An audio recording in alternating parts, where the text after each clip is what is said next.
300 years ago, the will of heaven appeared. Countless secret kingdoms and dungeons descended to Earth. Along with them came numerous powerful demons who proclaimed the apocalypse for humanity. After the initial chaos, the awakened emerged. The job changers possessed a powerful power that helped them defeat those monsters and save the world from its near destruction. To fight against the monsters, the job changers continued to explore the secret kingdoms in order to obtain wealth and materials. Nations began working hard to cultivate these job changers, allowing everyone to awaken at the age of 18. The day came to awaken a class for students turning 18. To awaken a class, one had to touch a magical blue crystal. Several students touched the crystal. One student named Wang Wei from the 3rd year of class 2 failed to awaken a class and was labeled as a student without a class. Another student named Lai Wei from class 3 of the year successfully awakened the swordsman class. Another student named Wang Hao from class 3 of the 2nd year successfully awakened the crafter class. The awakenings were usually divided into 3 categories, according to their class: combat, support, and creation. The combat category was the most practical and everyone wanted to obtain it, while on the other hand, no one wanted to obtain the creation category, since in this category were those who couldn't fight and were considered the weakest and despised by everyone. Several more students touched the crystal and a student with purple hair became happy as he awakened the combat category called Magic Swordsman. On the other hand, another student became sad and started crying because he had awakened the creation category. He began to wonder why he had managed to awaken this class that was not good for combat. After the awakening ceremony was completed, the class range was also divided, usually into 4 categories: common, secret, and divine. Among them, a divine rank was the rarest. This rank could only be seen once every 100 years. It was our protagonist's turn, Jong Chen, to touch the crystal and awaken a class. He touched the crystal and it began emitting a powerful light. Upon seeing this, the other students were astonished. A brown-haired boy pointed his finger at Jong Chen and told everyone that he was the prodigy of the academy. Another student informed the others that this was a sign of an awakening. While Jong Chen was touching the crystal, it began to emit a powerful light that started advancing rapidly towards the sky. The students began to wonder what rank this class was. Several thought it could be a divine class, as Jiang City hadn't produced a divine talent in hundreds of years. In a matter of seconds, the crystal started emitting a powerful light that formed a giant tree in the sky, visible from every corner of the city. It was said that every time a divine rank class awakens, a phenomenon occurs that can shake the heavens and the earth. Several seconds later, the awakening of the class was successful, and while Jong Chen was touching the crystal with one hand, he put his other hand in his pants pocket and simply stared at the sky. At that moment, Director Wang appeared. He approached Jong Chen and congratulated him for being the pride of the school. Although he knew that Jong Chen could awaken a combat class, he did not expect him to awaken a divine class. After saying this, Director Wang asked Jong Chen which class he had awakened. Jong Chen turned his head slightly towards the director and was somewhat surprised. With a smile, he explained to Director Wang that the class he had awakened was not a combat class. Upon hearing this, Director Wang was shocked. With a surprised look on his face, he started looking at Jong Chen. Seeing that Jong hadn't awakened a combat class, he asked him if he had then awakened a support class. Jong Chen turned his body towards Director Wang, extended his hands to the sides, and plants made of spirits appeared in the palms of his hands. He revealed to everyone that he had awakened the creation class of divine rank called Spiritual Master. He also added that this talent was meant to assist with the growth of plantations and small creatures. Upon hearing this, both the director and others were shocked. With a surprised look, he began to stare at Jong Chen and explained that this was bad because the creation class did not have combat abilities, so even divine rank was considered useless. The professor accompanying Director Wang asked Jong Chen not to be discouraged since even if he couldn't fight, at least he could be safe. He explained that spiritual masters were quite popular in the field of research. He also added that the recommendation he had promised was no longer possible. He advised Jong Chen to enter the research field as a professor could get him a letter of recommendation. Just before the professor could finish speaking, Jong Chen interrupted him. He turned his head towards him and thanked him with a smile. He put his hands in his jacket pockets and while walking away from the professors, he explained that he had something to do. One of the students started laughing and told his classmate that this was a farce, as he had thought Jong Chen had obtained some kind of divine combat class, but it turned out to be just a creation class. The other student put his hand near his face and told his friend that life was full of surprises. He also added that everyone thought Jong The prodigy of the academy would awaken a combat class, and now no matter how much he excelled academically, he would be considered useless. Jong Chen put his hands in his pants pockets and began heading towards the exit, while the students nearby started mocking him. One of the students told the others that this was quite enjoyable to watch, as Jong Chen had been the king of hard work since he entered the academy. Another student told the others that he had worked so hard only to end up getting a creation class. Another student told the others that Lin, the school beauty who always came in second place, had awakened a secret combat class. Upon hearing so many jokes, Jong Chen simply smiled and thought that just a moment ago, those two students had been very cruel to him. He hadn't expected that awakening up with a creation class would change things so drastically. Thinking about this, he had no doubt that in this world only strength mattered. He began to wonder what was wrong with the creation class, so he reached out his hand and a system window appeared above the palm of his hand. According to the system notification, Jong Chen had successfully completed his class awakening. He had awakened the class called Divine Rank Spiritual Master, and the conditions for opening the Natural Calamity Insect System had also been fulfilled, with the initial Mother of Insects being unlocked. Jong Chen turned his head to the side, and as he stared at the system window, he couldn't help but smile, thinking that this class was a perfect fit for him. The name of our protagonist was Jong Chen. After dying, he was reborn in this awakened world. After the Dark Era ended, the whole world became filled with various monsters and dungeons. It was from that day that this world began to respect the strong. He had been reborn as an orphan to survive in this harsh world. Despite having nothing in this world, he gave it his all before turning 18. He thought he was going to have to rely on his own skills to make a living. To his surprise, a month ago, on an ordinary day, a system window appeared in front of him to inform him that the Insect Calamity system would be merged after class awakening, and the system would activate after a successful transfer. Jong Chen put his hand on his chin, and while looking at the system window, he thought that the insect race, which had once devastated humanity during the Dark Era, was an extremely powerful race. He had heard that the last time a natural calamity occurred, 9 out of the 12 kings of the human race were sacrificed to seal it. He clenched his fist tightly and thought that in this world, strength was everything. There was nothing to doubt. He began to stare fixedly at the system window, and while his body emitted a powerful energy, he thought that as long as he could use the strength of the insect race for himself, the insect race would have no chance against him. Without thinking any further, Jong Chen activated the system, and by doing so, he was teleported inside the system. He started looking around and became somewhat confused. He began to look ahead. He put his hand near his head to cover his eyes and thought that this was his own sea of consciousness. In front of him there was a great spiritual tree. Upon seeing this, Jong Chen began to wonder if this was his talent. He had not expected it to be a tree. More system windows appeared. Jong Chen had several class talents. These talents were evolutions of all things, and sacrifice was required. They could be used once every 10 days and were limited to 1 use per target. The first talent was called Fruits of All Things. Through sacrifice, Jong Chen could advance the growth progress of fruits, and a special fruit could randomly fall. The second talent was called Improved Growth. This ability allowed him to increase the growth rate of living beings. Currently, this ability increased the growth rate by 10%. By using this ability, Jong could accelerate the growth of all living beings, and the duration of cooldown was 8 hours. Jong Chen put his hand on his chin, and while he was looking at the system window, he thought that this system was good since it had even proactively analyzed his talent. Although these talents seemed to lack combat ability, each one could be applied to his system. While he was distracted, a system window appeared asking him if he would like to start summoning the mother insect. Without hesitation, Jong Chen asked the system to summon the mother insect. At that moment, an evil energy began to emerge from the ground, and a system notification window appeared to inform him that the mother insect was being summoned. As Jong stared at the energy, he thought that the mother insect had a strong presence. Several seconds later, another system window appeared to inform him that the summoning of the natural calamity rank mother insect called 9 Wings of Miasma had been successfully completed. The mother of the insects was a gigantic creature. She began to stare at Jong Chen, who took several steps back and was amazed. The status window of the mother of the insects appeared. She was called 9 Miasma Wing. From the abyss she was known as the Sovereign of Death.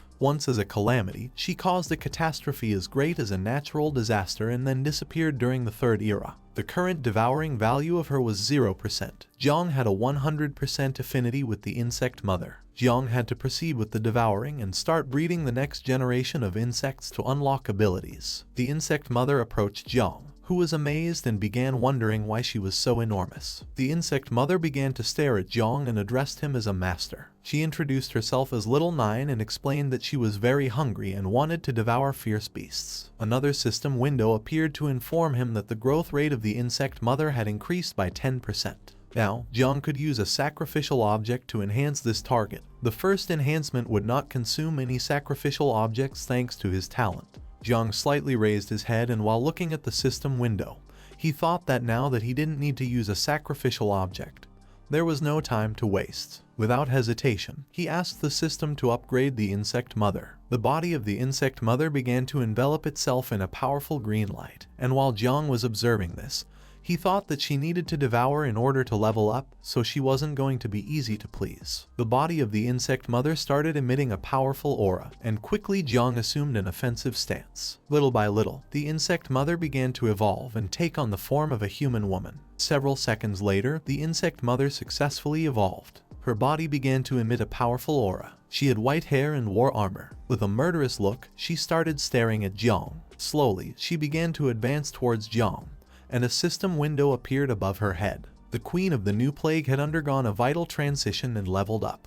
Along with leveling up, she gained new abilities. The first ability was called Nurture. With this ability, she could share the experience 10 times with the host. The second ability was called Poisonous Mist. With this ability, she could transform into deadly miasma, corroding everything. The third and final ability was called Communion.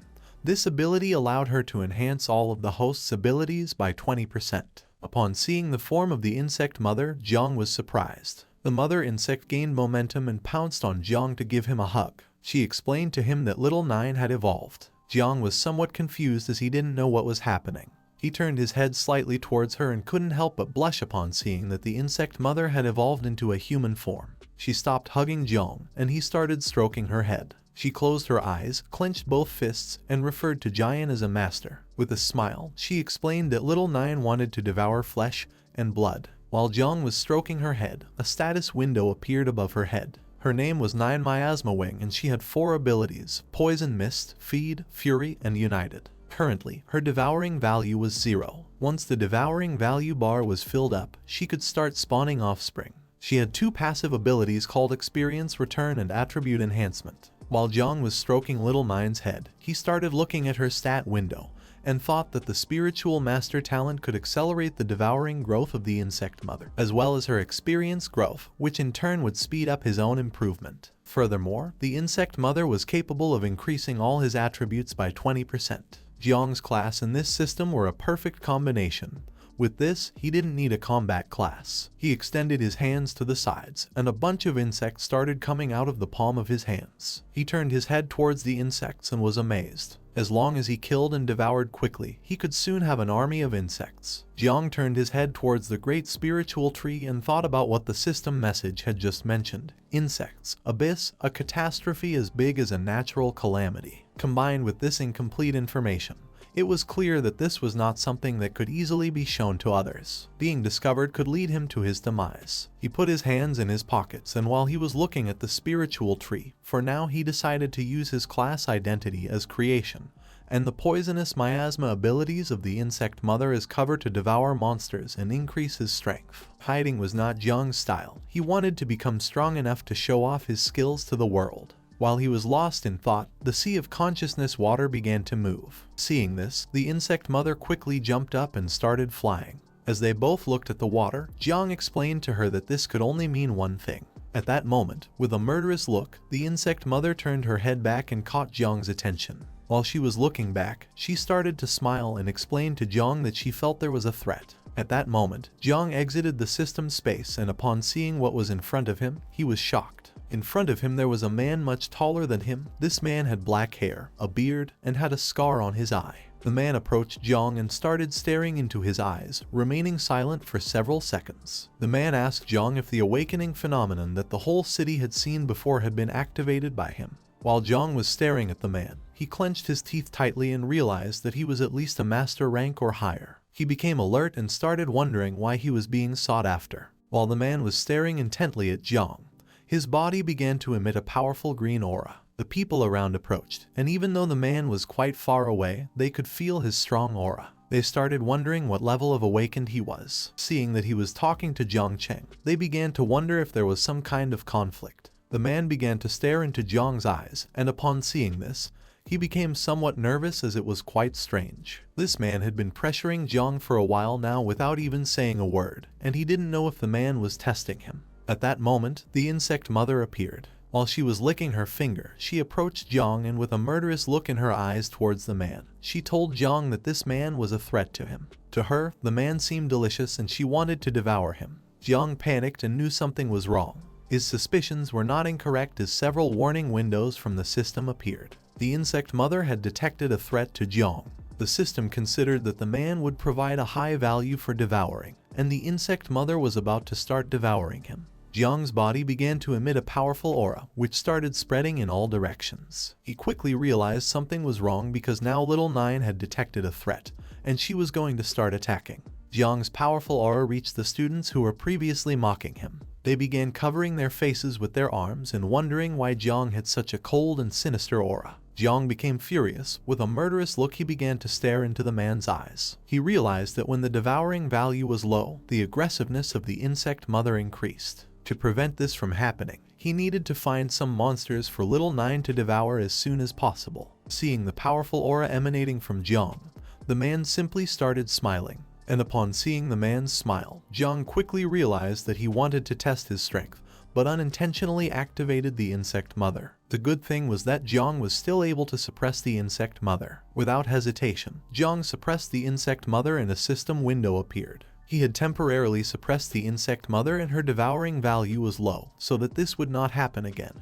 Jong had to start with the devouring and breeding of the insect mother as soon as possible. While the man had his hands in his jacket pockets, he began to stare at Jong and couldn't help but congratulate him. Although Jong had just finished his awakening, he was already able to face the man's tests, and even counterattack. The man told Jong that he was worthy of a divine awakening, and he also added that his future was limitless. Jong simply stayed silent, listening. He felt relieved as he hadn't been discovered. He approached the man and while staring into his eyes, asked him who he was. The man began to smile, then extended his hand and introduced himself as Jai Gang, the leader of the Night Watch. He admired Jong's strength and asked if he wanted to join them. Upon hearing this, Jong was surprised as he did not expect Jai Gang to be part of the Night Watch. The Night Watch was an organization specially tasked by Grand Zia with resisting demons and hordes of beasts. Whenever there was a wave of beasts or a new secret realm or dungeon was generated, the Night Watch would always be the first to investigate or eliminate them directly. Due to the constant fight on the front lines, the mortality rate of the Night's Watch was extraordinarily high,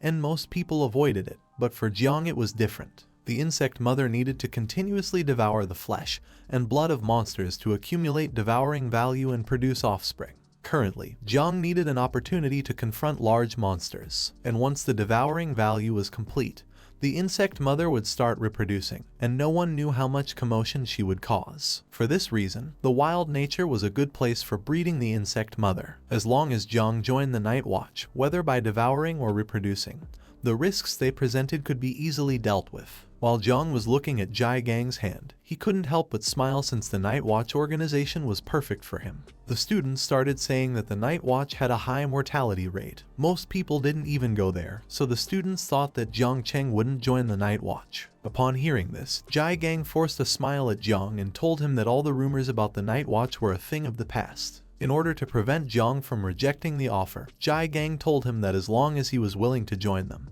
he would receive comprehensive training.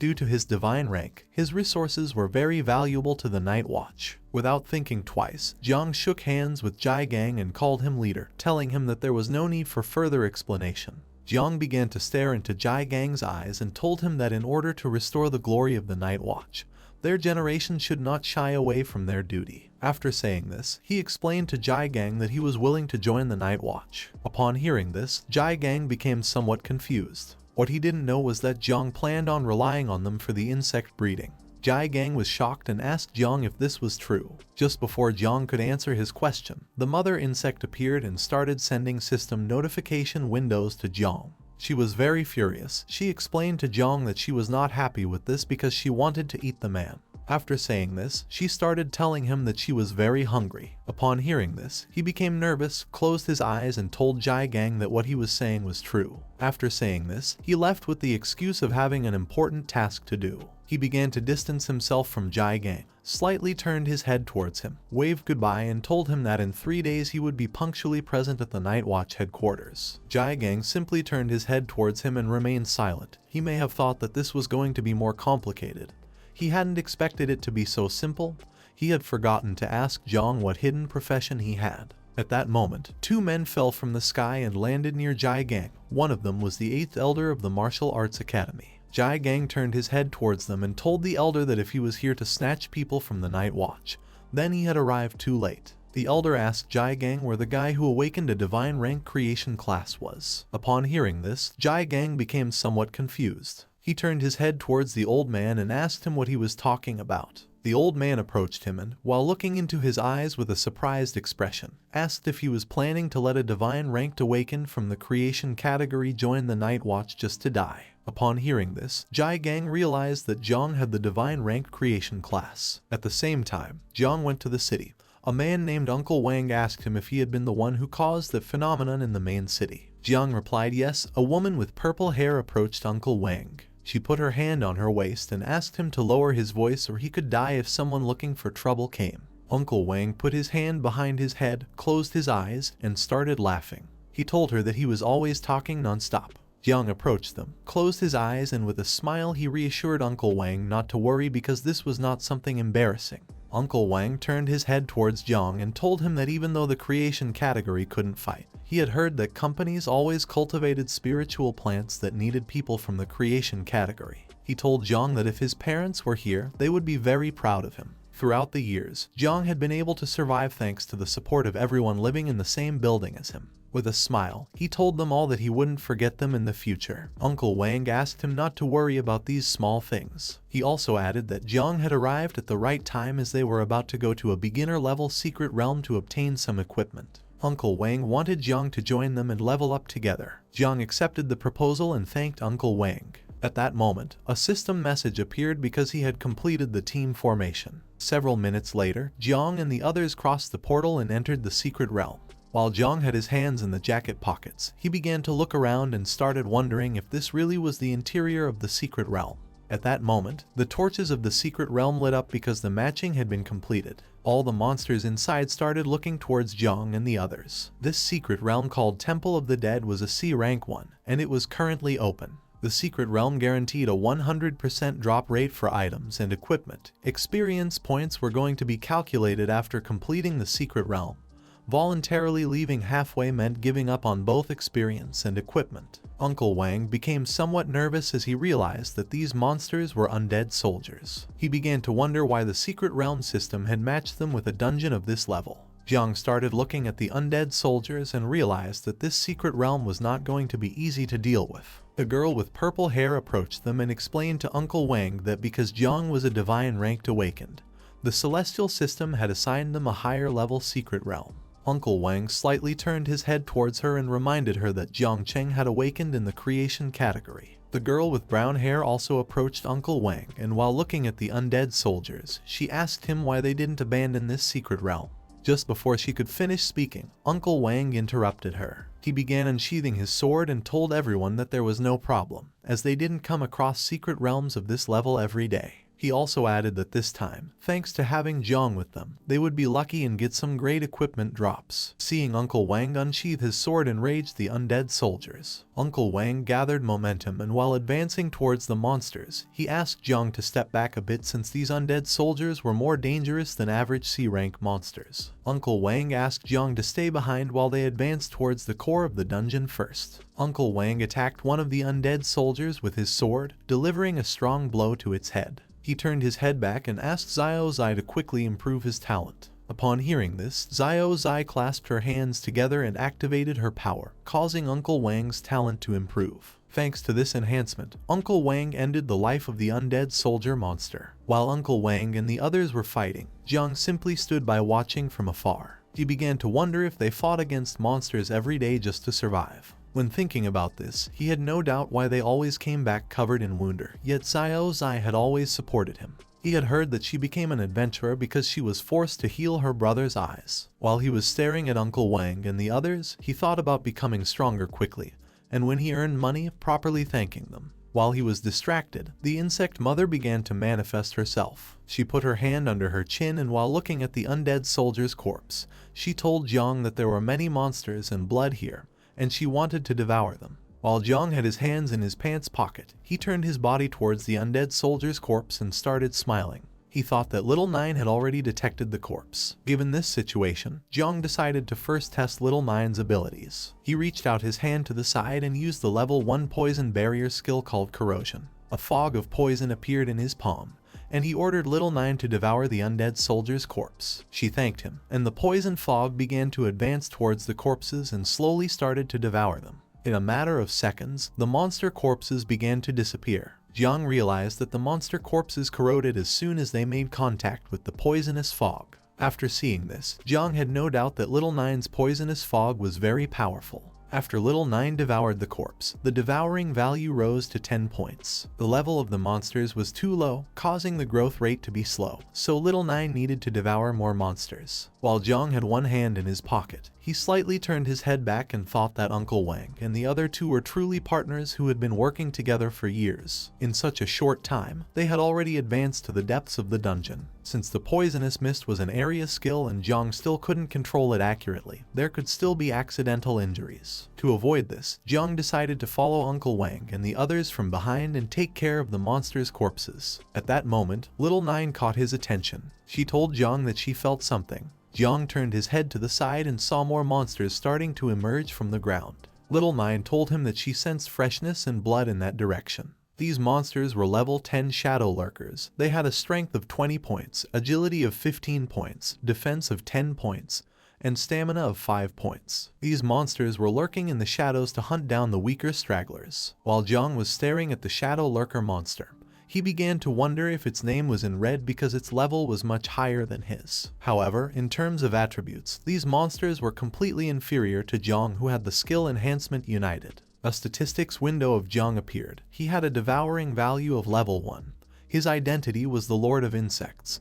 His occupation was Divine Rank Spiritual Master, and he had 3 level 1 talents called Growth of All Things, Divine Evolution, and Ancestral Tree of All Things. Jiang possessed the insect mother named Little Nine, or better known as Nine Miasma Wing. She had a natural Calamity level. He didn't have any equipment. He had 35 points in strength, 31 in agility, 27 in endurance, and 20 in constitution. His combat power score was 41 stars. Currently, he had 2 active passive abilities called Experience Return and Attribute Enhancement. The current devouring value was 100 and the current experience was 0. Jiang decided to test his skills. He reached out to one side and gave Little Nine the command to transform into a poisonous mist and follow him. She listened to him and transformed into a poisonous mist, which began to stick to the ground. At that moment, the monsters called Shadow Lurkers started advancing rapidly towards Jiang. He brought his hand close to his face, and while his hand was releasing the poisonous mist from Little Nine, he started staring at the monsters. Several seconds later, he began running towards them. Upon seeing this, the monsters tried to attack Jiang, but he dodged their attacks and in the process touched their bodies with his hand, infecting them with the poisonous mist. The monsters began to look towards the body part where Jiang had touched them, and upon seeing poisonous mist, they became confused. While Jiang was staring at the monsters, he extended his hand towards them, then clenched his fist tightly and started smiling. At that moment, Little Nine's poisonous mist grew thicker and slowly began to corrode the bodies of the monsters, gradually destroying them. Jiang simply turned his head towards the monsters and remained silently watching. At that moment, several system windows appeared, and he gained 200 special price. While Jiang was looking at the corpses of the monsters, he thought that they were no match for him. He began to smile as he saw that the devouring value was also increasing rapidly. As he was lost in his thoughts, Little Nine appeared and informed him that more blood food had appeared. Behind them, more shadow lurker monsters began to appear. Jiang simply put his hands in his pockets and remained silent without making any movement. Then he turned his head towards the monsters, and while staring at them intently, he felt worried about Uncle Wang and the others as he realized that there were actually many hidden monsters in this dungeon. he decided to quickly finish off these monsters to go check on how Uncle Wang and the others were doing. He asked Little Nine if she would be able to deal with the monsters. Little by little, she began to manifest herself through the poisonous mist. While staring at the monsters, she reached out her hand towards them and asked Jong to leave them in her hands. As for her, all these monsters were small prey. Several minutes later, Jong went to where Uncle Wang and the others were. Upon arrival, he saw that Uncle Wang was quite injured. The two of them were surrounded by monsters. Uncle Wang was holding the sword with both hands and had his back against Xiaoyi's back. She had both hands extended towards the monsters and was ready to use her ability to defend herself against the attack. Gradually, the monsters began to advance quickly towards Uncle Wang and Xiaoyi, preparing to attack. While the blood from Uncle Wang's wound was falling onto his face, he clenched his teeth tightly, and while staring at the monsters, he explained to Xiaoyi that each time the monsters were becoming harder to defeat. Therefore, if they continued at this pace, there was no way they could defeat them and come out alive. Uncle Wang turned his head towards her and ordered her to find Jong and leave here first. Upon hearing this, she turned her head towards him and asked what he was talking about. While he was distracted, an undead soldier gained momentum and started advancing quickly towards Uncle Wang with the intention of attacking him by surprise. While Uncle Wang held the sword with one hand and looked at Xiaoyi, he felt the presence of the undead soldier and began to wonder what was happening. Quickly, he turned his head towards the monster, and upon seeing that its sword was rapidly approaching his head, he clenched his teeth tightly and thought that this was not good. At that moment, Jong appeared. He reached out towards the monster and used Little Nine's poisonous mist ability. Just before the undead soldier's sword could impact Uncle Wang, the poisonous mist stuck to its body and slowly began to corrode it, destroying it in the process. While little by little the body of the undead soldier was disappearing, Uncle Wang turned around, and upon seeing this, he was surprised and confused at the same time, and began to wonder what was happening. At that moment, Jong asked Uncle Wang and the others if they were okay. Upon hearing Jong's voice, Uncle Wang turned his head back, and upon seeing Jong, he clenched his teeth tightly and remained speechless. As Jong slowly approached them, he reached out his hand to one side and used Little Nine's poisonous mist, infecting the undead soldiers and destroying them in the process. While little by little all the undead soldiers were being corroded, Uncle Wang turned his body towards Jong. While holding the sword with one hand, he stared at Jong and asked him how a creation class awakened like him was able to do this. Jong stopped in front of Uncle Wang, and while his body emitted a powerful energy, he turned his head towards him and explained with a smile that he had a hidden ability called Poisonous Mist. After saying this, he extended his hand to the side and used Little Nine's Poisonous Mist ability again. Seeing that Uncle Wang was injured, Jong asked Xiaoyi and Xiaolai to quickly take him to the portal of the secret realm.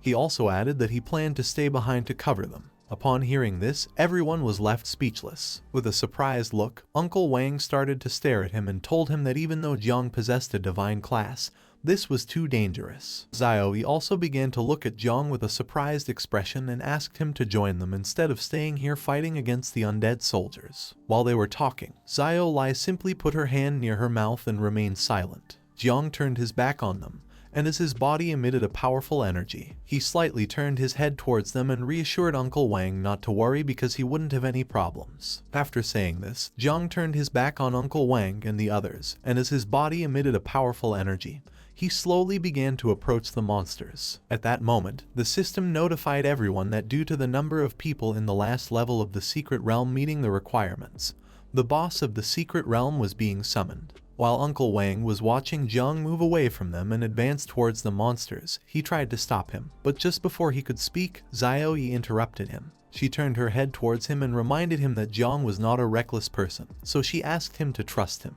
After much consideration, Uncle Wang decided to trust Jong. He threw him the sword and asked him not to forget to return it later. Upon hearing this, Jong reached out and grabbed the sword, assuring Uncle Wang not to worry as he would return it later. This sword was called the Novice Conqueror's Sword. It had 25 speed points, 30 strength points, and a 2% attack speed bonus. It also had a passive ability that was already active. Jong brought the sword close to his face and stared aggressively at the monsters. For him, this was great because now he could increase the attack range of the poisonous mist with Uncle Wang's sword. He activated the poisonous mist, causing it to slowly emerge on the blade of his sword. The undead soldiers gained momentum and attempted to attack Jong, but in the blink of an eye, He evaded their attacks and using Uncle Wang's sword, cut the monsters into pieces, infecting them with the poisonous mist in the process. These monsters were no match for Jong, as he was the best swordsman in the entire school. While Jong was distracted fighting against the undead soldiers, a much stronger monster gained momentum and began to advance towards him at high speed.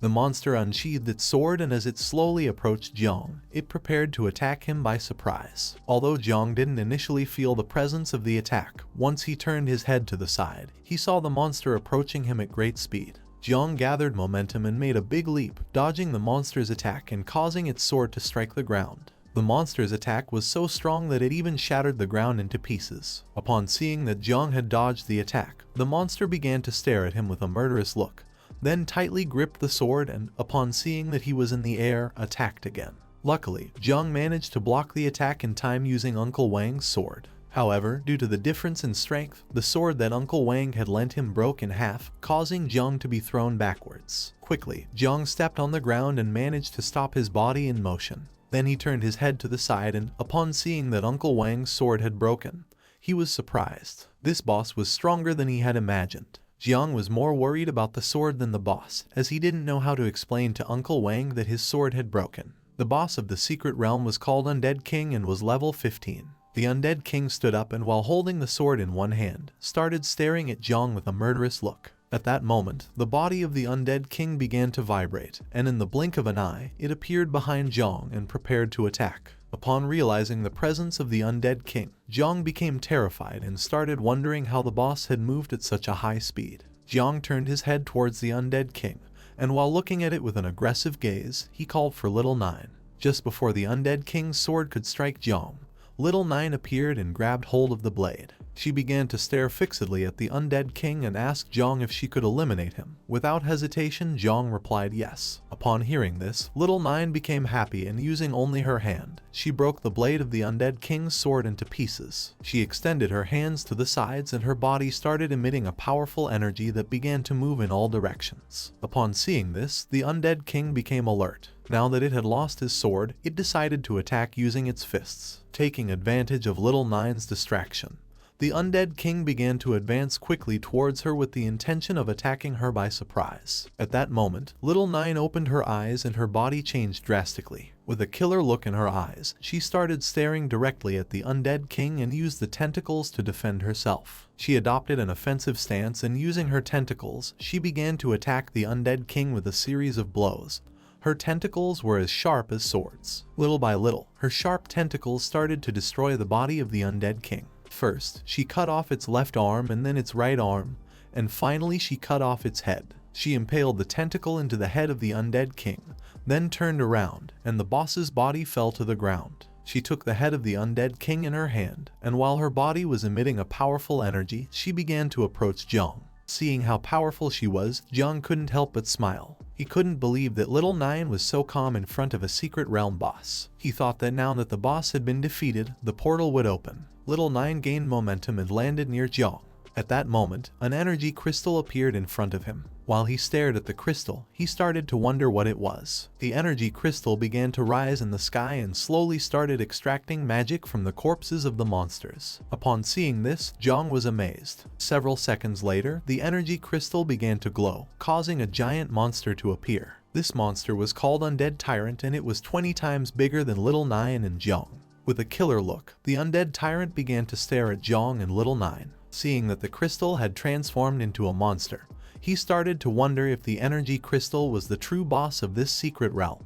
Jiang turned his head back, clenched his teeth tightly, and ordered Little Nine to destroy the energy crystal inside the Undead Tyrant. While the monster stared at Jiang, it began to roar. The monster struck Little Nine with a mace, but in the blink of an eye, she gained momentum and propelled herself off the wall, dodging the attack. Upon seeing that she had dodged the attack, the Undead Tyrant prepared to attack again. It attacked Little Nine once more, but she gained momentum and made a big leap in the air, evading the attack in the process. This caused the monster's mace to hit the ground, shattering it into pieces. While Little Nine was in midair, with a murderous look on her face, she began to stare intensely at the Undead Tyrant and then extended her hands towards it, causing sharp tentacles to quickly advance towards it. She began to attack the boss using her sharp tentacles, but effortlessly it dodged all the attacks as if nothing. Seeing that the undead tyrant, being such a large monster, was able to move at such high speed, Jong was surprised. He clenched his teeth tightly and started thinking of a plan. Looking down at the ground, he saw several plants among the debris. Upon seeing this, he decided to take advantage and use his divine creation class called Spiritual Master. He began to stare at the plants and thought that he only had one chance. Jong realized that the undead tyrant was too fast and each of its attacks were also powerful. The undead tyrant lifted the mace from the ground and gained momentum. For Jong it was like a raging bull that had gone out of control. But this was also a weakness. Little Nine tried to attack the undead tyrant using her sharp tentacles, but it started spinning its body at high speed and dodged them effortlessly. Gaining momentum, it began to quickly advance towards Jong. Several seconds later, it made a big leap. Jong lifted his head towards the undead tyrant, and while staring at it intently, he thought that this was not good. He had already sensed it just now. There were many hidden roots beneath the ground. While the undead tyrant was in the air, it grabbed the mace with both hands, and as it quickly advanced towards Jong, it prepared to attack. As Jong watched it slowly getting closer, he decided to use his talent at the moment when it got close enough, and this would stop it in its tracks. Several seconds later, once the undead tyrant got close enough, Jong started staring at it and decided that this was the moment. He reached out his hand towards the ground and a green symbol appeared in it. He used his talent, and gradually the spiritual roots hidden beneath the ground began to emerge. Jong turned his body towards the undead tyrant, and while giving it a deadly stare, he extended his hand towards it. In a matter of seconds, 4 spiritual roots emerged from the ground and attacked the undead tyrant, piercing through its body in the process, and trapping it in mid-air, rendering it unable to move. While Jong had his hand extended towards it, and his body was emitting a powerful aura, he began to look at Little Nine and told her that it was now her turn. In the blink of an eye, Little Nine reached the undead tyrant. She placed a hand on its head, and while preparing her claws with the other, she stared at it with a murderous gaze and responded to Jong with the understood master. Upon realizing that Little Nine was ready to attack, its expression changed drastically as it realized that something bad was about to happen. It tried to defend itself, but it was in vain.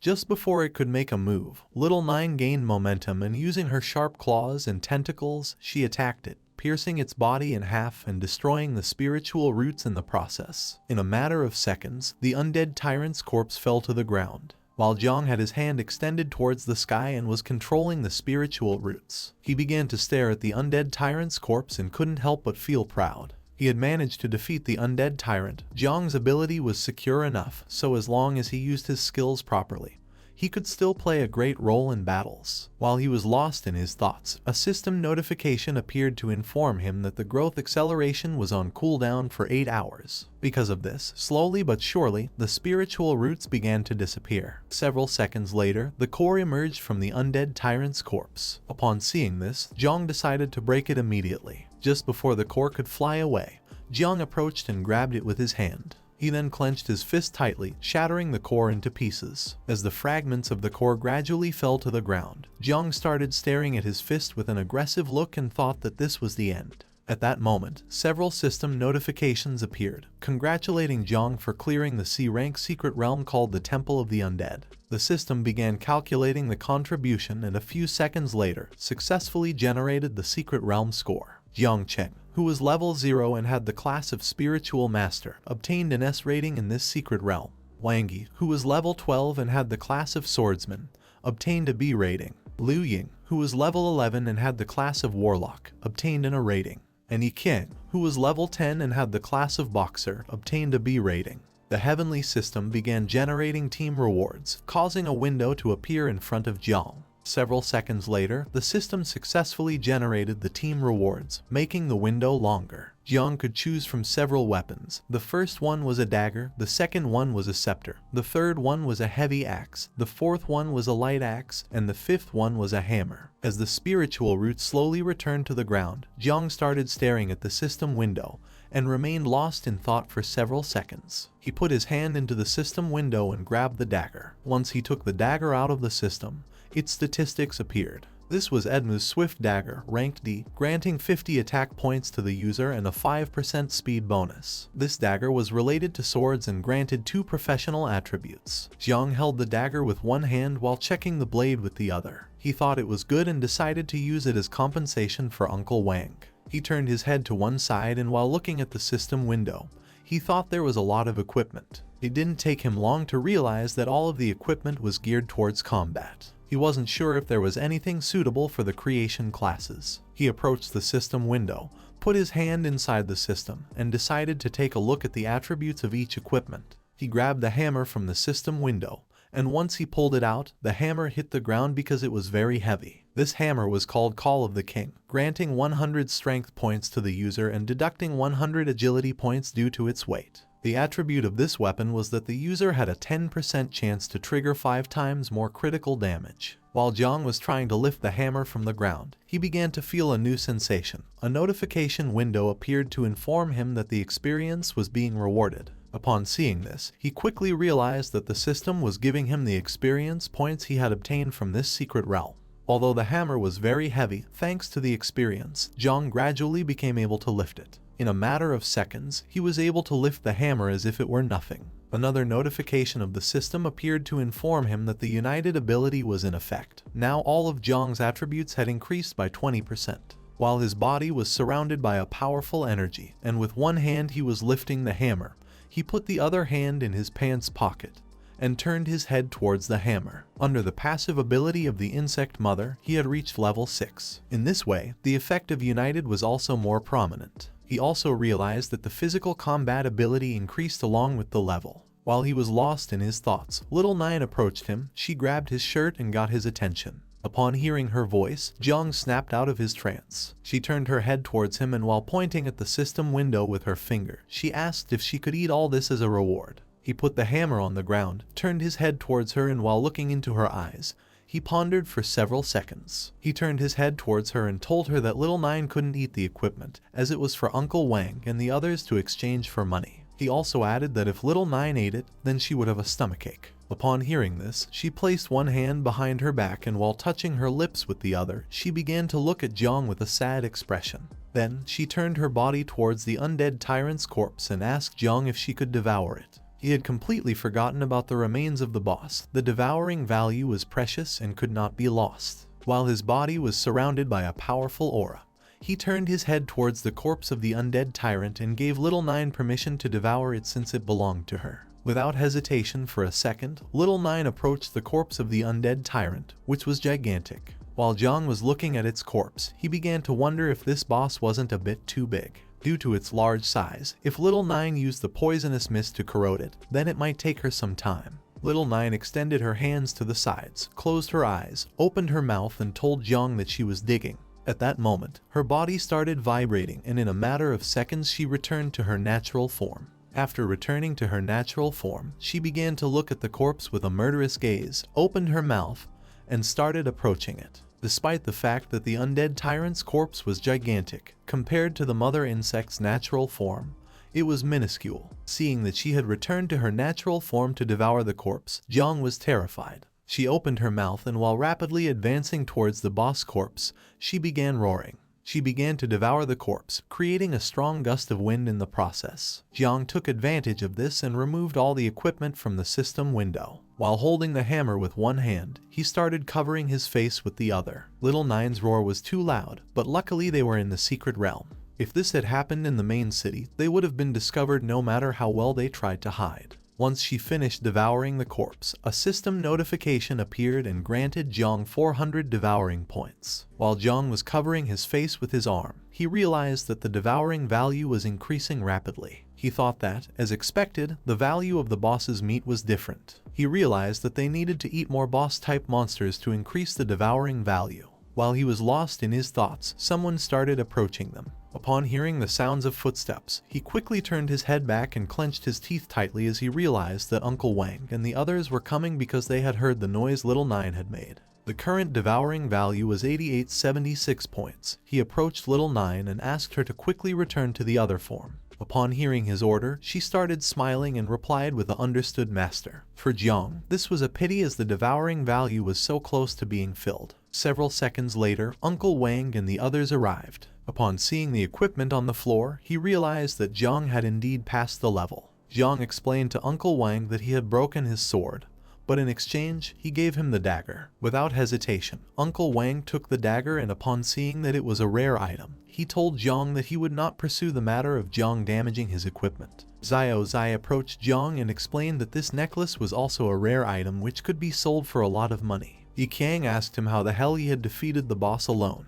Jong put his hand behind his head and replied that his poison seemed to be more effective in suppressing monsters like this boss. After saying this, with a serious look, Jong began to look down at the ground. The secret realm had been perfectly cleared, but after a secret realm was cleared, it would not refresh again. Getting the devouring value from another boss should be enough to start breeding the swarm of insects. If Jong wanted to find a new boss, then he had no choice but to go to the desert. Uncle Wang started looking at Jong and told him that it was a shame he was going to the research department. Seeing that he wasn't even level 1 yet could already defeat a boss monster, he told him that in the future, if Jong leveled up, then he would be strong. After saying this, he asked him what his plans were now. Jong turned his head towards him and with a smile explained that he hadn't told him before because he was afraid of worrying him. But actually, he was preparing to join the Night's Watch. Upon hearing this, Uncle Wang was shocked and asked if he really intended to join the Night Watch. Jong placed his hand on top of his head and answered yes. He revealed to them that he was going to go to the Night Watch in 3 days. Before going, he wanted to increase his level, so he planned on heading towards the wilderness soon to continue leveling up. Upon hearing this, Uncle Wang was shocked, and Yi Qiang put her hand over her mouth as she couldn't believe that Jong was going to do something so dangerous. Xiao Zai reached out her hand towards him and while looking into his eyes with a serious expression, she explained that the wilderness was very dangerous. Just before she could finish speaking, Jong interrupted her. He clenched his fist tightly, causing Little Nine's poisonous mist to start emerging in the palm of his hand. He asked Xiao Zai not to worry about him, as he knew what to do. He asked them instead of worrying about him, to worry about those monsters. That same day, a few hours later, Jong boarded the train and arrived on the outskirts of the city. The conductor asked those who were going into wilderness to get off the train. Jong got off the train. He was wearing a cloak to avoid drawing attention. He started looking to one side and stood still for several seconds. In front of him there was a bridge which was full of awakeners. After awakening the system, Jong's appetite had increased. What was even more scandalous is that despite not being very stable, there was actually a slight increase in his devouring value when eating. He took out a loaf of bread and while he was eating it, his devouring value increased by 2 points. Little Nine manifested herself, put her hand near her mouth, and while she looked at the bread with an unpleasant expression, she told Jong that his food wasn't tasty. Upon hearing this, Jong decided to find something to eat for Little Nine, so he reached out his hand and made a map appear. He opened the map and started looking at it with Little Nine. He didn't expect Uncle Wang to give him most of the equipment. Not only did he give him the map, but he also gave him an important storage ring and a map after knowing that he was going to the desert. These things were really helpful for Jong. He began walking across the bridge. According to Uncle Wang, the wilderness was influenced by the power of Heavenly Way, and all electronic devices would be disrupted.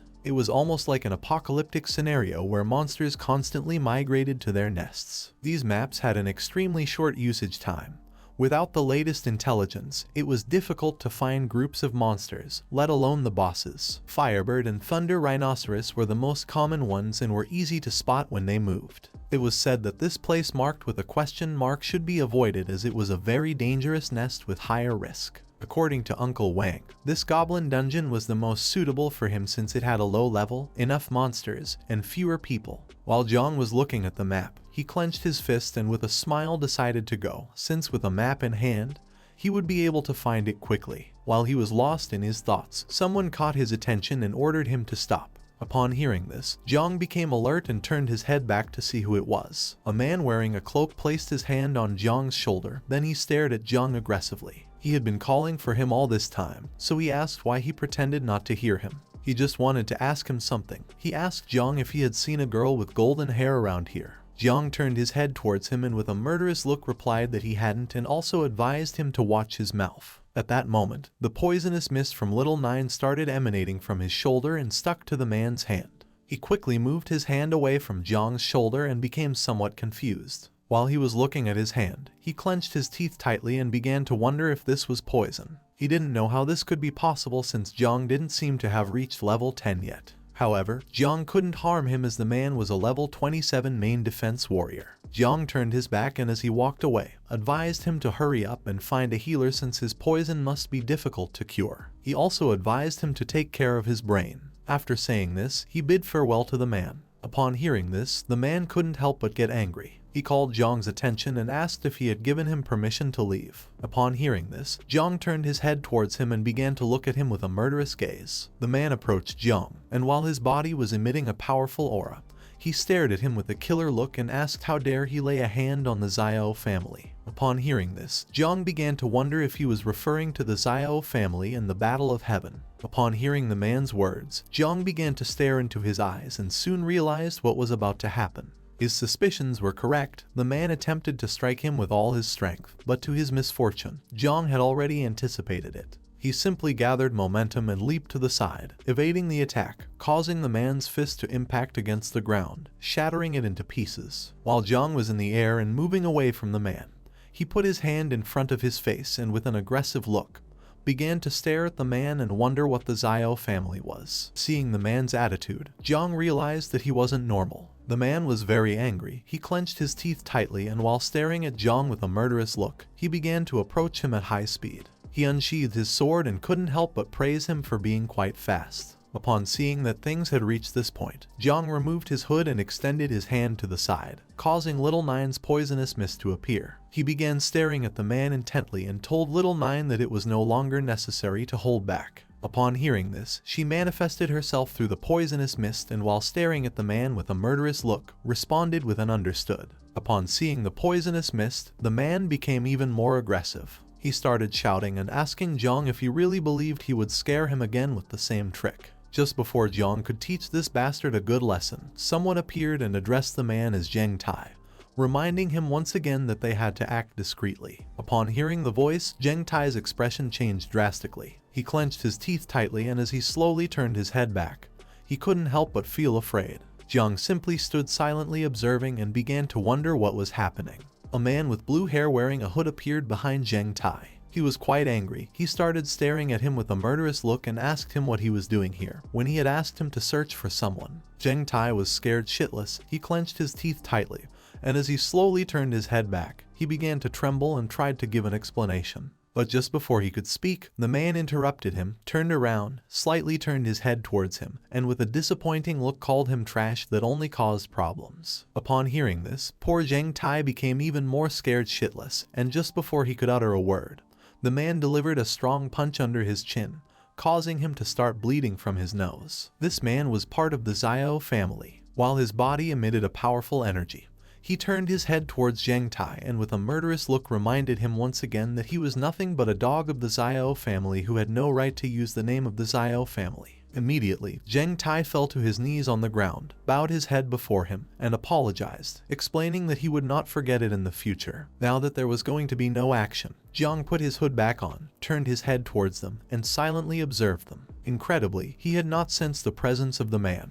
It didn't take long for him to realize that this guy was more dangerous than the previous warrior. While Zheng Tai was getting up, the man began to approach Jong and apologized, explaining that his dog tended to bite things. He was willing to compensate the protagonist for this. Jong simply asked him not to worry as it wasn't necessary. Upon hearing this, the man approached him and with a smile asked if he was going to go to the desert. The man approached him and while his body was emanating a powerful energy, he began to stare into his eyes and asked if he wanted to go to the desert together. Jong simply started staring into his eyes and remained silent for several seconds. Then he turned his back on them and as he slowly distanced himself from them, he refused to go with him as he preferred to go alone. Upon hearing this, the man simply watched as Jong walked away and remained silent. He thought that he was quite an interesting person. He knew that Jong had awakened the divine class of creation called Spiritual Master. Once Jong had distanced himself enough from them, Zheng Tai stood up, approached the man, and asked him if he should continue searching for the person he had been entrusted with. The man slightly turned his head towards him and while looking into his eyes, he replied that no, because by the time he finished, it would already be too late. Besides, he had already found the clues. The girl they were looking for had escaped from the city and probably wanted to cross the desert to reach the nearest station. He took off his hood using his hand and as he was moving away from Zheng Tai, He asked him not to allow her to arrive alive at the inn, giving him the order to call back all scattered servants and come with him to the desert. Zhang Tai placed both hands on his chest, lowered his head, closed his eyes, and responded with a understood. Humans had spread widely across this planet and had built countless cities. However, with the arrival of the awakened era, waves of beasts, secret realms, and dungeons invading human homes led to the constant remodeling of ancient human dwellings with great power. Nowadays, only the awakened ones who sought power would return to these places to fight against monsters, level up, and obtain wealth. Now these places are known as wild lands. Jiang began to advance through the area, and along the way he came across a bunch of rats. Several hours later, Jiang arrived at a remote and destroyed part of the city. While he was walking, he started to feel as if he had gotten lost. He was heading towards the goblin beast's nest, and he had been walking for several hours already. It was already nighttime and he still hadn't arrived. Little Nine was hungry, so she hunted a rat, climbed onto Jiang's head, and while holding it in her mouth, she realized that it didn't taste good. She came to the conclusion that she couldn't eat just anything. Along the way, Jiang had seen many monsters, but now that he had reached this area, he couldn't even spot a strong monster. These monsters granted a very low devouring value if Jiang didn't find a beast boss nest, considering the time it would take him to return. He couldn't waste much time as it could delay his entry into the night watch. While Jiang was walking, he began to look ahead with a serious gaze and became lost in his thoughts. Just then, the sky started filling up with dark clouds until several seconds later, it started raining. At that moment, a giant spider lurking in the area noticed Jiang's presence, and as it slowly descended towards him, it began to stare at him with a murderous gaze. Jiang reached out his hand to the side, and as raindrops fell onto his hand, he realized that this rain was a magical fluctuation, which meant he had entered an area where some beast lairs were located. He couldn't help but feel joy because even though they had made a mistake in searching for the beast's nest, luckily they had found it. Now the only thing left was to quickly find the monster in order to completely fill the devouring bar for the first time. Several seconds later, Jiang turned his head back and saw the monster slowly approaching him. Both started to stare into each other's eyes and remained silent for several seconds. Little Nine manifested, and while she was staring intently at the monster, she asked Jiang if he wanted her to intervene. Jiang slightly raised his head, and while looking at the monster, he replied to her that it was not necessary since the level of this monster was not high and it only seemed to have a slightly larger body size than the other monsters. Taking advantage of this, the monster descended to the ground and began preparing its sharp legs to attack him. With a killer look, the monster began to attack Jiang using its sharp legs, but without much effort. He gained momentum and started dodging the attacks with small jumps as if nothing. Then, taking advantage of the moment, he gathered strength and took a big leap. In the blink of an eye, he appeared on top of the monster, clenched his fist tightly, and prepared to strike. The monster lifted its head and, upon seeing Jiang, became terrified and started wondering what was happening. Jiang struck the monster forcefully, causing its body to hit the ground, ending its life and destroying the floor into pieces. While Jiang was lost in his thoughts, Little Nine appeared. She placed her hand on her forehead and informed him that more monsters had appeared. Upon hearing her voice, he snapped out of his trance, turned his head to the side, and was surprised. The sound of his strike had caught the attention of all the other monsters hiding in the area. While Jiang was standing on top of the monster's corpse, the giant spiders began to approach him. Upon seeing this, he reached out his hand to the side and used the poisonous mist, summoning the dagger he had obtained earlier in the secret realm. While he and Little Nine were staring at the giant spiders, he told her that it was time to enjoy a good meal. Both of them started staring at the giant spiders with a killer look, and he asked her if she was ready, to which she responded without hesitation that she was. Jiang activated Little Nine's poisonous mist, gained momentum, and in the blink of an eye, attacked the spiders using his dagger, cutting their bodies into pieces and infecting them with the poisonous mist in the process. As they advanced, their levels also increased rapidly. If they kept fighting monsters on the way back, they could at least level up 2 more times. In a matter of seconds, the monsters began to die. Those who had not received a mortal wound died due to the poisonous mist, which started corroding their bodies. In the blink of an eye, all the monsters died, forming a pile of corpses. Jiang approached and asked Little Nine to devour the remains of all these monsters. She became quite happy, extended her hands to the sides, and thanked him. At that moment, she started looking to one side and informed him that something big, powerful, and delicious was approaching. Upon hearing this, he also turned his head to the side, and upon seeing that little Nine was quite excited, it didn't take him long to realize that what was approaching was the boss. Jong turned his head in the direction from which the boss was approaching, extended his hand, and with a murderous look, used the poisonous mist and gave little Nine the order to attack. The boss began to approach them, and its shadow started becoming visible through the fog. Upon seeing this, little Nine did not disobey the order and attacked the boss. Several seconds later, it began screaming in pain. Upon seeing that the boss had a woman's voice, Jong turned his head towards it and became somewhat confused. It turns out that little Nine had made a mistake, as the one approaching them was a woman and not the boss. Due to Jong's attack, part of the woman's clothing ripped, and within seconds she fell backwards onto the ground unconscious. As he stood there observing her, he began to wonder what kind of magical creature this was. Several seconds later, the woman regained consciousness, opened her eyes, and while looking at the sky with a surprised expression, she began to wonder where she was and what was happening.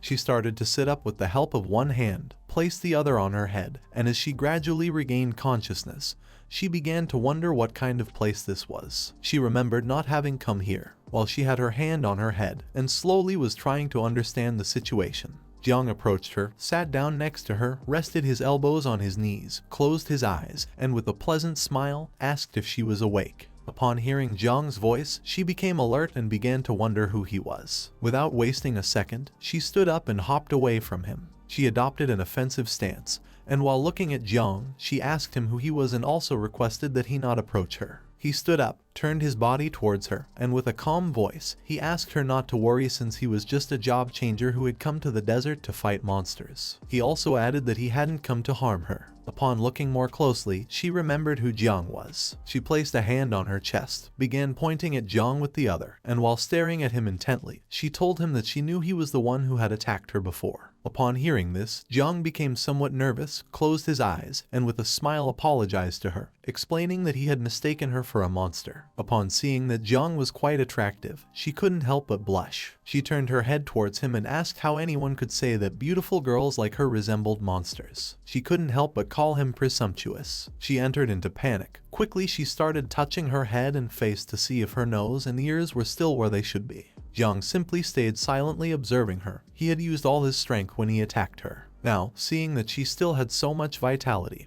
and was as if nothing happened, he began to wonder who she was and how she could withstand his attack. Several seconds later, after checking that she had no injuries, she calmed down. Then, she reached out to the side and the golden ring on her finger began to shine and emit a green energy. This ring was like a kind of clock which started projecting the time. Upon seeing the time, she realized that she had wasted too much time. She turned her back on Jong and while walking away from him, decided to leave quickly before they caught her. While she was slowly moving away, Jong simply remained silent. He began to stare at her intently and started wondering why she was running away and who were the people chasing her. The woman moved away from him a little, but suddenly stopped abruptly. She put her hand on her mouth and started biting her nails. Jong didn't take long to realize that something was wrong. He approached the woman, and seeing that she was very nervous, asked if there was any problem. As terror started to take hold of her, she slightly turned her head back, closed her eyes, and forced a smile at him. She replied that there were some monsters ahead, and since she wasn't very good at fighting, she decided to retreat and let Jong deal with the monsters. In a matter of seconds, she stopped being nervous, turned her back to him again, waved goodbye and told him that this was it and decided to leave. Upon seeing this, Jong's expression changed drastically. With a confused look, he started looking at the woman and thought that her acting skills were truly a pity. At that moment, it started to rain and the woman left. Jong began walking around the area and thought that if there were monsters ahead, it was good because this was exactly what he wanted since these monsters were not opponents for him. Although they gave him devouring points, there was a problem. Jong slightly turned his head to one side and with a serious look, he thought that dealing with other job changers was going to be difficult. The desert had always been a lawless place where many people dedicated themselves to killing and stealing goods. He began to question whether it was a good idea to capture the woman from before and ask her again. While Jong was lost in his thoughts, little Nine appeared. She started pointing ahead with her finger, and with a serious look she informed him that there were many monsters approaching from that side. Far from being scared or running away, Jong was happy. He turned his head slightly towards her and upon hearing that there were many monsters, he told her that this was great. His happiness didn't last long. He turned his head to the side and upon seeing what was in front of him, he was shocked. In front of him, hundreds of giant spiders appeared, just like the ones he had just defeated. Among them was one even bigger than the rest, which started to look at him with a murderous gaze. As Jong's body was surrounded by powerful energy, he began to look at the spiders and thought that this wasn't good for him. Fighting against some of them wouldn't be a problem, but now that there were so many spiders, he wouldn't be able to confront them. While little by little the giant spiders were getting closer to him. With a serious look, he began to stare at them fixedly and thought that the woman was not lying. Despite being surrounded by monsters, he felt relieved. He preferred to fight against these monsters rather than against the job changers. The giant spiders became enraged, and with a murderous look, they gained momentum and began to advance quickly towards him. Upon seeing this, Jong couldn't help but feel happy, as he had no reason not to want the devouring value that was approaching him. Jong unsheathed the 2 daggers, and as his body emitted a powerful and suffocating energy, he began to stare fixedly at the monsters, giving Little Nine the command to activate the poisonous mist. She did not disobey the order and responded with a understood. At that moment, her poisonous mist began to emerge from the daggers he was holding. In the blink of an eye, the giant spiders approached him, opened their mouths, and prepared to attack. While Jong's body was surrounded by poisonous mist, he stood still for several seconds. One of the giant spiders tried to attack him, but Jong moved at an incredible speed, and using the daggers and Little Nine's poisonous mist, he gained momentum and in the blink of an eye, pierced its body, splitting it in half and infecting it with the poisonous mist in the process. While he was in the air, he slightly turned his head back, and while staring fiercely at the monsters with a killer look, he thought this was strange because he didn't know why these monsters had become much faster than before. While Jong was distracted, another giant spider gained momentum and began to advance towards him at a high speed. As it slowly approached him, it started staring at him with a murderous look and prepared to attack. Jong didn't take long to feel the presence of the giant spider. Quickly, he slightly turned his head back, and upon seeing that it was trying to attack by surprise, he was somewhat surprised. But for the giant spider's bad luck, Jong was not going to stand idly by. Just before it could make a move, in the blink of an eye, Jong cut its body into pieces using the daggers. The pieces of its body fell to the ground, and several seconds later Jong landed on the ground. While he was holding the 2 daggers with both hands, and his body was releasing the poisonous mist of Little Nine. With a murderous look, he began to stare at its corpse and realized that this wasn't right. Although he had reacted in time to the attack, and had ended its life in the blink of an eye, he had received a small cut on his abdomen in the process. At that moment, the small spiders began to advance rapidly towards him, and he didn't take long to realize that these monsters were actually cooperating with each other. Upon closer inspection, Jong saw a spider that was very different from the rest. This spider had 6 eyes and was much larger, so he quickly came to the conclusion that this spider was the boss. Upon seeing this, he began to question whether this boss was commanding the others. In the blink of an eye, thousands of spiders appeared and surrounded Jong. While his body was releasing Little Nine's poisonous mist, he started staring at the boss, and instead of running away, he simply stood still. Jong finally understood that the thousands of monsters living in this area had the same strategy, both in numbers and tactics. So it was not surprising that no one came here. With a serious look, Jong began to stare at the boss and thought that the only way to defeat these small monsters was by killing the boss. Upon seeing the number of monsters present, he thought this was going to be a bit difficult. While he was lost in his thoughts, Little Nine emerged through the poisonous mist and placed her hand on his shoulder, getting his attention. As she slowly manifested herself, with a serious look on her face, she began to stare directly at the boss and explained to Jong that she was able to understand the situation. She revealed that these monsters were trying to challenge their master. Upon hearing this, Jong became somewhat confused. He turned his head slightly towards her and asked what she was talking about. Little Nine thought that these monsters were really arrogant. She extended her hands to the sides, started looking up at the sky, opened her mouth, and let out a loud roar. Upon hearing Little Nine's roar, the spiders finally realized that she was the insect mother, and without a second thought, all the little spiders began to flee. Seeing the spiders fleeing in disarray, Jong was somewhat surprised and started wondering if the reason could be that these monsters were also insects. Little Nine approached Jong, slightly turned her head towards him, and informed him that she had severed the connection between the boss and the little spiders. Jong did not expect that Little Nine's skills could be used in this way. Now that the monsters were disoriented, it was going to be much easier for him to defeat them. He extended the 2 daggers to the sides, and while staring at the boss with a murderous look, he praised Little Nine for doing a good job and decided that it was time to finish off the boss once and for all. Upon hearing this, Little Nine began to return to her original form. She started staring at the boss with a murderous look and replied with a "Understood, master." While Jong's body was releasing the poisonous mist from Little Nine, he gathered momentum, took a big leap, and ordered her to follow closely. In the blink of an eye, using his daggers, he ended the lives of several monsters, cutting their bodies into pieces. He no longer had to worry about anything since without the boss's control, these monsters were in disarray. Jong began to move at a high speed towards the monsters, and using his daggers, he started cutting their bodies into pieces. Now that the monsters were scattered and disorganized, they no longer posed a threat to him, so he didn't need to waste any more time. In a matter of seconds, Jong finished off several monsters. Then, he gathered momentum, took a big leap, and as he was advancing quickly towards the boss, he thought that now there was only one objective left. The boss opened its mouth, and with a murderous look, it began to stare at Jong and roar. Jong decided not to back down and return the gaze. He prepared himself to attack and thought that the boss was the one who could provide the highest devouring value. The boss tried to defend itself, but it was in vain. Just before it could make a move, Jong descended upon it and swiftly attacked its head with both daggers, infecting it with Little Nine's poisonous mist in the process. Despite the difference in size, within seconds, it lost its life and fell to the ground. Jong landed on top of the boss's corpse. As he held both daggers in his hands, his body began to emit the venomous mist of Little Nine. He stared fixedly at its lifeless body and decided that it was time to breed the swarm of insects. Jong approached the boss's corpse, started staring at it intently.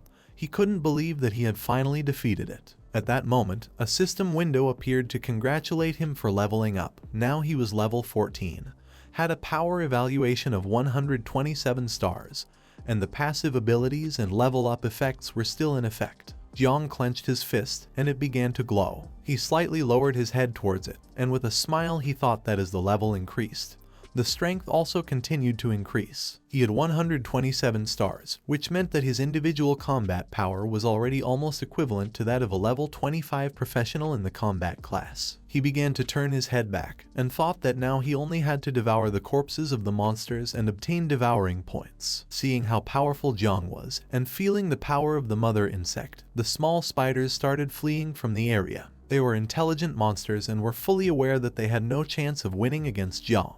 He turned his head back, and upon seeing the little spiders fleeing, he thought there was no longer any threat. It didn't take him long to realize that these spiders had understood the situation and were therefore escaping. Despite wanting to kill these monsters to earn points, he decided not to do so, as the most important thing now was to start breeding insects. He began walking towards the corpses of the monsters, and little by little, Little Nine started manifesting through the poisonous mist. With a killer look, Jong began to stare at the boss's corpse, clenched his fist tightly, extended the other one towards the sky, and told Little Nine that now it belonged to her. Upon hearing this, she thanked him and then returned to her natural form. She then opened her mouth, took a leap, and started moving towards the boss's corpse. She began to devour the corpse, and a system window appeared to grant him 600 devouring points. While Little Nine was enjoying her meal, Jong turned his body to the side, and with a serious look, he thought that elite monsters like this boss were different from the others since they could provide a high devouring value. He didn't take long to come to the conclusion that hunting and quickly breeding the swarm of insects was a good way to become stronger and hunt more elite monsters. Several seconds later, another system window appeared in front of him to inform him that the devouring value was full. The system asked him if he wanted to start the insect breeding. Jong began to look at the system window, and upon seeing how quickly the devouring value had filled up, he was amazed. He soon realized that elite monsters gave much more points than normal monsters. Several seconds later, Little Nine returned to her human form, knelt before him, placing one hand on her knee and the other on the ground. Then she bowed her head before him and informed him that Little Nine was already ready to reproduce. She asked him to allow her to continue following him with a much stronger power. While Jong's body was emanating a powerful aura, he turned his head to the side and remained silent for several seconds, lost in his thoughts. He slightly turned his head towards her, and with a smile, he decided it was time to start breeding the insects. At that moment, a system window appeared to inform him that Little Nine had already started the first generation of mass insect breeding. Jong's body and Little Nine's body began to emit a wave of energy, and the system informed him that the accelerated growth of talents and the blessing of the growth of all things were in effect. With a serious look, Jong started to gaze at Little Nine, and thought to himself that his passive skills were more effective for accelerating the insect breeding. Several seconds later, the mark of Little Nine appeared on his hand. Upon seeing this, he didn't take long to realize that this was a new ability. His assumption was correct as a system window appeared to grant him 2 new exclusive abilities called Insect Nest and Dominion. Then, another system window appeared to inform him that the insect breeding had been accelerated, and there were 8 seconds remaining. Seeing this, Jong thought that the insect breeding was almost complete. Jong lifted his head towards the sky, and upon seeing what was in front of him, he was shocked. He couldn't help but be amazed and wonder if this was a colony of insects. In front of him stood Little Nine, with both hands extended to the sides and reproducing itself. In the blink of an eye, thousands of insects appeared and started flying around them. The system congratulated Jong for successfully completing the breeding of the first swarm of insects. According to the system, there were a total of 2,300 insects. Jong turned his head to one side, and while he was observing the insects, he started to smile and thought that the quantity was truly impressive. He couldn't believe that the first breeding cycle of the insects could reach over 2,000 offspring.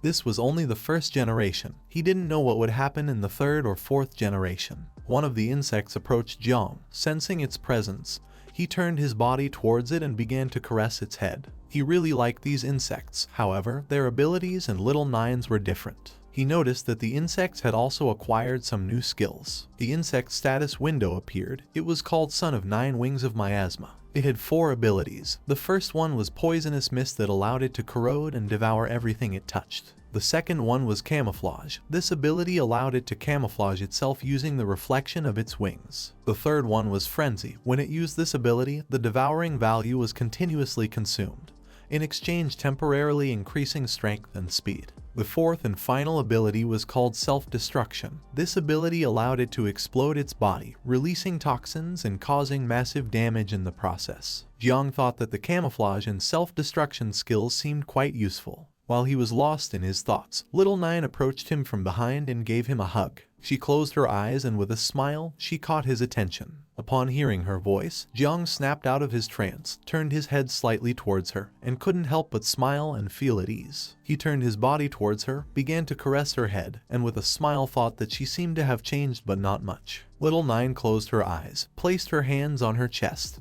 and with a joyful smile informed him that she had finished the process of breeding the insects. Then, she took Jong's arm with both hands and told him that she wanted to rest. Upon hearing this, he asked her what she meant by resting. At that moment, her body began to disappear. Jong slightly turned his head towards his hand, and upon seeing this, he became somewhat confused. He started wondering where she had gone. And at that moment, a system window appeared to inform him that Little Nine had returned to the insect nest. Jong started looking at his hand and couldn't help but smile and feel relieved. The system space was incredible. It was a space that could accommodate swarms of insects. Now it didn't matter how many swarms there were. They could all hide within the system, so Jong would no longer be afraid of being discovered by anyone. The insect nest was a new ability that he had acquired. It was an ability that was granted at maximum level, which meant that it couldn't be leveled up. Jong activated Little Nine's mark, started looking at his hand and saw that she was sleeping peacefully. He realized that after reproduction, insects needed to sleep.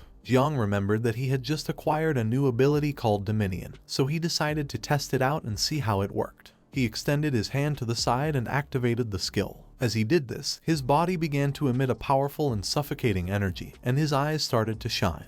Once Jong activated the ability, the insects that were by his side turned their heads towards him and started looking at him with a murderous gaze. Jong turned his head towards them, and with a murderous look, he realized how this ability worked. He extended his hand towards the sky and it began to absorb the insects. This new ability allowed Jong to control the swarm of insects. He turned his head towards his hand and thought that using this skill was as easy as moving an arm. While Jong's eyes were shining, he started looking ahead and was amazed. By using this ability, he could also use the senses of the insects. Now Jong could perceive the world in the same way insects did. As he looked around, he saw that this place was filled with monsters, hidden and ready to stalk their prey. Jong turned his head to one side, and upon seeing the behavior of the insects, he couldn't help but smile. He realized that they were also excited. With a killer look, Jong and the insects began to stare at the monsters. While his body was surrounded by Little Nine's poisonous mist, he gave them the order to attack as it was time to test their new abilities. Upon hearing his command, thousands of insects destroyed a nearby building into pieces to attract the attention of all the monsters in the area. Their plan worked, as all the monsters near the area turned their heads towards where they were and slowly started approaching to see what was happening. Jong decided not to wait any longer and go after the monsters. While his body was releasing little Nine's poisonous mist, he began to approach the monsters, who soon realized what was about to happen. They tried to escape, but it was already too late. Just before they could make a move, the poisonous mist started rapidly approaching them. In a matter of seconds, the poisonous mist stuck to the monsters and slowly began to corrode their bodies, causing them to feel immense pain. Not long after, all the monsters that had been affected by it lost their lives and fell to the ground. Now that they were dead, the poisonous mist slowly started devouring them. Jong approached the corpses and began to stare at them intently. With the swarm of insects, there was almost no need for him to take action. Now, the reach of the poisonous mist was much larger and it devoured its targets faster and more extensively. Additionally, he now had shared vision with the ability called Dominion. Common monsters could no longer hide from the swarm of insects. Jong turned his head to one side, and as he watched Little Nine's poisonous mist slowly devouring the monster corpses, he started to smile and thought that soon he would be able to breed more insects. He remembered that he hadn't looked carefully at how much devouring value was needed for the next insect breeding. Thinking about this, he opened the system window. Upon seeing what had appeared on the system interface, Jong was shocked and began to wonder what was happening and what this was. At the same time, a man arrived at an abandoned warehouse that was near where Jong was and informed his leader that he had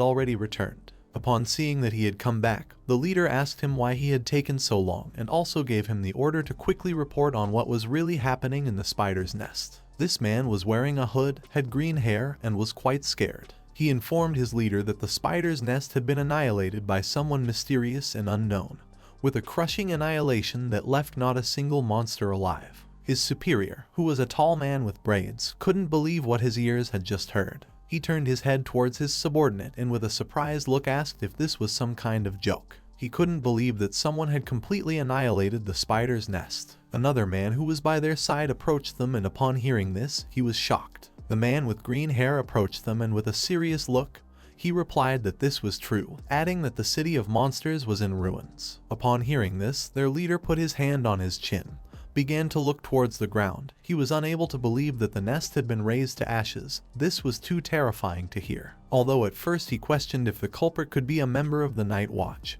he later dismissed this idea as it was not the style of the Night Watch. He came to the conclusion that the responsible party must be some secret operation from a hidden family or a powerful assault group. He decided that it was best for them to retreat now. For them, this was a shame. They had been entrusted with the mission of filling a bottle with the venom of a wolf spider. Now that they had failed, he decided to make up for the losses on the way back by robbing some unfortunate ones. Upon hearing this, the man next to him turned his head towards him and couldn't help but sweat and panic. While they were talking, someone opened the door of the abandoned warehouse. Upon hearing the sound of the door opening, the three turned their heads back, and the man with green hair revealed to the other two that they had an unexpected visitor. Upon hearing this, they couldn't help but wonder who this person could be. A man put his hand on the door and as he slowly opened it, told them that he had finally found other professionals. Upon hearing this, the leader asked him who he was. This person was Jong. He entered the warehouse, started walking towards them, dropped an arm,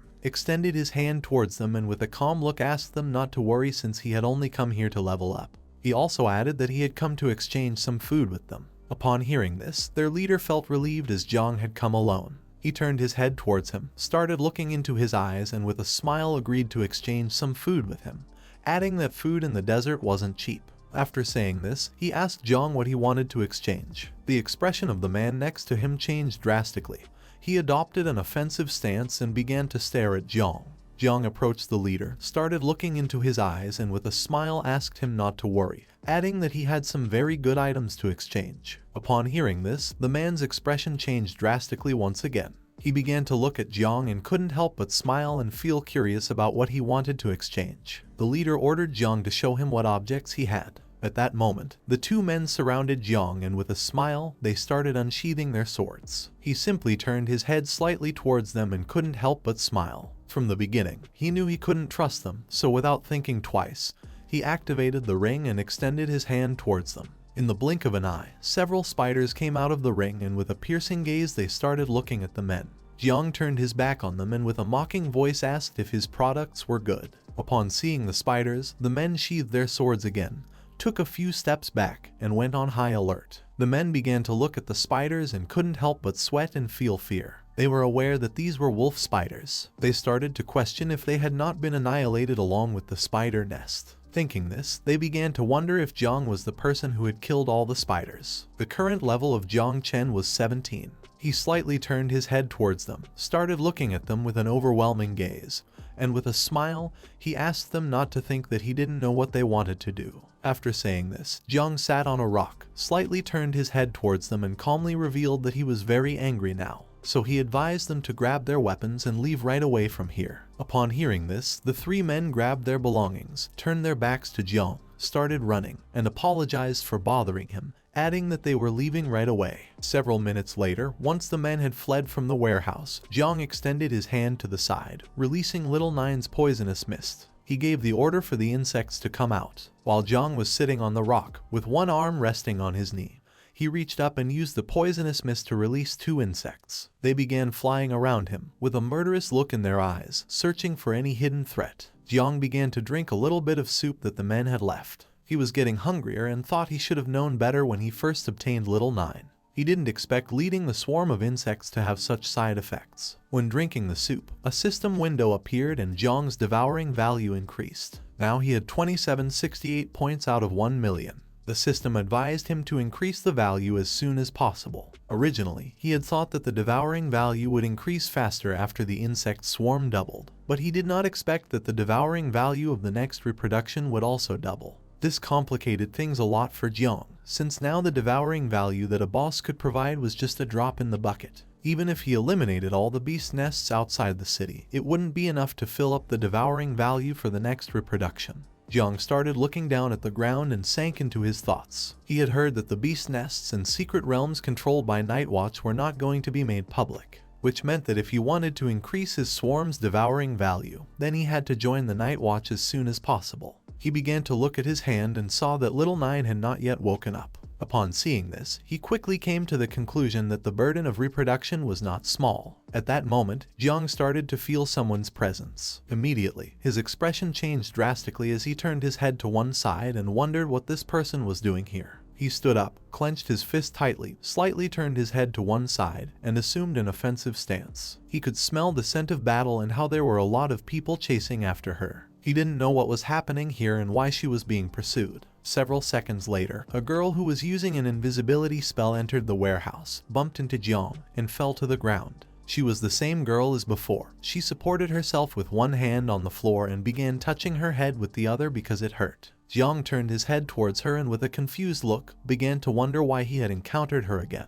While the girl was lying on the ground, she placed one hand on the floor, put the other on her chest, lifted her head towards Jong and immediately recognized him as the boy from the spider's nest. She started looking at him with a frightened gaze and asked him not to tell anyone that he had seen her here. Upon hearing this, Jong couldn't help but be shocked. He turned his head towards her and couldn't help but look at her with a surprised expression. She had been so close to him and he hadn't even been able to sense her presence. It didn't take him long to come to the conclusion that the person the man with blue hair was chasing was her. He decided to take the girl somewhere safe, but at that moment he felt someone's presence. Quickly, he turned his head towards the warehouse entrance, and with a serious look, he thought it was already too late to leave. Several seconds later, several people entered the warehouse. Among them were Zheng Tai and the man with blue hair who was part of the Xiao family. They began to walk towards Jong, and Zheng Tai didn't take long to recognize him. He couldn't help but feel fear and chills. He pointed at Jong with his finger and informed his leader that he was the same guy they had encountered before. The man with blue hair put his hand in his pants pocket, started staring at Jong, and with a smile praised his subordinate for having a good sense of smell. Jong sat back down on the rock, rested his hands on his knees, and remained silent. Upon looking more closely, the man realized that this place was empty and Jong was actually camping alone.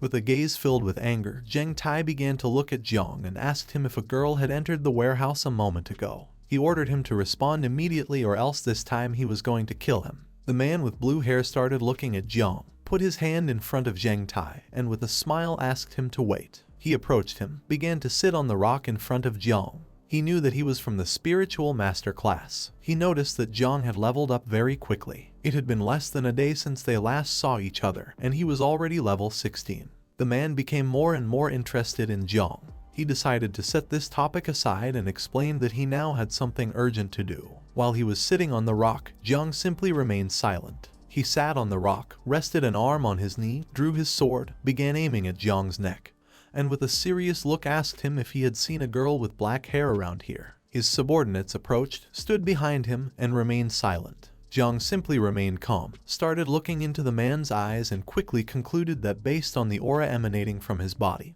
his level was very high, surpassing level 30. Seeing that he could accurately detect his class and level, he thought this man must have some detection equipment with him. Jong turned his head to the side, began pointing towards the back door of the warehouse with his finger, and explained to the man that he had just seen someone's shadow going in that direction.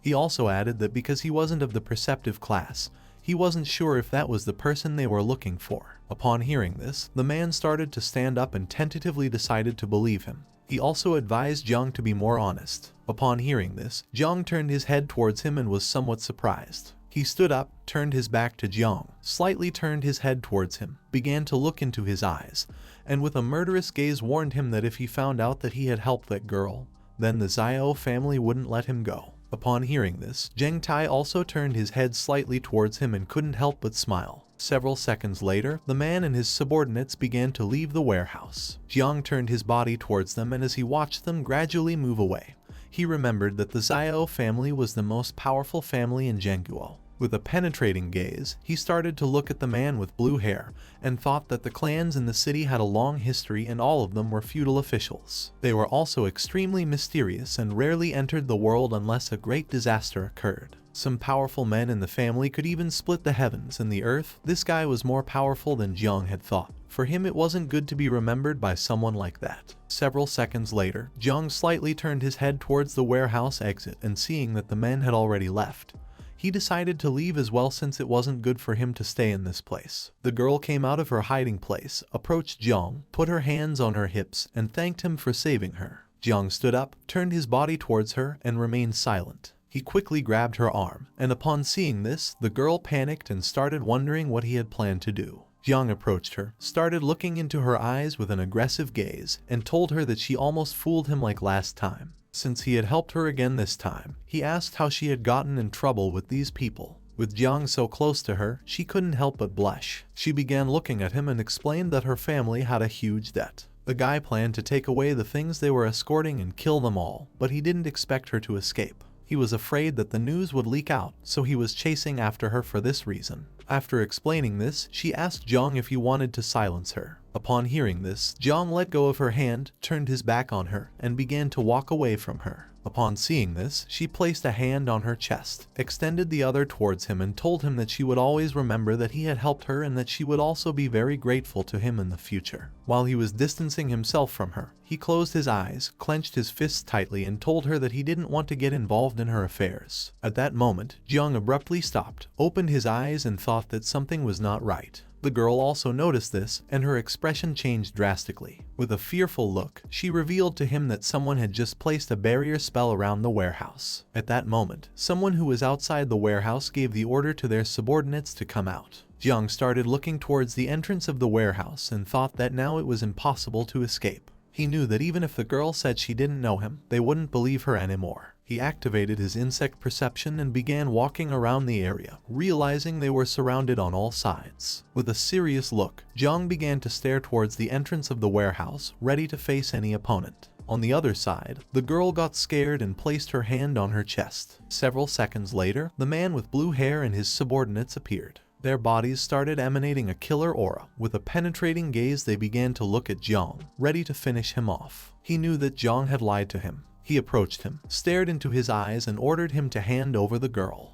He called Jiang a bastard and told him that he knew he had lied to him. He gave the order to his subordinates to catch the girl. With a serious look, Jiang simply started looking at him and remained silent. Upon seeing the man with blue hair, the girl's expression changed drastically. She began to look at him and couldn't help but panic and be terrified at the same time. She explained to Jiang that he had already taken everything that the Luo family owned. After saying this, she asked the man why he wanted to kill her so badly. He started looking at the girl and calmly asked if he really needed a reason. Upon hearing that she belonged to the Luo family, Jong turned his head towards her and began to stare at her intently with a serious look. Jong and the girl were on the second floor of the abandoned warehouse, while the man with blue hair and his subordinates were on the first floor. She clenched her fist with one hand, extended the other to the side, started staring at the man and told him that if he killed her, then the Luo family would never forgive him. She also added that they would never let him live in peace. Jong, who was standing behind her, simply dropped his arms to his sides and just kept watching the man. Upon hearing this, the man with blue hair couldn't help but burst into laughter. He asked her if she truly believed that a family like the Luo family was capable of doing this. At that moment, his subordinates began to look at the girl and couldn't help but smile. While he had one hand on his waist, he lowered his head, put the other hand over his face, and couldn't help but laugh at the thought that a second-rate family with a little money really took themselves seriously. He revealed to the girl that without the protection of the Xiao family ancestors 100 years ago, the Luo family would have been annihilated long ago. Upon hearing this, one of his subordinates unsheathed his sword and the others started laughing. Zheng Tai crossed his arms, stared at Jong intently, and couldn't help but smile. After saying this, he removed his hand from his face, lifted his head, and with a serious look, he told her that in the eyes of the Xiao family, they were no different from humble peasants. He also added that for him, they were just cattle that the Xiao family could slaughter. Upon hearing this, Jong turned his head towards him and with a look filled with hatred, began to stare at him intently. He couldn't help but become enraged. He couldn't believe that a person could be so arrogant. The man extended his hand forward and his palm started emitting a powerful red energy which began to rise towards the sky. Then, he looked at the girl and with a smile asked her what could the Xiao family investigate if there was nothing to find. Several seconds later, the energy he had released began to create a powerful barrier around the abandoned warehouse. This ability was called the Dragon Prison Formation of the Xiao family. The girl looked up at the sky, placed a hand on her chest, clenched her fist, and couldn't help but be astonished and panic as she now didn't know how she was going to escape from here. Jong lifted his head and upon seeing the barrier, he couldn't help but be amazed. To him, the man with blue hair was someone very interesting. While Jong and the girl were standing on the second floor of the abandoned warehouse, Zheng Tai unsheathed his sword, started staring at the girl, and prepared to attack. He asked the others to listen carefully to the young master and not leave anyone alive. The others responded with an understood. The man with blue hair, who was standing next to Zheng Tai, simply remained silent. Several seconds later, Zheng Tai prepared to attack, but at that moment, the man with blue hair stood in front of him and put his hand up to indicate for him to stop. Then, he began staring at Jong and with a smile told him that the girl from the Luo family must die today. He remained interested in Jong as he was fully aware that he possessed the divine rank creation class. After saying this, while he was still looking at Jong, he explained to Zheng Tai that the creation class called Spiritual Master was a very rare profession. He wasn't like other people who didn't know what it was. Then, he reached out his hand to the side and with a smile decided to give Jong the opportunity to obtain everything under the sky today. He extended his hand towards Jong and gave him the order to capture the girl, in exchange for sparing his life so that he could serve the Xiao family. After saying this, he asked Jong what he thought. Upon hearing this, the girl who had her hands on her waist couldn't help but be shocked. On the other hand, Jong dropped his arms to his sides and remained silent for several seconds. Jong began to look down at the ground and couldn't help but smile and praise him, as the bastards of the Xiao family were really good at making suggestions. The girl turned her head towards him and upon seeing this, she couldn't help but panic, wondering if Jong was really going to accept his proposal. With a murderous look, Jong stared at the man with blue hair and rejected his offer, mocking him by telling him that the Xiao family could go to hell. After saying this, he tightly clenched his fists, and while his body was releasing the poisonous mist of Little Nine, with a serious look he told him that he refused. He also asked him if he could come for him if he was looking for a fight. The girl turned her body towards Jong, brought her hands close to her chest, and upon seeing that his body was surrounded by the poisonous mist, she couldn't help but take a few steps back and become terrified. She began to wonder what was happening. Upon hearing that Jong had rejected his proposal, the man with blue hair couldn't help but become enraged as this was a dishonor to him. He gave the order to his subordinates to finish him off. Upon hearing the order, they unsheathed their swords, gained momentum, took a big leap, and began advancing quickly towards Jong. While in midair, Zheng Tai started looking at him and asked the others to be careful as Jong wasn't easy. While little by little they were getting closer, Jong simply stayed silently observing them without making any movement. Several seconds later, they approached the second floor, and Zhang Tai, upon seeing that Jiang's body was surrounded by poisonous mist, revealed to the others that he could use poison and advised them not to attack directly. Upon seeing that they were ready to attack, the girl hid behind Jiang.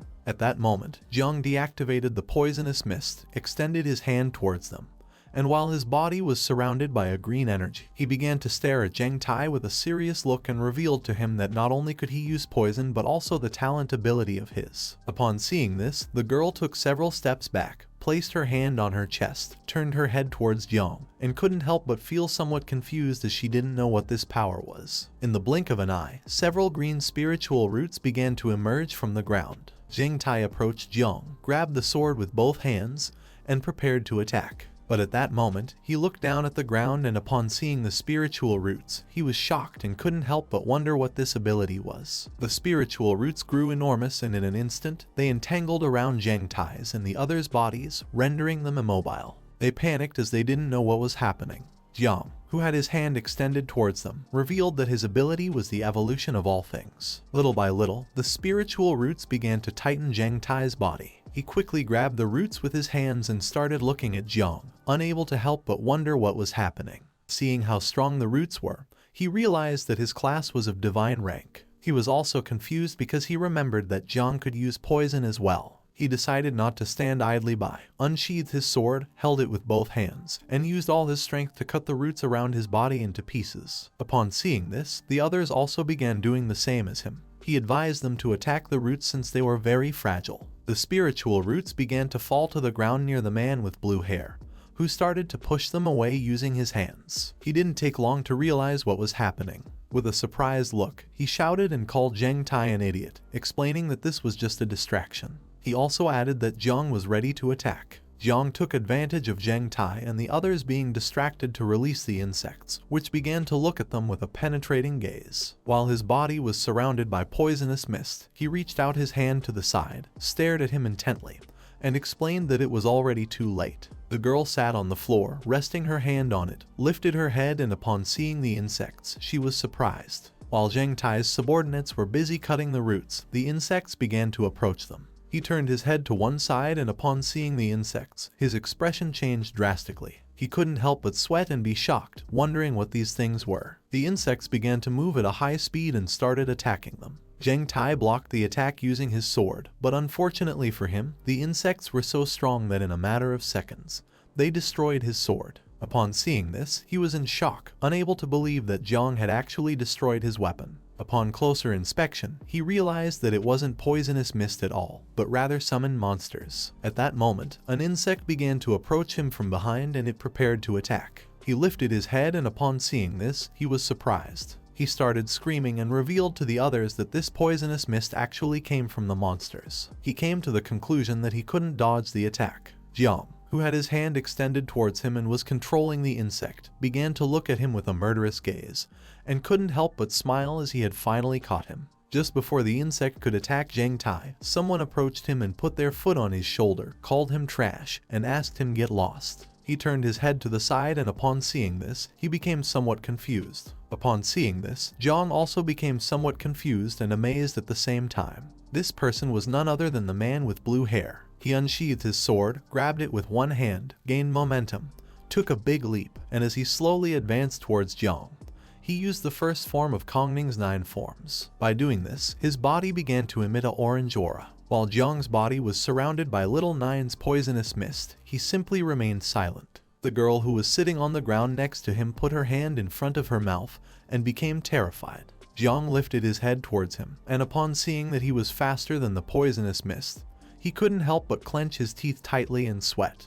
He used the secret technique of the Xiao family called chasing dragons. At that moment, a dragon made of spiritual energy manifested itself and began to stare at Jiang. It clenched its teeth tightly and attacked him. Its attack was so powerful that it destroyed the area where Jiang was into pieces and created a smoke screen in the process. While with one hand he was holding the sword and had it extended towards Jiang, he began to stare at him fixedly and with a smile called him a bastard. He knew it was going to be difficult to deal with him, but luckily his level wasn't very high and his speed wasn't fast enough. He thought that by using this blade alone he would be able to defeat him. But to his surprise, several seconds later, once the smoke cleared, his expression changed drastically. He was in shock as he couldn't believe what his eyes were seeing. Luckily, Jong was still alive, thanks to the girl using her hidden profession ability called Earth Eternal Shield and creating a shield around them. While she had her hands extended towards the shield, it began to crack. She closed her eyes, and while blood was coming out of her mouth, she explained to Jong that she was in a lot of pain. Jong, who was standing behind her, began to look at her with a surprised and dumbfounded expression. He realized that she was actually a defensive type. The man with blue hair had forgotten about her, but now seeing that she had blocked his attack using the shield, he couldn't help but become enraged. He started looking at her aggressively, clenched his teeth tightly, and prepared to attack again. Jong began to look at him and thought that this was a good opportunity to attack. He extended his hand to one side, releasing the poisonous mist. Several seconds later, he landed on the ground. At that moment, several insects began to approach him quickly from behind. One of his subordinates, who was lying on the ground, reached out towards him and caught his attention to ask him to be careful. While holding the sword with one hand, he turned his head back, and upon seeing the insects approaching quickly, he became alert. At that moment, he grabbed one of his subordinates by the hood. Upon seeing this, the subordinate became somewhat confused as he didn't know what was happening. While with one hand he was holding the sword, with the other he grabbed his subordinate by the hood and placed him in front of himself to use him as a shield. Since the insects were not very smart, they attacked his subordinate instead of him. The insect's attack was so powerful that their bodies were thrown backwards. His subordinate was seriously injured. While his body lay beside him, he placed a knee on the ground, leaned the sword against the ground, rested his arm on the other knee, and began to look down at the ground and cough. Jong came down from the second floor, started approaching him, and couldn't help but think that he was a nasty bastard for using one of his own men to block the attack. The insect's attack pierced the man's chest, who was lying on the ground. Even though he was badly injured and bleeding from his mouth, he was still alive. He began to cough and caught his master's attention. He stood up, started approaching Jong, slightly turned his head towards his subordinate, and thanked him for enduring the attack for him. He thought that he had not educated him in vain, and upon seeing that he was still alive, he couldn't help but praise him and think that he was truly strong. Jong, who was standing in front of him, simply remained silent. He took out a dragon yuan pill from his pocket with his hand, opened his mouth and ate it. He couldn't believe that he was being forced to use the dragon yuan pill. In a matter of seconds, his subordinate lost his life. He began to approach Jong, dragging the sword on the ground, causing small rocks to slowly float. Upon seeing this, Jong assumed an offensive stance, while on the other side, the girl sitting next to him and covering the wound on her arm with her hand remained still. He tightly gripped the sword, pointing it towards Jong, and with a murderous look, he warned that his next attack would slice his head into pieces. Jong simply remained calm, calmly looking at the man in silence, ready to face any attack. Once the dragon yuan pill took effect, the elemental energy dragon grew enormous and appeared behind him. Its eyes began to shine, indicating to him that it was ready to attack. He assumed an offensive stance, stomped forcefully on the ground, breaking it into pieces. Then he tightly gripped his sword and stared fiercely at Jong, determined this time to finish him off. His energy was so strong that the rocks around him began to float. Jong started looking at the dragon and couldn't help but be terrified. He didn't know if he would be able to withstand the attack. The man with blue hair began unsheathing his sword and prepared to attack. This time he decided to use technique number 2 of the 9 Kongning styles. At that moment, he used the ability called the Descending Dragon's Cut and launched a powerful attack towards Jong. In doing so, his body began to emit a powerful energy, and in the blink of an eye, the elemental energy dragon started advancing quickly towards him. It opened its mouth and prepared to finish him off. At that moment, the girl stood in front of Jong. She extended her hands towards the attack and with a determined look, used the Earth Eternal Shield once again. Jong put his elbow in front of his face, turned his head towards her, and upon seeing that despite being injured she was willing to block another attack, he couldn't help but be somewhat surprised. In an instant, a green shield appeared around them. Upon seeing this, the spiritual dragon began to attack the shield, breaking part of the ground and creating a curtain of smoke in the process. While she had her hands extended towards the shield and was blocking the attack, she closed her eyes, clenched her teeth tightly, and explained to Jong that because the man had taken Xiao family's secret dragon yuan pill, now the strength of the dragon had multiplied several times. Now her shield would not be able to withstand the attack at all, which meant they were doomed. In a matter of seconds, little by little the shield began to crack. Upon seeing this, she decided to use her last bit of strength to hold on as long as possible. Jiang grabbed his cloak with his finger, started looking at the spiritual dragon and couldn't help but be amazed and think that the man with blue hair was really strong since each strike from the dragon was a deadly move. The previous attack had already been astonishing, so he didn't expect him to unleash such power. The man with blue hair jumped, approached them, and began to stare at Jiang. When he saw that the shield was starting to crack, he couldn't help but smile. He used the descending dragon's cut several times, launching powerful slashes towards the shield. Jiang returned his gaze and reached out his hand towards the sky, activating the swarm of insects mark. Seeing that he was a ruthless and powerful person, he decided not to show any mercy. Several seconds later, once the girl's shield broke, several thousand insects began to emerge from Jiang's hand and appeared in the sky. The man with blue hair looked up, and upon seeing so many insects, he couldn't help but be shocked. He clenched his teeth tightly and started wondering what was happening.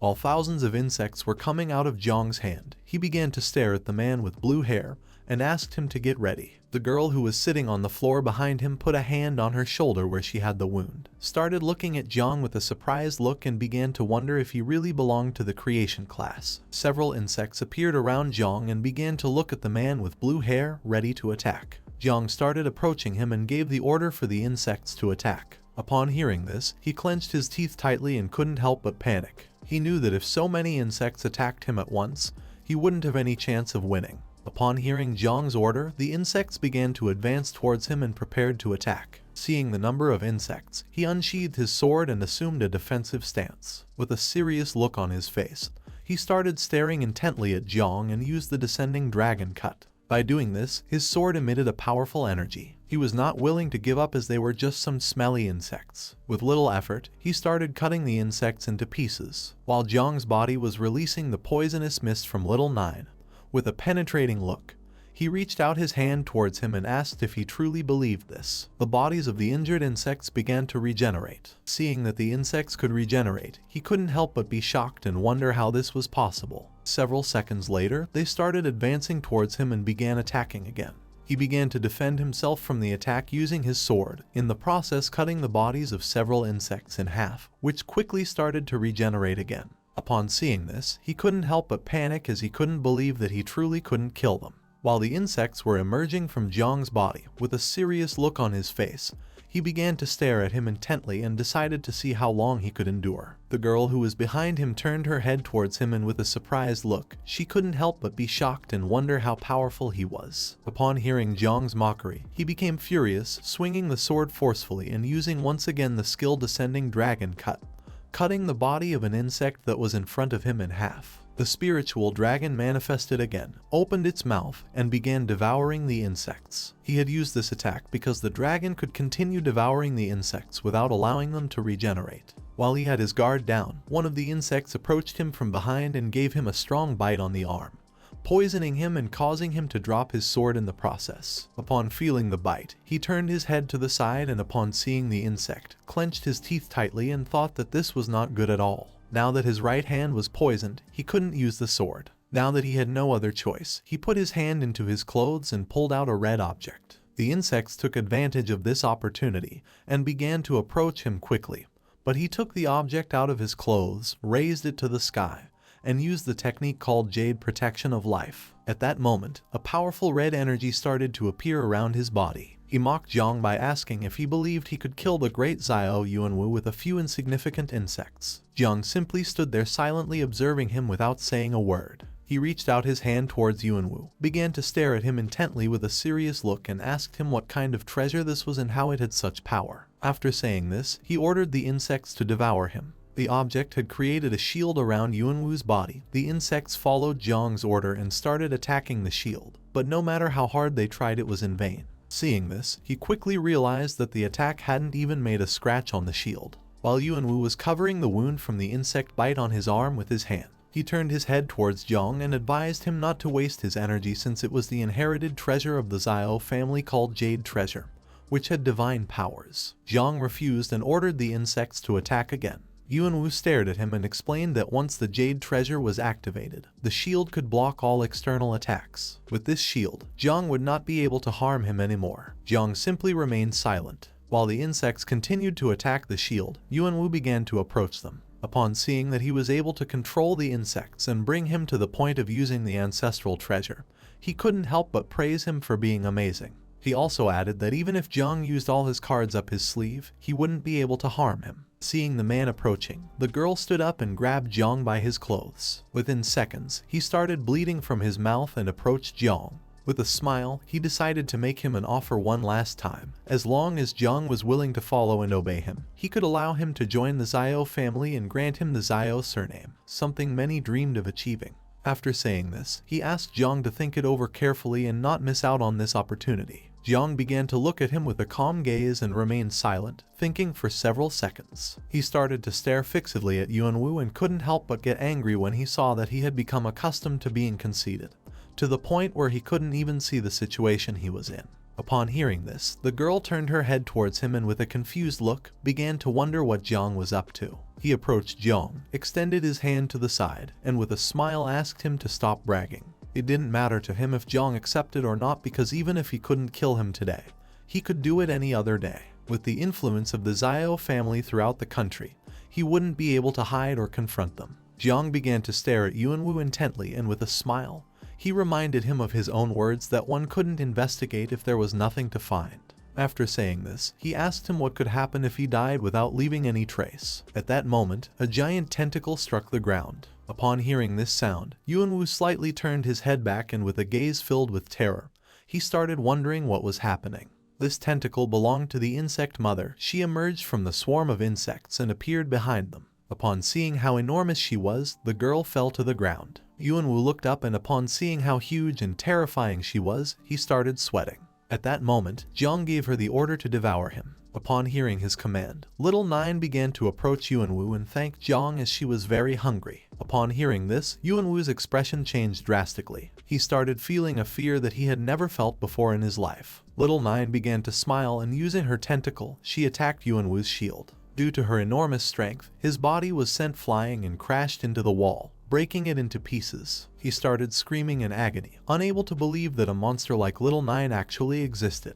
He asked Jong what kind of monster she was. With a calm look, Jong explained to him that Little Nine had just finished reproducing herself, so he and the jade were exactly what she needed to satisfy her hunger. Little Nine began to repeatedly hit Yuanwu using her tentacle, creating a large curtain of smoke in the process. In a matter of seconds, the shield started breaking into pieces. He opened his mouth and started screaming in pain, questioning why the shield had broken so easily. He began to bleed from his mouth and fell to the ground. He couldn't believe that this was happening. Now the fate of the Xiao family and the jade were going to disappear. Now that the shield had been broken, Little Nine started to stare at him intently. She began to bring her tentacle closer to him and decided to deliver the final blow. With a cold expression, Jong remained silently observing this. Little Nine attacked Yuanwu, destroying the ground into pieces in the process. Her attack had been so powerful that all that was left of Yuanwu was a pool of blood. She began to lift the tentacle from the ground, and Jong thought that no one should find out about this since Yuanwu was now dead.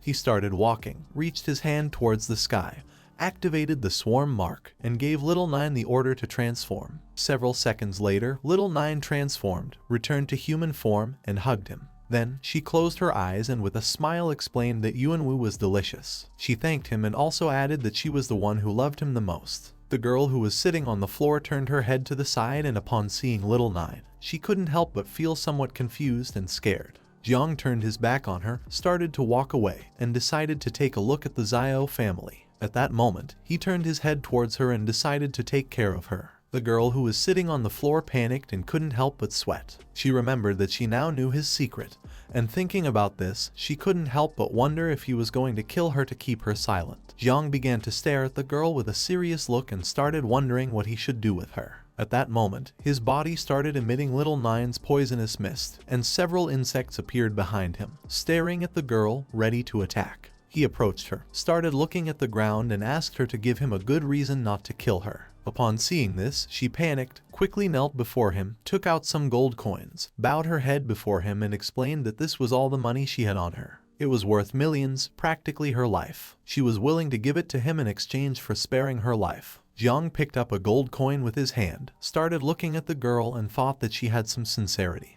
But since she knew too much and also lied, he decided that it was best to eliminate her. She stood up, closed her eyes, raised one hand towards the sky, and swore by her name Luo Sandow that if she lied to him, Then the heavens could punish her with 5 thunders. Jiang was somewhat confused as he didn't know whether to believe that her name was Luo Sandow, since she always told lies without thinking about the consequences. Luo Sandow approached him, handed him her identification card, and looked at him with a sincere gaze. She explained to him that what she was saying was true. She didn't know what her parents were thinking when they gave her this name, but she really wasn't deceiving him. She also added that if he still didn't believe her, then he could look at her identification card. Jiang took her identification card, brought it closer, and upon looking more closely, he saw a chubby girl. Upon seeing this, he asked Luo Sandow if she was sure that she was the same person as in the photo. She grabbed strands of her hair, started pretending to have 2 ponytails, closed her eyes, puffed up her cheeks, and explained that the photo had been taken 2 years ago when she hadn't grown yet and hadn't lost weight. Upon seeing the expression on her face, Jong turned his head back and started laughing out loud.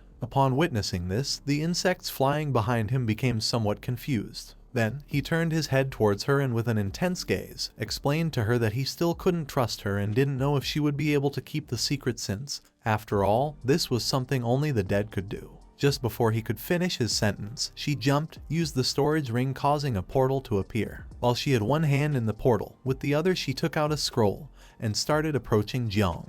With a serious look, she asked him not to worry about this. Jiang began to look at the scroll with a surprised expression and asked her what it was. She began to open the scroll using both hands, and she explained to him that this was a sealing scroll. Once she revealed the secret, she would be executed immediately. She was very afraid of dying, and for this reason, she had taken out the scroll. At that moment, a system window appeared to inform Jiang that she swore to protect his secret with her own life. If she revealed this secret, then she would be executed. Upon seeing this, he was somewhat surprised as he couldn't believe that something like this existed in the world. Several seconds later, he picked up the scroll with his hand, closed one eye, started looking at it with the other, and decided to accept. Now that she had signed the confidentiality agreement, he decided not to kill her for now. Upon hearing this, she thanked him. He turned his head towards her and asked how much this scroll cost. She put her finger on her cheek, started looking at him, and revealed that its approximate value was around 10 million.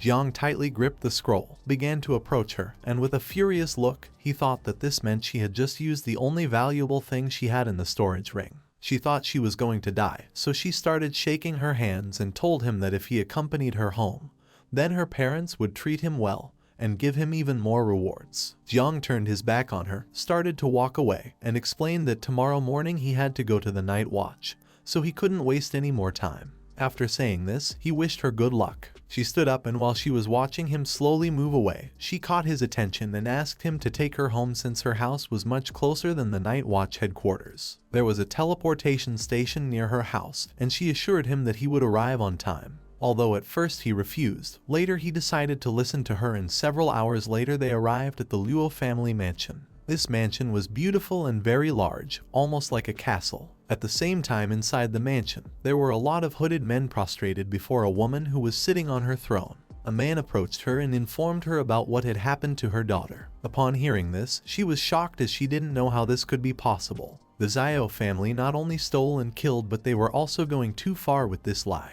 Seeing that she was furious, the man asked her to calm her anger towards him, as he was a wretched person who had caused her suffering. Several minutes later, Luo Sandow entered the room, approached her mother, sat beside her, rested her head on her knees, and started crying.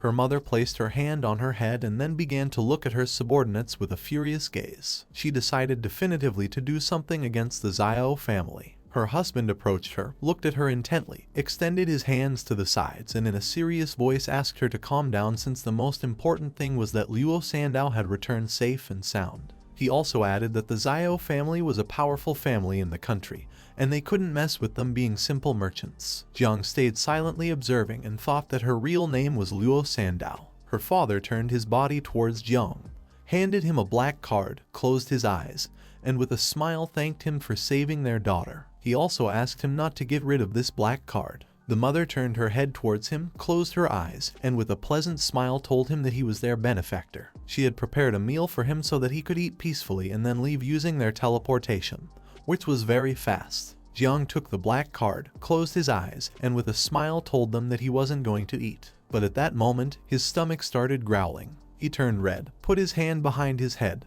and with a smile decided to eat a little. Upon seeing this, her father pointed out the place where the food was and decided to organize it immediately, while on the other side her mother put her hand near her face, closed her eyes, and began to smile. The best chefs in the Luo family prepared the food. In several minutes, Jong ate several dishes until he stacked them one on top of another to form a column. One of the waiters who was bringing another dish approached him and upon seeing this, became somewhat confused and surprised at the same time. While Jong had one hand resting on the table and with the other was holding a piece of meat thigh, he thought that as the number of insects increased, his appetite also became greater. Beside him, Luo Sandow was sitting. She turned her head towards him and with a smile asked him not to rush and eat slowly. Next to her were seated her mother and father, who simply closed their eyes and with a joyful smile, silently watched Jong. Jong started eating even more. She began to look at him and couldn't help but blush and be somewhat surprised. Her mother, who was enjoying a cup of tea, explained to her father that their daughter said Jong belonged to the creation class and had divine rank. For her, he was very strange because she didn't know how he had been able to save their daughter from the hands of the Xiao family. Her father put his hand under his chin, started looking at Jong, and explained to her that although their daughter didn't want to say it,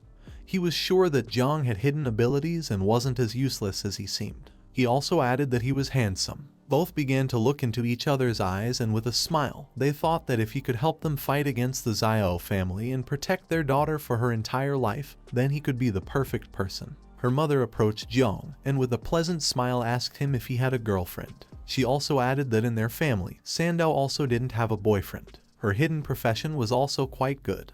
Besides being an expert in business, she could also be a financial manager. Her father stood behind him, gave him a thumbs up, and explained that Sandow's body was also very sexy because she had measurements of 36, 24, 36. He also added that they made a perfect couple, and he had even thought of names for their future children. Jong, who was drinking a glass of water, left it on the table, spit out the water, and was shocked. Upon hearing her parents' proposal, she began to blush like a tomato and wonder what was happening.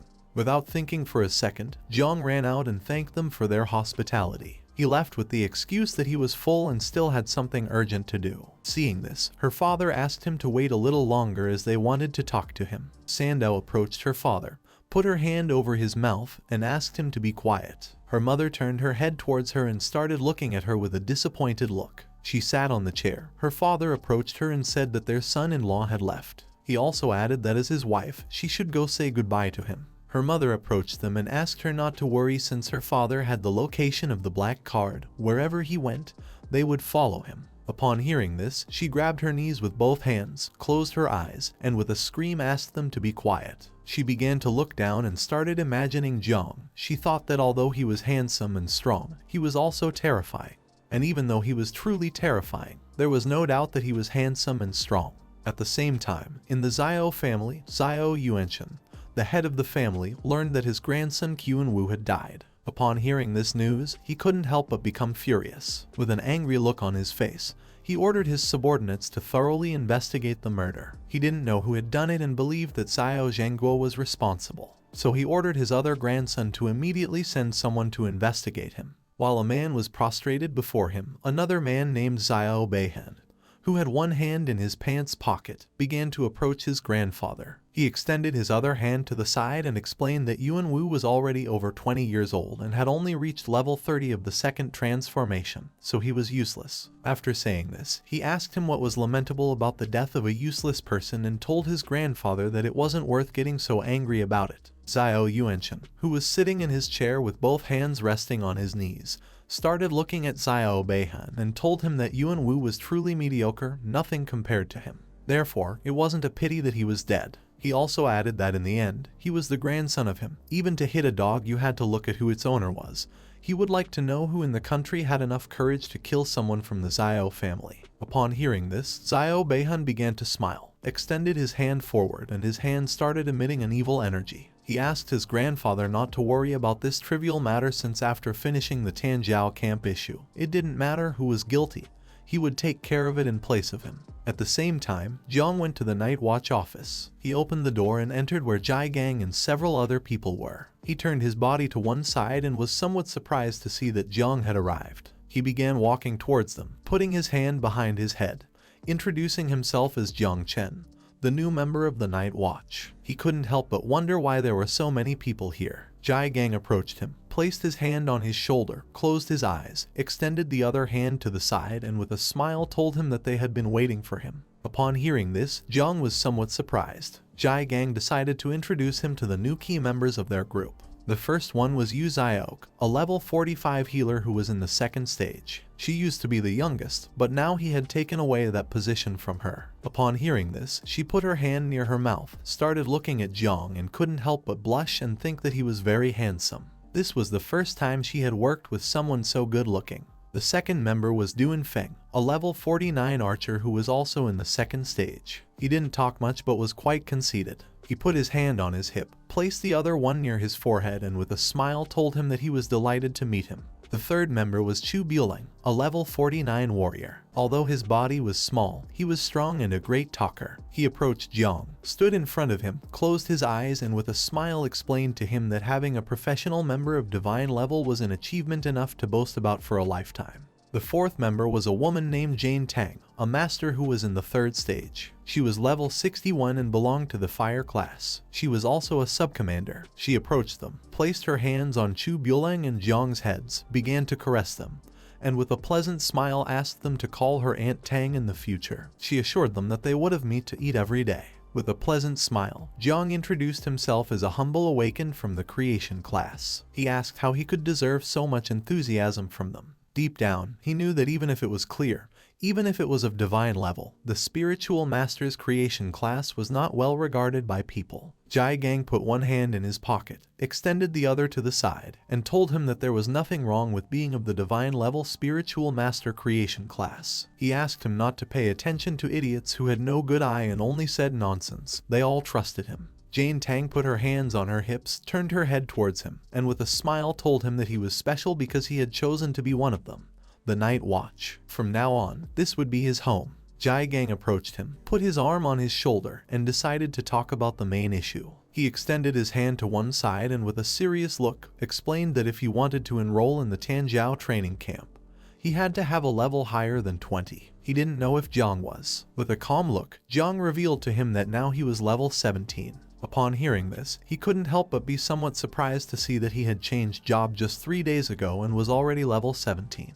He grabbed Jong by the shoulders, closed his eyes, started laughing out loud, and thought that he had not made a mistake in choosing him. He believed that Jong truly had divine talent and it wouldn't be difficult for him to advance 3 levels in 3 days. He decided to enroll him in the Tanjiao Genius Camp right away. Jai Gang opened his eyes, turned his head to the side, and saw everyone else staring at him with a serious expression. He put his hand in his pocket, turned his body towards Jong, and with a serious look asked him if he had gotten into trouble with someone very dangerous in the last 3 days, as there was an unknown 3rd grade master investigating his whereabouts using their divine class. He turned his head to the side, started looking at the ground, and upon hearing that a 3rd grade master was investigating him, he couldn't help but wonder if it could be a member of the Xiao family. Jai Gang crossed his arms and told Yu Xiaok that he was leaving the rest in her hands. Upon hearing this, she responded with a understood. Then, she raised her hands towards the sky, causing a green energy to emanate and form a barrier. She turned her head to the side and explained to everyone that she had placed a protective barrier against espionage around the headquarters so that they could all speak freely without worrying about being spied on. Jiang simply stood still, began to look at her, and couldn't help but wonder what kind of power this was. In a matter of seconds, her power started expanding in all directions, causing the protective barrier to become increasingly larger. Jai Gang approached Jiang, placed his hand on his shoulder, closed his eyes, and with a pleasant smile asked him if there was something he was hiding, adding that they were all here to help him. The others listened attentively in silence. Jiang lowered his head, began to touch his head with his hand, and with a sad look revealed to everyone that yesterday he had killed Xiao Yuanwu from the Xiao family. Although he had completely eliminated the traces and the body of him, he wasn't sure if the Xiao family had other methods of investigation and tracking.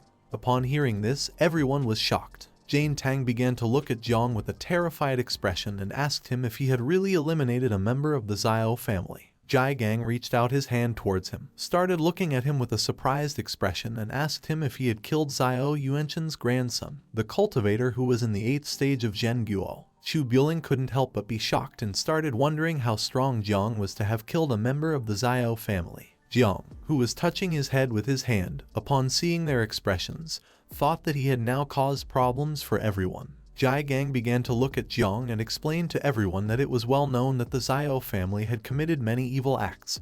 The young members of the Xiao family had caused many problems in recent years. He couldn't help but praise him for doing good by protecting people. He crossed his arms and with a serious look, he remembered that the power of the 8th transformation was undoubtedly terrifying. But according to what he knew, his last grandson was Xiao Yuanwu, the most incompetent and least favorite of him. That being said, it was possible that old Xiao Yuanchen would not personally intervene.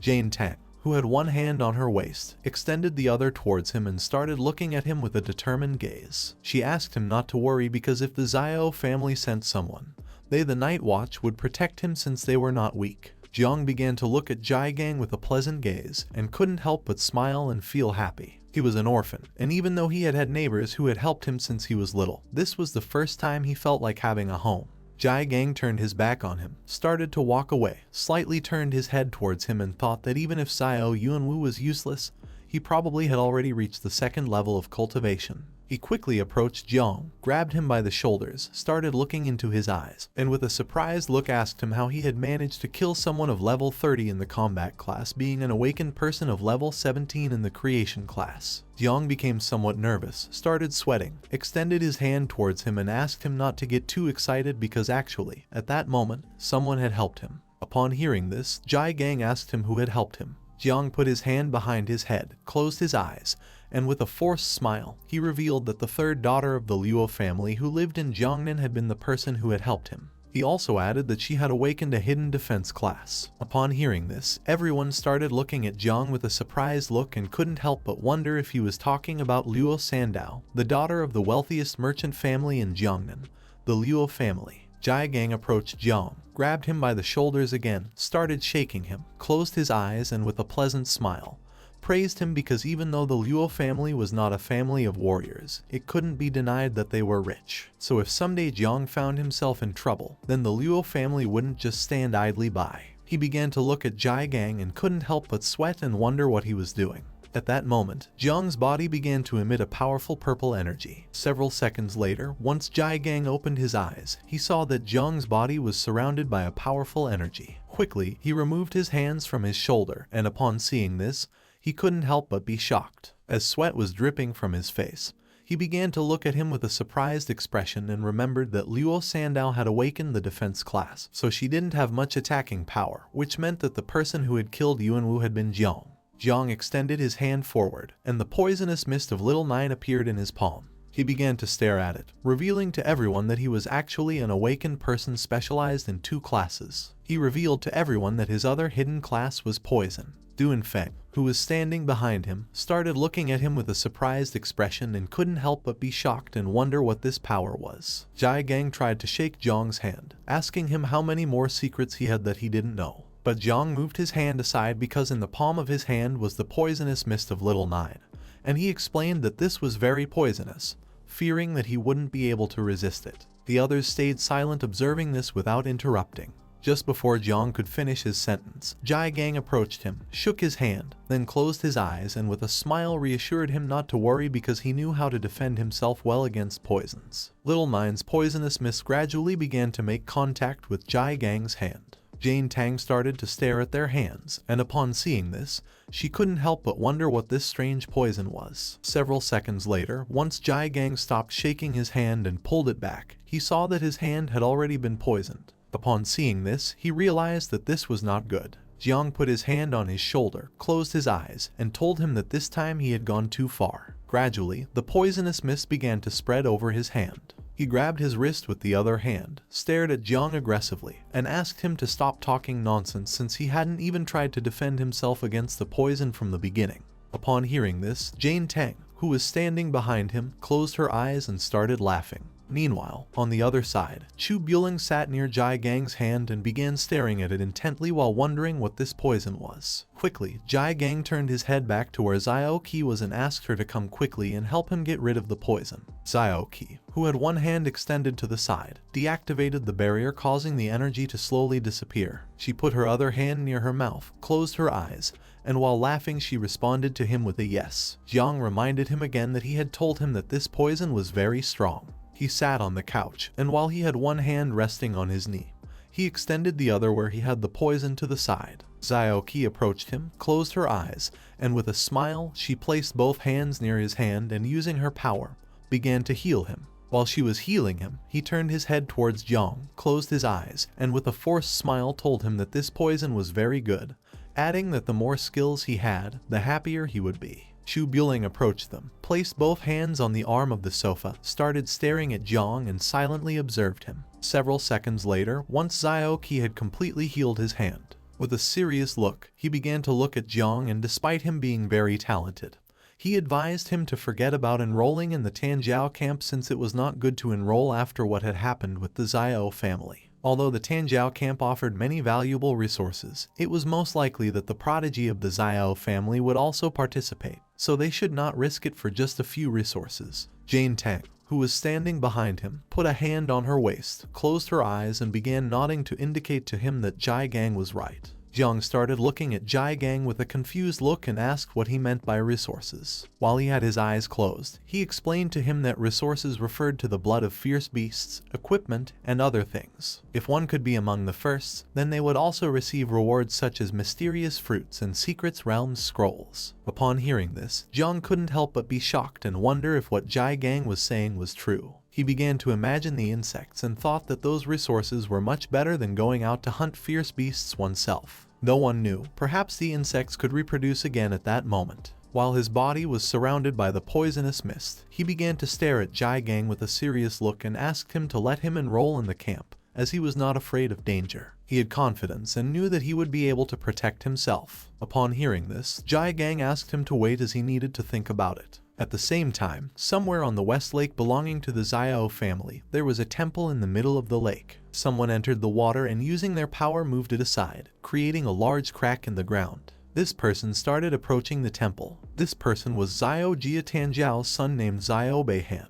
Upon seeing how powerful he was, the others realized that he was the strongest genius in the Xiao family, and his combat power had reached a new level. As drops of the water from the lake fell like rain, Beihan, who held a sword with one hand, turned his head back and with a serious look, asked his subordinates to stop talking nonsense, and also asked if they had found what they were looking for. 3 men wearing hoods placed their hands on their abdomen, bowed their heads before him, closed their eyes, and one of them revealed to him that he had found out that the young master Yuanwu had been pursuing a woman named Luo Sandow. He also added that she had been traveling with someone named Jong Chen.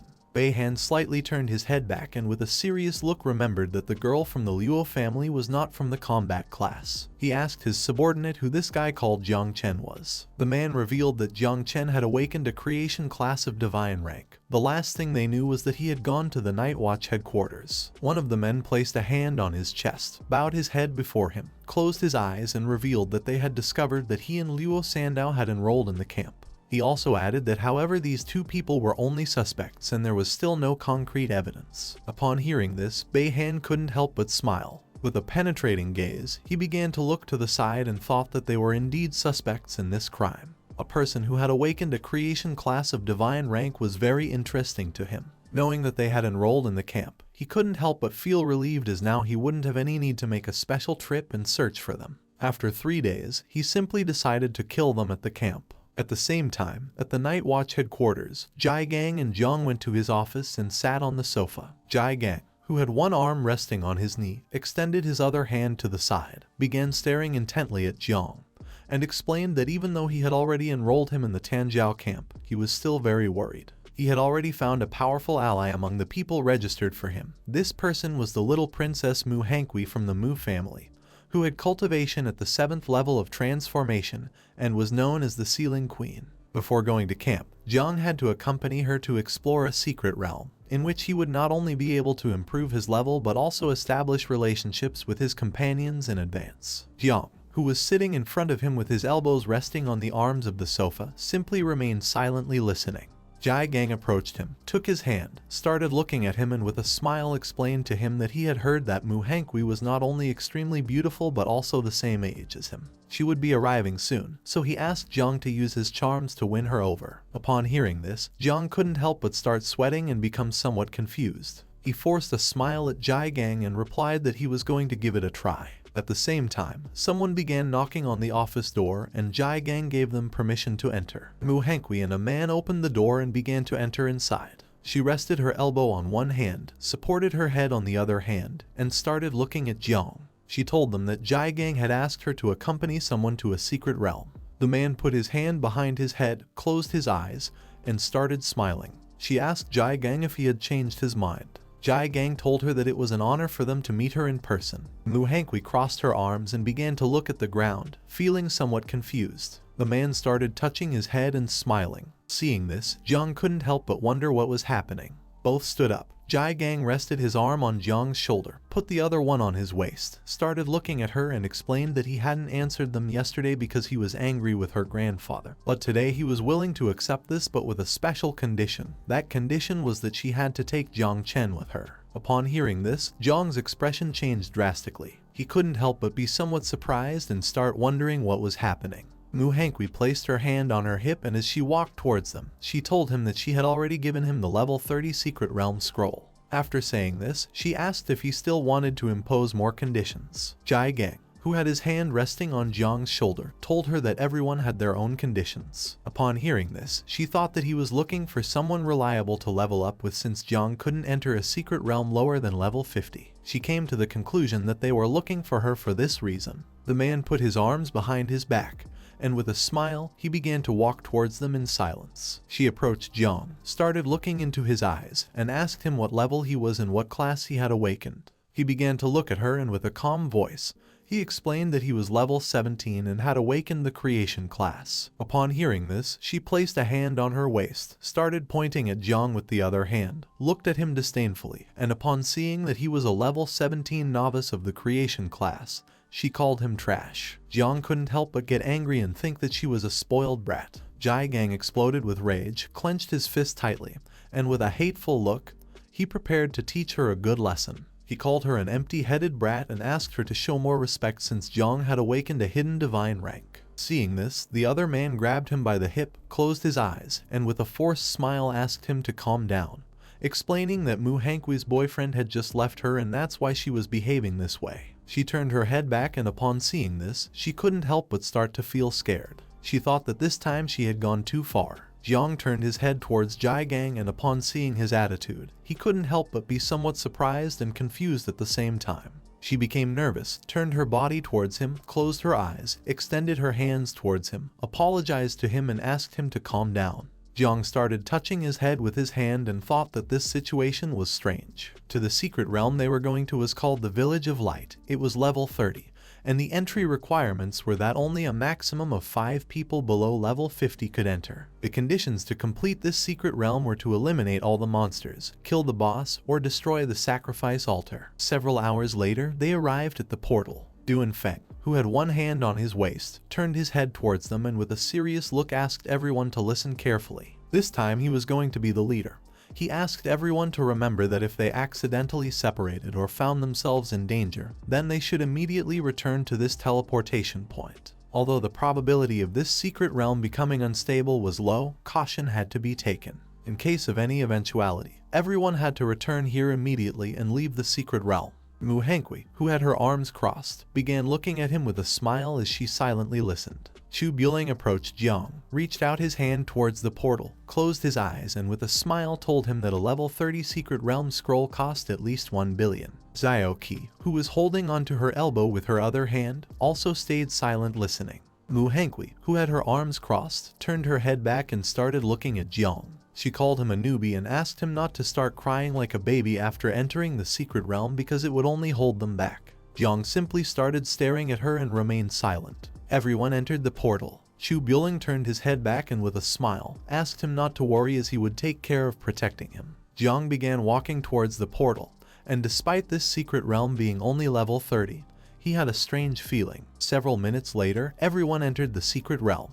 Its interior was a green mountain, full of trees and grass. In the middle, there was a mysterious village, surrounded by snowy mountains. Everyone approached the summit, and Chu Bueling, who was at the back of the group, thought that this village was truly beautiful. He also asked why they couldn't see any monsters. Jiang simply stood silently observing the beautiful village. Duan Feng, who had his hand resting on his waist, began to look towards the village and explained to the others that it was likely that the monsters were hiding in the villagers' houses. He decided to search each one individually. Some time later, everyone descended from the mountain and arrived at the village. While they were walking, Du and Fen asked the others not to worry and assigned Chu Buling the task of attracting the enemy's attention and facing them, while he himself would take care of dealing damage. Little Qi would be in charge of healing, and Jong Chen and Mu Hankui would follow behind them. He asked the two not to lag behind. Upon hearing this, everyone responded with understood. Somewhere in the village there was a rock on which was written the Shining World, emitting a strong and evil aura. Du and Feng, Xiao Qi, and Zhang approached the stone. Du and Feng raised his hand to the sky, signaling them to stop. He realized that this stone was suspicious, so he asked them to be careful. Xiao Qi, who was standing beside him and holding the magical staff with both hands, explained that she disliked the atmosphere of this village a lot. She concluded that it had a dark nature. Jiang simply remained still and didn't say a single word. Xiao Qi decided to first apply a purification buff to the village. She closed her eyes, extended her hand towards the sky, and her hand began releasing blue magic. The buff she had applied started spreading throughout the entire village. Jiang brought his hand closer to his face, started looking at the magical dust, and with a surprised look thought that this buff was incredibly powerful since it not only cleared people's minds but also significantly increased their attributes and energy. At that moment, the wind started to blow and a cloud of smoke began to form. The sky changed color and turned red. The lights of the town turned on, and an evil energy began to gather in the sky. They approached and couldn't help but be shocked and alert at the same time. This evil energy came from the stone. Du and Feng quickly realized this and thought it was not good. He turned his head back and with a serious look, he ordered the others to run. Just before he could finish the sentence, the stone started absorbing him. Just before disappearing, he asked the others to stay away from the stone and also gave them the order to call for reinforcements immediately since this was a mutation. A brilliant light descended to the ground just above the town, creating a magical barrier around it to prevent them from escaping. Several system windows appeared, warning everyone that this secret realm of level 30, called the Beautiful Town, had undergone a mutation and was now called the Village of the Dead. This secret realm was nightmare level, and the conditions to complete it were either to eliminate all the undead in the Village of Light or kill the final boss. The system left them a note: the light fades away, darkness flourishes, and that's when the door to the Kingdom of Death will finally open. The smoke dispersed everyone. Jiang was teleported inside a house. As he read the system information, he realized that the secret realm had just mutated directly from normal level to nightmare level, and the others had also been scattered by the mutation. He couldn't help but be shocked, while a drop of sweat was falling from his cheek. He remembered that this secret realm was level 30 and had nightmare difficulty. With his current level, fighting alone would be too dangerous. He recalled what Du and Feng had told him: if one accidentally got separated and found themselves in danger, they should immediately return to the teleportation point. Jiang decided to listen to Duong Feng and decided to return first using the teleportation stone. Without hesitating for a second, he approached the wooden wall of the house and gave it a strong kick, breaking the wooden planks. But instead of finding the way out, he found himself in a room where there were lamps hanging from the ceiling, coffins on the floor, and on the wall there was a picture of an old man. Jiang entered the room and after looking carefully, he realized that there was no way out, only coffins. Upon seeing this, he couldn't help but feel somewhat confused. The old man in the photo began to look at Jiang and started to smile. He started to wonder if this was an illusion. He didn't know why the old man in the photo was smiling at him. At that moment, the lid of a coffin began to open, and someone with sharp claws started to emerge. Upon hearing the sound of the coffin lid, Jiang turned his body towards the noise, and with a confused look, began to wonder what was happening. Several necromancers opened the coffins and emerged. They started staring at Jiang.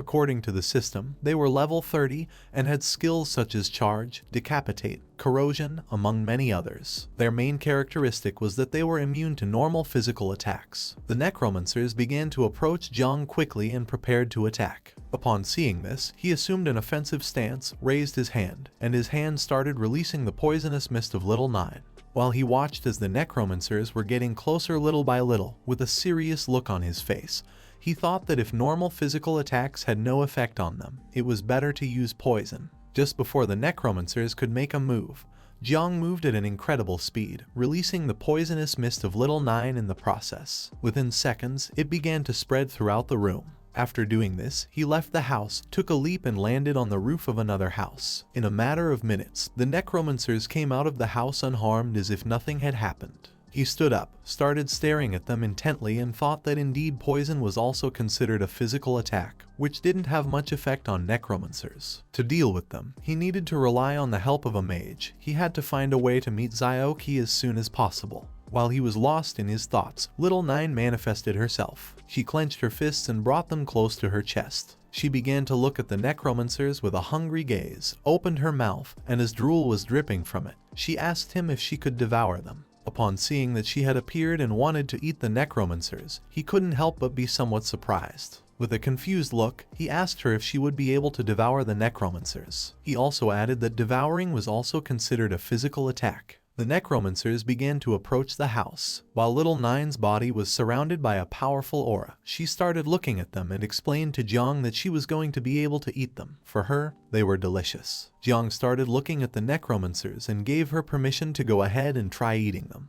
But he also asked her not to push herself too hard. If she found herself in trouble, he would help her escape. Upon hearing this, she gathered momentum and with a murderous look began to advance towards the necromancers, thinking that they were simply food. Jiang, who was standing on the roof, started to watch her and couldn't help but think that she was impressive. Just before the necromancers could make a move, Little Nine began to move at an incredible speed, piercing through their bodies, cutting them into pieces, and devouring them in the process. She sat on the ground, pulled her knees together, placed her hands under her cheeks, closed her eyes, and with a smile, started to enjoy the meal and feel as if she were in heaven. To her, they were very delicious. Upon seeing this, Jong couldn't help but be amazed. He began to look at her with a surprised expression and remembered that she came from the abyss, so essentially she was like an undead, both belonging to darkness. Now that he had the divine evolution, she could grow and become the mistress of the abyss, whose essence surpassed these necromancers completely. Upon remembering this, Jong extended his hands towards the necromancers, and at that moment,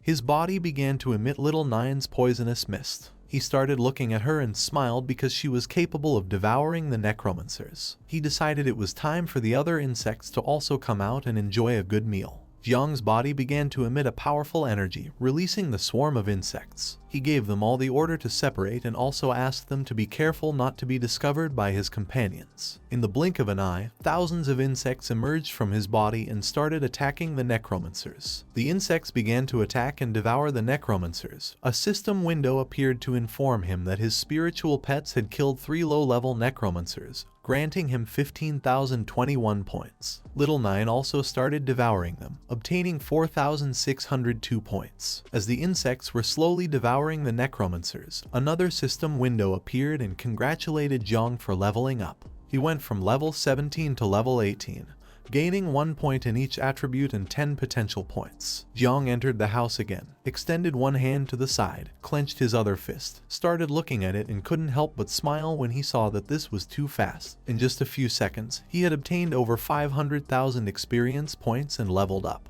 He thought that this secret realm was simply a paradise tailored for him. Now that there were no necromancers in the house anymore, he turned his head back and decided to investigate the old man's strange photograph. Before, the old man was smiling, but now he was terrified and trembling with fear. Jiang approached the photo, put his hands on his waist, started looking at it, and with a smile asked the old man why he wasn't smiling. Little Nine manifested herself. She started looking at the photo and informed Jiang that everything outside had been eaten. He began to point at the photo with his thumb, and with a smile he praised Little Nine for having done a good job. He asked her to look at the photo and also if she could devour it. Upon hearing this, she started looking at the photo with a hungry gaze. Seeing this, the old man became even more afraid and couldn't help but start trembling. At that moment, the old man's photo exploded into pieces, leaving them in shock. They couldn't help but wonder what was happening. A system window appeared. They had successfully scared off the level 35 elite Death Guardian. As a reward, the system granted them 8701 experience points. The pieces of the photo fell to the ground. Jiang and Little Nine started looking at the pieces and felt a little depressed. At the same time, somewhere else in the village, someone hit a necromancer in the face with a bow. This person was none other than Duan Feng. Several necromancers surrounded him, but he drew his bow, held it with both hands, clenched his teeth tightly, and with a determined look began to swing it forcefully, hitting one of the necromancers in the process. Another necromancer tried to attack him by surprise, but he reacted in time and using the sharp string of the bow, he cut its hand. He couldn't help but feel fortunate since he had a longbow as a weapon. Otherwise, he wouldn't have been able to deal with these undead creatures. He began to worry about the others, especially Jong Chen, who was not even level 30. If something really bad were to happen, he didn't know how he would explain it to his boss. While he was lost in his thoughts, a system window appeared in the sky to inform him that his teammate had killed a lower level Spectre and an elite rank Guardian of level 35. As a reward, he obtained 12,161 points. Duanfeng lifted his head, started looking at the system window and couldn't help but be shocked. He began to tremble and started questioning what was happening and who was doing this. A horde of necromancers appeared and started chasing him. He grabbed the bow with one hand and began to flee. He clenched his teeth tightly and with a serious look, he remembered that this was a secret realm that had mutated. He didn't know who was killing so many monsters in seconds. He came to the conclusion that the responsible person could not be someone weak. At first, he thought it could be Chu Bulong, but then dismissed him since his physical attributes were very passive. Then he thought it could be Xiaoqi, but dismissed her as well since she was a mage who could restrain necromancers but wouldn't be able to kill them in seconds. He immediately ruled out Zhang since he was low level. He had awakened the poison and growth class of all things, which would have no effect against the undead. With a surprised look, he began to look ahead and started questioning if the person who was killing the monsters was Mu Hangui. He didn't know if she was that strong. The necromancers slowly started closing in on him. Seeing this, he began to run even faster. Now that there was someone on the team who could defeat the monsters instantly, he thought there was time to save the others. He asked Zhang to hold on a little longer. At the same time, in some other place in the village, someone put their hand on the wound they had on their shoulder. This person was very injured. She was none other than Mu Hangui. Behind her there was a horde of necromancers who were chasing her. She was very injured, with scratches all over her body. While she was holding the wound on her arm with her hand, she opened her mouth and started bleeding. She was very desperate because she didn't want to die. She was the only one who had a hidden profession in her family. She still had to participate in the Young Talents camp and revitalize her family. Her hopes for life slowly began to fade away. Soon, she would run out of energy. She couldn't even use her primary ability called speed properly. She started crying because she wanted to go home and didn't want to die. At that moment, she saw several necromancers running away, and upon seeing this, she began to question whether it was her teammate who had just killed the undead. She started walking even faster, and several seconds later, she reached the end of the alley. At that moment, Little Nine's poisonous mist began to appear from around the corner. Upon seeing this powerful energy, she couldn't help but be somewhat surprised and feel relieved. Thinking that she was saved, she just had to hold on a little longer. But for her bad luck, her strength completely ran out, causing her to fall to the ground. While she had both arms supported on the floor, she closed her eyes, and as blood was dripping from her mouth, she thought this wasn't good. The necromancers began to approach her and prepared to attack. Seeing this, she panicked, extended her hand forward, and with a desperate look started asking for help. At that moment, Zhang appeared, and with a serious look, he began to stare at her. Upon seeing that the person from whom the necromancers were fleeing was Zhang, she couldn't help but be shocked. She started reaching out her hand towards him, and with a surprised look, she couldn't help but wonder what was happening and how it was possible for him to be so strong. The necromancers began to approach her and prepared to finish her off. With her last bit of strength, she reached out her hand towards Zhang and asked him to save her. Zhang turned his head towards her, and with a serious look, he started to gaze at her and remained silent in deep thought. Several necromancers grabbed Mu Hangui's arm, but at that moment, Zhang also grabbed her arm and asked her to flee. She began to look at his arm with a confused expression and couldn't help but wonder what was happening. Using all his strength, Zhang pushed Mu Hangui aside and threw her backwards, saving her from the necromancer's attack. While he had one hand extended backwards, he stared intently at the necromancers and asked her to get away from here and stop interfering. She started running backwards, and then suddenly she tripped and fell to the ground. Several seconds later, while she had one hand on the ground, she began to sit up, started wiping her face with the other hand. And while one eye was closed, she began to look at him with the other and thought that Jong Chen was crazy. A purple energy appeared, and upon seeing this, her expression changed drastically. She couldn't help but be shocked and started wondering what was happening. Zhang extended his hand towards the necromancers, releasing a swarm of insects that quickly advanced towards them and began attacking, tearing their bodies into pieces. Mu Hangui, who was behind Zhang, couldn't help but think that he was very handsome. In an instant, the insects killed and completely devoured the necromancers. While Jong's body was releasing little Nine's poisonous mist, he simply remained silent. Mu Hangui placed both hands on the ground, sat down, started looking at Jong, and couldn't help but wonder if he really was a useless person from the creation class. Jai Gang had told her that he had 2 classes, and she quickly realized that this was his true power. She put her hand over her mouth, started blushing, and looked at Jong with a loving gaze. Her heart was beating very fast, which meant she was in love. 30 minutes later, the others finally got rid of the necromancers and gathered somewhere in the village. Chu Bueling placed both hands on his knees, started breathing heavily, and couldn't help but think that necromancers were very powerful. Duanfeng began touching his head with his hand and with a confused look thought that this was very strange since he hadn't come across another necromancer since he had left that house. Xiaoqi, who was holding the magical staff with both hands,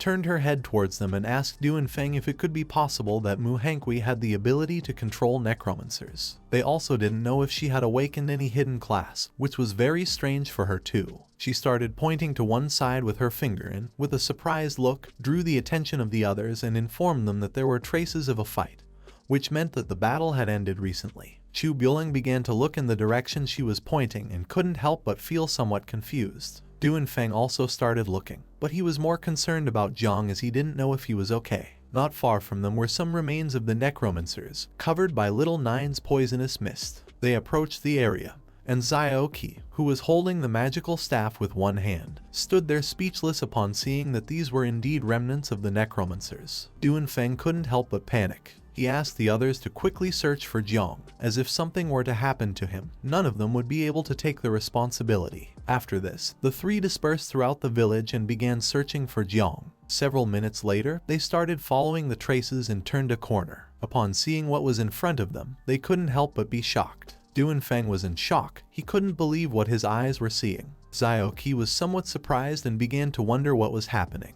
In front of them there was a street with small stairs, and on these stairs sat Jong, who had both elbows resting on his knees and his head supported on his hand. Beside him was Mu Hangui. She clenched her fists tightly, sat behind him, and started massaging his back. Near them, on the ground, there were more remains of necromancers. Chu Bueling, who was behind them, asked Duanfeng if that was Jong. Xiaoqi began pointing to the sky with her finger and, with a surprised look, told him that it was indeed Jong.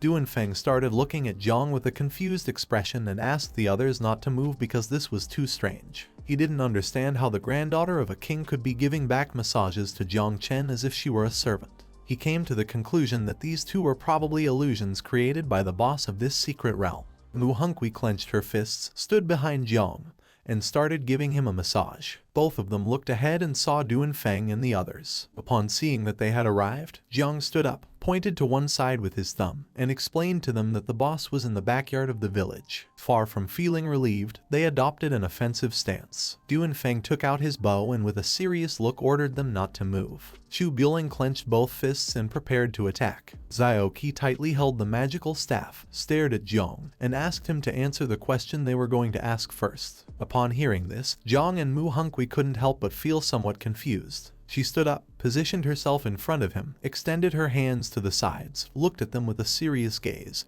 and told them that if they wanted to harm Jong, then they would have to step over her dead body first. He began to look at her with a confused look and couldn't help but wonder what she was doing and why she was behaving this way. Jong put his hand on her face, pushed her aside, stood in front of her, closed his eyes, placed the other hand on his chest, and with a smile explained to Duanfeng that he knew what they were thinking. He revealed to everyone that he wasn't any monster, he just had a little more charm. They didn't respond, and upon seeing this, he told them that their boss was named Jai Gang and Aunt Tang cooked very well. Xiaoqi approached him, placed both hands on his chest, and asked if he was injured. He started touching his head with his hand, closed his eyes, and began to smile. Chu Bueling couldn't help but feel relieved to see that he really was Jong and wasn't hurt. On the other hand, Duanfeng remained somewhat confused. Mu Hangui, who was hiding behind Jong, grabbed his cloak with one hand and, while blushing like a tomato, asked the others not to be angry with her because she was just being obedient. Jong turned his head towards her and with an angry look asked her to tell the truth and stop lying.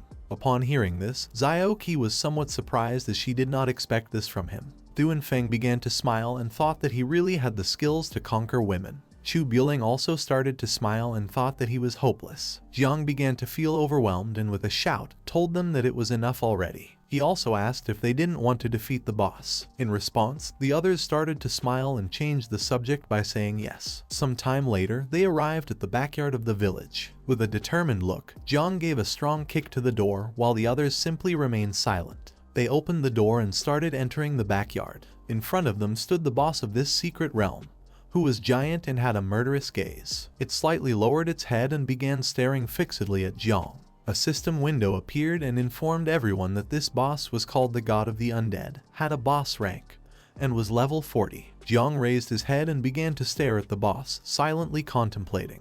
Everyone started looking at the boss and couldn't help but be shocked. With a serious and determined look, Duanfeng revealed to them that this was the level 40 boss. He also asked them to be careful as he would attract its attention first. He assigned Mu Hengku with the task of protecting Jiang.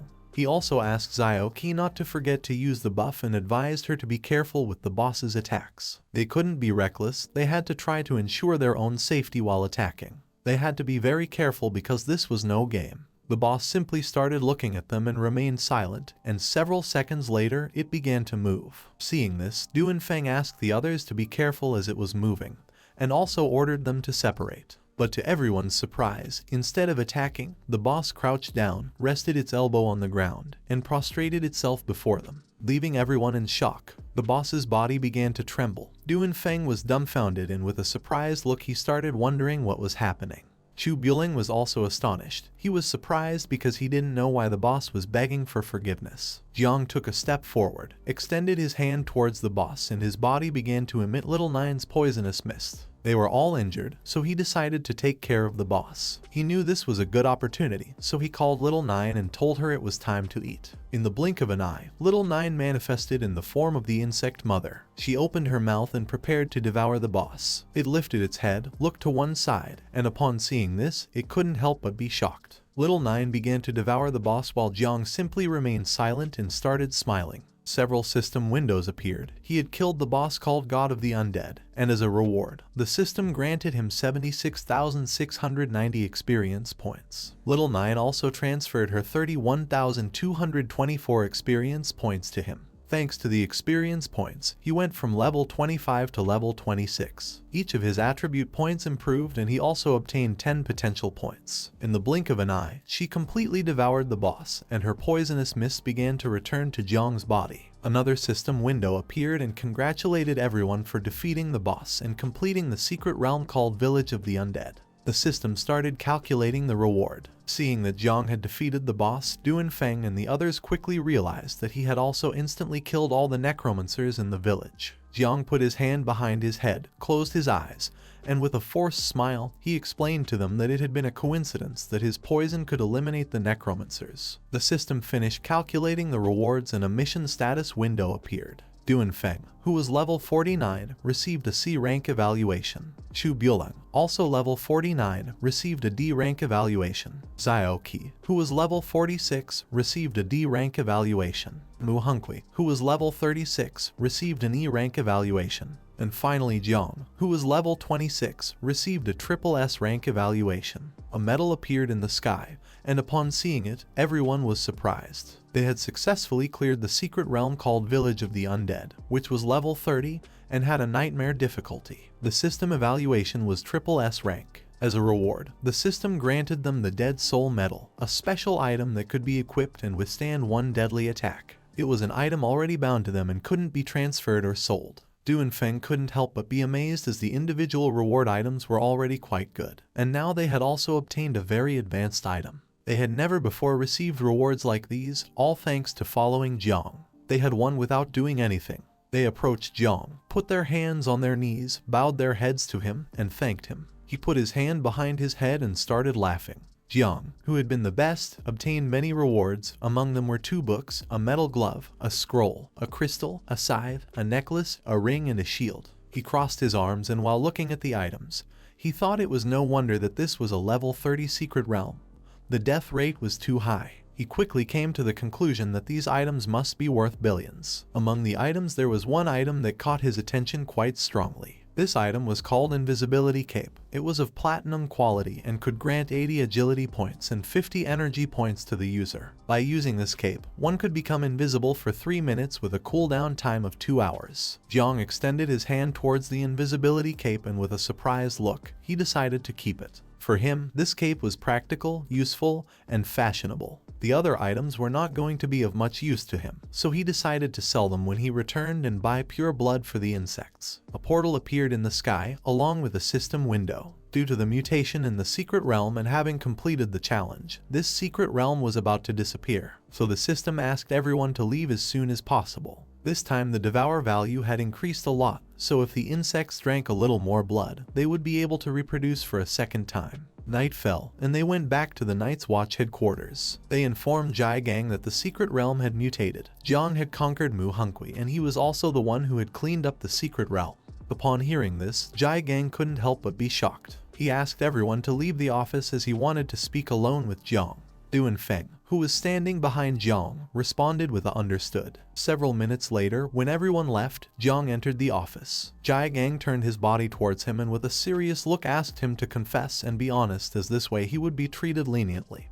But if he resisted, then he would be severely punished. Jong became somewhat confused and with a trembling voice, he asked him what he meant by being honest. Jai Gang started staring into Jong's eyes. He had told the others that the Venom class could counteract necromancers, but Jai Gang knew this was just an excuse to deceive Duan Feng and the others. He knew that Jong was pulling his leg. While Jai Gang's eyes were shining, with a sinister look he asked Jong to tell the truth and also asked him what he was hiding. He began to look at him with a confused gaze and couldn't help but wonder what was happening. He started sweating, and Little Nine manifested in his consciousness. She was also terrified. He didn't know if the insects were about to be discovered. They were an ancient celestial plague, and if people found out about their existence, he didn't know if they would forgive him. Jai Gang approached him, and with a sinister look asked him to speak. Seeing his expression, Jong couldn't help but feel afraid and began to tremble. With a trembling voice he tried to explain to him what had happened. Seeing that Jong was very scared, Jai Gang calmed down and started to smile. He approached him, and while he had one hand on his hip, he placed the other on his shoulder, closed his eyes, and began laughing out loud. Upon seeing that, he also became nervous. He didn't know where his courage had gone when he had killed the monsters in the secret realm. Jong started sweating like crazy. He began to look at Jai Gang, and it didn't take long for him to realize that he was pulling his leg. He sat on the sofa, and while he had one arm resting on it, he extended the other hand towards the ceiling, and with a calm look explained that he wasn't pulling his leg. It was just that if he didn't want to talk now, then he also didn't want to keep pressuring him. The more cards up his sleeve Jong had, the happier Jai Gang would be. In the future, Night Watch would count on him to achieve new successes. Jong finally calmed down a bit, put his hand on his chest, and with a sincere smile asked him not to worry. He decided not to reveal anything for now, but in return he was going to get him epic level equipment. Uncle Jai Gang closed his eyes and couldn't help but start laughing. He appreciated Jong's intention, but an epic level piece of equipment wasn't easy to obtain. In response, Jong explained that he was serious. Jai Gang decided that it was time to get serious. He reached out towards the ceiling, causing a magic circle to start appearing. With a serious look, he thought it was good that Jong had an ace up his sleeve, but there were some things he needed to clarify. From within the magic circle emerged 3 bandaged corpses, and they fell to the ground in front of Jong. Seeing this, he couldn't help but feel somewhat confused. He asked Uncle Jai Gang what this was and where these corpses had come from. Jai Gang started to stare at Jong and revealed to him that these guys were at least 3rd grade masters of level 60 or higher. There were even 2 4th grade grand masters with a level above 90. They were not people to be taken lightly, since any one of them was someone whom even Jai Gang could not handle. He was just a corpse collector. Jong became somewhat nervous, and as a drop of sweat was falling from his cheek, he began to look at the corpses and with a terrified look asked Jai Gang if all these guys wanted to kill him. With a calm look, Jai Gang asked him to stop talking nonsense, as these guys had gone to kill Mu Hankyu, but they had all been secretly eliminated by her protectors. Jong turned towards him and with a confused look asked why these guys wanted to murder Mu Hankyu. In response, he took out a scroll, and while holding it in his hand, asked him to read the content. Jong took the scroll with both hands, opened it and began to read. This scroll was a great summer hunting classification. The first on the list was someone of level 46 named Ying Zhan, an invincible descendant, who was in the war zone of the capital. Killing him would grant 3 celestial rewards. The second on the list was someone of level 46 named Jai Xuanyu, an invincible descendant, who was in the Madu war zone called Shanghai. Killing him would grant 3 celestial rewards. The third on the list was someone of level 45 named Jiang Wuxuang, an invincible descendant. He was in the war zone south of the Yangtze River called Jiangnan. Killing him would grant 3 celestial rewards. The 12th on the list was someone of level 41 named Xiao Beihan, a national defender descendant. He was in the war zone south of the Yangtze River called Jiangnan. Killing him would grant 2 celestial rewards. Jiang did not know what this great summer hunting list was. All were names he had not heard before. Looking a little more closely, he noticed the name Xiao Beihan. With a surprised look, he asked Jai Gang if this was not a member of the Xiao family that protected the country. He began to look at Jiang with a serious expression and responded that yes, all of them were the most outstanding geniuses of his generation's camp, and Xiao Beihan was one of them. He was also going to participate in the Tanjiao camp of the 8 war zones, and Xiao Beihan was going to be with Jiang in the Yangtze River Southern War Zone. With a serious look, Jai Gang explained to him that if one was in the 7th transformation, they were considered as king protector. If one was in the 8th transformation, they were considered as country protector, and if one was in the 9th transformation, they were considered invincible. The top 100 prodigies of Great Xia were at least descendants of sealed kings. Mu Hankyu, being one of the 12 descendants of sealed kings in Jiangnan,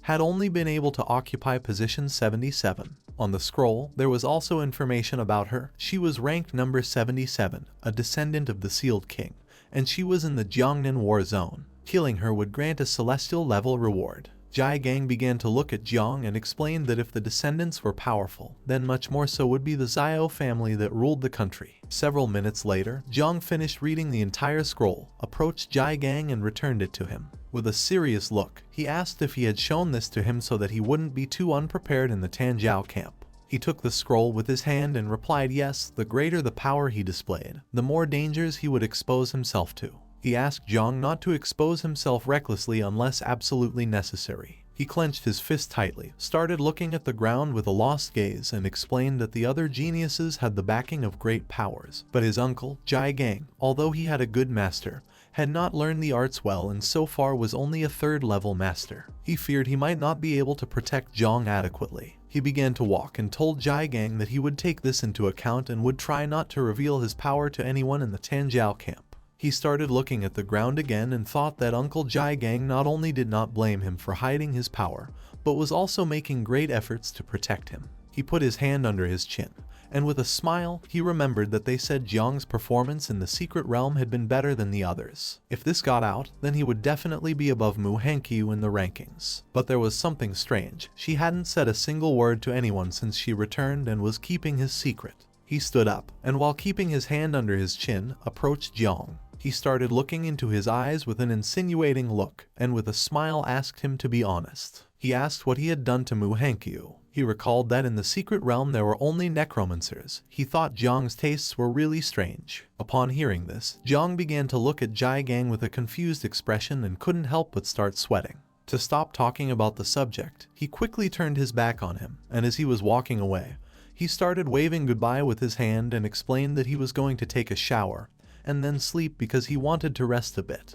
With a confused look, Jai Gang told him that he had not said this was a bad thing. Several hours later, it began to get dark, and Jiang returned to his apartment. In front of him was a table with a bunch of jars. He placed both hands on the table and with a joyful look started to gaze at the jars. He had bought 33 units of 3rd level blood and 14 units of 4th level blood.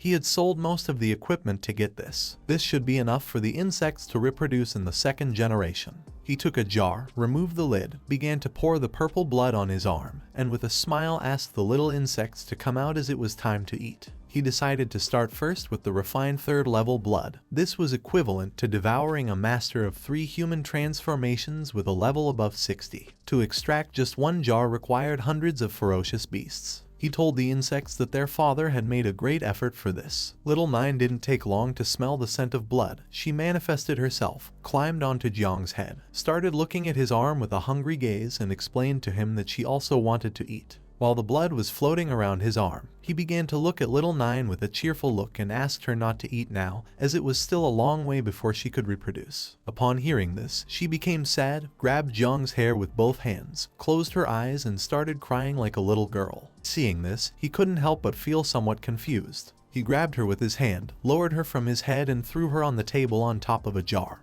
He closed his eyes, and although at first he didn't want to, in the end he also let her eat. She grabbed the lid off the jar and with a hungry look, thanked him, saying that he was the best. She removed the lid from the jar, put a straw inside it, and started drinking. She was level 18 and was in the process of leveling up to 19. While she was drinking, Jong grabbed another jar of blood, removed the cap, and began pouring the blood into his arm again. This was level 4 blood, equivalent to a great human master of level 90 or higher. Upon smelling the blood, the insects emerged from his body and began to drink the blood. A system window appeared and informed him that the reproduction process of 9 miasma wings insect larvae had begun.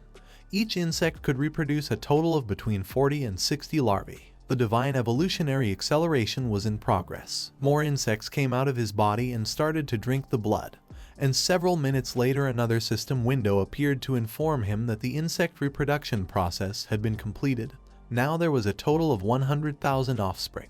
At that moment, Jong's hand began to release little Nine's poisonous mist, which was made of insects. He started looking at his hand, and upon seeing this, he couldn't help but feel somewhat confused. With a surprised look, he went on alert and began to wonder what was happening. Several seconds later, the insect larvae began to emerge through his hand. He grabbed his hand to prevent the insects from coming out, but it was in vain. The 100,000 insect larvae emerged and started flying around his apartment, devouring everything in their path. Jong began to look at the ceiling, and upon seeing this, he couldn't help but panic and thought that the insects were rebelling. He clenched his fist tightly, extended it towards the ceiling, gritted his teeth forcefully and gave the order to all the insects to return to the insect nest and stay still, as he had not asked them to come out. The insects began entering his arm and started returning to the insect nest. When looking to one side, he saw that the insects had begun devouring everything. They had devoured the painting and part of the table. He did not take long to realize that the insects were terrifying, and it was dangerous to let them out while at home since they were capable of destroying it. On the table lay little Nine. She was licking a jar of blood and enjoying every drop. With an angry look, Jong scolded her for thinking only about eating instead of taking care of her mischievous offspring. He turned his head to the side and his statistics window appeared. Currently, he was level 26, had the identity of Sovereign of Insects, had the profession of Divine Rank Creation, and his talents were Growth of All Things level 1, Divine Evolution level 1, and Ancestral Tree. Little Nine's statistics window also appeared. She was a level 21 insect mother, or also known as 9 Wings of Miasma. She was disaster level. She had an offspring count of 100,000 units and her combat power evaluation was 197 stars. Upon seeing that she had a combat power of 197 stars, Jong couldn't help but feel joyful and start to smile. This had improved too quickly. She was almost at the level of a 3rd level master. While his body was surrounded by powerful energy, he clenched his fist tightly and thought that everything was ready. Now it only remained to wait and go to the Tanjiao camp tomorrow, reach level 30 all at once, and complete little Nine's 2nd reproduction. Jong started to imagine the sexy little Nine,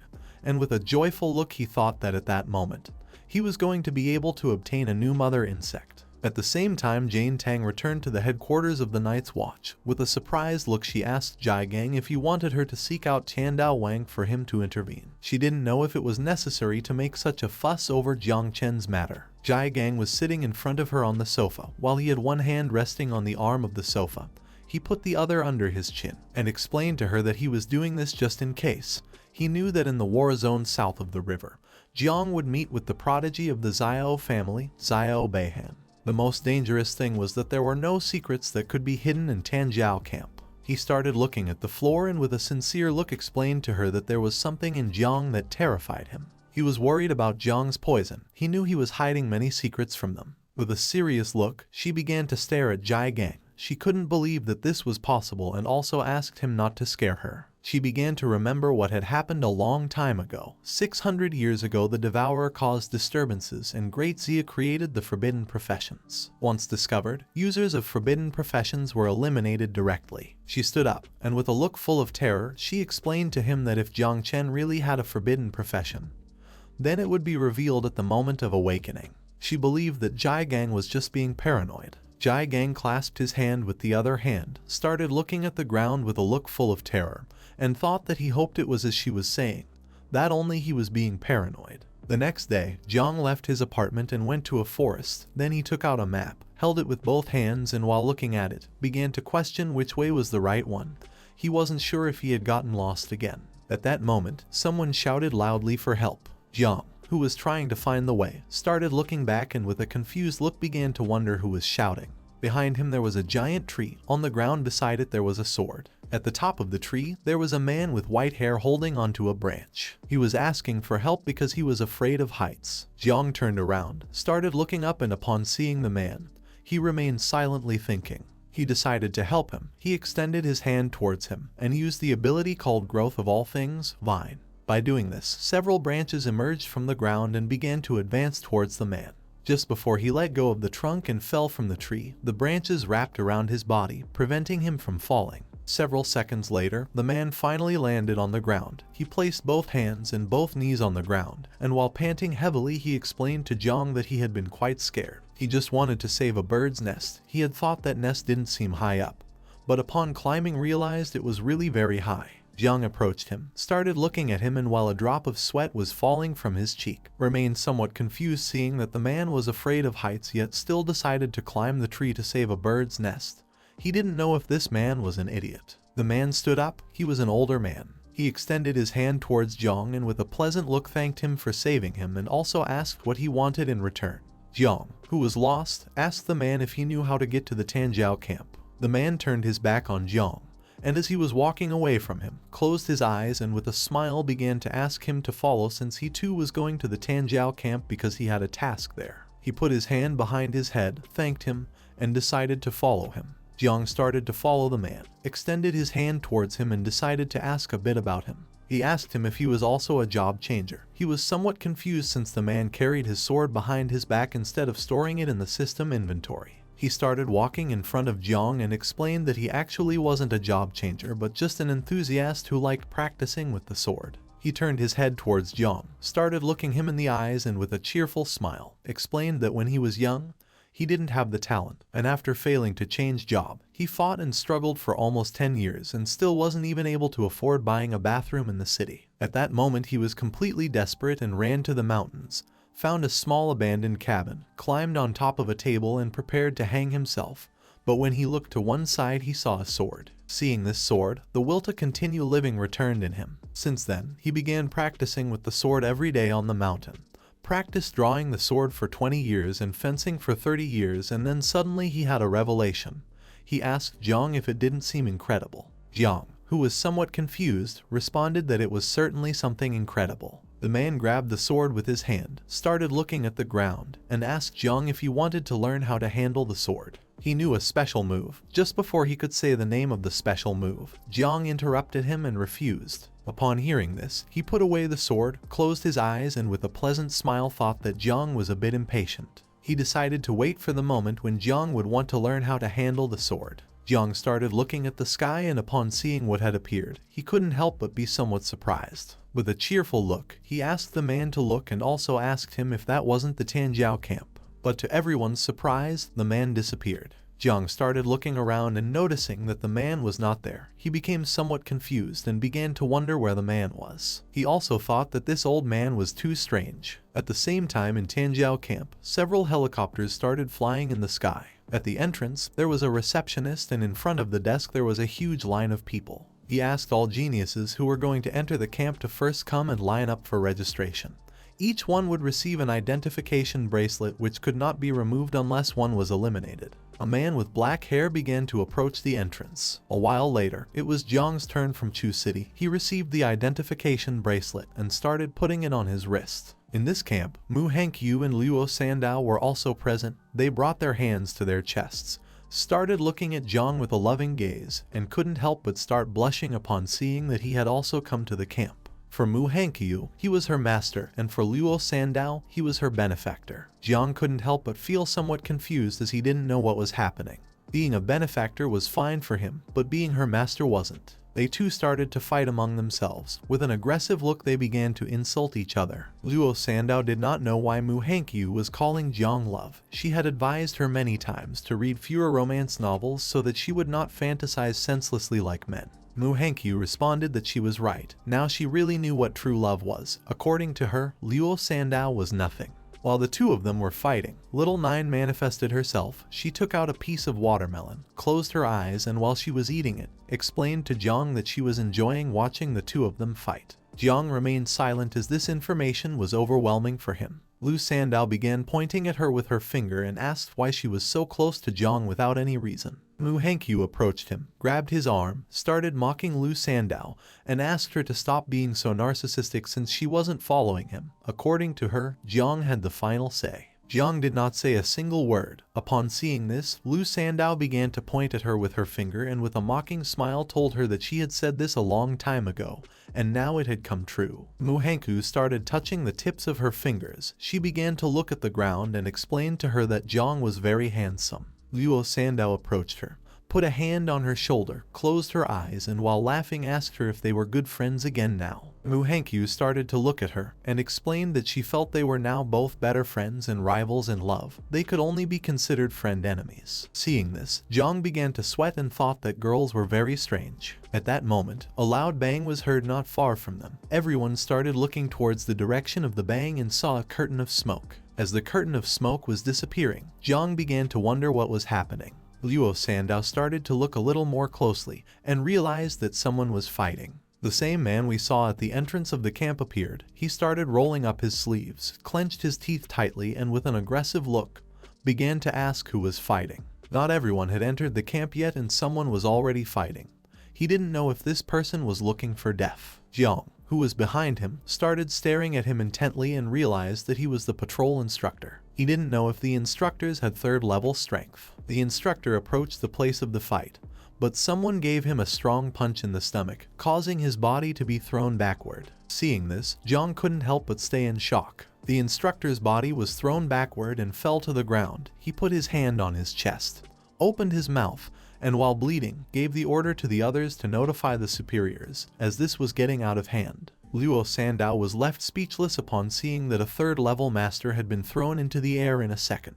With a surprised look, she began to wonder who had hit the instructor. With a serious look, Mu Hankyu revealed to her that they were the standouts from Jongnan's war zone. A woman with red eyes, who was wearing assassin clothes, appeared. She put her hand on her hip, started staring at the instructor and remained silent. Her name was Tania. She was an assassin. Her strength was extremely terrifying. She was the youngest assassin of Tianjilu. It was said that recently she had assassinated a great level 4 master in Sakura country. Another man who had red hair appeared, his body surrounded by powerful energy.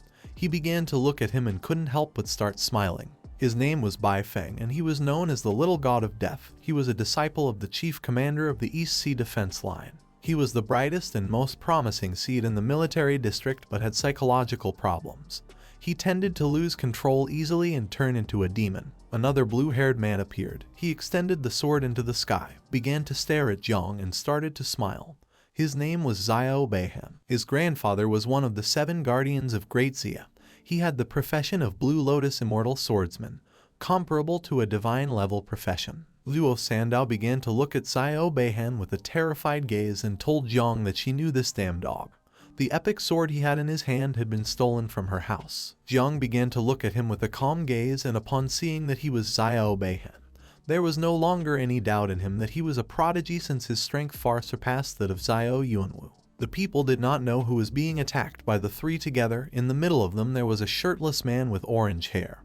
He stood up, adopted an offensive stance and prepared to attack. While the smoke curtain was disappearing, he clenched his fist tightly and decided it was time to counterattack. With a murderous look, he clenched his fist tightly, and using all his strength, gave a strong punch to the ground, breaking it into pieces. He was an invincible descendant. His name was Jiangwu Shuang. It was said that he had 3 professions and all were unique and hidden. He was strangely strong since the 3 together could not defeat him. Mu Hankyu and Luo Sandow started to look at Wu Shuang with a surprised gaze. Even Jiang himself was shocked, as Wu Shuang was 3rd on the summer ranking list. He didn't know if his little insects would be able to face this guy. At that moment, Xiao Beihan gathered momentum, jumped up, grabbed the sword with both hands and prepared to attack. Jiang looked up and seeing this, thought it wasn't good. Xiao Beihan landed on the ground, gripping the sword forcefully, causing the ground to start cracking. He was very close to Luo Sandow, but luckily Jiang grabbed her by the hip, jumped and dodged his attack. Xiao Beihan started staring at Wushwang with a serious look and praised him since his wind fist was very powerful.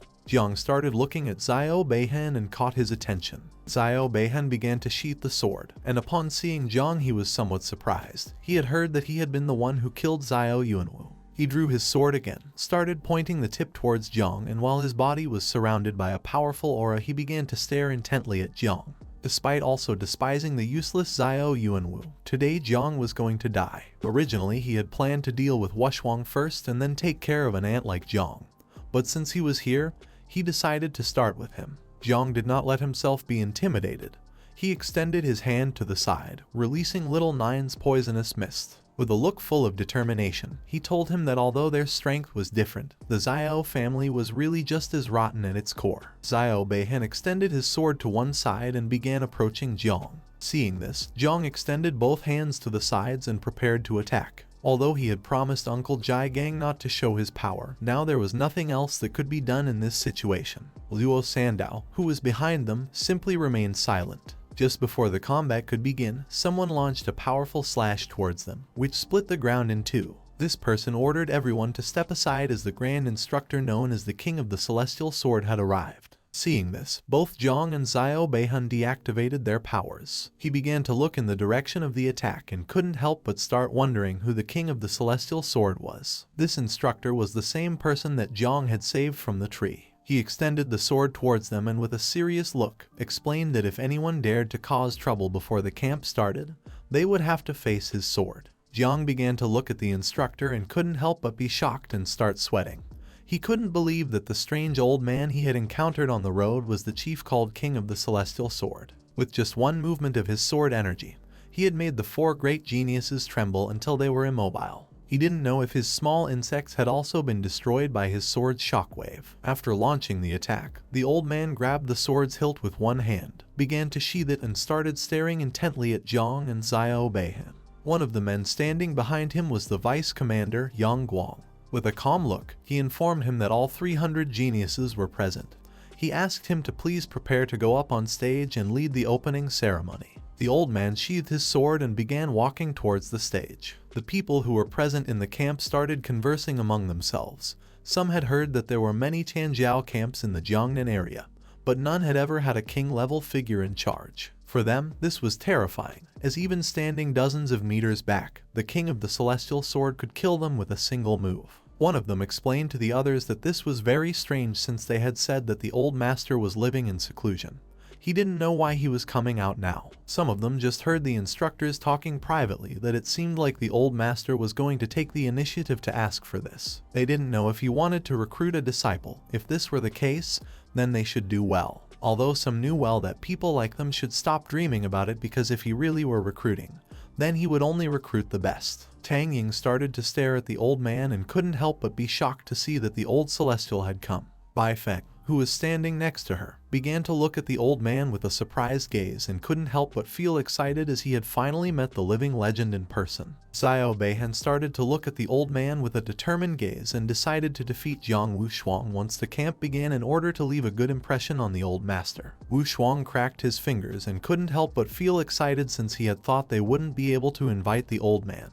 He decided to make him his master. Mu Hankyu clenched her fists tightly, brought them close to her face, and couldn't help but be left open-mouthed and astonished at the same time. Jiang started pointing at the old man with his finger and with a confused look asked Luo Sandow if they recognized that powerful old master. She got very excited, approached Jiang, clenched her fists, and with a joyful look responded yes, she had been hearing about his legends since she was young. She began to recall the old man's incredible feats. One day a powerful red dragon appeared, but the old man jumped on its head and using all his strength drove the sword into its skull, causing it to open its mouth and start screaming in pain. She explained to Jiang that the old man was not an awakener but could suppress a group of 7th transfer seal kings and become number 1 under the Zhen Empire. His skills were even comparable to those of an 8th transfer from the Zhen Empire. Once he had killed a dragon with a single blow. Mu Hankyu put her hand under her chin, closed her eyes and began to think. She explained to them that although both were at the level of a Seal King, the senior Celestial Leaf King was the most respected existence by her grandfather. Her grandfather once asked her to become his disciple,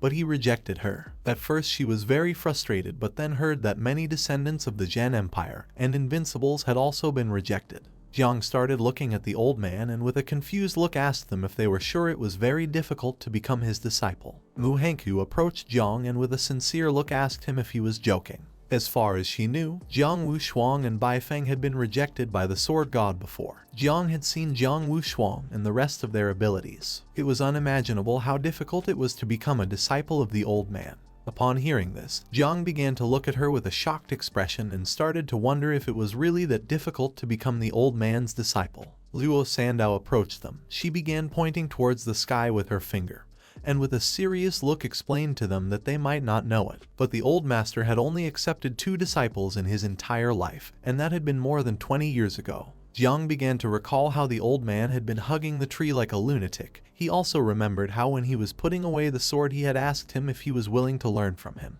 Jiang closed his eyes and began to question whether the strange old man who climbed trees was the king of the celestial sword that everyone was really talking about. According to him, they did not seem like the same person. While a drop of sweat was falling from his cheek, with a forced smile he responded that now he understood everything. The old man got on stage and coughed to get everyone's attention. With a serious look, he introduced himself as Gu Kaishan, the chief instructor of Tanjiao Camp. He put both hands on the table and reminded everyone that, as they all already knew, the Tanjiao camp in their Jiangnan area had been performing below average in recent years because the fights here were just a farce. If one did not dare to give it their all here, in a real battlefield with real dangers, they would only end up dead and without burial. He revealed to everyone that there were more and more monsters in this world. He grabbed the microphone tightly and with a smile told them that they needed more capable geniuses. Therefore, to better showcase and unleash their geniuses' abilities and make a better selection. This year he had established a new rule for the Tanjiao camp in the Jiangnan area. He called this rule Death Quota. Upon hearing this, Yang Guang, who was standing behind him, couldn't help but be shocked. With a look full of fear, he interrupted Gu Kaishan and tried to stop him. But he put his hand in front of him indicating that he should not speak anymore and with a smile explained to everyone that here he was the one who had the last word. Therefore if something happened, he was going to take all the responsibility. Yang Guang started sweating like crazy and with a confused look began to wonder what death rate Gu Kaishan was talking about.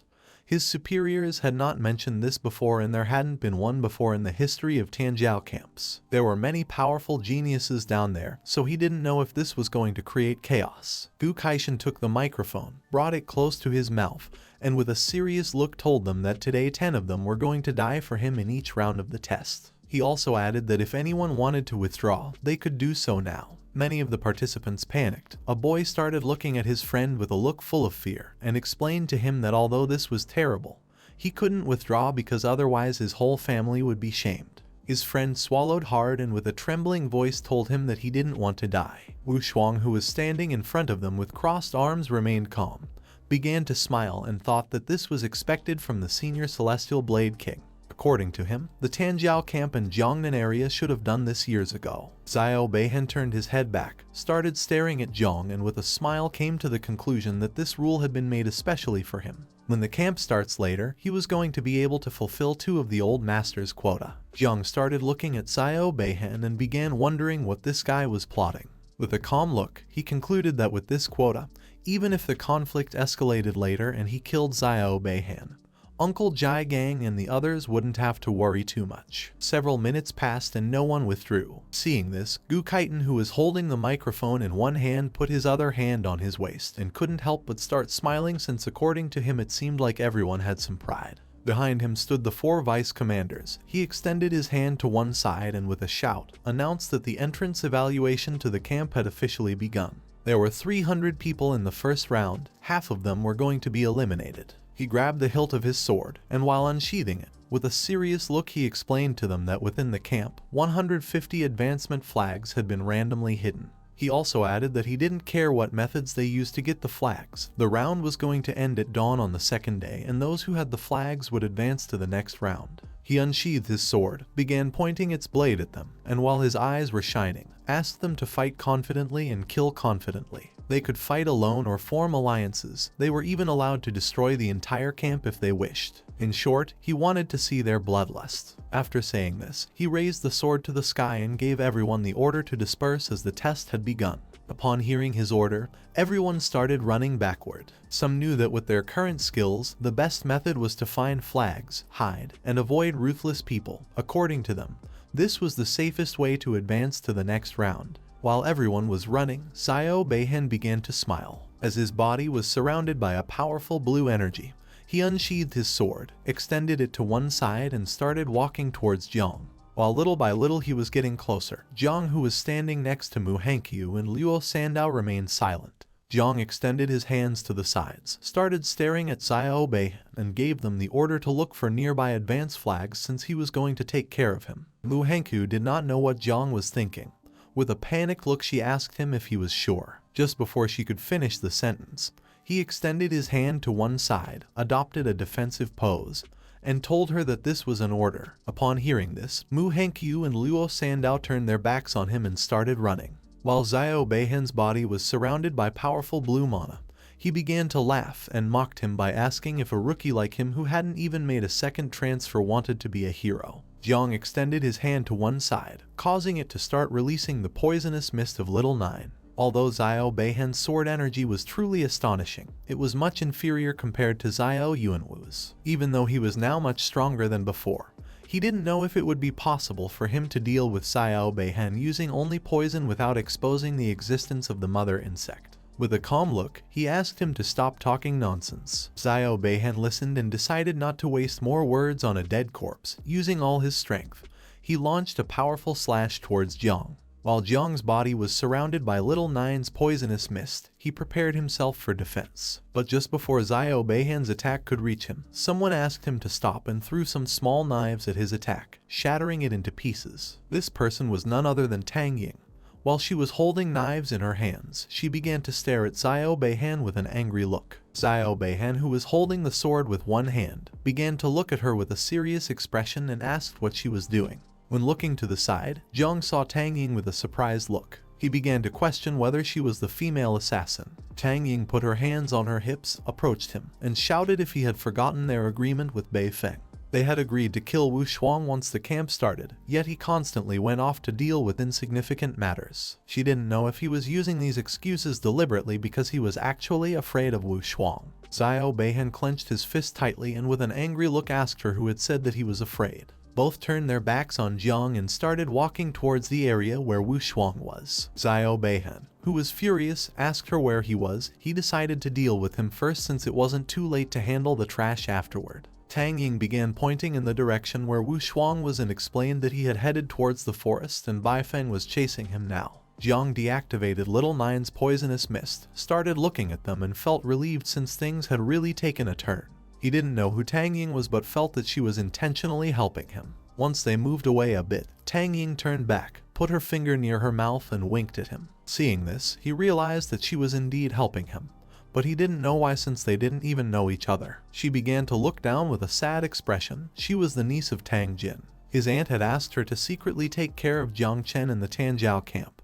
But with her current abilities, she couldn't fight Xiao Beihen directly. She could only use Wu Shuang's name to try to delay his movements. A man with black hair who was carrying a bow on his back and holding several flags in his hands approached them, knelt before him, and explained that his father was the subordinate of his grandfather. These 3 advancement flags he had were a sign of his dedication to him. He was the 6th venerable transfer descendant named Huang Yongchao. Xiao Beihen approached him and with a serious look told him that he did not need the flags. He also added that if he really wanted to show his loyalty, then he could help him do something. Tang Ying crossed her arms and remained silent. Huang Yongchao, who was kneeling before him, explained that his subordinate would serve him with the utmost loyalty. Tang Ying began to look at Xiao Beihen and thought that this was not good since now Jiang would have to take care of this himself.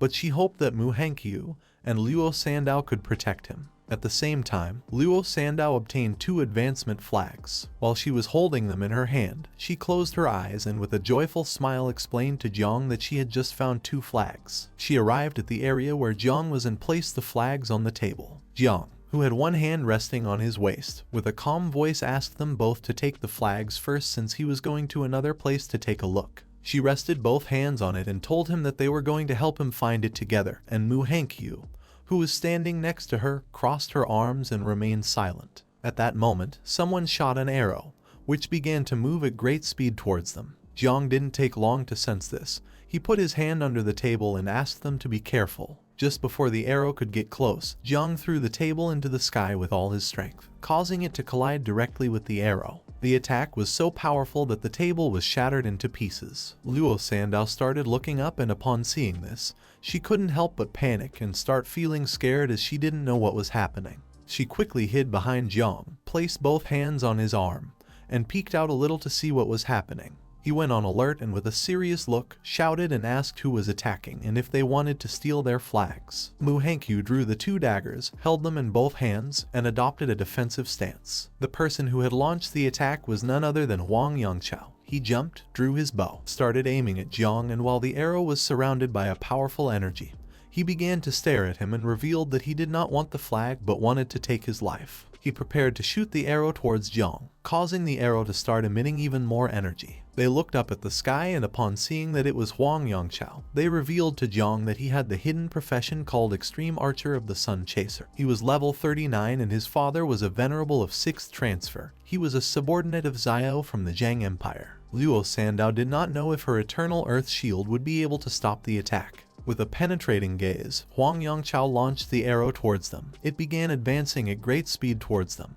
The blade grew larger and was covered in energy. As the arrow gradually approached, Jong decided to do something about it. He asked both of them to step aside. He jumped, and while his eyes were shining, he began to advance towards the attack. He extended his hand, causing the palm to start releasing Little Nine's poisonous mist. With an angry look, he explained to them that he could tolerate everything else, but if they wanted to kill him, then they shouldn't blame him for being ruthless, since after all someone had to fulfill the old master's death quota. Luo Sandow, who was behind Jong, couldn't help but clutch her chest in fear, and Manhwa, who was holding the two daggers, started looking at him with a surprised expression and couldn't help but begin wondering what he planned to do. Jong launched Little Nine's poisonous mist towards Hwang Yongchao, blocking the attack. The mist was so powerful that it not only blocked the attack but also shattered it, and began advancing towards him. While Hwang Yongchao was flying in the air, the poisonous mist approached him. While holding the bow with one hand, he started looking around, and upon seeing poison, he couldn't help but panic since he had been told that Jong was of the life type. With a look full of fear, he asked others not to hide and to come attack all together. Just before he could finish speaking, Little Nine's poisonous mist reached him and impacted his body, corroding and tearing him into pieces, causing him to start screaming in agony. The poisonous mist grew larger and the insects began to devour his body. His companions turned their backs on him and started to flee out of fear. They did not want to fight against a guy who had awakened the hidden poison class. Now that even long-range shooters like Hwang Yongchao had not been able to deal with him, much less would those who had close combat classes be able to. They thought they were lucky since they escaped in time.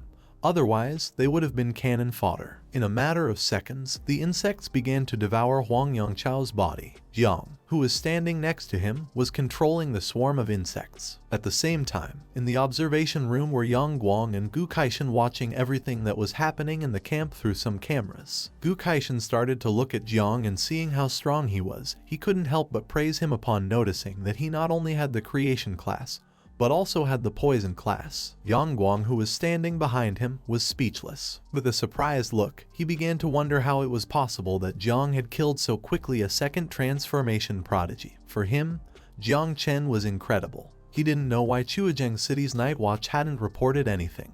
While he was deep in his thoughts, Gu Kaishan turned his head towards him and with a serious look asked him to go inform the others and also bring some great masters of the spatial system, since this was an emergency moment. They needed transfer at any time to prevent Jong from killing too many people. Hearing his voice, Yang Guang snapped out of his trance and responded affirmatively, deciding to go inform immediately. He turned his back on him, started running, clenched his teeth tightly, and with a worried look decided to take advantage of the fact that the elder had not changed his mind to leave quickly, because if the prodigies really began a massacre, then the consequences would be unimaginable. Gu Kaishan put his hand under his chin, started observing Jong, and coughed to get Yang Guang's attention. Upon hearing his voice, he stopped running, turned around with a surprised look and asked if there was any problem. Deep down, he didn't know if this old man was regretting all of this. Fu Kaishan put his hand under his chin, started looking at the ceiling with a lost gaze, and asked him to bring 10 third-level ferocious beasts and release them separately. He also gave the order to place the advance flag on the ferocious beasts. Yang Guang turned around, gave a military salute, and with a confused look responded with an understood. He couldn't help but be somewhat impressed, since the move the old man had just made was astonishing, because in this way, those demons could go first to fight for the advance flag and avoid harming others. At the same time, Tang Ying, Bai Feng, and Xiao Beihan surrounded Wu Shuang. The three drew their weapons and prepared to attack, while on the other side he crossed his arms. Bai Feng had been fighting against him for several minutes and was quite tired. He put his hand on his chest where he had the wound and began to pant heavily. Wu Shuang started looking at him and reminded them again that even if they joined forces, they wouldn't be able to defeat him. He didn't know if they really wanted to die. He mocked them by asking if they would feel proud after winning in a 1-against-3 fight. Xiao Beihan gripped the sword tightly, causing the blade to start emitting a powerful blue energy. He began to stare intently at him and explained that although it was dishonorable to win with superior numbers, he couldn't avoid fighting people who weren't boring. At that moment, the loudspeaker started to sound and notified everyone that Huang Yangchao had been eliminated by Jong Chen. Upon hearing this, everyone was in shock, as they couldn't believe Zhang had made the first kill. Unlike the others, Wu Shuang remained calm. With a worried look, Xiao Beihan thought that although Huang Yangchao had average strength, at least he was good and was in the second transformation. In this camp full of geniuses, he was among the top 50. He was much stronger than Xiao Yuanwu and yet had been killed in the blink of an eye. Tang Ying, who was holding several knives with her fingers, with a terrified look, she thought that this was not good, since her aunt had told her that Zhang was only level 26 of the creation class. She did not know how he, a person of level 26, could have instantly killed a person of level 39 from the combat class. Not even she, an assassin, could have killed Huang Yangchao so quickly. Bai Feng started looking towards the sky and with a smile came to the conclusion that this time the Tanjiao camp was full of hidden talents. Wu Shuang brought his hand to his face, started looking at them, and with a smile asked if they were not going to face an expert like Zhang. They ignored him and prepared to attack again. But just before they could make a move, the camp notified everyone that 10 third-level fierce beasts were going to be released, and each one was going to have an advancement flag. Everyone who possessed the advancement flag would get an additional score in the ranking. All those who were among the top 10 would receive a reward, with the first place reward being 100 million. Upon hearing this, Xiao Beihan and the others jumped and moved away from the area. Wu Shuang, who had his arms crossed, began to smile. Once everyone left, he stood still and thought that the King of Celestial Sword had given them new toys. He thought this was fine and decided to compete for and seize the blue flag. At the same time, Zhang started to look to one side and couldn't help but be surprised when he remembered that they had just entered the camp and the first place was already going to receive a reward of 100 million. For him, this prodigy camp was too generous. If he took first place and obtained the rewards and resources, the insects would be able to reproduce faster again. At that moment, something giant began to fall from the sky. Jiang, who wasn't far away, went on alert and started wondering what this was. A giant mutant beast in the shape of a wolf fell from the sky and landed near Jiang. Luo Sandow, who was next to him, explained that the first fierce beast had fallen beside them. Jiang began to look at the beast with a confused gaze and realized that this was a third-level beast. Mu Hankyu, who was nearby, panicked and asked everyone to be careful since the strength of this beast was equivalent to a level 90 awakened. Little by little, the beast started to stand up. Luo Sandow looked with some attention and she realized that it was in a state of paralysis. She asked him if they should take advantage of this situation. While little by little the beast was getting to its feet and regaining consciousness, Jiang began to advance towards it and prepared to attack, making his hands start to release the poisonous mist. He decided to take advantage of this and asked the others to move away. He prepared to attack, but at that moment someone launched a powerful slash towards him. However, he reacted in time, jumped and dodged the attack at the last second. He couldn't help but feel somewhat confused as he didn't know who had launched this attack. Several seconds later, he landed on the ground, clenched his fist tightly and began to wonder what was happening. The person who had launched the attack was Xiao Beihan. He was standing on top of the beast's head and holding the sword with one hand. He began to stare at Zhang and with a smile thought that not only had he killed Huang Yangchao in a second, but now he dared to steal the advance flag. Zhang extended his hand towards him, releasing Little Nine's poisonous mist, and asked him if he was going to fight, then stop all this talk. Xiao Beihan jumped and used the technique called Heaven and Earth Wind Dragon Slash. He launched a powerful slash towards him which started destroying everything in its path. His attack collided with Zhang's, causing the poisonous mist to start disappearing. He positioned himself on top of the beast's head, and while his sword was surrounded by a powerful energy, he thought it was no wonder that Zhang was so arrogant, since it turned out that he had the hidden poison type. It was said that the poison type was difficult to handle, but in front of his sword's wind, it amounted to nothing. Mu Hankyu clashed her fist with her palm, started looking at him, and with a serious look thought that Zhang was in danger since the wind could face and defeat the poison type. She thought they should help him as soon as possible. Luo Sandow, who was next to her, started looking at her with a surprised look and explained to her that Zhang's poison wasn't an ordinary poison. If they went to help, all they would do is cause more problems. Zhang adopted an offensive stance, and while his body was surrounded by poison, he began to stare intently at Xiao Beihan and decided it was time to end this. He used the technique called Poisonous Mist Dragon, causing a giant dragon made of poison to appear. It opened its mouth and prepared to attack. Seeing the size of the dragon, Xiao Beihan couldn't help but panic and think that this wasn't good. He decided not to stand idly by, grabbed the sword firmly, brought his fingers close to the blade of the sword, and realizing that this poisonous mist was not going to disperse with a strike, decided to absorb it. The dragon opened its mouth and prepared to attack. He extended the sword towards the sky and used the technique Forbidden Spell, called Immortal Swordsman of Blue Lotus, causing a giant flower to appear behind him. The giant flower began to absorb the poison dragon. He asked him to watch how his sword's energy was going to consume all of his poisonous mist. While Zhang's eyes were shining, he started to smile and asked if he was serious. With his sword energy blocking the view, it was even easier to swallow. Little Nine manifested herself. She closed her eyes, opened her mouth, and began to consume the flower that Xiao Beihan had created. For her, this sword energy was very delicious. Thanks to this, Zhang gained 2,000 devouring value. He started looking at Little Nine and thought she was eating the whole flower. He reached out his hand towards the sky, and in the blink of an eye, the flower that Xiao Beihan had created broke into pieces, releasing poisonous mist. The poisonous mist attacked Xiao Beihan, causing his body to be thrown backward and crash into the ground. He opened his mouth and began to scream in pain. Zhang clenched both fists tightly, and now that Little Nine had consumed the energy of the flower, the poison dragon became even bigger and more terrifying. Xiao Beihan fell to the ground, grabbed the sword with one hand, and thought this was not possible. He did not know what kind of poison could annihilate a sword's energy. Zhang attacked him using the poison dragon, but just before the attack could impact against him, he hugged himself and used the life gem, causing a barrier to appear around his body. He took the sword, stood up, and seeing that his poison couldn't break through the life gem's shield, he thought Zhang was doomed to die. He started looking at him and thought that the Xiao family really had second chances, but it was a pity because in this battlefield there were cameras everywhere, and he couldn't let the insects reveal their true form.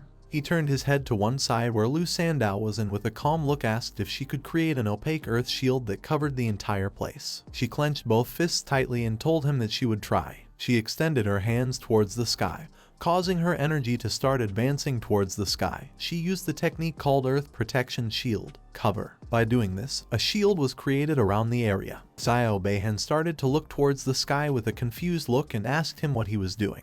Luo Sandow put both hands on her knees, lowered her head, and began to pant heavily as she had used a lot of energy to create the shield. While Zhang's hand was releasing the poisonous mist from Little Nine, he started looking at him and asked if he could guess how while Xiao Beihan's body was surrounded by the magical barrier.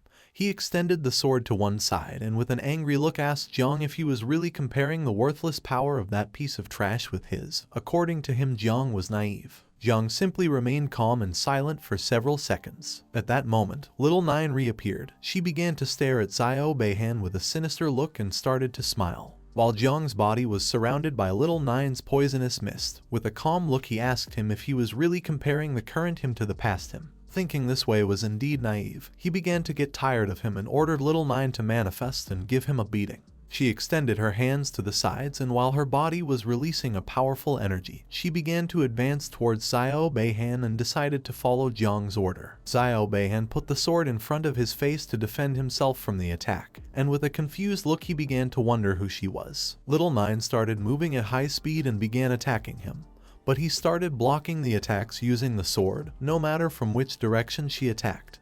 He managed to block all the attacks. Upon seeing this, Jong was surprised. With a perplexed look, he began to wonder if he was using the energy of the protective sword.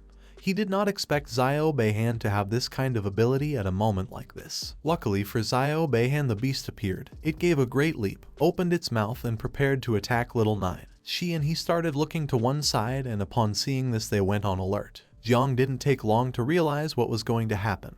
He extended his hand towards her, causing his hand to start emitting the poisonous mist. He began staring intently at the beast, and upon seeing that it had also awakened, he decided that now it was time to unleash all their power. He extended his hand towards the beast and summoned 2 dragons made of poisonous mist and gave them the order to corrode Xiao Beihan and cover Little Nine. He also summoned the small insects and told them that there was top-quality fierce beast meat. The first to arrive would be the first to eat the beast. Upon hearing this, they appeared, started advancing towards them, and prepared to attack. Now that the dragons and small insects had appeared, Little Nine began running towards him and started smiling. Xiao Beihan put both arms in front of his face and thought this was not good since the sword's energy had been corroded and now he could no longer cause damage. The beast turned around, opened its mouth, and seeing that Little Nine was ready to attack, began to roar to warn Xiao Beihan about the attack. Little Nine approached him, and now that he could no longer block the attacks, she began to hit the magic barrier with all her strength. Her fists started impacting against the barrier and it gradually began to weaken.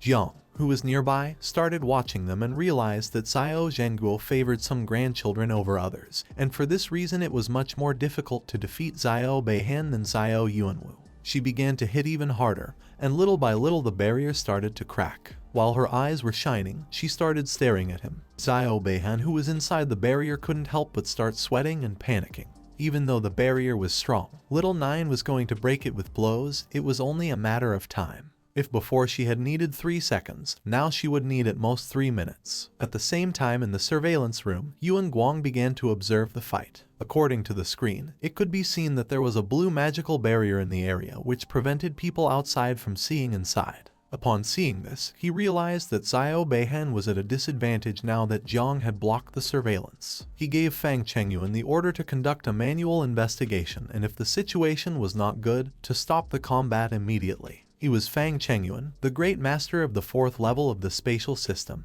He joined his fingertips together and with a serious look responded with an understood. Behind him sat Gu Kaishan, who had his legs crossed and his head resting on his hand. He remained somewhat confused as he couldn't believe that their superiors didn't want Zhang Guo's grandson to be injured or end up dead. Yuan Guang turned around, put his arms behind his back, and with a calm voice explained to him that although that was true, no one knew what would happen if he got injured or ended up dead. He didn't know if he was really prepared for a battle with Xiao Zhengguo. He also asked him if Commander Duan from the Jiangnan War District knew about this. Gu Kaishan started looking at him and remained silently thinking. Feeling his gaze, Yuan Guang couldn't help but panic. With a confused look, he told him that although he had ordered the prohibition of leaking any information within the Tanjiao camp, once it ended, the superiors would know what had really happened. Gu Kaishan, who had his head resting on his fist, began to look at the ceiling with a lost gaze and sank into his thoughts. He knew that Xiao Beihan's strength was also considered outstanding. He didn't know if Jong Chen could really kill him, and neither did he understand why he had created an anti-vision barrier. At the same time, Zhang's attack succeeded and he defeated the beast without much difficulty. While its body was surrounded by poisonous mist, it began to fall to the ground. Jiang, who was beside it, crossed his arms and thought that although this fierce beast was powerful, when facing the insects, it had really found its nemesis. Little Nine's attacks also started to take effect, and now Xiao Beihan's barrier had several cracks and was about to break. She walked away, clenched her fist tightly, and upon seeing this, couldn't help but start to smile. He grabbed the sword tightly and panicked at the thought that this was the end. He didn't know how it was possible that the life jade was starting to break. In the barrier there was a crack much larger and deeper than the others. Jiang began to look at the barrier and with a calm voice asked Little Nine to attack from this part since this was the weak point. At that moment, the voice of someone entered his head and asked him not to play too much since the great master of the space system named Fang Chengyuan had arrived. Upon hearing this, Jiang's expression changed drastically. He couldn't help but be shocked and panic at the same time. He reached out to Little Nine, began to absorb her and gave her the order to return. Little Nine, who had a clenched fist and was hitting the barrier, couldn't help but be somewhat confused as she didn't know what was happening. Now that an instructor who had a spatial system had sent a telepathic warning, he needed to finish this fight quickly or else he would be discovered. He summoned a giant insect, which began to approach the magic barrier and started to explode. Xiao Beihan, who was inside the barrier, started to look at the insect with a perplexed gaze and couldn't help but start sweating and panicking as he didn't know what this was. Just before he could realize what was really going to happen, it was already too late. The insect that Zhang had summoned exploded, causing the energy to start entering inside the barrier. Because of this, a great explosion began to generate inside. The energy that was inside the barrier was so great that once it broke, it created a great explosion with the same force as a nuclear explosion. The explosion also broke the barrier that Luo Sandow had created. She put both hands on her belly and started falling to the ground. Lu Hengqiu, who was next to her, started running towards her, reached out her hand to grab her, and she asked her if she was okay. The explosion also created a large curtain of smoke. Several seconds later, once the curtain of smoke began to disappear, it could be seen that part of the ground was broken. There were flags lying on the ground, and now all that remained of Xiao Beihan was his arm and his sword. Jiang approached the area, took his sword, started looking at the arm, and seeing that only his arm remained, he began to question whether he had been rescued by the Great Master. Now that he had doubts, he decided to take the arm first as interest, since he would have the opportunity to recover the capital later. He approached Luo Sandow, threw her the sword, and asked her to take good care of the sword that belonged to her family. As little by little the sword was descending towards the ground, she raised her hands to catch it, and while she was starting to blush, she thanked him. Mu Hengqiu picked up the flags that were lying on the ground, and Luo Sandow picked up the sword. Both approached Jiang. She had collected 3 advancement flags, so she told him that they were already among the top 10. Jiang decided to share the flags with them, but Mu Hengqiu refused, since she wanted to see him surpass Jiang Wushuang and win first place, and Luo Sandow also refused because for her having the sword was more than enough. At the same time, someone slammed the table hard. This person was Yuan Guang, and next to him was Fang Chengyuan. He put both hands on the table and with an angry look asked him what he was doing and why he hadn't been able to teleport Xiao Beihan in time. At the beginning, he closed his eyes and stayed thinking in silence. Then he opened them and with a calm voice explained that the poisonous fog was too strong. His spiritual energy had barely approached it. He hadn't seen anything clearly, and the energy was corroded by the poison. Then he heard an explosion. He had tried to teleport Xiao Beihan with all his strength, but it was already too late. Yuan Guang started pointing at him with his finger, began staring into his eyes intently, and asked how it was possible for the poison to corrode mental power. After saying this, he told him not to excuse himself from responsibility. At that moment, someone gave a loud shout and ordered Yuan Guang to shut up. Upon hearing that, he stood up, turned around, and with a trembling voice tried to apologize. This person was Gu Kaishan. He started staring at Yuan Guang and with an angry look asked him if he knew why he always got stuck at the peak of the 5th transformation. He explained that the reason was because he always followed the powerful and could not pass the test of the heart. A moment ago, he had mentioned the great general of the sword, consequences, and so on, and for this reason he hadn't even bothered to respond. If Gu Kaishan dared to do it, he also dared to assume the consequences on the battlefield. Even those invincible in 9 transformations could die in combat, so Xiao Beihan was nobody. Yuan Guang took several steps back, got a little nervous, and explained that he had not mentioned Xiao Zhenguo. He had only mentioned Commander Duan. Gu Kaishan turned his back to him, slightly turned his head back, clenched his fist, and with a calm look gave him the order to first report inside the camp, but keeping the information strictly confidential outside. Tomorrow at 6 before the evaluation and the camp ended, no one eliminated could be allowed to leave the camp, including Xiao Beihan. He turned his back on them, started walking towards the door, and told them that first he was going to go to the Southern Theater Command. Yuan Guang and Fang Chengyuan started looking at him and remained silent. At the same time, a system window appeared in the sky and informed everyone that Xiao Beihan had been eliminated by Jong Chen. Everyone started looking towards the sky, and upon seeing this, they couldn't help but be dumbfounded as they were unable to believe that Xiao Beihan had been eliminated. They were in shock and thought they had heard wrong, since he was the legitimate grandson of the great general of the nation. In another part of the camp, a beast in the shape of a boar appeared. It tried to attack Tang Ying and Bai Feng, but they jumped and dodged the attack without much effort, causing its body to hit the ground. Tang Ying couldn't help but stay in shock. She couldn't believe that Zhang had really eliminated Xiao Beihan. Bai Feng remained calm, and with a serious look thought this was very strange. In another part of the camp, a beast in the shape of a white lion appeared, but someone gave it a strong blow, causing its body to hit the ground. The person who had defeated this beast was Wushuang. He sat on top of the corpse of it, crossed his arms, and started to smile, and thought that this was very interesting.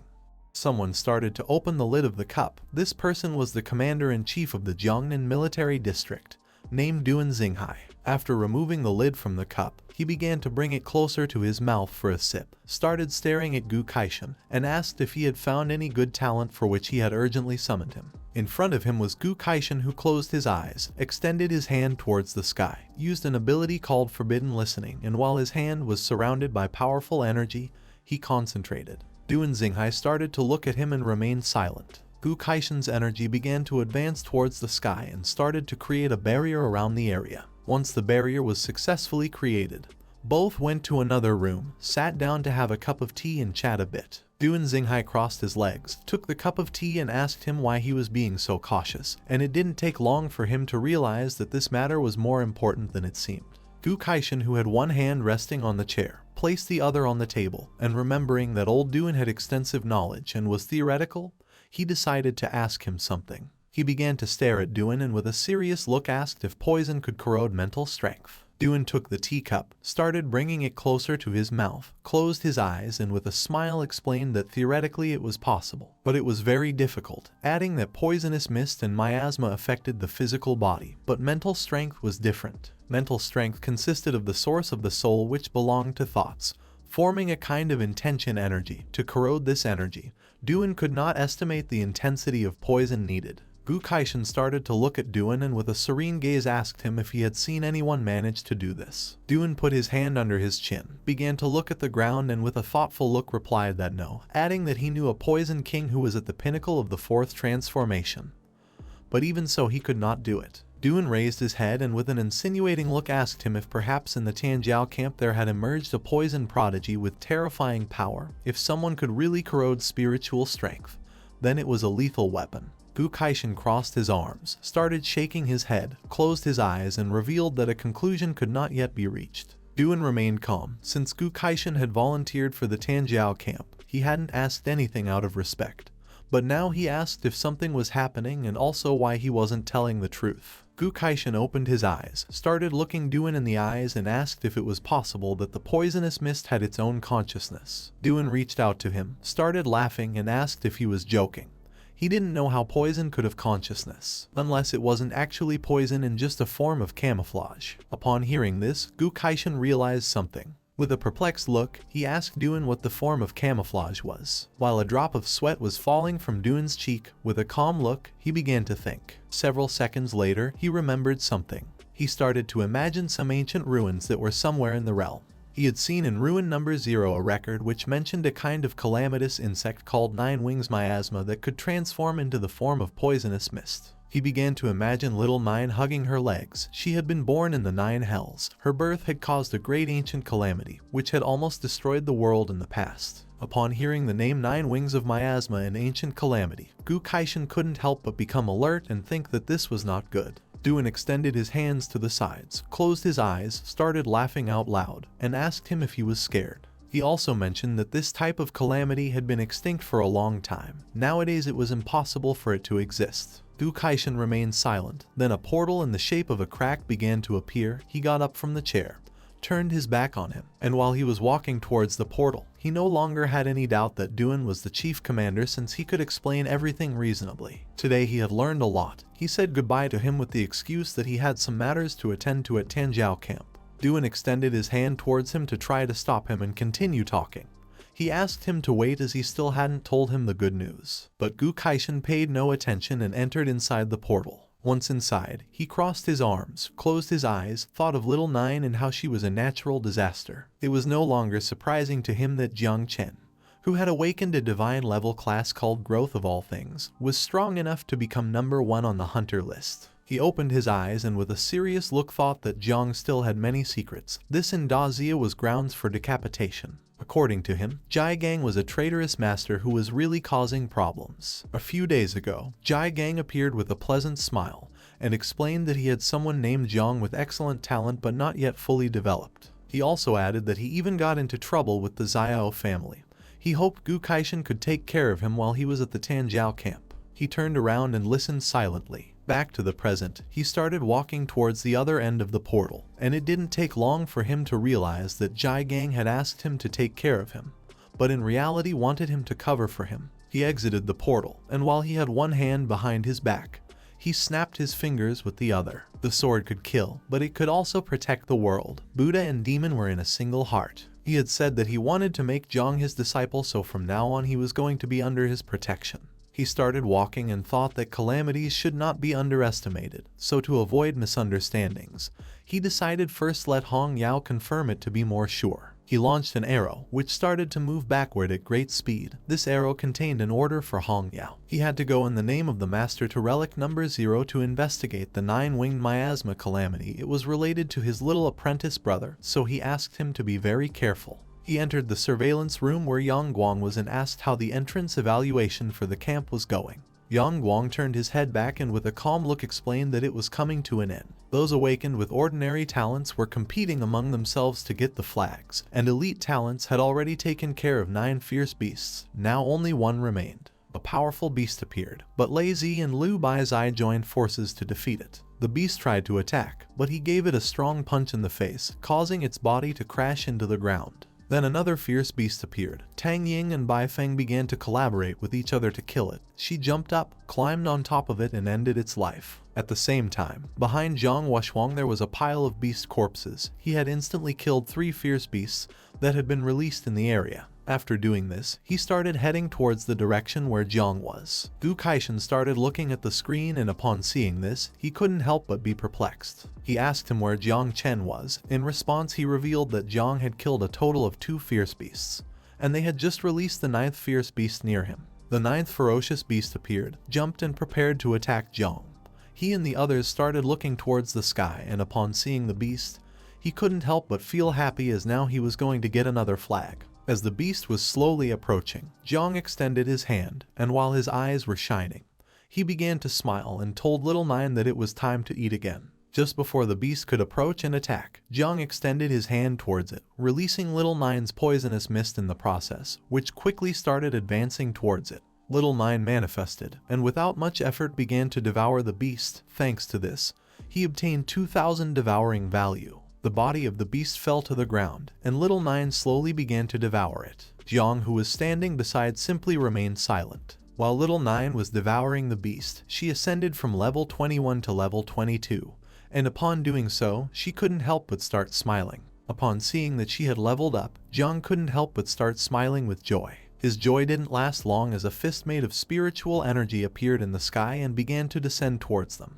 They looked up and upon seeing this, went on alert. Mu Hankui drew her 2 daggers, adopted a defensive stance, and with an alert look she revealed to Jiang that someone had launched a surprise attack on them. Luo Sandow decided not to stand idly by. With a determined look, she extended her hand towards the attack and used the skill called Earth Protection Shield, causing a powerful green shield to appear around them. Jiang extended his hand towards the attack, and upon looking a little more closely he soon realized that this fist style was Wushwang's. The energy of Wushwang's fist began to impact against Luo Sandow's shield, causing it to gradually start breaking. Her shield didn't last long, and in a matter of seconds it shattered into pieces. Due to the difference in strength, she and Mu Hankyu were sent flying backward and started bleeding from their mouths. Jiang was the only one left standing. He adopted an offensive stance, and with a look full of determination, he decided it was time to counterattack. Just before Wushwang's fist could reach him, Jiang extended his hand towards the fist, releasing Little Nine's poisonous mist which began to halt the attack. Several seconds later, Jiang's body was sent flying backward. He firmly planted his feet on the ground to stop his moving body, and put his hand in front of his face to block any other surprise attack.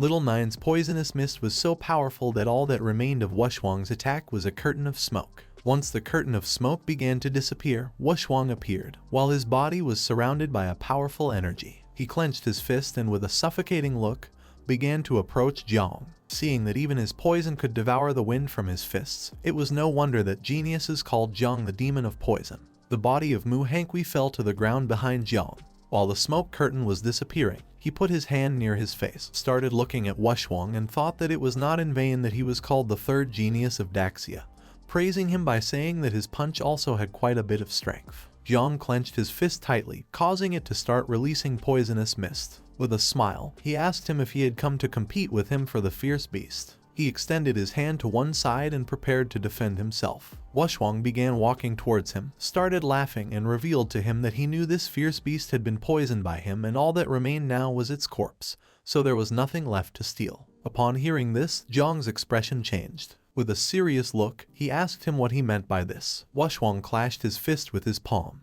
and while his body was surrounded by a red energy, he began to smile, and with an arrogant look asked Zhang not to misunderstand him, as in reality he was just curious and wanted to get to know. Zhang extended his hand towards the sky, and while it was surrounded by little Nine's poisonous mist, he began to stare at Wushwang and asked him if he was willing to bet his life just to satisfy his curiosity. Wushwang clenched his fist tightly, and with a smile replied yes, adding that one must be at least willing to bet their life. Upon seeing this, Zhang decided it was time to get down to business. He extended his hand towards him and threw the poisonous mist at him. Wushwang began to stare intently at Zhang and with a smile, started to move his fist with great speed, creating powerful energy around his fist in the process. Just before the poisonous mist that Zhang had released could hit Wushwang, he opened his legs, used the skill called 1,000 Feet Walls, and launched a powerful blow towards the attack, creating a powerful barrier in front of him. Then, he launched another powerful blow towards Zhang, and the energy of the blow was so strong that it began to shatter his poisonous mist and started to rapidly advance towards him. Upon seeing this, Zhang, who had his hand extended towards him,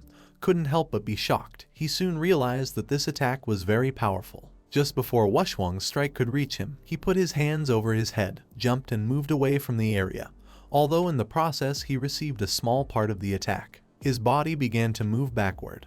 He firmly placed his feet on the ground, lowered his head and thought that his boxing style was too fierce and fast, and his poison was not so strong and was very slow. Little Nine put her hands near her face and with a worried look she began to worry about him. Now Zhang had his face and clothes full of scratches. He put his hand near his mouth, started looking at him and with a smile asked Little Nine if she would be able to level up several times if she devoured Wushwang, who had a huge amount of meat and blood. He appeared in his consciousness, and Little Nine manifested herself. She placed her hands on her chest and explained that although she had leveled up many times, she was not going to be able to defeat Wushwang, but still she was willing to die instead of Zhang. He turned around, started to sweat, and with a confused look asked her if she was sure. This was the first time he saw Little Nine so scared. He concluded that the only way to win was by using the self-destruction ability of the insects, because he had been fighting for a long time. He was now very tired. He put his hands on his knees and while his body was shaking, he began to look at her and seeing that she could not defeat him, he ordered her to hide and not come out since he was going to find another way. She decided to listen to him and stay hidden and not go out. Zhang could in no way let Little Nine die or everything would be lost. He came out of his consciousness and while his whole body was trembling, he supported a hand on the ground to rest for a bit. Due to the attack, a smoke screen was created and as the smoke screen gradually disappeared, Wushwang began to approach him, and seeing that he could no longer move, he thought that he did not seem like someone who could have defeated Xiao Beihan. Zhang decided not to stand idly by. He placed his hand on the ground, began to stare at him intently and used the ability called Growth of All Things, causing vines to start emerging from the ground. Just before Wushwang could make a move, the vines began to burrow into the ground and created a barrier around his body. He started to look up and couldn't help but start smiling when he saw that this was Zhang's divine talent. According to him, it was interesting to use a barrier to deceive others. He concluded that Xiao Beihan had also been defeated within a barrier. At the same time, in the surveillance room where Yang Guang and Gu Kaishan were, he turned around and explained to him that Zhang had blocked the vision again. Gu Kaishan, who was standing behind him and was observing the barrier, gave Fang Chengyuan the order to be ready to rescue someone if necessary. He put his hand close to his forehead, gave a military salute, and replied with a "understood." Yang Guang was somewhat confused and as a drop of sweat was falling from his cheek. He explained to him that according to the situation of the battle just now, Zhang Wushwang should be fine and he did not need to be rescued. Gu Kaishan began to stare at the screen and told Yang Guang that he had said this to save Jong Chen. Yang Guang turned around and was even more confused. He asked him if he wasn't being a bit hypocritical. Gu Kaishan approached him and asked him to stop talking nonsense since Zhang Wushwang was level 46 while Jong Chen was level 26. Zhang was his disciple and he just wanted to protect him. At the same time, inside the barrier, Zhang stood up, reached out to the sky and gave the insects the order to come out. Upon hearing the order, thousands of insects shot out from his palm towards the outside. In the blink of an eye, the sky was filled with insects, which began to stare intently at Wushwang. He started looking up, and upon seeing so many insects, he couldn't help but be shocked and become alert at the same time. It didn't take him long to realize that this was Zhang's true ability. Zhang, who had his hand extended towards the sky and was releasing the insects, fell silent. The insects began to advance towards him and prepared to attack.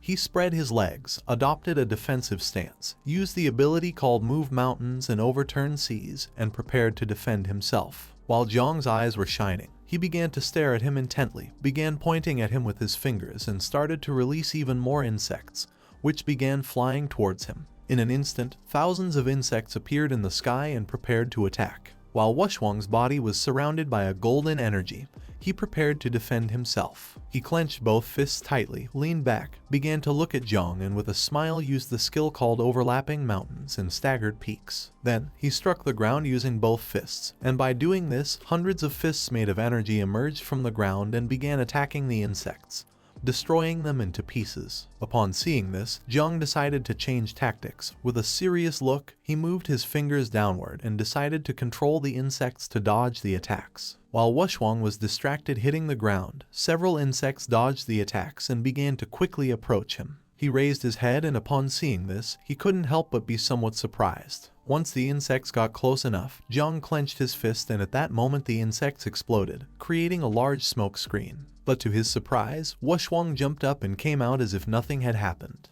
Zhang started looking up, and seeing that he was alive, went on alert and began to wonder what was going on. Wushwang began to descend towards Zhang, and with a smile finally realized how Xiao Beihan had lost. He extended his hands towards the ground, used the skill called Wind Fist, and a powerful golden energy began to move towards Zhang.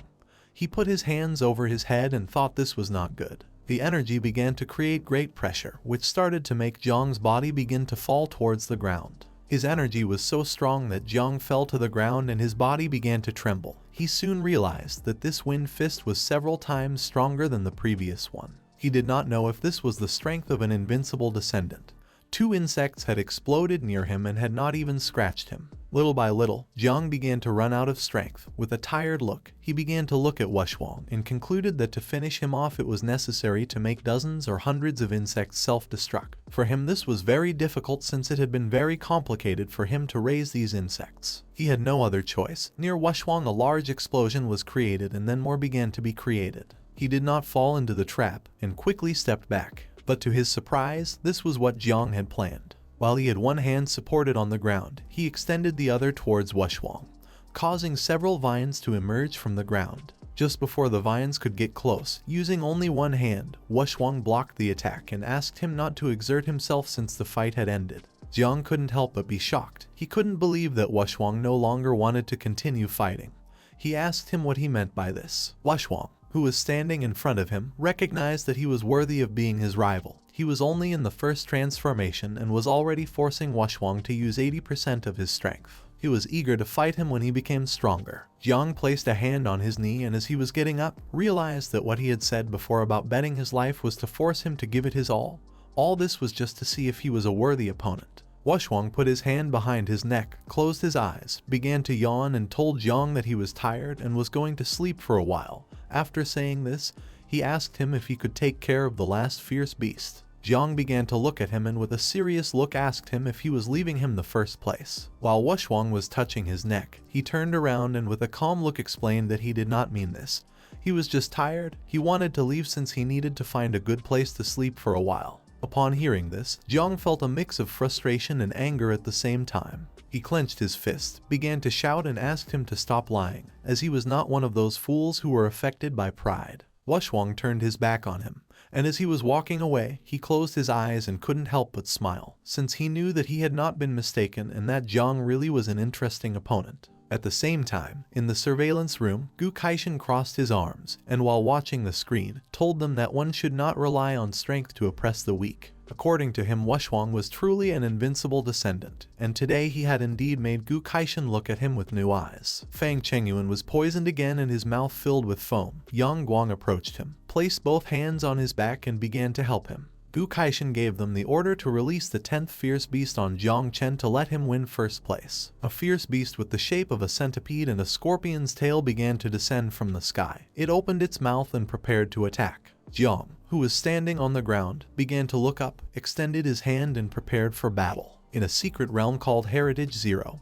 which was an abandoned village full of fog, night fell. A red-haired woman who was the great disciple of the celestial king of the sword, the older sister of Jai Gang named Hong Yao, who was in her 7th transformation, set foot on top of a rock, and with a serious look she realized that this place was enough to irritate people. She assumed that those awakened with less than 6 transformations could not enter here. In front of her appeared several spirits which noticed her presence and began to approach. Seeing this, she took a leap, firmly grasped the sword and decided to seek information about Gu Kaishan's apprentice. Just before the spirits could make a move, she began to move at great speed and without much effort cut their bodies in half. In front of her was a tombstone, which was emitting an evil energy similar to Little Nine's poisonous mist. She began to observe the tombstone, and it didn't take long for her to realize that it was the source. She didn't know what kind of entity this tombstone was, as it had an ancient presence from about 100 years ago but still remained very strong.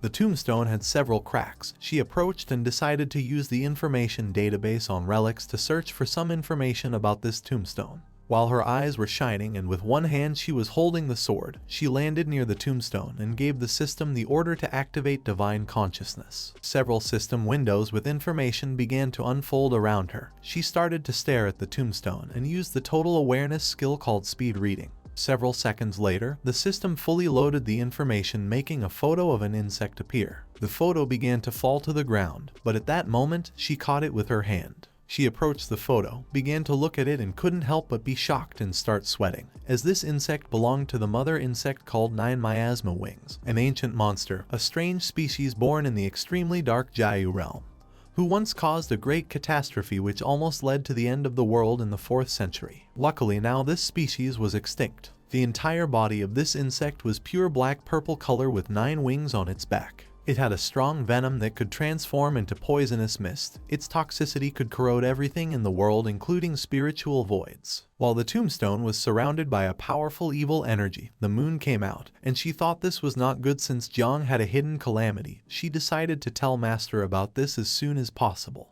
At the same time, in the Tanjiao camp, the beast opened its mouth and prepared to attack. But some time later, its body fell to the ground, and the insects began to devour it. Jong, who was standing next to it with his hand on his waist, started observing the beast. The insects had devoured a total of 4 beasts. Their devouring value had increased quite a bit. If he got first place in entering camp evaluation, he would be able to complete 2nd transformation very soon. He turned back to where Mu Hankyu and Luo Sandow were, reached out his hand to the sky and explained to them that 10 blue flags were more than enough for him to stay in first place. He gave each of them a flag so that at least they could enter the top 10. Mu Hankyu and Luo Sandow took the flags, closed their eyes, and with a pleasant smile, they thanked Jong as they had qualified in this round without doing anything. At the same time, in another part of the camp, Bai Feng and Tania managed to defeat the fierce beast shaped like an eagle. Now its corpse was lying on the ground. Tania, who was lying on the ground next to the beast's corpse, began to wipe her forehead with her hand, and while she was breathing heavily, she couldn't help but feel happy since they had finally managed to defeat the beast. Bai Feng, who was standing beside, realized that the entrance evaluation for the camp was about to end.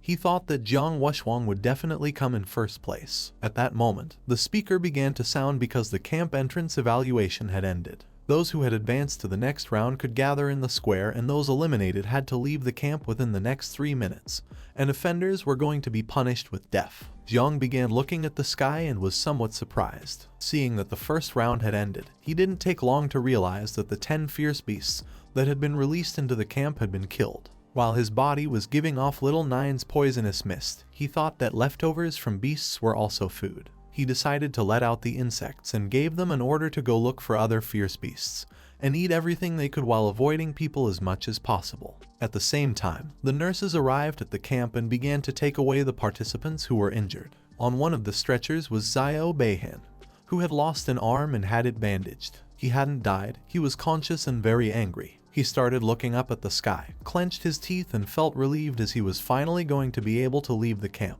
He asked Jong Chen to wait because when he returned home, he would see how his grandfather would punish him. Someone wearing boots stepped onto stage. This person was none other than Gu Kaishan. He He crossed his arms and with a serene look gave orders for all those who had advanced in round to come with him to the Forbidden Zone for next test. Upon hearing this, the participants began to converse among themselves. Gu Kaishan had not mentioned doing the next test in the Forbidden Zone. The 8 great forbidden zones of China. Each one was a place with natural treasures, but they were also extremely dangerous places. Although some were afraid, others knew that there was nothing to fear since they had the King of the Celestial Sword to guide them. Some had heard that it was not easy to enter the forbidden zones, so they did not know how so many people were going to go. While they were conversing, Gu Kaishan grabbed the handle of the sword and slowly began to unsheath it. While his eyes were shining, he started to stare at them, unsheathed the sword and began to point at them with the blade. He knew that according to Hong Yao's research, Jong Chen had the forbidden calamity called 9 Wings of Miasma. He began to look at them and decided to use the celestial sword. Then he started swinging the sword quickly and accurately.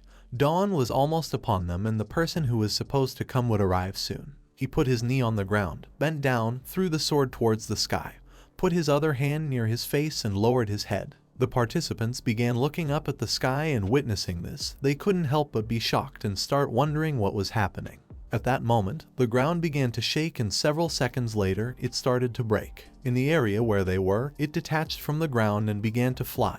Gu Kaishan decided to prepare in advance as this was the only way he could overcome the time difference. While rocks were floating around him and his body was surrounded by a powerful energy, he extended his hand to one side and used a technique called Imperial Sword Flight. Upon doing this, his sword came out of the ground, and while it was surrounded by an orange aura, he decided to go to the south of the Jiang River to the forbidden zone of Dream Lake. Gradually the ground began to move towards the mountains. They were amazed to see that this was the strength of Daxia's first king. They couldn't believe that he could move all of Tanjiao's camp. This was something only predecessor Wang Tiandao could do in this world. Jiang turned to Luo Sandow and Mu Hankyu and asked them how much they knew about Dream Lake's forbidden zone. Both began to look at him with an uncertain gaze. Luo Sandow was not sure, and Mu Hankyu remembered that her grandfather had mentioned it once. The danger level of Dream Lake was very high, and even though it was the least dangerous forbidden zone in China, its difficulty did not lie in the hidden threat, but in the distortion of time and space. In addition to this area there were countless dimensional fragments, portals connected to each other. The space within these dimensional fragments was even larger than the blue planet. These fragments were constantly moving, so it was very easy to get lost and not come out.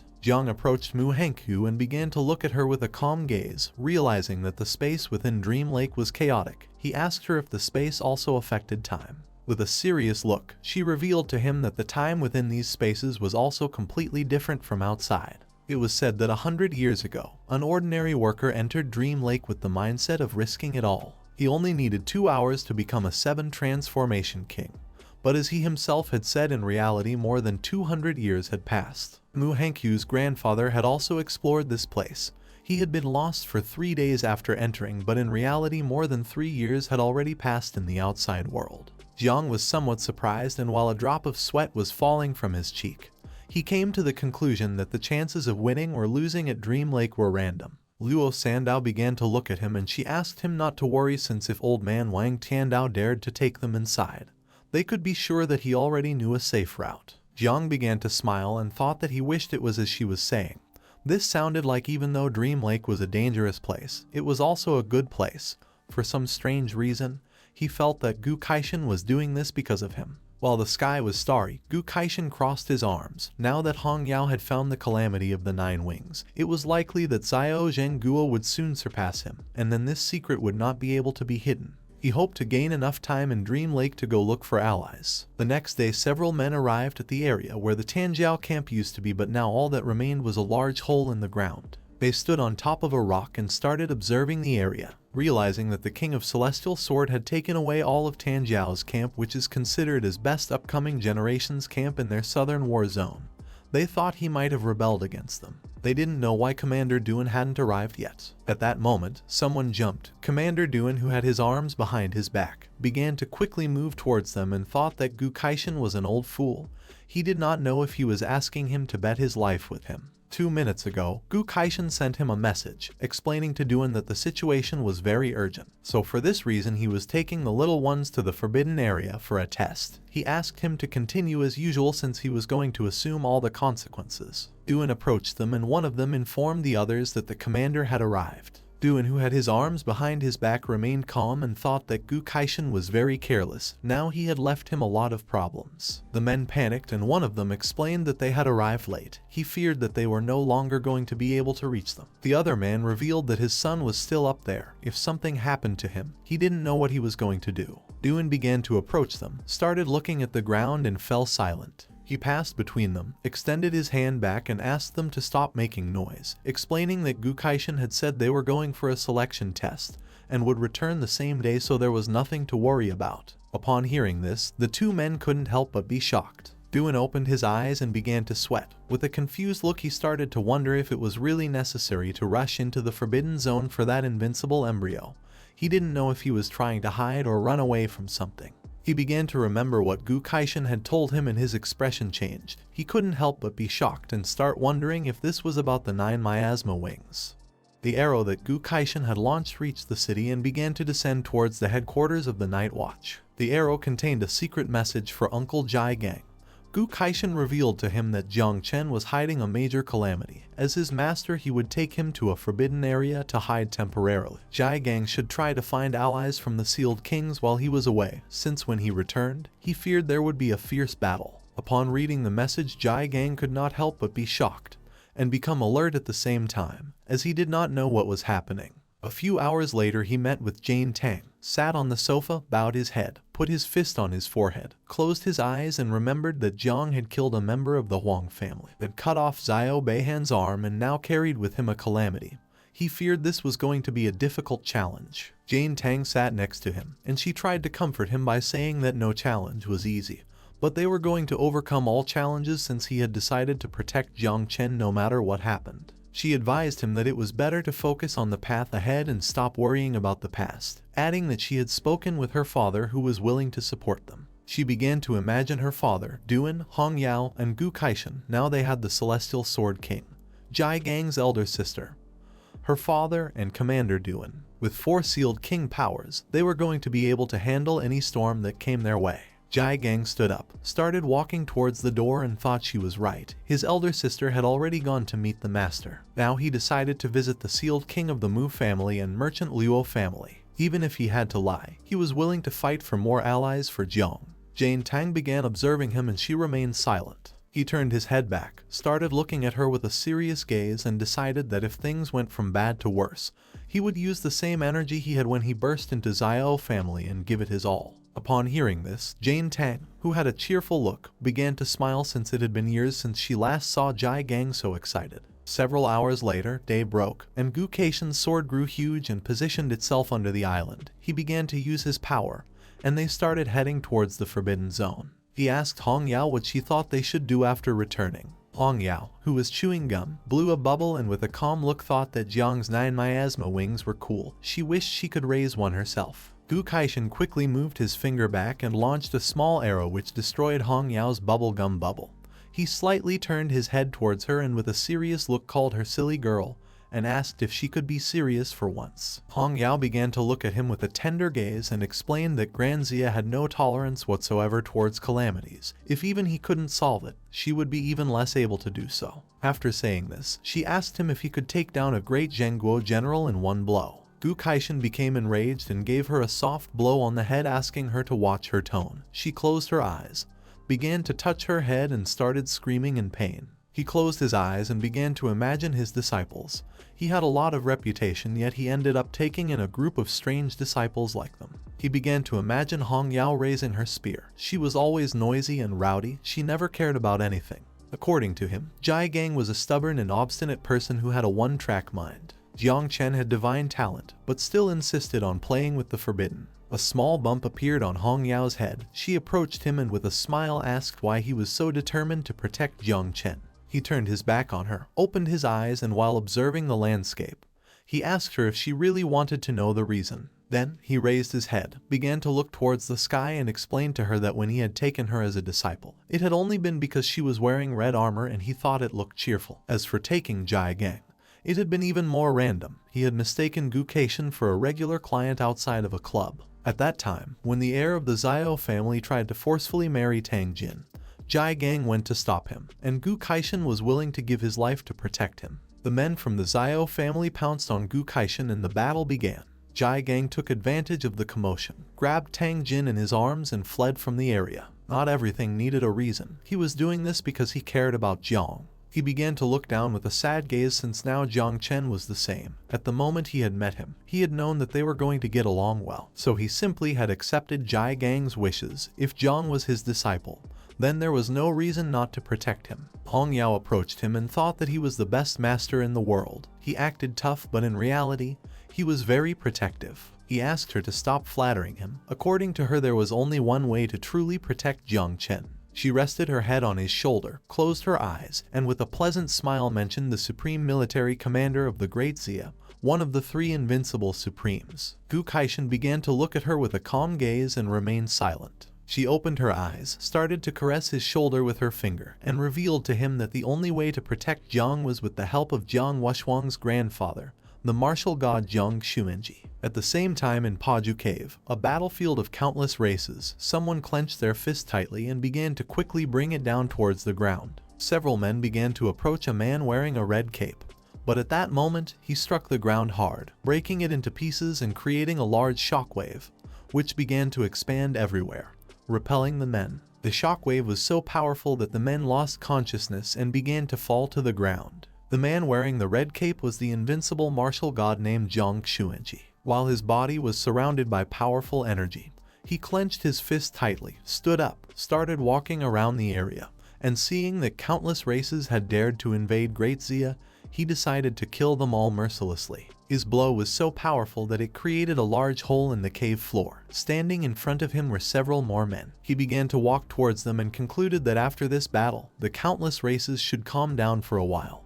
He gave the order to the men to guard the entrance of the cavern. They addressed him as martial god and responded with a understood master. At that moment, someone with energy similar to Jiang Wuxuang started contacting him, leaving him somewhat confused since he did not know why he was being contacted now when Wuxuang was supposed to be at the Tanjiao camp.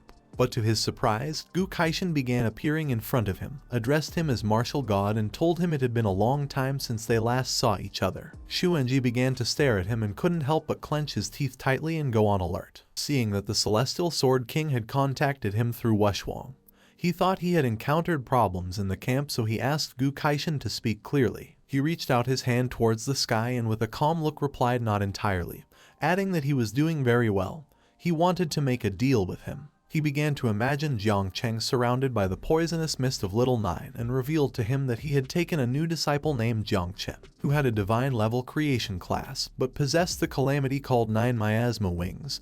He wanted him to protect his life. Xuanji began to stare at him, and upon hearing that Jiang possessed the ancient calamity 9 miasma wings, he could not help but go into shock. According to him, Gu Kaishan must be joking since Great Xia had always believed it was better to kill than let any calamity go free, asking him if he believed the martial god was omnipotent. Gu Kaishan remained calm and with a puzzled look asked him if this was true. In response, Xuanji asked him to name his terms. While his eyes were shining, he began to look at him and asked if he had heard of the Tiexu Hall in Yunmeng Marsh, adding that only he knew the way to all Grand Xia.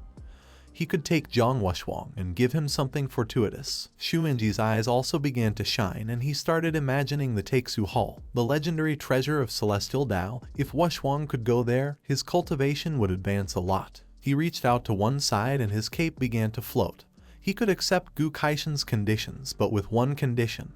Jong Chen was not allowed to use 9 miasma wings during the Prodigy tournament, and if he couldn't obtain first place in the overall ranking of Great Xia's prodigies, he himself would throw him into the battlefield of myriad races for him to defend himself. Gu Kaishan turned his head back, and with an indecisive look began to think about it. Xuanji turned his back on him and as he was walking away, started looking at the ground and explained that if he really wanted to save Jiang's life, then he had no other choice. Gu Kaishan began to look down and with a desperate look agreed, since sending Jiang to the battlefield was still better than being killed by General Xiao and the others when they returned. Xuanji began to walk, and while he was looking at the ground, he remembered that the 9 miasma wings was an ancient exotic species. According to him, it was impossible for her to reach a natural calamity scale in this era. Moreover, this generation of Great Xia had produced 3 other divine talents, and Jiang was only the 4th and he was just in the creation type. He knew that without using the calamity, Jiang would not be able to pass Wuxuang's test, let alone be able to finish first.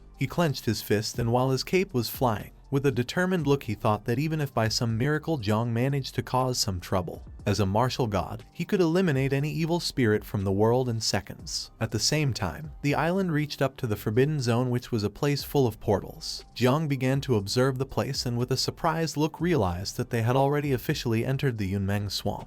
He asked the others if they remembered the way to get here. Muhankyu was dumbfounded and explained to him that remembering the path in these constantly changing dimensional fragments was impossible. The Celestial Sword King had relied on aura to guide the way. It was said that Yuanwu Swamp had 10 levels, with the 10th and 9th being relatively safer. The deeper they went, the easier it would be to get lost. Her grandfather had gotten lost at the 7th level years ago. Jong sat on the ground, joined his hands and prepared to meditate a bit. He felt that he was already lost.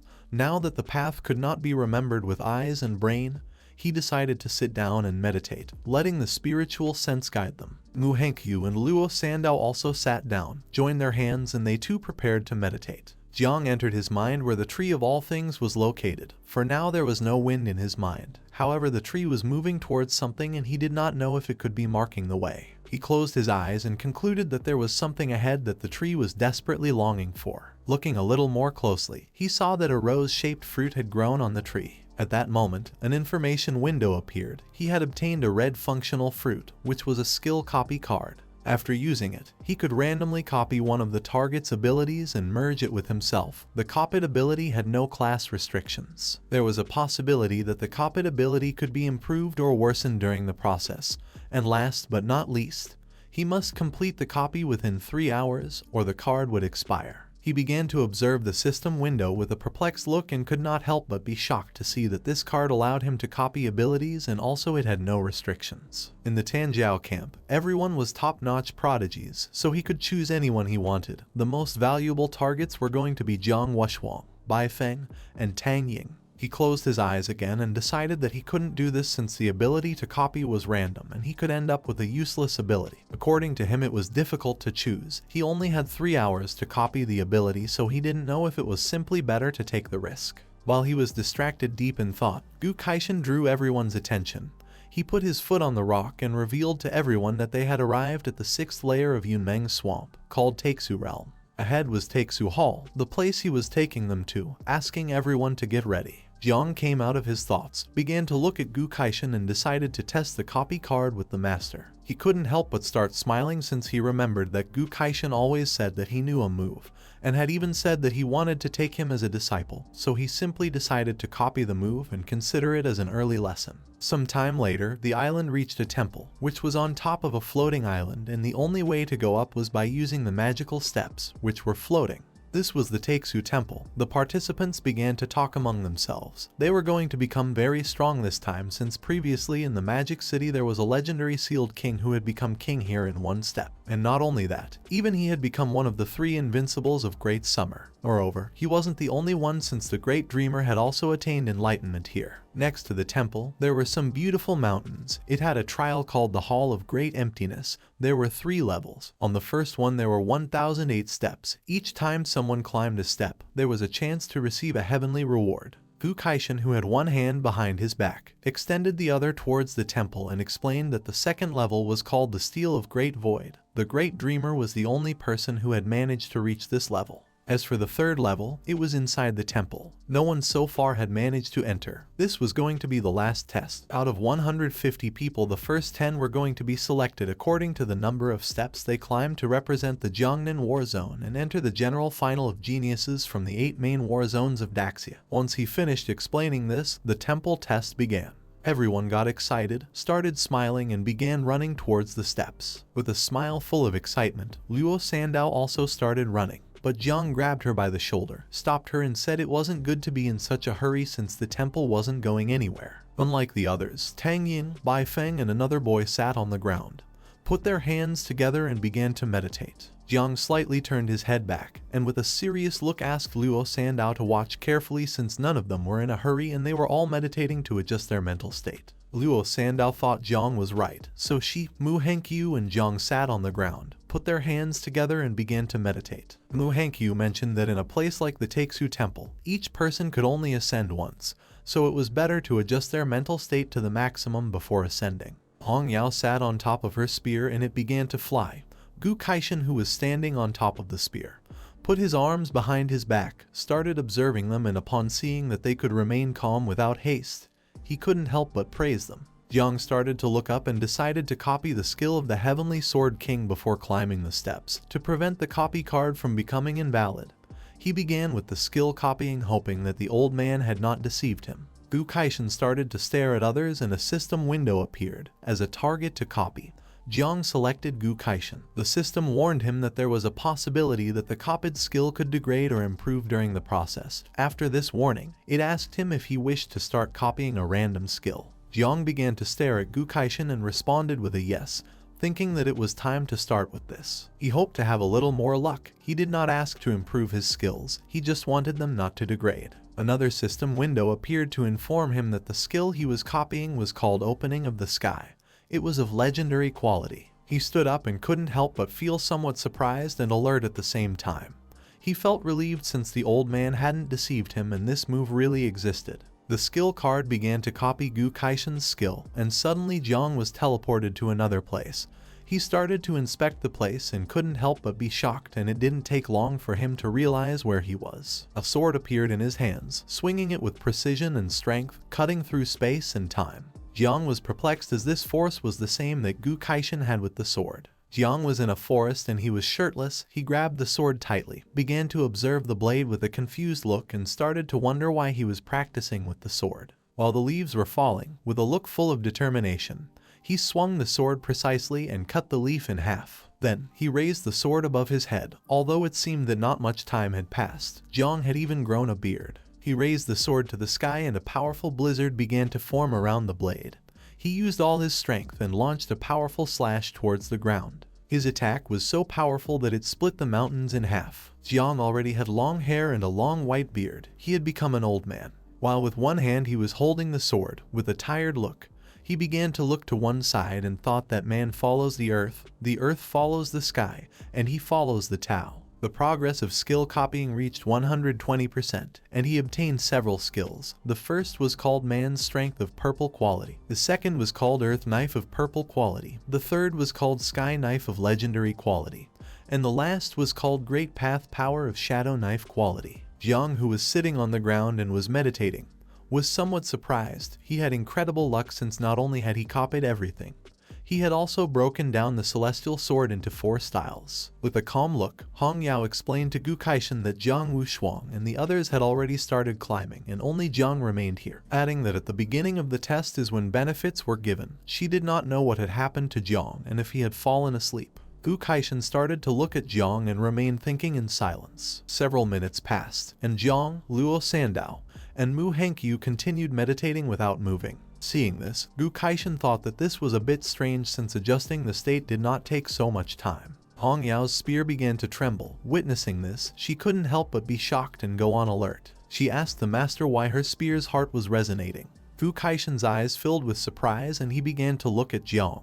The celestial sword beneath the island also started to tremble, and he revealed to her that not only was her spear resonating, but even the heart of his sword was resonating. Upon hearing this, Hong Yao panicked. She didn't know if Jiang had succeeded. Back then, it was also a rare talent, but her mind was inflexible. She had always wanted to break down the celestial sword, saying that it could be divided into 4 movements, which had led her to be stuck at the master level for so many years of cultivation. She couldn't believe that finally someone had a revelation now. Gu Kaishan started to stare at Jiang and realized that the sensation that had just appeared and disappeared was very familiar.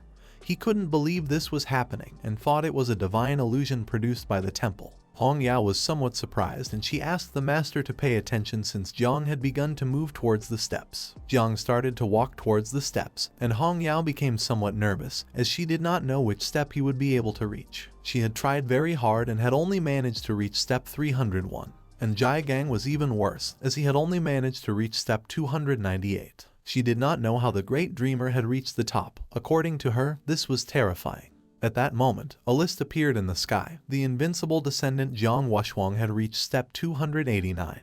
The little god killer of the East Sea Baifeng had reached step 253. The Tianji killer named Lu Tangying had reached step 248. The young master of the city of 10,000 demons Lazy had reached step 211. Mu Hankyu had reached step 199 and Luo Sandow had reached step 170. The participants began to converse among themselves. If they had known they were going to come to the temple, they would have prepared mind potions. The first 100 steps were tests of illusions, and the following steps were even more difficult.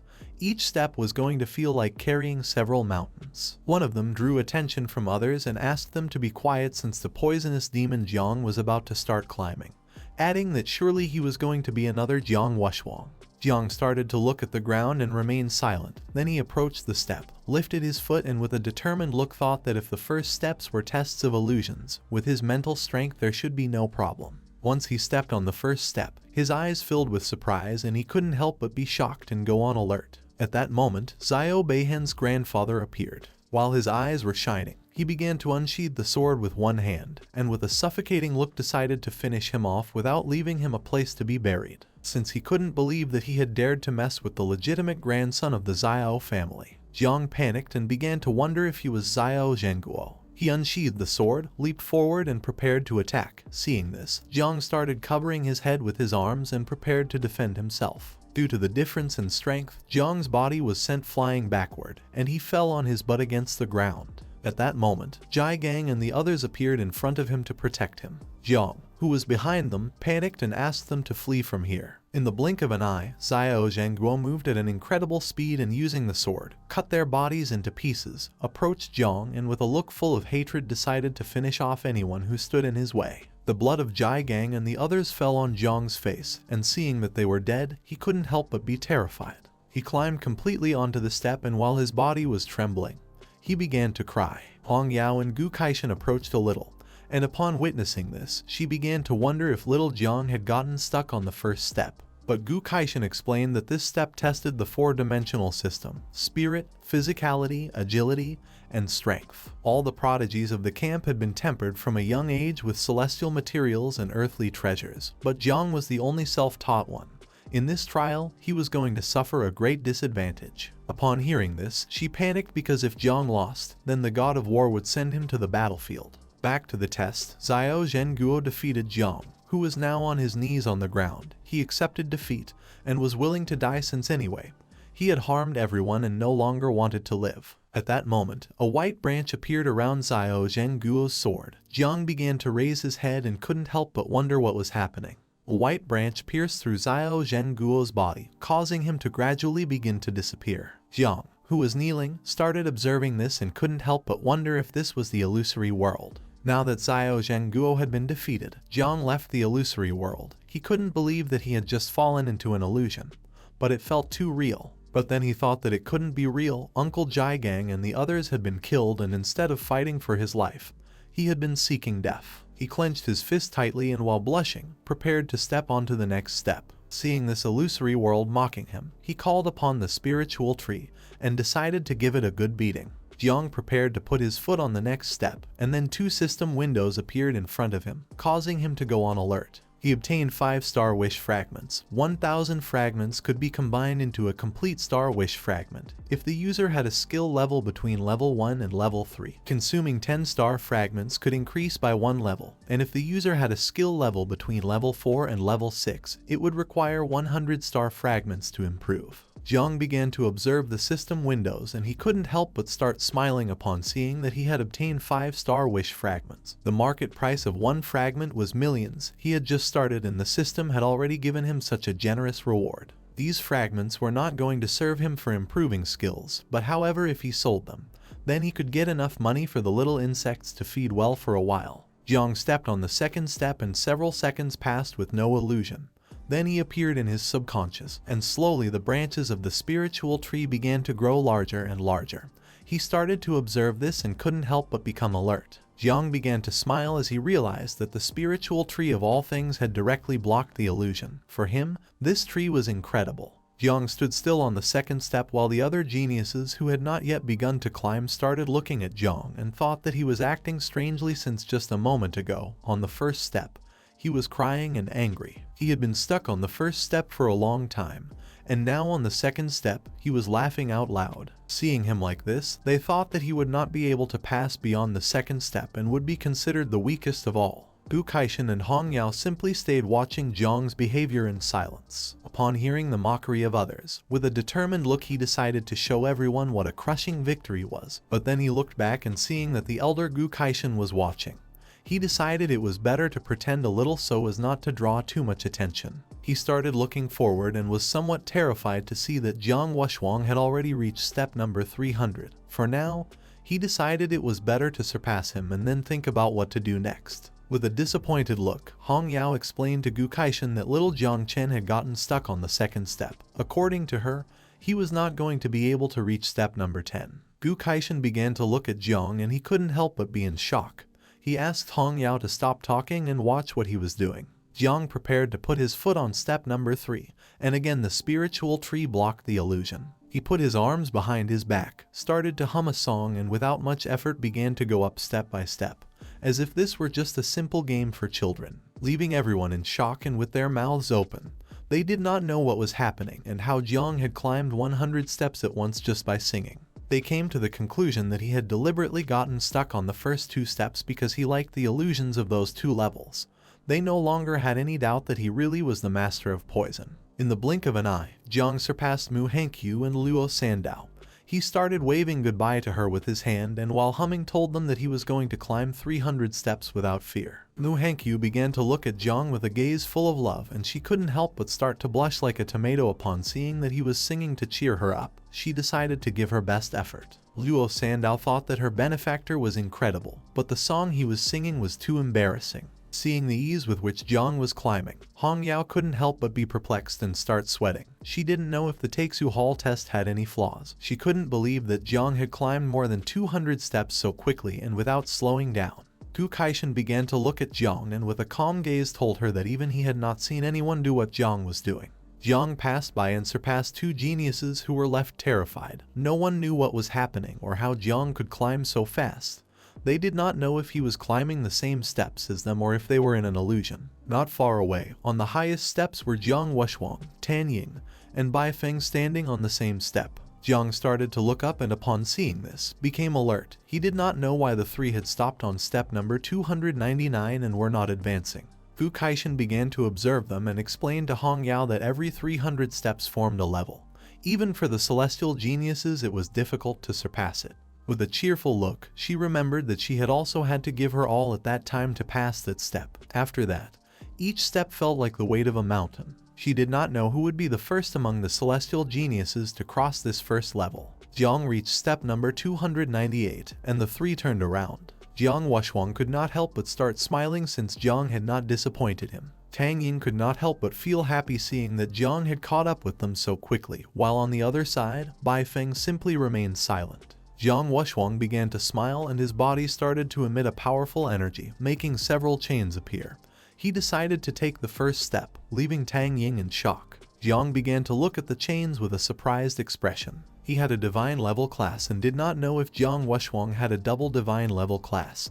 He had never heard of this before, and did not know if these chains were actually meant to conceal his power. At that moment, one of the chains broke in half. Jiang Wuxuang clenched his fist tightly and stepped up to the next level, breaking all the chains. He closed his eyes, extended his hands to the sides and a purple energy began to enter his chest. As the purple energy was expanding everywhere, Bai Feng started to look at Jiang Wuxuang with a perplexed look and he did not take long to realize that this energy was the reward for having reached step number 300. Tan Ying was speechless, but for her this was not surprising since after all, he was Jiang Wuxuang. He turned around and while his body was releasing purple energy, he revealed that in the Palace of Emptiness there were 18 steps. The last step every 300 steps was the most difficult. By climbing it they would be able to obtain rewards. This step seemed to be testing willpower, but in reality it was a review of soul strength. He started to look at Jiang with a lost gaze and mentioned that his origin was not good, since as a child he had not been purified by the treasures of heaven and earth. Compared to them, his foundations were somewhat deficient. He suggested to him to proceed with caution and not rush into breaking barriers. He should slowly seek a way among them. While he was explaining this, Jong took a small leap and climbed to step 300, leaving everyone speechless. Jong approached him and with a confused look asked if it was really so difficult to climb this step and also if he was acting just like him. Jong Wushwang was somewhat shocked and angry at the same time. He was unable to believe that Jong had climbed this step so easily. A system window appeared, and for having climbed 300 steps of the Taeksu Hall, he obtained a origin crystal as a reward. A green crystal appeared in Jong's hand. He started to look at it and couldn't help but feel happy since this was an incredible reward.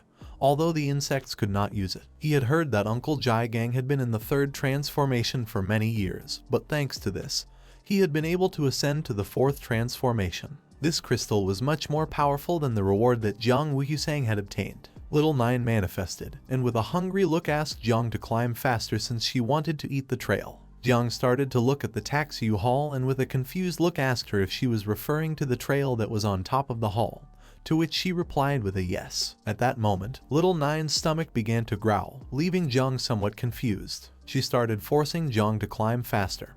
He asked her to wait since even though she really wanted to eat, it wasn't necessary to push him. Tang Ying and Bai Feng turned around and upon seeing this, they were left speechless, while on the other side, Jiang Wushwang became furious. He clenched his teeth tightly and began to look at him with a gaze full of rage. He could not allow Jiang to surpass him. He started to shake his fists, and 8 hands appeared behind him and he began to climb like crazy so as not to let Jiang surpass him. Bai Feng was somewhat surprised to see that the war god Jiang Wushwang had refined his body. His eyes filled with rage and he could not help but become furious, letting out a suffocating energy. For him, people like them were truly annoying. According to him, they should die. He extended his hands towards the sky and used the technique Blood of Gods and Demons called Dye the Sky Blue.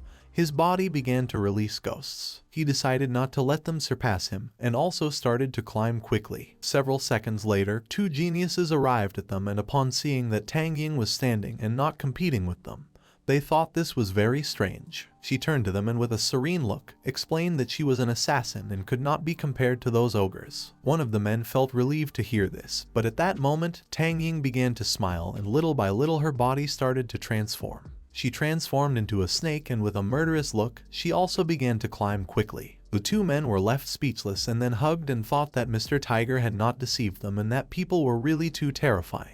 For them, the 4 were admirable geniuses, but Jiang, who was climbing as if nothing, was the most terrifying. Hong Yao was surprised to see that Jiang Wushwang had made 8 hands appear. Bai Feng had gone crazy and Tang Ying had transformed into a snake. According to her, Jiang was really impressive since with his own strength he had caused everyone to lose their composure. Gu Kaishin closed his eyes and started laughing out loud, and told her that it was no wonder that he was his favorite disciple. In the blink of an eye, Jiang reached the top. He was the second in history to have achieved this. Now that he had reached the top, he could not help but feel somewhat relieved and relaxed. Hong Yao noticed something and her eyes filled with terror. She did not know what Jiang was going to do. Jiang extended his hand towards the sky, letting out the insects. He decided to let them out voluntarily so they could do whatever they wanted. All the insects slowly began to advance towards the Taeksu steel. Hong Yao started to observe them and she couldn't help but wonder if Jiang had released the 9 miasma wing. He had released all the insects to envelop the Taeksu steel. It was so mysterious that even the invincible dreamer had used it for enlightenment. The insects, who were very hungry, in a blink of an eye devoured the Taeksu steel, leaving no trace. Upon realizing this, Gu Kaishin was shocked. Jiang had absorbed the Taeksu steel by himself, something he could not understand. While Jiang was standing at the top of the Taeksu temple, Jiang Wushwang ascended several steps and began to stare at him silently. With a look full of hatred, he accepted defeat this time, but swore to give his best when they competed in the ranking of prodigies of the Great Xia. Instead of continuing to ascend, Wushwang turned around and started to descend. Bai Feng and Tang Ying looked up, and upon witnessing that even Jiang Wushwang had given up, he thought it was better to withdraw. According to her, this was no longer worth it since climbing up here had almost cost them their lives, and advancing further would harm their essence. Realizing that Jiang had reached the Taeksu temple, Mu Hankyu and Luo Sandow began to smile and could not help but feel happy. According to them, the master was incredible, and fortunately they too had completed their mission. A ranking window of the system appeared in the sky. The first on the list was Jong Chen with 1008 stages. The second was Jiang Wushwang with 623 stages. The third was Bai Feng with 609 stages. Fifth was Tang Ying with 600 stages.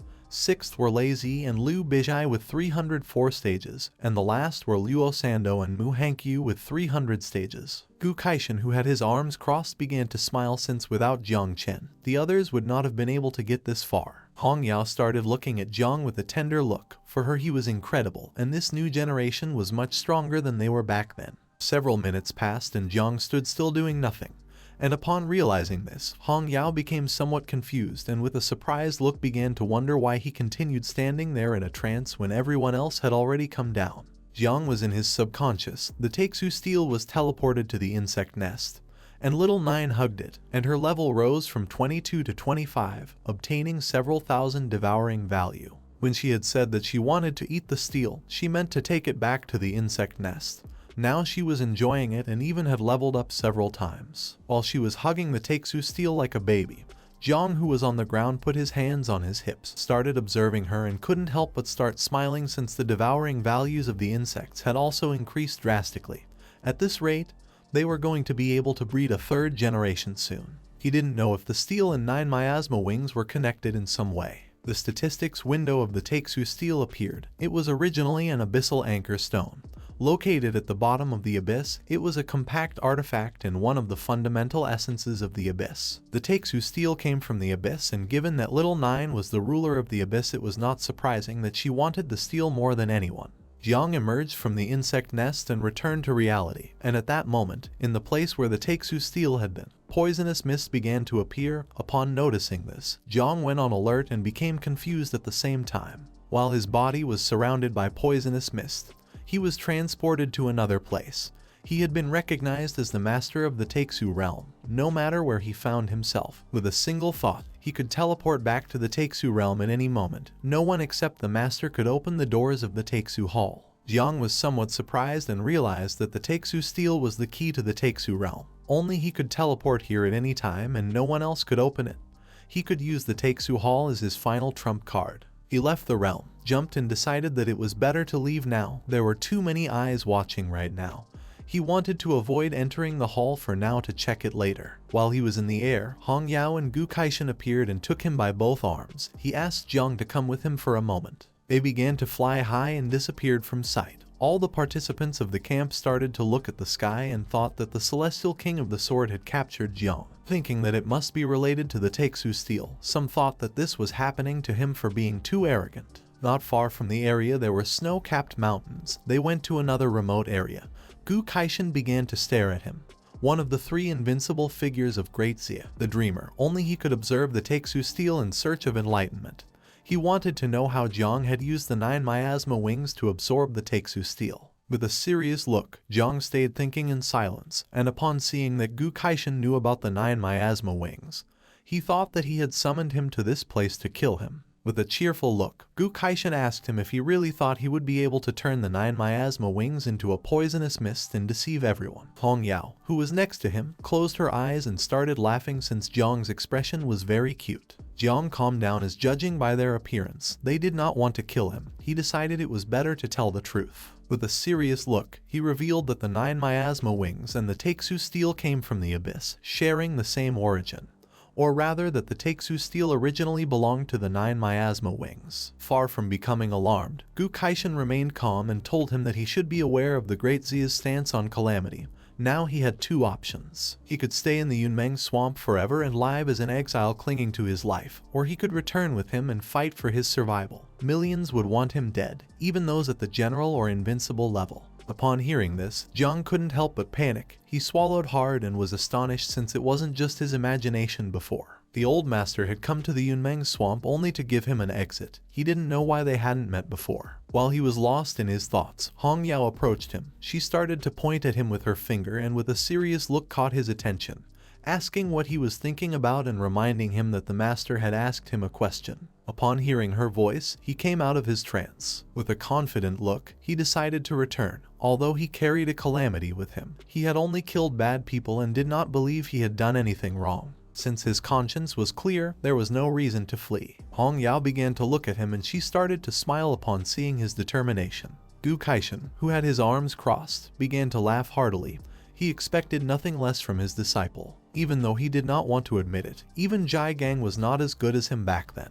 Jiang was somewhat confused since he did not know what Uncle Jai Gang had to do with this. She closed her eyes, rested her fist on his shoulder, and asked him to remember that she was his older sister and Uncle Jai Gang was the second older brother. She explained that back then, Jai Gang had almost died at the hands of General Xiao when he had assaulted the Xiao family to steal Aunt Tang. The master had told him to hold his position, but he did not want to drag the master in, and as a consequence, in the end, he was exiled to Chuzhong City. Jiang realized that Uncle Jai Gang also held a grudge against the Xiao family. Gu Kaishan turned his back on them and mentioned that old grudges no longer mattered, whether they were invincible or generals. As long as Jiang's will was firm, they as master and disciple would face them together. When they returned to Jiangnan, his sword would open a path for Jiang. These words were more than enough to make Jiang excited. While he had his arms crossed, Jiang knelt before him asking him to accept the reverence of his disciple. At the same time in the city, the sun rose and in a skyscraper, a meeting among generals took place. The supreme commander of the war zone of Jiangnan named Duan Xinghai intertwined his hands and with a calm look mentioned that since all 12 titled kings of Jiangnan had gathered except Gu Kaishan and Nian Hongya, he decided to get straight to the point. Everyone started to pay attention and he explained that based on their research, the poisonous mist of Jong Chen was actually the 9 miasma wings. According to the Great Zia's taboo ordinance, anyone who awakened a type of calamity or controlled a taboo object must be killed mercilessly. Asking for others' opinions on this, Mu Hankyu's grandfather, a red-haired man named Mu Henian, raised his hand and with a smile said that although the 9 miasma wings had caused great catastrophe in past eras, it was almost impossible for it to grow to that scale in the present. He believed that as long as Jong Chen was under proper supervision, it shouldn't be a big problem. And in the worst case they could simply take the 9 miasma wings and destroy it. There was no need to kill Jiang. Tang Jing's father, a man named Tang Wangchuan, raised his hand and he agreed with his assessment since the Great Zia's taboo ordinance had been issued 500 years ago. Back then, Great Zia was incredibly weak, but today, Great Zia was strong and they could negotiate taboo matters more flexibly. Two of the generals started to talk among themselves to see who had been connected with Jong Chen from the beginning. They had heard that Mu Henian's granddaughter had gotten quite close to Jiang in the prodigy camp. Jong Chen belonged to Jai Gang, and Tang Wangchuan's daughter, Tang Jin, was also getting involved with Jai Gang. Upon hearing this, Tang Wangchuan became furious and at that moment, the door of the room shattered into pieces, creating a large curtain of smoke, leaving everyone in shock. The person who had destroyed the door was none other than old Xiao Yuanchen from the Xiao family, who wanted to kill Jiang at all costs. While his body was surrounded by a powerful energy, he began to point the sword at them and with a look full of hatred, he told them that anyone who dared to speak for Jong Chen must first be prepared to taste his sword. Upon seeing General Xiao, Duan panicked and apologized to Gu Kaishan. If it weren't for General Xiao intervening, perhaps he could have helped negotiate this, but now he was alone. He hoped that he would not blindly protect Jiang and sink as well. After a few hours, Duan, Jai Gang, and the others arrived at the area where the camp was going to land, and he explained that General Xiao had deployed the Celestial Punishment Squadron. They were all hidden in the nearby mountains. According to Jai Gang, this was a grand scenario and he also realized that Jong Chen and the others had to return soon. With an angry look, he grabbed the sword's hilt. If a fight broke out, he and Tang Jing were going to draw their swords. The old grudges and the new ones were going to be resolved together. He told Duan Feng that the night watch of Chuzhong was now in his hands. Duan panicked and began shaking his hands. When he had intervened in the wedding, Duan had been with him, and now he was willing to cause trouble again. Yun Xiaoke, who had her eyes closed, put a hand on her waist and told them not to look at her, asking if they needed a healer. Feng, who was next to her, asked her to get lost since he enjoyed a good brawl and there was no way he would miss this. With a smile, Tan Jing asked old Jai not to be so formal since they were family. She started to point at the sky and saw a bright light, wondering if that was not Jong Chen and the others in the distance. Not far away on a mountain was old Xiao's squadron, who located their target. He began to point towards the sky with his finger and gave the order to the Heavenly Punishment Squad to prepare, and also asked the Divine Crossbows to get ready to shoot. Upon hearing his order, the men took out their crossbows and began aiming at the sky. At the same time, the Tanjiao camp began to approach the area quickly. Hong Yao started to look down and upon seeing so many people she began to smile. Since this situation was similar to when Jai Gang had gone to the wedding, this was perfect for her as last time she hadn't vented enough. Gu Kaishan remained calm and asked her what she was doing. With so many people watching, at least they should pretend that there was first courtesy. and then take action. Otherwise, people would think that their whole family were brutes. Gu Kaishen's body began to emit an orange energy. Hong Yao noticed that his killing intent was even stronger, thinking that where there was a master there must be a disciple. Behind them was Jiang. She turned her head back and with a cheerful smile, asked what his opinion on this was, but he didn't even respond as he was once again lost in his thoughts. He was in the insect nest and around him were thousands of insects. A system window appeared informing that the reproduction of the 9 miasma wings had finished. The mother insect was level 27 and she had an offspring of 5.11 million. Seeing that the reproduction of the 3rd generation had been a success before the war, he felt happy.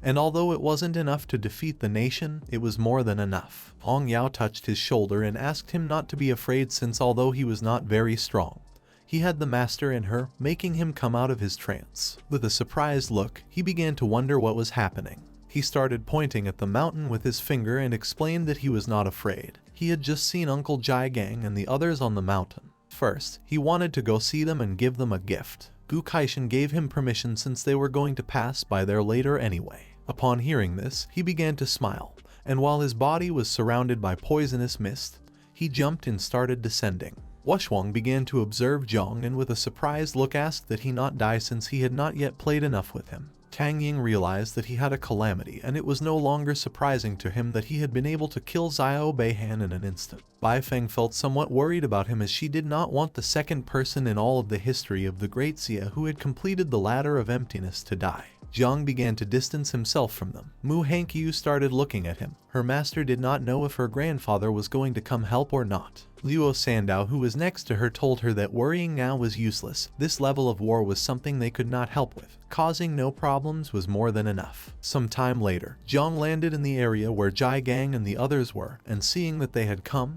he couldn't help but feel happy. He approached Uncle Jai Gang, took out a green crystal from his inventory, extended his hand towards him and reminded him that at first he had said he was going to gift him a set of epic equipment, but he hadn't been able to obtain it but now believed that this was equivalent to it. Jai Gang extended his hand towards the crystal, began to observe it, and couldn't help but be shocked as it was an origin crystal. This was equivalent to having the key to enter the 7th realm.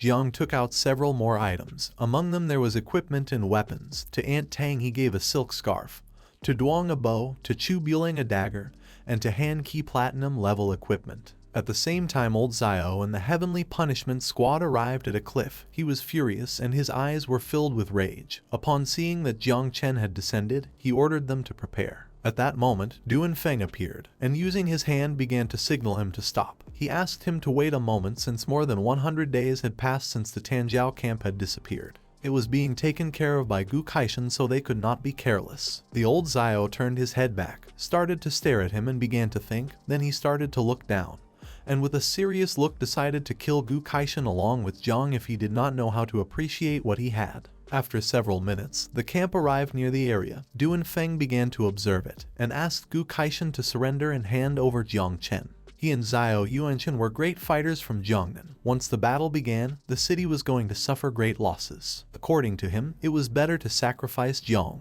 Gu Kaishen, who was standing on top of the camp, refused to give up as in this life he had nothing to be ashamed of in Jiangnan, nor in the Great Xia. He had brought back 150 heroes from the district, and not only this, but he had also taken them on a visit to the Palace of Emptiness. The parents of the participants remembered that the Palace of Emptiness was a place of miracles, where many great ones sought power without success.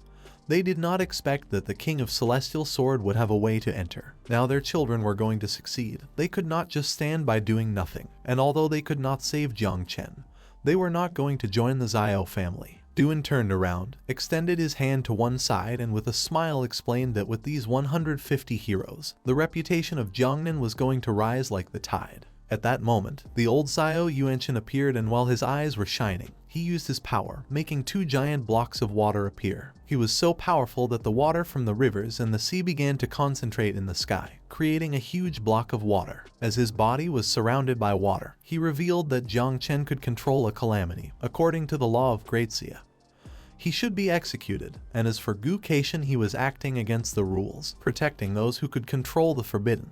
He had sealed off Tianjia's camp and all the examiners. According to him, Gu Kaishen had put the camp in danger. Everyone started to look up and saw that the water was slowly approaching the camp. Xiao Yuanchen could control the sea, Both he and Gu Kaishan were strong, so the others decided to be neutral and not join any side. With a calm look, Gu Kaishan asked Jiang to return and ordered Hong Yao to take care of the flight of the Tianjiao camp. Upon hearing this order, she began to use her powers and started controlling the camp. Jiang created a barrier around Jai Gang and the others so they would not intervene in the battle. He jumped up and using the poisonous mist began to fly. He apologized to them and also asked them to stay in the barrier watching without intervening. Upon seeing the barrier, Jai Gang was somewhat confused as he did not know when he had invoked the spell. He turned his head back and explained that he could not handle the spell, it would only dissipate once the battle ended. Gu Kaishan began to control his sword, making its blade emit a powerful golden energy. Old Yuanwu started flying, extending his sword sideways, causing a large tornado made of water to appear behind him. He couldn't believe that Gu Kaishan really wanted to draw his sword against him. He leaned the sword on his shoulder. Yuanwu had a power superior to the 8th level and also possessed more than 10 forbidden water spells.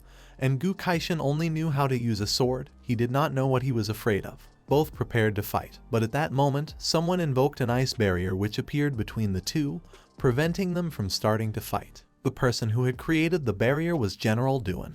While he was controlling the barrier using his fingers, with a sincere look he asked both of them to calm down since if they were really going to fight, not only would the camp suffer but even the Jiangnan base next door would also suffer the consequences. For everyone's sake, he asked them not to fight. At that moment, Xiao Beihan appeared and told them that for the good of the people it was better for him and Jong Chen to have a duel to the death. Upon hearing his voice, Duan turned around and seeing that he had appeared, he couldn't help but be somewhat surprised. Now he had a new arm. Using the sword, he began to fly. He started to observe his arm and couldn't help but start smiling. Jiang had cut off his arm that day, and today he was determined to kill him with his own hands. Xiao Beihan began to advance towards them. Duan Feng extended his hand towards him asking him to stop. According to him, Xiao Beihan's idea was better since the grievances of the young should be resolved by the young and the old generation should not intervene. Jiang also started to fly. He began to stare at Xiao Beihan. He knew that he was not good enough to have a 1 versus 1 death match, so he asked what his conditions were. He started to smile and thought that he was a very smart boy. His 2 conditions were that he could not use Little Nine nor her poison. Xiao Yuanwu began to fly and could not help but laugh out loud, as it was no surprise that he was his grandson. They were doing this for the peace of Jiangnan and for the well-being of the people. Gu Kaishan unsheathed the sword and with an aggressive look, he began to point the blade at them, and told them to stop saying nonsense. Just because they were on a high moral ground they could not do what they wanted. He prepared to fight and mocked Yuanwu, saying that if he had guts then he should stop harassing the children and come fight him. But Jiang grabbed him and stopped him, saying that they could not let others think that they were brutes. He started pointing at himself with his finger and with a confident look revealed that he did not need Calamity to win, since he had another way of dealing with him. Upon hearing this, he was somewhat confused and asked what other way he had to deal with him. Jiang reminded him that he had said he would teach him a secret technique. Gu Kaishan was shocked to see that he wanted to learn the technique now. Hong Yao, who was flying, panicked and thought he was joking since she had taken more than 10 years to learn the secret technique and Jai Gang still had not been able to master the technique until now. Xiao Beihan started laughing and mocked Jiang, asking if he wanted him to wait 10 years so that he could learn the technique. He began to smile and said it wasn't necessary.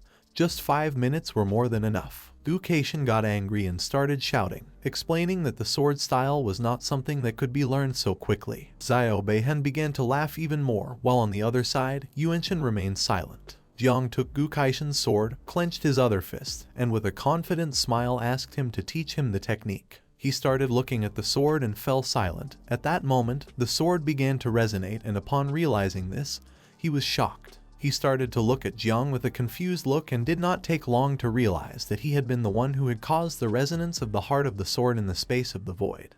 Jiang approached Gu Kaishan, put his hand near his mouth and began to whisper, asking him to please trust him. Gu Kaishan started to gaze at the ground and remained listening in silence. A while later, he turned his head towards Xiao Yuanwu and with a serene look decided to trust him and asked him to show him what he knew. Seeing this, Jiang, who was behind him, could not help but start smiling. Seeing that Gu Kaishan had given permission to Jiang for a death match against Xiao Beihan, Duan Feng began pointing towards the sky with his finger, causing it to begin releasing a powerful energy. With a determined look he decided to build a combat platform. Xiao Beihan, his grandfather, Gu Kaishan and Jiang stood still without making any movement, and not long after, a small island rose from the sea and began to fly until it was positioned in the middle of them. Du Feng used his power again, causing a barrier to appear. Only Xiao Beihan and Jiang could enter, preventing anyone from interfering.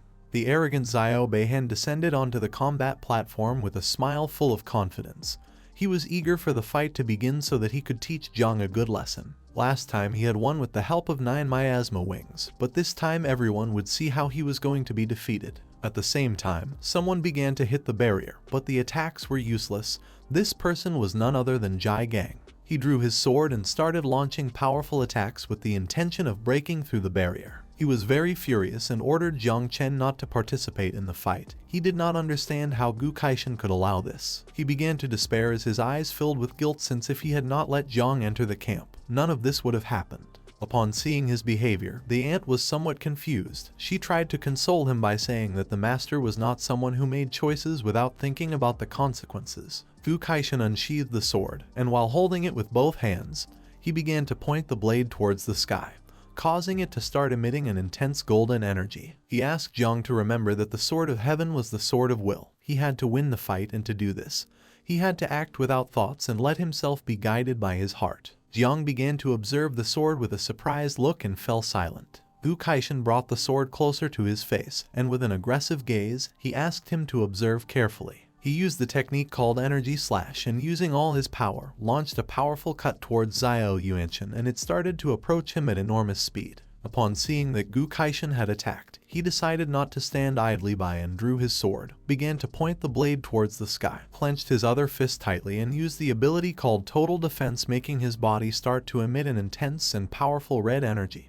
He could not believe that the old man was thinking that his attack could have any effect. Du Feng began to look up, and upon witnessing this, he could not help but start sweating and panicking. His eyes filled with confusion as he did not know what was happening, and thought that this made no sense since both had agreed to let Jiang and Xiao Beihan have a fight. Xiao Yuanchen prepared to defend himself from the attack, but to his surprise the attack was not directed at him, as it passed by with great speed on the side, leaving him in shock and somewhat confused. The attack began to move quickly towards the sky, until several seconds later it impacted against a barrier that was in the sky, causing it to break into pieces. The reality was that hidden in this barrier was a giant dragon. Gu Kaishan's attack impacted against the dragon, cutting its tail in half. The dragon's eyes began to shine, and with a murderous look, it started to stare at Gu Kaishan. Xiao Beihan began to look up at the sky and saw how the dragon's tail was falling to the ground. The dragon began to disappear into a crack, and with a look full of hatred called Gu Kaishan bastard, and it decided to come back for him. Several seconds later, the crack began to close and the dragon disappeared completely. Du Feng started to look at the crack and was shocked, since this dragon was called Black Dragon, who lived under the Yangtze River. It was very dangerous. Everyone's attention had been fixed on the duel, and Gu Kaishan had been the only one who could perceive its presence. He rested his sword on his shoulder, and with a calm look revealed that this dragon was trying to have a chance to obtain the 9 miasma wings. This dragon has an 8th grade cultivation, half that of the 9 miasma wings. Xiao Yuanchen's eyes filled with surprise upon seeing that this old thief was indeed skilled. Gu Kaishan, who had the sword resting on his shoulder, turned around, closed his eyes, and began to laugh heartily, asking Jiang if it wasn't impressive to see the master wielding the sword for the first time. Jiang approached him, clenched both fists, and was impressed. Seeing this, Gu Kaishan asked him if he had learned something. Jiang began to smile and with a look full of confidence, extended his hand towards the ground, making green energy appear. He started to use his power and decided to borrow Uncle Jai Gang's sword. A root appeared and Uncle Jai Gang, who was somewhat confused, handed over the sword, causing the root to wrap around it. Jiang borrowed his sword, began to observe it, and couldn't help but start smiling. Gu Kaishan, who was behind him, was somewhat confused and with a surprised look asked why he didn't want to use his master's sword and why he had borrowed Jai Gang's sword, to which Jiang replied that soon he would understand why. He jumped up, got on the combat platform, and decided to wield the sword just like his master to look cool. Gu Kaishan, who was watching all this, thought that he was a very strange kid. Ong Yao descended to the island and was shocked, her eyes filled with worry, as she did not know how the master could allow this. According to her, this was equivalent to sending Jiang to death. She remembered that Duanfeng was receiving benefits, and seeing that he still did nothing, she began to wonder what kind of invincible he was. She could not allow this to happen, so she decided to take Jong away from here. Gu Kaishan, who was observing Jong, remained silent in thought. She decided to intervene, but at that moment, her body stopped and she lost control. She became somewhat confused as now she could not move. Gu Kaishan crossed his arms and with a sincere look explained that in this arena of life and death, only Jong and Xiao Beihan could enter. He knew that Jong was strong. It's just that he had not manifested his power yet. Upon hearing this, her eyes filled with regret. A single energy could keep everyone away except for two people. This was the true power of an invincible being. She remembered that she had just spoken ill of him. In a calm voice, Gu Kaishan explained to her that Jong did not want to provoke a war and did not want to see Jiangnan in ruins. Hong Yao turned her head towards him and with a surprised look, she asked if it was necessary to sacrifice Jong's life for the good of others. Gu Kaishan turned to her and with a serene look explained that Jong Chen was not going to die since he had just taught him how to use the celestial sword. Upon hearing this, Hong Yao was left in shock and speechless at the same time. She did not know if the master was joking. At the same time, in the combat arena, both drew their swords, and Xiao Beihan began to laugh out loud, thinking that the old man was crazy if he believed that using the celestial sword was something that could be learned at a glance, calling Jong trash. Xiao Beihan's mockery did not affect Jong, who gripped the sword tightly, and while it was surrounded by golden energy, he began to show a confident smile, and decided to teach him if he really was trash. Xiao Beihan clenched his fist tightly and his body began to emit a suffocating malevolent energy. He wanted to see if he had the courage to fight against him without using the 9 miasma wings. Bai Feng and Jiang Wuxuang were also observing this. Bai Feng asked him his opinion on who was going to be the winner. With an uncertain look he replied that if Jiang used the poisonous mist, then he was going to be the winner. The tension in the atmosphere began to heat up, and Bai Feng reminded him that according to the rules, Jiang was not allowed to use this. Jiang Wuxuang explained that then he was going to die since Xiao Beihan had experienced defeat, and had gotten back up and focused his heart on martial arts, becoming stronger than before. Xiao Beihan began to look at Jiang with a gaze full of hatred, and the sword began to emit a green energy. The sword he had in his hand was ranked 20th on the list of divine weapons of Great Xia. Jiang put the sword close to his face and adopted an offensive stance. Xiao Beihan began to point the sword at Jiang and with a smile praised him for having initiative. With his broken sword, dying under the glow of the moon was going to be an honor for him. Jiang started to look at him and with a smile asked him to stop talking so much. Then he raised the sword into the sky and it began to emit a purple energy. He placed his other hand in front and asked Gu Kaishan to watch closely and try to correct him if he had any mistakes. He used the technique sky knife called the Sword of Humanity and using all his strength launched a powerful cut towards Xiao Beihan, causing him to go on alert and be surprised at the same time. The energy of the attack was so strong that the others began to cover their faces with their arms and close their eyes. No one knew what this was or why their eyes hurt. At that moment, Hong Yao appeared and using her power, created a red barrier around them, and ordered the people with weak souls to close their eyes. She couldn't believe that little Jiang had so much power. Gu Kaishan's eyes filled with surprise and he couldn't help but be shocked. He couldn't believe that Jiang had really learned it, although it could only attack the soul. Just before the attack could hit, Xiao Beihan accurately swung the sword and deflected the attack without much effort. He began to feel excited and with a smile mocked him asking if this was the famous sword of the sky that he had been talking about so much. According to him it had no abilities. Upon seeing that the attack could target the soul, he revealed that the Xiao family was recognized for its powerful soul. He gripped the sword tightly, raised it into the sky, causing a golden moon to appear behind him. He used the ability called Star and Moon Cut and launched a powerful attack towards Jiang.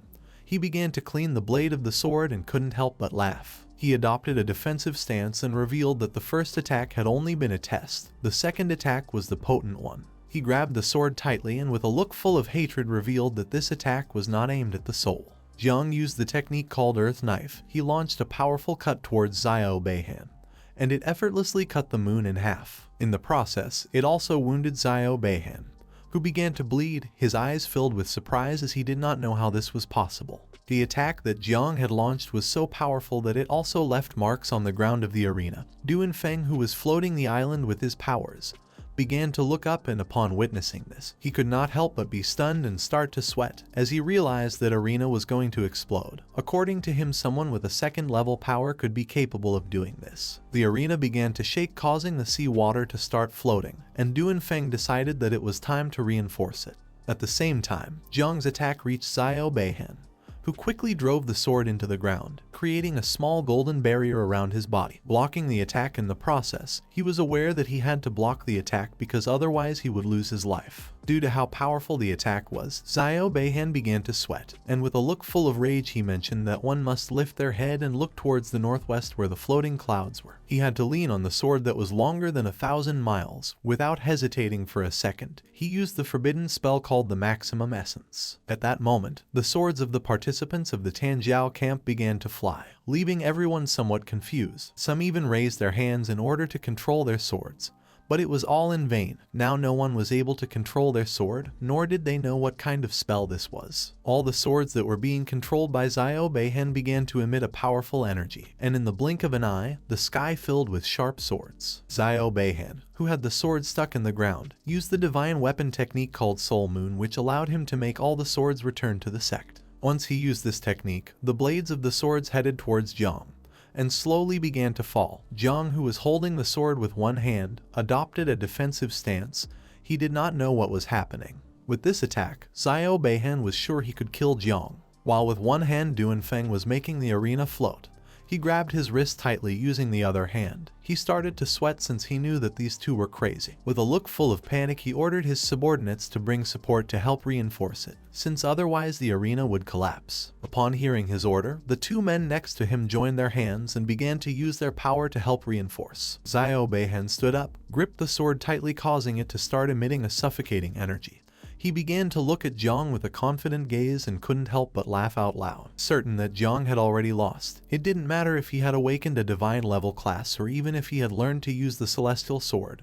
Without the help of the mother insect, he was nothing. This spell was going to break down his body into 1,000 pieces. The swords began to advance towards him at great speed. Zhang adopted a defensive stance and asked Xiao Beihan why he was underestimating his opponent. He started to swing the sword and couldn't help but smile, and upon seeing that the attack was approaching him, he had no other option. He used the celestial sword technique called Curse Cutter. He launched a powerful counterattack, which impacted against the swords, creating a huge explosion in the sky that blinded everyone. Xiao Beihan was no match for Zhang.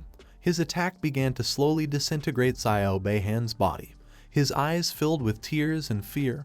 He didn't know how it was possible for Zhang to be so strong. In a matter of seconds, the explosion disintegrated his body until only ashes were left. Xiao Yuanchen, who was flying nearby and observing the battle, was terrified to see that his grandson had been massacred. Even Uncle Jigang was shocked and his eyes filled with astonishment. He fell to his knees on the ground. The abilities that Zhang had used had been the dream he never reached when he was young. Hong Yao was terrified. She gritted her teeth due to fear and began to sweat. She couldn't believe that he had learned to use the celestial sword in 5 minutes. Gu Kaishan clenched his fist and couldn't help but smile. With a proud look, he mentioned that although Zhang's energy was not enough, he had really learned to use the technique. He had not only learned to use the techniques but also improved them, something that at the time Jigang had not managed to achieve. Jiang Wushuang was amazed. He started looking up at the sky and with an excited look thought that this guy was a monster.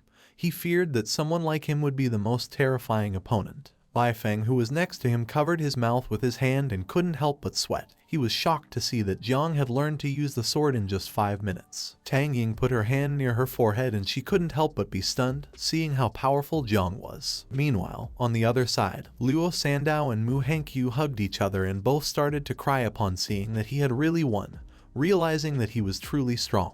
Zhang's attack left a large hole in the island that started from one end and ended at the other. At the same time, 2 men appeared in the sky. The man with black hair thought that the disciple of the king of the celestial sword was someone quite interesting. He suggested not to kill him for now, as he wanted to take Zhang as a stepping stone for Tanjiao. The man with orange hair who was flying beside him revealed that on this trip, he had actually not come with the intention of killing Zhang. The man with black hair, who had his hands behind his back, was an invincible known as the god of the sword Jai Linkyu. He began to observe Zhang and with a smile mentioned that seeing the current situation, even if he did not act, Xiao Yuanchen would not just stand by. The man with orange hair was another invincible known as the god of martial arts Jong Chen. He began to look at Xiao Yuanchen and with a serious look confirmed Jai Lingqiu's words. Xiao Yuanchen filled his mind with the idea of killing Jiang to avenge the death of his grandchildren. But just before he could make a move, a powerful energy appeared and began to expand in all directions, causing him to go on alert. He knew that the god of war Jong Chen was interfering. He turned his head back and with a serene look asked him to please release his energy and not interfere, explaining that his grandson had tragically died and as a grandfather, he should take justice into his own hands. Jai Lingqiu decided not to interfere and let Jong Chen take care of cleaning up the mess since after all he was just passing by watching the show. Jong Chen crossed his arms and his body began to emit a powerful and suffocating energy. He reminded Xiao Yuanchen that he was already of an age, and asked if he did not understand the rules that whoever gambled their life in a death match must be ready to face the consequences. Upon hearing this, Yuanchen lowered his head and with a sad look thought that he was right. But at that moment, Jiang, who was holding the sword with one hand, jumped up, began to approach him, and caught his attention by saying that he had a fourth technique asking him to get ready. With this strike, Jiang intended to cut those who should be cut by all humanity in the name of his master, Uncle Jai Gang and Aunt Tang. Upon hearing Jiang's voice, Yuanchen turned back and couldn't help but feel somewhat confused. Du Kaishan panicked and with a confused look extended his hand towards Jiang asking him to stop and not do anything reckless. Hong Yao covered her mouth with her hands. She was terrified to see that Jiang had dared to draw the sword in front of the great Yuanchen. Jiang Xuanji, who had his arms crossed, thought that Jiang was crazy, as playing with the whiskers of a tiger was like seeking one's own destruction. Jai Lingqiu closed his eyes and began to smile thinking that now there was no way to protect Jiang. Xiao Yuanchen unsheathed his sword, clenched his fist tightly and began to use his power, causing a wave of water to appear beneath his feet. He revealed that facing death had its price. For him this was a joke. He could not believe that a simple second-level ant had dared to unsheath his sword against him. Jiang did not pay any attention to this. He grabbed the sword with both hands and with a determined look prepared to attack, causing a powerful energy to appear around the blade. Using all his power, Jiang used the celestial sword technique to defend justice and expel evil, called uppercut. Using all his strength, he launched two powerful cuts towards Xiao Yuanchen. As the attack was approaching, he stood still. After launching the attack, Jiang began to observe him and remained silent. Upon witnessing this, Jiang Wuxuang was dumbfounded and amazed, thinking that Jiang was crazy. This blow was too strong, comparable to an all-out attack from level 5 Sea Kings and Mountain Kings. Bai Feng's eyes filled with fear, and he couldn't help but be dumbfounded, thinking that Jiang was seeking death by launching such a powerful attack. Tania began to sweat and she remained silent. The poisonous demon had challenged the heavens. If he were in the city of 10,000 demons, the monkey would have devoured him upon seeing such an action. Xiao Yuanchen clenched his fist and began to control the water, and with a calm look revealed that even Jiang's master was not a rival for him, so there was no way his disciple would have a chance. While the drops of water were floating through the sky, he snapped his fingers, causing the water to interpose in the trajectory of the attack, blocking it as if nothing. He thought he had blocked the attack, but upon seeing what was in front of his eyes, he couldn't help but be shocked. Jiang's attack was only a distraction. In the blink of an eye, the sky filled with insects that began to approach him at great speed. Xiao Yuanchen put his hand in front of his face and didn't take long to realize that this was the power of the 9 miasma wings. Jiang extended his hand to the side, revealing that he knew he would never be able to defeat him with the sword. The previous attack had only been a distraction. Now that he was not in the arena, there were no rules preventing him from using the power of the 9 miasma wings. Upon hearing this, Xuan Yuanchen put his arm in front of his face and his eyes filled with surprise. This was something he had not expected. Jiang began to stare at him intently, clenched his fist, and with a wicked smile ordered the insects to explode. At that moment, the insects began to explode. The explosions slowly started to approach Xuan Yuanchen, who stood still, knowing that there was no way to escape anymore. Jiang extended his hand towards him, causing the insects to come closer and explode, creating a big explosion. He thought this was not enough, so he used more insects and created a bunch of explosions. In the blink of an eye, the sky filled with explosions, and seeing this, Du Feng and the others panicked, turned their backs on Jiang and began to flee from the area, knowing that this was very dangerous. Yuanchen used his power, which transformed the explosions into blood. He began to stare intently at Jong and with an angry look decided to eliminate him since otherwise the consequences would be disastrous. He used the technique the curse of water called blood explosion and launched a burst of blood towards Jong, causing it to hit directly against his chest, making him go on alert. A blood barrier was created around Jong.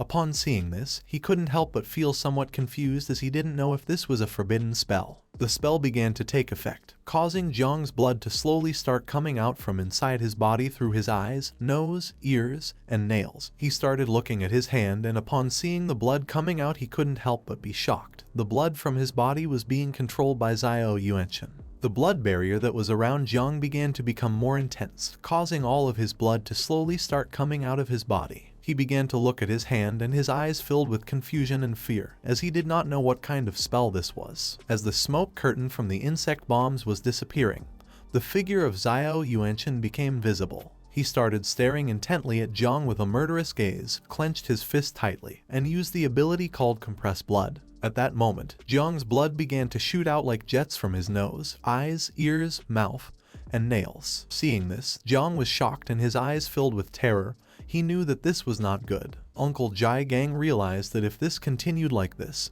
something bad was going to happen. He tried to act but was unable due to the barrier that Jong had created around them. He could not help but despair and began to hit the barrier with both fists. He knew that this was his fault for having allowed Jong to enter the Tanjiao camp. But fortunately, Gu Kaishan and Hong Yao were not going to allow this to happen.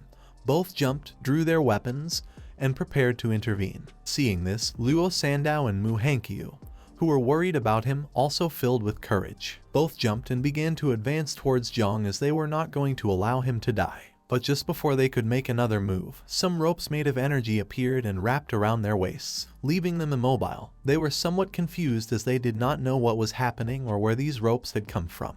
The ropes brought them back to the floating island. The man with pink hair put his hands on his hips and mentioned that jumping to rescue Jong in a situation like this was seeking death. The other man who had summoned the ropes and was standing next to him simply remained silent. Luo Sandow, who fell on her butt on the island, realized that the gray-haired man was her father, while on the other side, Mu Hankyu, who was lying next to her, turned around and realized that the other man was her grandfather. Mu Hankyu stood up, and with a desperate look asked her grandfather to please save Jong Chen. Luo Sandow did not fall behind. She also stood up, turned around and with a firm look asked her father if they had any treasure that could save Jong's life. Luo Sandow's father did not lose his composure in this situation and with a calm look replied that they had no treasure that could save him. Mu Hankyu's grandfather began to look at her and with a sincere expression mentioned that once the forbidden curse of blood explosion affected the opponent, all that was left was to wait for death. The one who had cast the spell was Yuan Chen, so all they could do was watch. The king of the celestial sword and the others had gone to save Jong.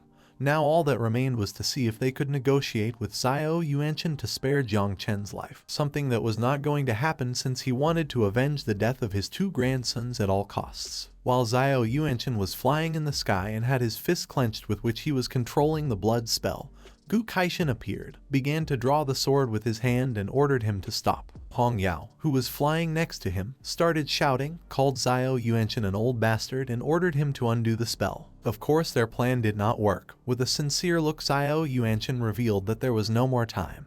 As Jong was about to explode, he was relieved as he would finally be able to avenge the death of his two grandsons. Seeing that the persuasion plan had not worked, Gu Kaishan drew his sword and launched a powerful cut towards him, thinking that he was seeking death. Upon seeing this, Hong Yao decided not to stand idly by. She unsheathed the scythe, used the technique called blade that opens the sky, and launched a powerful cut towards him. But just before the attack could hit, Yuan Chen used his power and created a powerful water barrier called flow that softens the hard, which stopped the attack without much effort. While with one hand he was holding the sword, he turned to Gu Kaishan and admitted that his sword was good and also asked if he really believed that his sword would be a rival for him. Gu Kaishan put his hand in front of his face, started staring at him and decided not to give up. He wanted to see how many more attacks he would be able to block. Hong Yao gripped the sword tightly, causing a powerful orange energy to appear around the blade. With a look full of determination, she decided to smash this guy along with her master. At the same time, the blood spell began to take effect more and slowly the energy barrier started to get smaller, causing intense pain to our boy.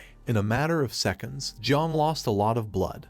He put his hands on top of his head and began to scream in pain. Upon hearing his screams, Hong Yao's and Gu Kaishen's attention was focused on Jiang. They panicked as they realized that this was not good. Xiao Yuanchen began to observe Jiang, and seeing that he had reached his limit and was about to die, he couldn't help but smile and mocked Gu Kaishen, asking if he wasn't going to hurry up to say goodbye to his dear apprentice. His eyes filled with joy. With a penetrating look, he clenched his fist tightly and used the blood explosion skill. At that moment, Jiang began to lose even more blood, which started to condense inside the barrier, causing it to begin to contract. Due to the pressure, not long after, Jiang's body began to grow larger, until several seconds later, a great explosion was created, which created a curtain of smoke in the sky. Upon seeing this, Uncle Jai Gang was shocked and could not help but start crying. Auntie's eyes filled with tears. She could not believe that Jiang had died. Gu Kaishen was left speechless and his eyes filled with terror upon seeing that his beloved apprentice had died. Hong Yao, who was next to him, could not help but start crying, even though she had not known Jiang. For her, he was like a little brother. Luo Sandow and Mu Hankyu were shocked and terrified at the same time.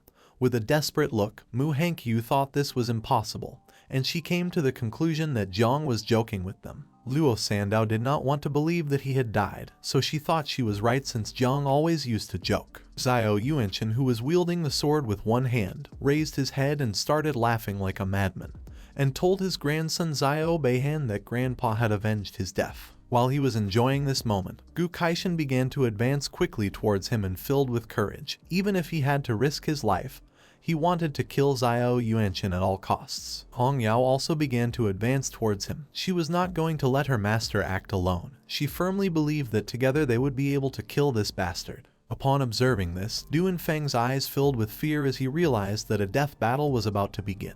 He explained to the god of war that if he did not intervene soon, the south of the Yangtze River would fear for its life. The god of war thought that he was right. In the blink of an eye, Gu Kaishen and Hong Yao reached Xiao Yuanchen and prepared to attack. But at that moment, the god of war used his powers, causing a powerful energy to appear around their bodies, leaving them immobile. Hong Yao tried to move, but her body started trembling, while on the other side Gu Kaishen made no movement. Xiao Yuanchen tightly grasped the sword and remained silently observing them. The god of war mentioned that although they wanted to have a decisive battle, they could not fight here, so he suggested changing places to fight. At that moment, poisonous mist began to appear, and Jiang's voice started to sound. He did not want anyone to intervene in the battle that the two of them were going to have. Upon hearing his voice, Xiao Yuanchen turned back, and upon seeing the poisonous mist, his eyes filled with confusion and many questions. He did not know what was happening here. Not long after, once the poisonous mist began to dissipate, Jiang, who had previously died in the explosion, appeared and started staring at him intently. Upon seeing that Jiang was alive, Gu Kaishen and Hong Yao were shocked. They did not know how this was possible. With a serene look, Jiang asked old Xiao if he really believed that he would kill him so easily, revealing that he had many more cards up his sleeve than he imagined. Xiao Yuanchen began to observe Jiang with an incredulous expression. He did not know how it was possible for Jiang to be alive when he had just seen him die with his own eyes. Bai Feng started to sweat and many questions came to his mind. He did not know if Jiang had any other type of hidden power. Jiang Wushuang, who was standing next to him, was stunned and his eyes filled with surprise upon seeing that Jiang had resurrected from the dead. Luo Sandow and Mu Hankyu fell to their knees on the ground, began to hug each other and could not help but cry out of joy, and thought that Jiang had just been joking. Chu Buling was stunned and realized that Jiang had the aura of the dead, which was the effect of the undead metal. Yu Xiao clenched her fists, began to observe Jiang with a joyful look, and couldn't help but smile. She confirmed Chu Buling's words, explaining that it was the metal they had obtained earlier in the village of the dead. According to her, it had an incredible effect. Jiang extended his hand towards the sky and began to release poisonous mist. Now that Xiao Yuanchen hadn't been able to kill him, he decided it was his turn. He gave the order to all the insects to come out, and in the blink of an eye, the sky was filled with hundreds of thousands of them. Xiao Yuanchen began to look up at the sky, and upon seeing so many insects, he realized that this was a calamity. He could not believe that Jiang had dared to use this. While the insects were flying through the sky, Linkyu, who had his arms behind his back, mentioned that the number of insects was absurd. Jiang Xuanji remembered that Jiang had just changed jobs.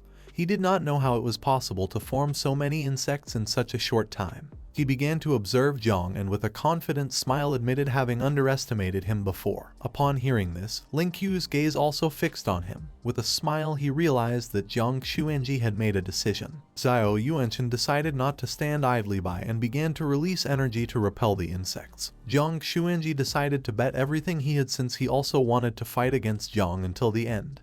He asked him to turn Xiao Yuanchen into dust. He started showing 2 fingers and with a determined look used a forbidden spell. But just before he could use the spell, the god of war used his power and a powerful energy appeared around Xiao Yuanchen's body. He tried to move but was unable.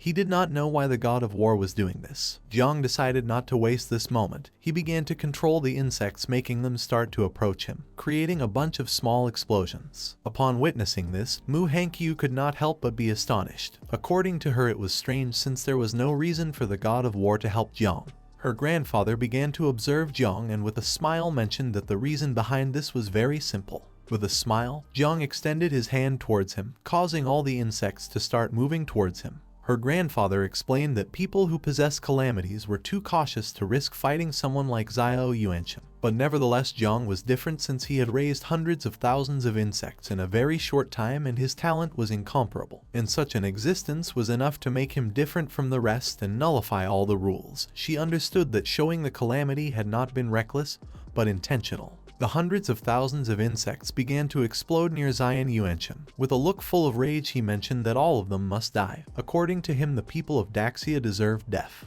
The explosions slowly began to consume his body, causing him to open his mouth and start screaming in agony. He asked Jiang not to think that he would be able to finish him off so easily, revealing that he still had an ace up his sleeve. The insects of Jiang began to explode near Xiao Yuanchen, creating a bunch of explosions. In the midst of the explosions was Xiao Yuanchen, who started to stare intently at Jiang Xuanji with a penetrating gaze. He knew that the technique that Jiang Xuanji had used was just an illusion. If he used all the power he had accumulated throughout his life, maybe he would be able to break the illusion. Being in a life or death situation, there was no longer any need to hold back or think about the consequences. He was determined to break the illusion and escape from Great Xia. Without wasting another second, he used the forbidden spell called the Power of Divine Soul, successfully breaking Jiang Xuanji's illusion. Xiao Yuanchen's body began to emit a powerful red energy, and just before the explosions could harm him, he moved out of range of the explosions and began to advance towards Jiang. Jiang, who was flying in the air, looked down and upon seeing that Xiao Yuanchen was alive and approaching, he could not help but become alert and think that this was bad. Xiao Yuanchen drew the sword, and with a look full of hatred and rage asked Jiang to prepare to die. Jiang put his arm in front of his face to defend himself, and his eyes filled with fear and surprise. He did not expect that he would be able to break the seal of the god of war and escape alive from the explosions. Xiao Yuanchen, who was filled with rage, approached Jiang to attack. He put his arms in front of his face to defend himself from the attack, but just at that moment, a powerful blue lightning bolt of energy appeared and pierced Xiao Yuanchen's chest, leaving Jiang somewhat confused. Due to the pain, Xiao Yuanchen opened his mouth and began to spit blood. His eyes were full of surprise as he did not know what was happening. The energy transformed into an arrow, leaving him immobilized. This energy was being controlled by the invincible sword god Ling Qiu, who told him that it was all over. If he moved another centimeter, he would ensure that Xiao Yuanchen's head fell to the ground and his soul was completely destroyed. Xiao Yuanchen was shocked. He could not believe that even Ling Qiu was against him. At first, Jiang remained observing in silence without interrupting, but then he realized that this was the perfect opportunity to attack. He began to look at Xiao Yuanchen with a gaze full of rage, extended his hand towards him and started to release the insects. In the blink of an eye, the sky was once again filled with insects. Now that Xiao Yuanchen was seriously injured and could not move anymore, Jiang ordered the insects to self-destruct. Thousands of insects began to advance towards him and started to self-destruct, creating thousands of explosions. Xiao Yuanchen began to writhe in pain. He could not believe that they were doing this to him. He was the great general of the state, who had fought for the Great Xia and had risked his life on countless occasions, suppressing waves of beasts, quelling rebellions, and even battling the order of the ancient gods. Little by little the insects and explosions started to devour his body. With a desperate look, he began to scream, saying that he was the central pillar of Daxia. Several seconds later, Jiang ordered the insects to stop exploding. Ling Qiu's attack had made a large hole in his chest, and the insects had already devoured his limbs. The body of Xiao Yuanchen descended to the ground and he fell to his knees. With a lost look, he began to look at the ground and asked Jong if he was really going to kill an old man like him. Jong also descended to the ground, and while his hand was surrounded by poisonous mist, he started laughing, revealing that he had already destroyed his physical body, and the only thing left now was his soul. He couldn't believe that he kept asking such stupid questions. Xiao Yuanchen was kneeling on the grass. He bowed his head before Jong and with a desperate look admitted that he and the Xiao family had been wrong. He was determined to compensate him in exchange for him forgiving his life. This was tempting for Jiang. He turned his head back and with a smile asked Master and Uncle Jai Gang what they thought about this. Behind him were Hong Yao, Gu Kaishan, and Jai Gang, who were shocked to see that Jiang wanted to spare the life of the guy who had tried to kill him. Jiang did not respond, and while the insects were devouring Xiao Yuanchen's body, he raised his head and with a look full of despair called the attention of the war god Jiang, asking him to save him. If he survived, then he was willing to go to the abyss to fight. Jiang Xuanji began to observe Yuanchen and started thinking about this tempting offer. He began flying above them. Xiao Yuanchen was the general of the war district of Jiangnan. Jiang Xuanji asked if he was willing to admit guilt for allowing the family forces of the Xiao family to oppress the market and seize it by force. Xiao Yuanchen, who was kneeling in front of Jiang, saw an opportunity to survive, and without losing another second, admitted to being guilty of everything. Jiang Xuanji began to look at him with a serious expression and explained that considering that he too had once made merits for the Great Xia, after compensating the merits and faults, all properties of the Xiao family were going to be confiscated, and Xiao Yuanchen was going to be marked with a seal on his soul, and would be exiled to the battlefield of the abyss as a vanguard soldier, who must fight until death. While the insects were devouring Xiao Yuanchen's body, his eyes filled with fear, but since he had no other option now, he accepted Jiang Xuanji's conditions. Upon hearing this, Jiang Xuanji began to point at him with his finger, and his finger started to emit a powerful golden energy. He used the ability called Soul Seal. A golden arrow made of energy shot out from his finger and pierced Xiao Yuanchen's back, causing him to start screaming in pain. If he ever thought about escaping, his soul would explode and he would disintegrate into dust. Not long after, Xiao Yuanchen lost consciousness and fell to the ground. Jiang, who was standing in front of him, began to observe him. He was surprised to see the power of one of the invincibles of Great Xia. He couldn't believe that just an illusion had such intimidating power. The objective of our boy had already been fulfilled, and the threat from the Xiao family had been eliminated, so it was time to withdraw. While Jiang was lost in his thoughts, Jiang Xuanji, who had his arms behind his back, appeared behind him asking if this verdict had calmed the fire of anger in his heart. Upon sensing his presence, Jiang came out of his trance and his eyes filled with surprise. He did not know what was happening.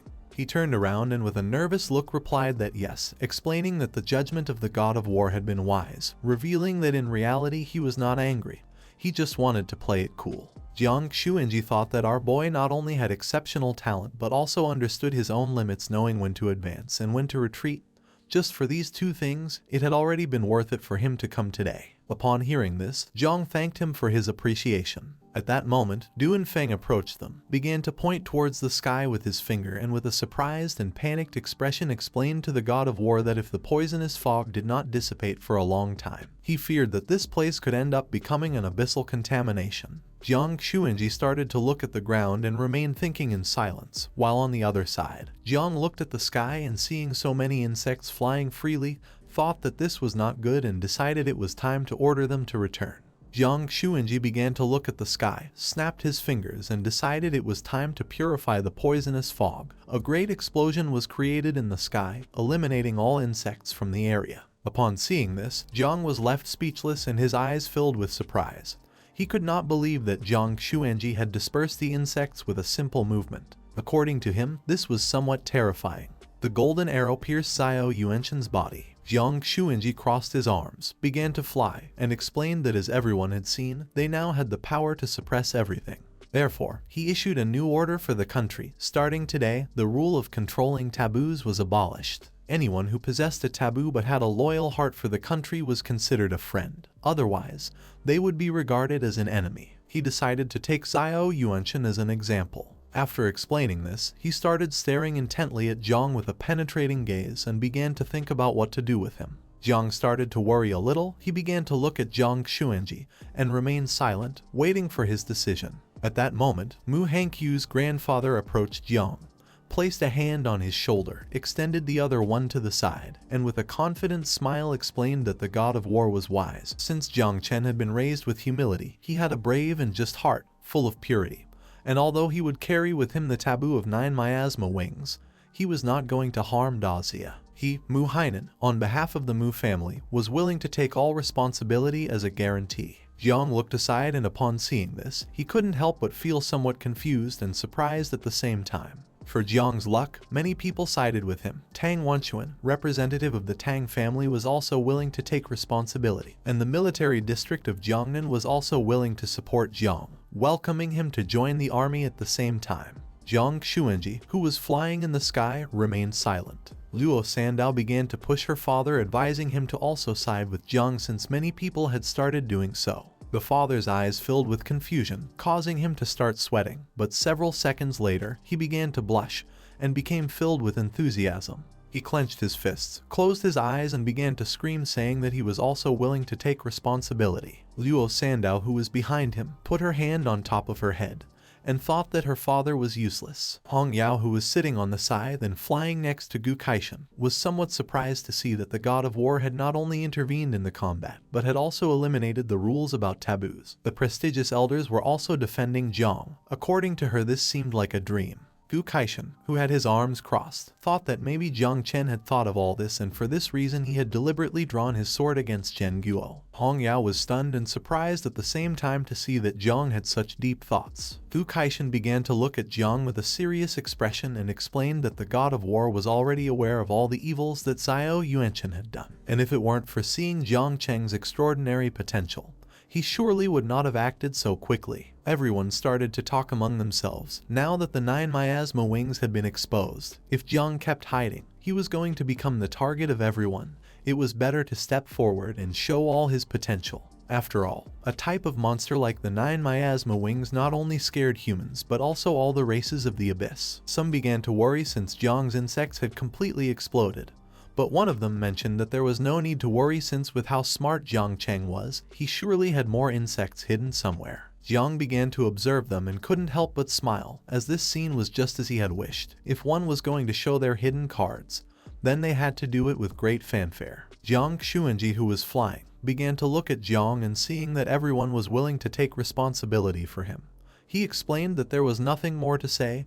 He asked Jiang to take good care of himself and use the insects wisely. Jiang lowered his head before him and thanked him. Jiang Xuanji, who had his arms crossed, with a suffocating gaze revealed that in 10 days, the great competition of prodigies would begin. The champion of this edition would be the first divine son of the prodigies, who would receive all privileges and resources equivalent to an 8th-grade national protector. Upon hearing this, Jiang was somewhat surprised and thought that this prize was very tempting. But Jiang Xuanji also added that it was not allowed to use the 9 miasma wings. Jiang began to look at him with a calm gaze and started wondering if the god of war was doing all this for Jiang Wuxuo, but then dismissed this since if it were only for him there would be no need to change the rules. He could not judge his greatness with a petty mind. With a determined look, Jiang promised not to use the 9 miasma wings in the prodigy competition. Upon hearing this, Jiang Xuanji thought that he was worthy of being his apprentice as well. Jiang's eyes filled with concern. It didn't matter if he couldn't use the insects, since while completing the mission of the second change, he would be able to obtain a new mother insect. He thought that the war god wanted to see his true potential in the prodigy competition, and for this reason had forbidden him from using the insects. If this was the case, he was determined not to disappoint him. Jiang Xuanji, who had one hand behind his back, extended the other to one side, causing a crack to begin appearing. He decided it was time to clean up pending matters. Upon hearing this, others were somewhat confused since the poisonous mist of the abyss had been eradicated, so no one knew what else remained to be cleaned. Jiang Xuanji ordered the Great Dreamer, commander of Dazia's night watch, to rise and get to work. The Great Dreamer was one of the 3 invincibles of Dazia. At that moment, someone who was holding a stuffed rabbit began to come out of the crack. This person also wore a hood with cat ears. The Great Dreamer was a woman wearing a cat costume, while with one hand she was holding the stuffed rabbit. She brought the other to her mouth and began to yawn as she was very sleepy. She started rubbing her eyes due to the intense sleepiness and noticed that there were many people, and in addition, there were king-rank stars. For her, this job was a bit too much. Everyone raised their heads and began to observe her in silence. Jiang Xuanji kept his composure and with a serious look explained that she only had to erase the memories about the 9 miasma wings from all the people below king level. After doing this, she could go back to sleep for another year. Upon hearing this, the great dreamer's eyes filled with excitement. She turned towards him, clenched her fist, and asked if he was being serious. Her excitement didn't last long. She brought her hand to her chin and refused, as she remembered that the commander of the night watch was too troublesome. She asked him to assign the mission to someone else since she was very sleepy and wanted to rest. Jiang Xuanji began observing her in silence for several seconds and then decided to think of another way to solve the problem. But for now, he asked her to take care of erasing the memories of those who were in front. The great dreamer had no other choice but to obey. Despite being very tired, she snapped her fingers and used her power. She used the technique called butterfly dream, and at that moment a bunch of butterflies began to manifest in the sky. The butterflies started approaching the participants of the Tanjiao camp who were left speechless as they didn't know what was happening or what this power was. The butterflies began flying around them and releasing a type of magical power. In a matter of seconds, everyone started feeling very tired, as if they hadn't slept in years, and others began yawning due to intense drowsiness. Not long after, all those who had been affected by the power of the butterflies began to fall asleep on the ground. Seeing this, Hong Yao's mind filled with curiosity. She turned towards the master and asked why Jiang Xuanji and the great dreamer were doing this. Gu Kaishan, who was watching the butterflies, explained that the reason was to protect Jong Chen. They wanted to delay any disaster as much as possible since, after all, Dazia was not a safe place. He started imagining Dazia's map and revealed that it had 8 unexplored and somewhat terrifying forbidden zones along with 3 great caverns, places coveted by all races, not to mention internal tumors and the Church of the Ancient God. The power of the Great Dreamer also affected Jiang, who fell to the ground and was now sleeping like a log. Hong Yao understood this and asked why they also had to seal his memories. The Great Dreamer approached them, turned around, and with a calm voice explained that this was not a seal. Her power was strengthening his divine soul to prevent him from being killed remotely by someone using curses or other objects. Since after all, Jiang's cultivation level wasn't sufficient, and his soul foundation was too weak. Upon hearing this, Hong Yao's eyes filled with surprise and confusion, but she still understood it. The Great Dreamer looked ahead and she couldn't help but be shocked and go on alert. She didn't know what was happening. In front of her was Jiang lying down and sleeping on the ground. She was impressed as she realized that he was immune to her ability. She became furious, clenched her teeth tightly, grabbed the rabbit-shaped stuffed animal, and began to move towards our boy upon seeing that he was still pretending to be asleep.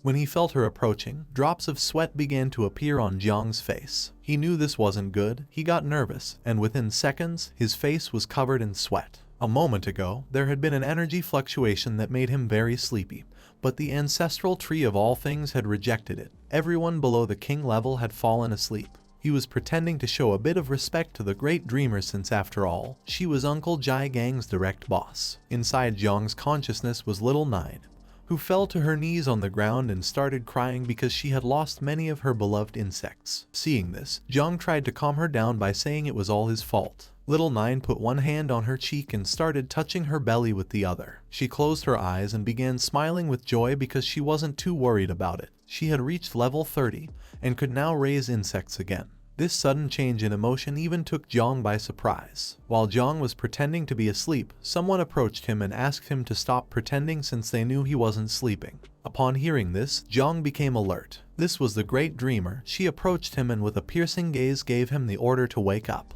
Having her so close made Jiang start sweating like crazy. Jiang sat up, and while he had one hand resting on the ground, he put the other behind his head and in a nervous voice began apologizing to her, calling her sister of illusions. The Great Dreamer, who had both hands and knees resting on the ground, was somewhat confused. She put her hand on her cheek, closed her eyes, and couldn't help but feel tenderness and asked if Jiang Xuanji had just heard what Jiang had just said. Jiang Xuanji, who had his arms crossed and was flying in the air, appeared above her, began to observe Jiang, and replied yes. Despite being 800 years old, she still had a soft heart. Even though he wanted to make a joke, he decided not to do it because the old woman could go crazy again. The Great Dreamer grabbed Jiang by the mouth, causing his eyes to fill with confusion since he didn't know what was happening. She approached Jong, started looking into his eyes, and with a kind smile mentioned that from now on he was her little brother. So from now on she would protect him from all danger in Dazia. If he was ever in trouble, all he had to do was say her name in his dreams. Having her so close made Jong start sweating like crazy, and his eyes filled with confusion. He tried to move but was unable. The great dreamer turned around, tossed a ring into the air, and she noticed that Jong's soul was strong, so it wasn't necessary for the sister to strengthen it. She explained that this ring could isolate any type of spying, investigation, or measurement related to spirit, soul, or curses. Jong extended his hands to catch the ring and remained silent. This was a welcome gift from his sister. She turned her head back, started to show a finger, and with a happy smile explained that she was going to sleep and asked him not to forget to come greet her in his dreams. A crack opened, she entered it and disappeared from sight. Jong began to observe the crack. He couldn't believe that he had just become the younger brother of the great dreamer simply by calling her sister once. Hong Yao, who was next to him, was impressed and began wondering if she would become her sister if she called her sister. Jong Xuanji began to stare at them and called Jong's attention, mentioning that in 10 days, during the competition of the celestial geniuses, if he could obtain first place without using the 9 miasma wings, then it would show that he truly deserved to be cultivated with all of the country's resources. A new era was about to begin. A world of great disputes was approaching, and there wasn't much time left. Jong started looking towards the sky and with a smile thanked him. Jong Xuanji turned his back on our boy, looked over his shoulder and said there was no need for thanks since he had achieved all this by himself. A portal appeared in front of them and Linkyu, who had his arms behind his back, approached Jong Xuanji. He had already finished watching this amusing spectacle and thought it was time to go deal with the black dragon from the Yangtze River. Both entered the portal and left. At that moment, Mu Hankyu's grandfather, Luo Sandow's father, and Tang Ying's uncle approached Jong from behind. Tang Ying's uncle explained that she was Aunt Tang's niece and suggested to him the idea of marrying her so they could be even closer. Luo Sandow's father told Tang that he had arrived late since his daughter was Jong's legitimate wife, and the Duabao house was willing to offer 20% of shares as a dowry. Mu Hankyu's grandfather did not fall behind, explaining that his granddaughter was pregnant with Jong Chen. Upon hearing this, our boy became nervous and his eyes filled with surprise.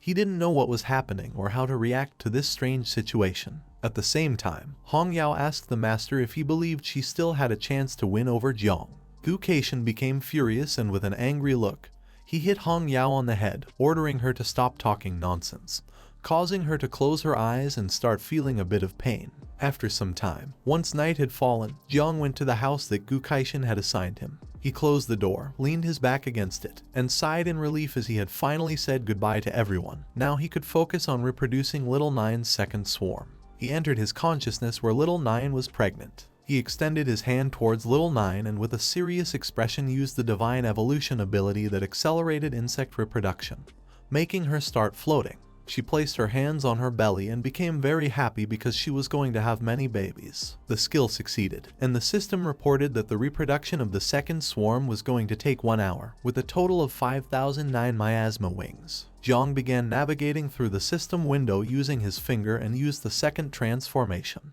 The system detected that he met the requirements to change class since he was a level 30 professional with a combat evaluation of 237 stars. It assigned our boy a mission for the class change, called Celestial Tower of Magic City, as an objective.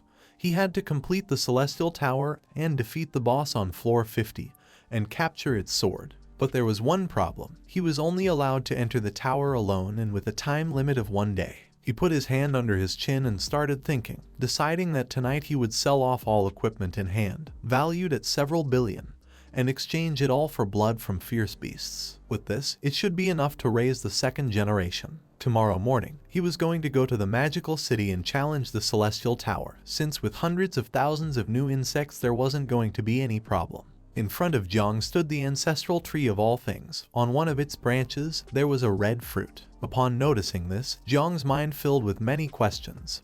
He was surprised to see that the ancestral tree was bearing fruit again. Jong extended his hand and the red fruit began falling toward him. It was capable of granting an ability called Void Eye, which could allow him to detect and mark enemies using invisibility, illusions, or abilities. The area covered by this ability depended on the user's divine soul strength. Currently, it had a range of 10 kilometers around him. The only downside to using this ability continuously was that it consumed a lot of energy. For Jong, this ability wasn't so bad. He turned to the side and decided it was time to test it. In the area where he was, there were several more houses. Outside, Tang Ying was walking around the area, absorbed in her mobile phone. Jiang didn't know why she was outside at that hour. At that moment, a red system window appeared showing her statistics. She had the hidden profession called Nightmare Hunter. She was level 43 with a strength of 149 stars. She was the favored daughter of the assassin system, the precious jewel of the Tang family. She felt shy because of an arranged marriage by her grandfather and didn't know how to approach her target. He looked with a bit of attention and saw that she was writing a letter to Jiang, leaving him somewhat surprised. He turned off the lights in the house since he didn't want her to see him, out of sight, out of mind. Tonight he was going to sleep well so that tomorrow he could go to the Celestial Tower to complete the class change mission. Tang Ying approached the house, and upon seeing that he had turned off the lights, she began blushing and became confused. The next day, Jiang went to the Celestial Tower, which was gigantic. The top wasn't even visible from the ground due to how tall it was. He entered inside where there were a bunch of other professionals. The scoreboard started showing that someone named Jai Xuanyu had reached the 40th floor in just 12 minutes. Everyone gathered around the scoreboard, and for some, it wasn't surprising that Jai Xuanyu was the pride of the city's war zone. Her record from half a year ago still hadn't been broken by anyone, making her a source of pride for the city. Some had just begun their trial in the tower, but no one could keep up with her pace. Among the crowd was Jiang. He began to observe the scoreboard and realized that she was the second genius of Great Xia, her strength even greater than that of Jiang Wuxuang. Having monopolized all the records of the second round in the Celestial Tower, our boy decided to face her when it came time to compete for the genius ranking. It was Jiang's turn to enter, and the system asked if he was ready. Seeing how quickly his turn had come, Jiang was somewhat surprised and without hesitating for a second accepted, causing a magic circle to appear beneath him. Jiang was teleported to the first floor of the Celestial Tower, which was filled with monsters. Upon sensing Jiang's presence, all attention focused on him. The strength of these monsters would automatically update according to the level of whoever entered into this tower. Jiang began to stare at the monsters and decided to explore a bit using the Void Eye ability. The status window of the monsters appeared.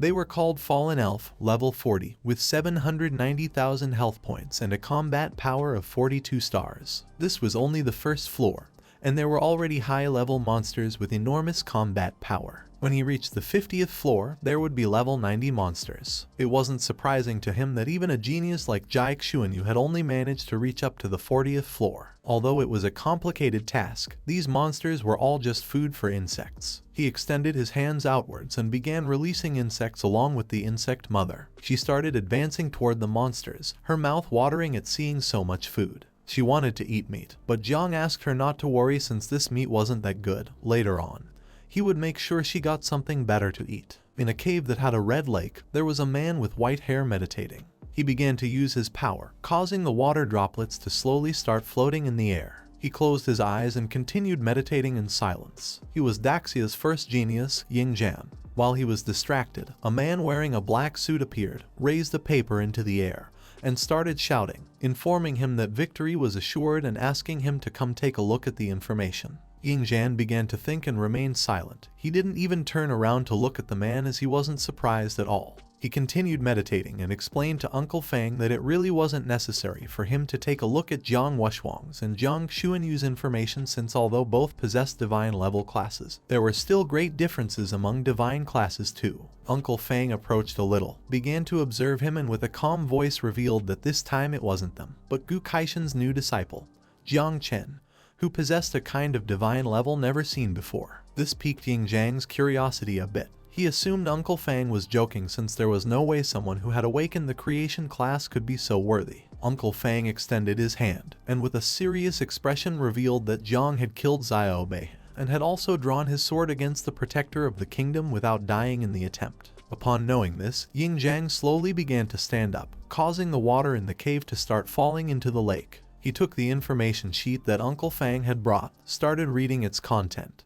and his gaze filled with curiosity upon learning that this was true. In front of him emerged a red dragon which began staring at him intently. He started observing the dragon and began thinking about the 9 miasma wings, the 4 blades of heaven, the 8 transformations to purify the realm and Jiang Wu Shen. According to him, this was very interesting. He began to gaze at the dragon, and his eyes filled with disappointment, as it was a shame that in the competition of celestial prodigies Jong would not be able to use the 9 miasma wings. If it had been the other way around, this competition would have motivated Yin Jiang a bit more. At the same time, in a training field, some dog-shaped beasts appeared, and someone started fighting against them. This was a sexy woman who wore a blindfold. She was Daxia's second genius, Jiaik Xuanyu. She jumped up, drew her golden bow, and shot an arrow precisely at the beasts. She took another leap, appeared above the beasts, and began to rain arrows down on them. The arrows that were moving at the speed of light started to strike the beasts, making them roar in pain. Not far from the area, on top of a metal platform, there were 2 men carrying 2 spears who were guards.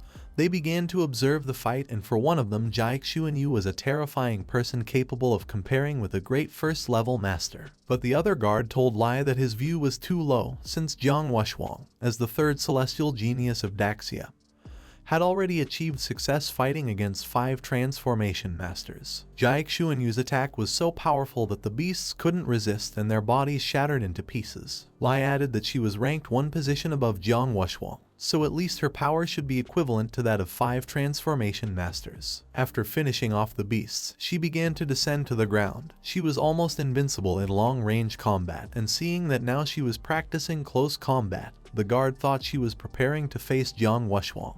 But Lai intervened and mentioned that he was worth nothing compared to her, thinking that not even the top number 1, Ying Jiang from the capital, could match her. While the 2 of them were conversing with each other, the chief commander of the city's war district named Jai Hongyan appeared. While holding his cat with one hand, he extended the other towards them and with a calm expression gave his daughter the order to rest for a while. Upon seeing him appear, the guards closed their eyes and bowed their heads before him as a sign of respect. Upon hearing the voice of her dear father, Jiaik Xuanyu, who was immersed in her training, removed the blindfold from her eyes, and her gaze filled with joy upon seeing that her father had come. Without a second thought, she became happy and started running towards her father, explaining that today she had improved a lot. The father, who was holding the cat, asked why she was trying so hard for just a simple elite list. According to him, it wasn't worth being first. The father closed his eyes, raised his head, and with a calm expression suggested to her to learn more from him. If she had an opportunity to relax,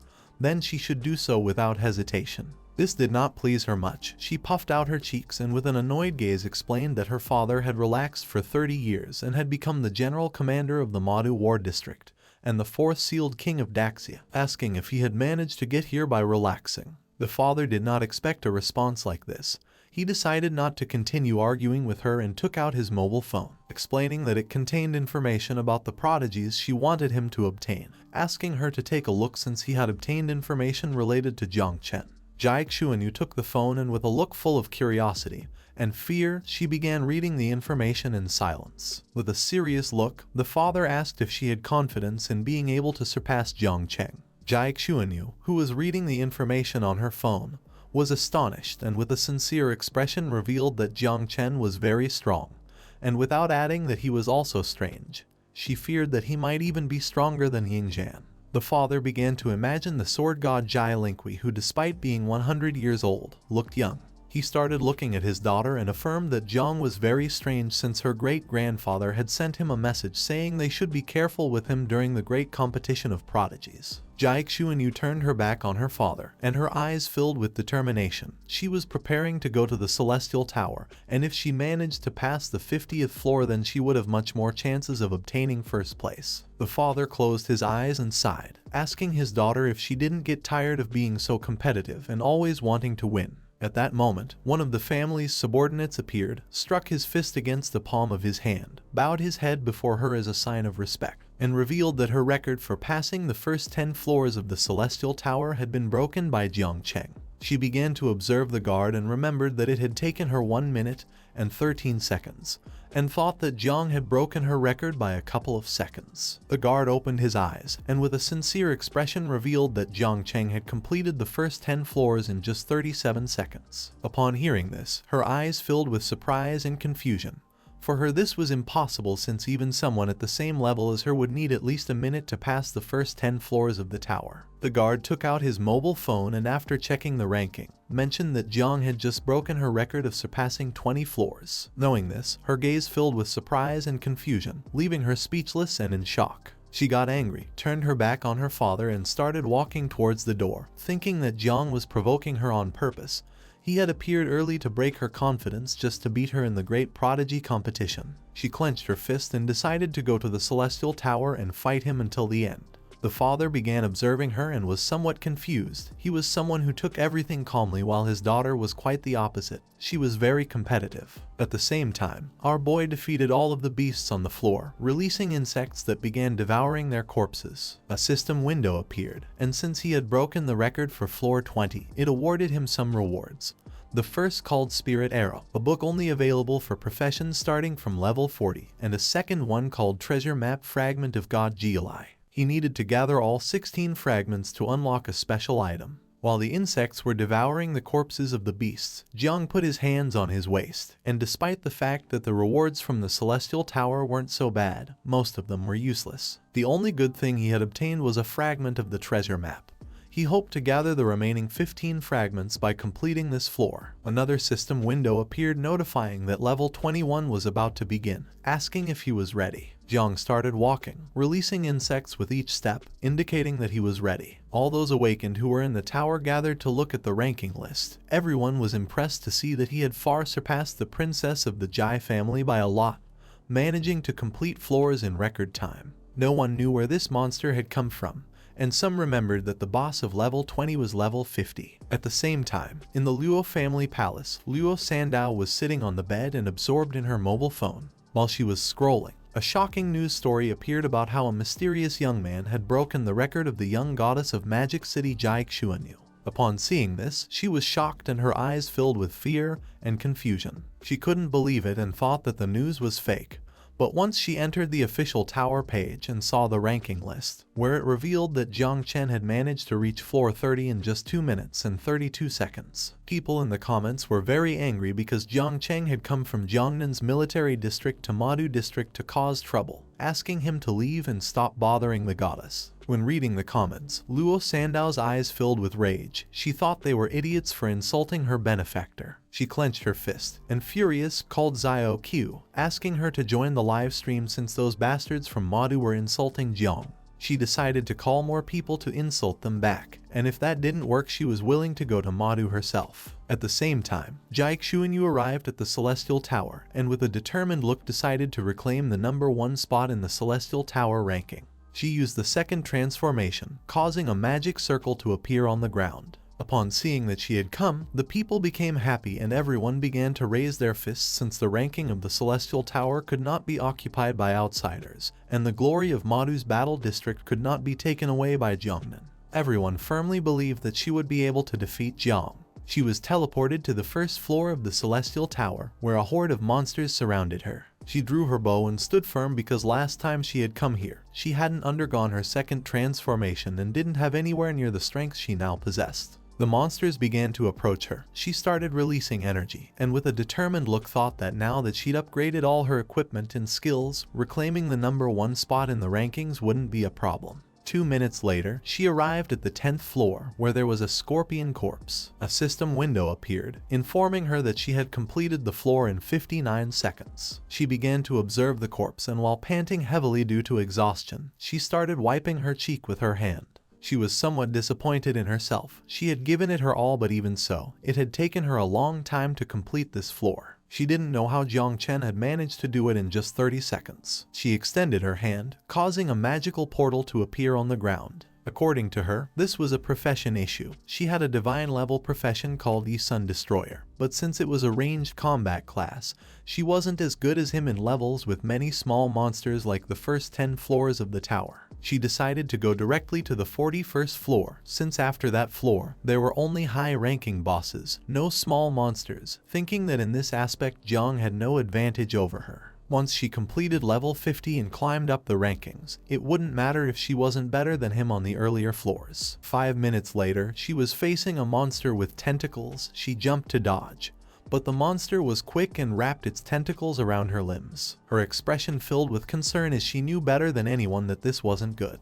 She was facing an octopus-shaped monster. Using all of her strength, she used the skill called Golden Crow's Fire Rain and shot a powerful arrow at the monster, making it hit its head and defeating the boss. A system window appeared. She had completed the floor in 5 minutes and 29 seconds, setting a new record on the 50th floor. The monster lost its life and fell to the ground, and while little by little the tentacles were losing strength, she put her hands on her waist, closed her eyes, and began to pant heavily due to exhaustion, thinking that it had finally ended. She had been twice as fast as last time on the 40th floor. She had defended the glory of Mudo City. No matter how hard Jong tried, it was impossible for him to surpass her record this time. She thought this was his first defeat against her, but it wasn't going to be the last, since in the competition for prodigy rankings he would lose to her a second time. At the same time, Jong was also on the 50th floor.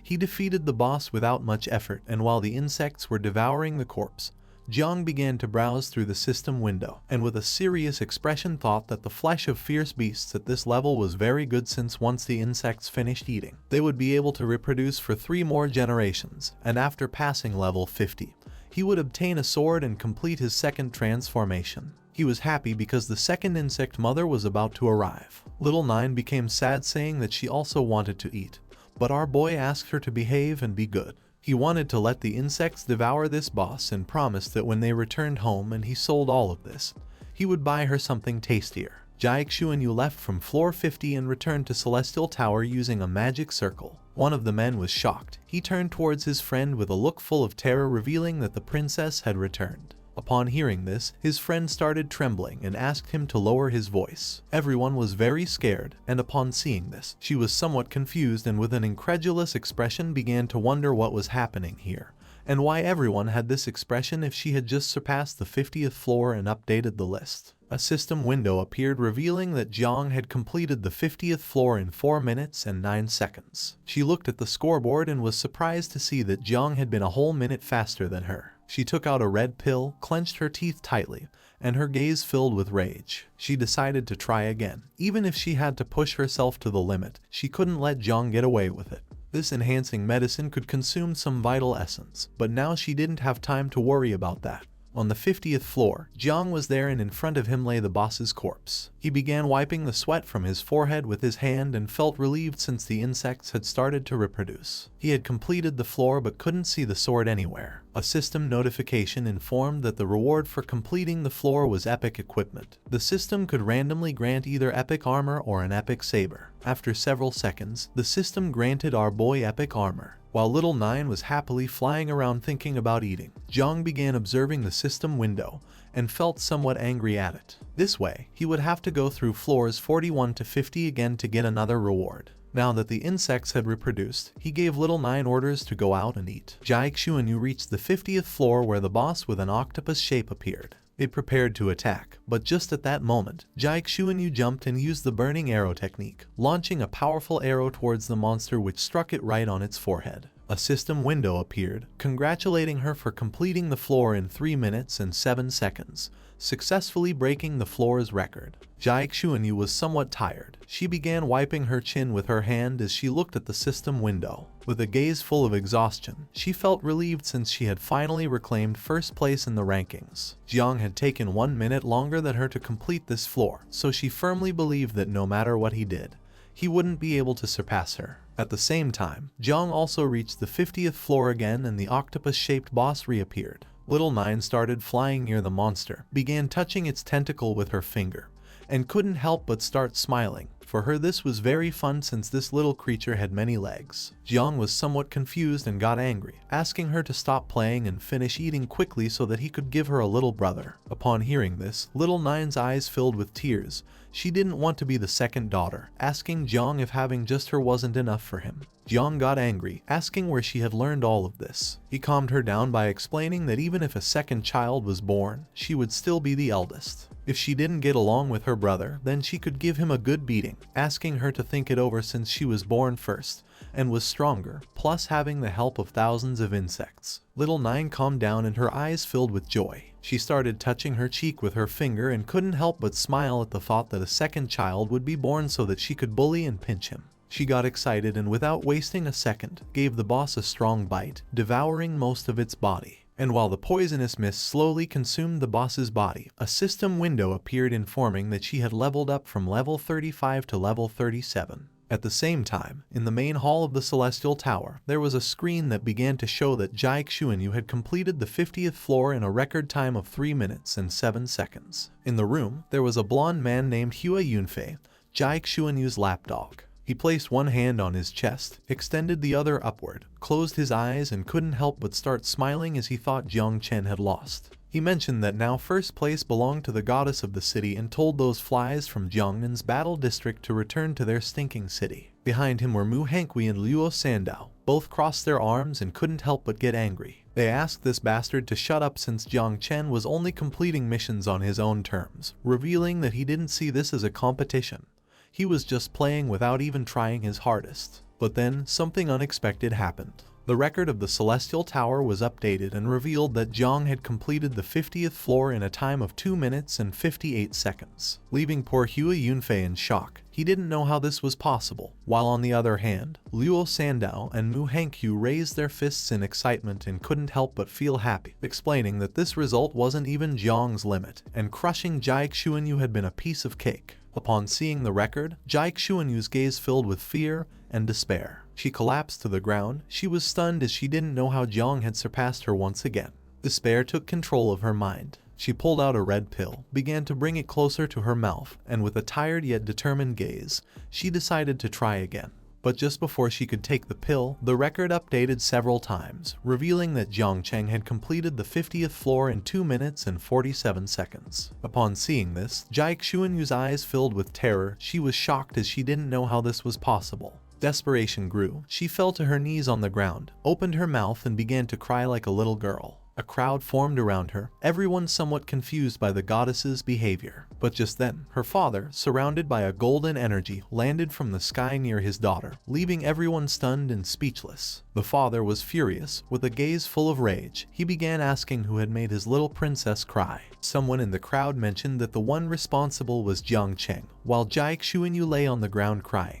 Her father stood up, clenched his fist tightly, and with a vengeful expression told his daughter not to worry because once Jong Chen came out, he would teach him a good lesson. The father's gaze fixed on the screen, and his expression filled with curiosity. He didn't know if it was necessary to keep climbing in rank to complete the second job transfer mission. At first, he thought Jong had discovered the secret mission of the Celestial Tower, and had come for Geolai's treasure, but then dismissed this idea since Emperor Geolai's divine treasure consisted of 12 map pieces, each divided into several fragments, making obtaining them an impossible task. The Jai family had been trying for many years and only possessed 4 pieces of the treasure map.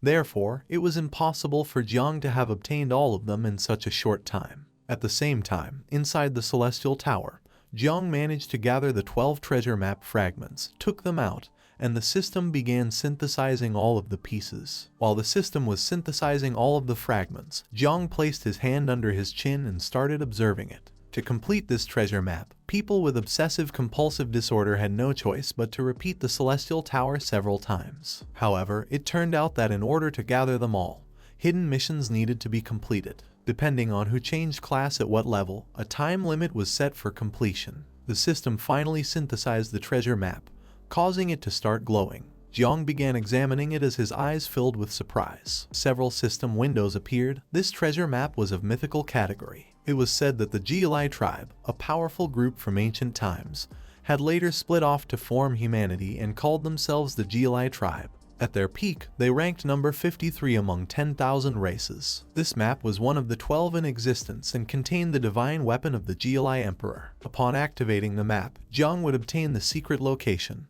with no limit on people, level, or time. However, that wasn't all. This place was extremely dangerous. Jong activated the map and obtained the golden sword of the Emperor. He began to gaze at its blade since this type of divine weapon was truly convenient. However, this map repeatedly emphasized danger, so for now it was better not to venture recklessly. Now that he had acquired the necessary materials for his second transformation, he decided to first complete it. Upon doing so, the system detected that all conditions had been met and began his class change. Jong was teleported to his subconscious where the ancestral tree was. While Jong was absorbed in contemplating the tree, the system notified him that the class change had been successful. Jong's current state was of second transformation, gaining 100 free attribute points, and additionally, the ancestral tree of all things had also improved, increasing the type of fruit obtained, now called Fruit of Destiny. Jong began to observe the tree, and upon seeing that the system had upgraded it, and that it could now grant him the Fruit of Destiny, his mind filled with many questions. But for now, he decided to summon the second insect mother first. A crack appeared in front of him, and the system informed him that because he had completed his second transformation, he could obtain a random insect mother. From the crack, a powerful red Calamity level beetle emerged, while its body was surrounded by a powerful red energy. It began to fly. This creature existed in hell and dwelled within the souls of gods and demons, absorbing their energy of resentment, indomitability, and unbreakable memory, nourishing itself. It had been missing for countless eras along with the annihilation of eternal hell. Jong extended his hand toward the beetle, and it started flying towards his hand. Our boy was astonished. The beetle had two characteristics. For every 10 levels that the mother rose, it could generate offspring ranging from 49 to 108. And each time the mother evolved, the host could extract an ability which would evolve every 30 levels. The small but powerful red beetle sat on Jong's finger. He brought his finger closer to his face and with a curious look began examining it closely, realizing that it seemed to be at little Nine's level but in terms of size much smaller. Its appearance was more abstract and didn't seem as close to insects as little Nine did. Jong raised his hand towards the ancestral tree and used divine evolution, causing the beetle's body to start glowing. Not long after, the beetle transformed. He now wore a powerful armor, had a horn on his head, and strong wings. The red beetle closed his eyes, crossed his arms, and addressed Jong as father. Jong, who was in front, was somewhat astonished and thought that he was much calmer and more mature than little Nine. He decided to call him Xiao. He didn't expect that this time the evolution of the mother insect would turn out to be male, but then he thought it made sense since asexual reproduction itself had no gender, and the evolved form was random. Xiao opened his eyes, and his gaze fixed on Jong. His status window appeared. He was a plague-type insect with 0 offspring, an affinity of 100, and a bunch of abilities. Among them was one called Infernal Furnace, which allowed Xiao to condense and refine vital essence, the energy of heaven and earth, and the power of the sun, moon, and stars into a source of life. Seeing this brought a smile to Jong's face because Xiao had quite a few abilities. The skill Infernal Furnace was terrifying. If Jong could obtain it, then in the future just by eating he would become invincible. With a calm expression, Xiao explained to his father that he only needed to help him complete the first life leap, and it wasn't necessary to reach level 30 to activate the first skill extraction. He added that the first life leap required sacrificing 10 drops of divine and demonic essential blood. Jong was somewhat surprised to see that Xiao had just been born and already had such a big appetite, wanting to consume gods and demons. Our boy asked him to go visit his sister in the nest first, and as for the matter of divine and demonic essential blood he was asking for, he would ask the master once he came out. Xiao closed his eyes, bowed his head before him, and responded with a yes. At the same time, news about Xuanyu's father spread everywhere. General Duan, who was browsing online at that moment, saw the news and couldn't help but panic and start sweating as he revealed to Gu Kaishan that he had just seen a broadcast where Xuanyu was crying. Gu Kaishan, who was sitting behind and enjoying a cup of tea, remained calm and asked if it was necessary to make such a fuss over a second transformation mission.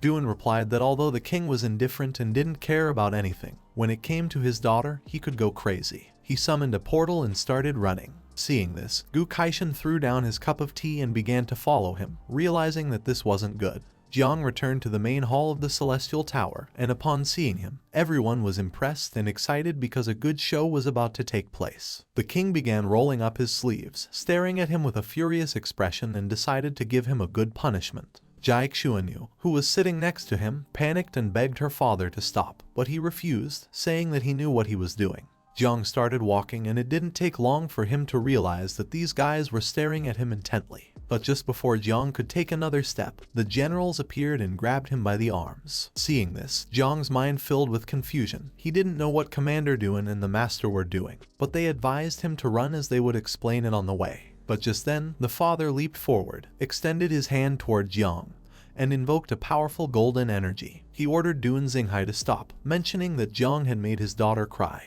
As punishment, he commanded them to cede territory from Jiangnan. He decided that the 3 great dungeons in Celestial Dragon Canyon would be assigned to Madu. Jiang and the others went on high alert upon seeing the attack. At that moment, an ice block appeared, blocking it. Duan mentioned that he wasn't going to give up anything since Jiangnan had risen up, and this year in the overall ranking of celestial geniuses, the people of Madu would have to cede territory to Jiangnan. The father landed on the ground and couldn't help but get angry, his gaze filled with rage upon seeing that they had fled. But he swore to go to Jiangnan to deal with them, and even if they knelt down and begged for forgiveness, it wouldn't be enough. He thought the best thing would be to make Jiang marry his daughter so that they could humiliate him day and night. Upon hearing this, the daughter who was standing behind couldn't help but start blushing, and with a confused expression asked her father why he was saying such nonsense. A crowd gathered around them, and the father thought that as long as his daughter could be happy, she could do whatever she wanted. The daughter fell to the ground, got nervous, and after thinking it over carefully decided it was better to return home and leave Jong Chen's name here so she could constantly motivate herself in preparation for the competition of prodigies. Jiang, Gu Kaishan, and Duan escaped, but at that moment something left them somewhat confused. It was the father and daughter, still somewhat furious. The father asked what they were doing at his house. Gu Kaishan closed his eyes, brought a fist up to his mouth, coughed lightly, then mentioned that they had something to ask of him. Jiang was somewhat disappointed because, for Xiaojia, he had to lower himself to ask for favors. Seeing that the Celestial Sword King wanted to request something, with a calm expression, the father gave permission. He was willing to help in any way. He could joke with Duan but still had to show respect to the Celestial Sword King. Gu Kaishan closed his eyes and revealed that Jiang was his disciple who needed material for his profession change mission.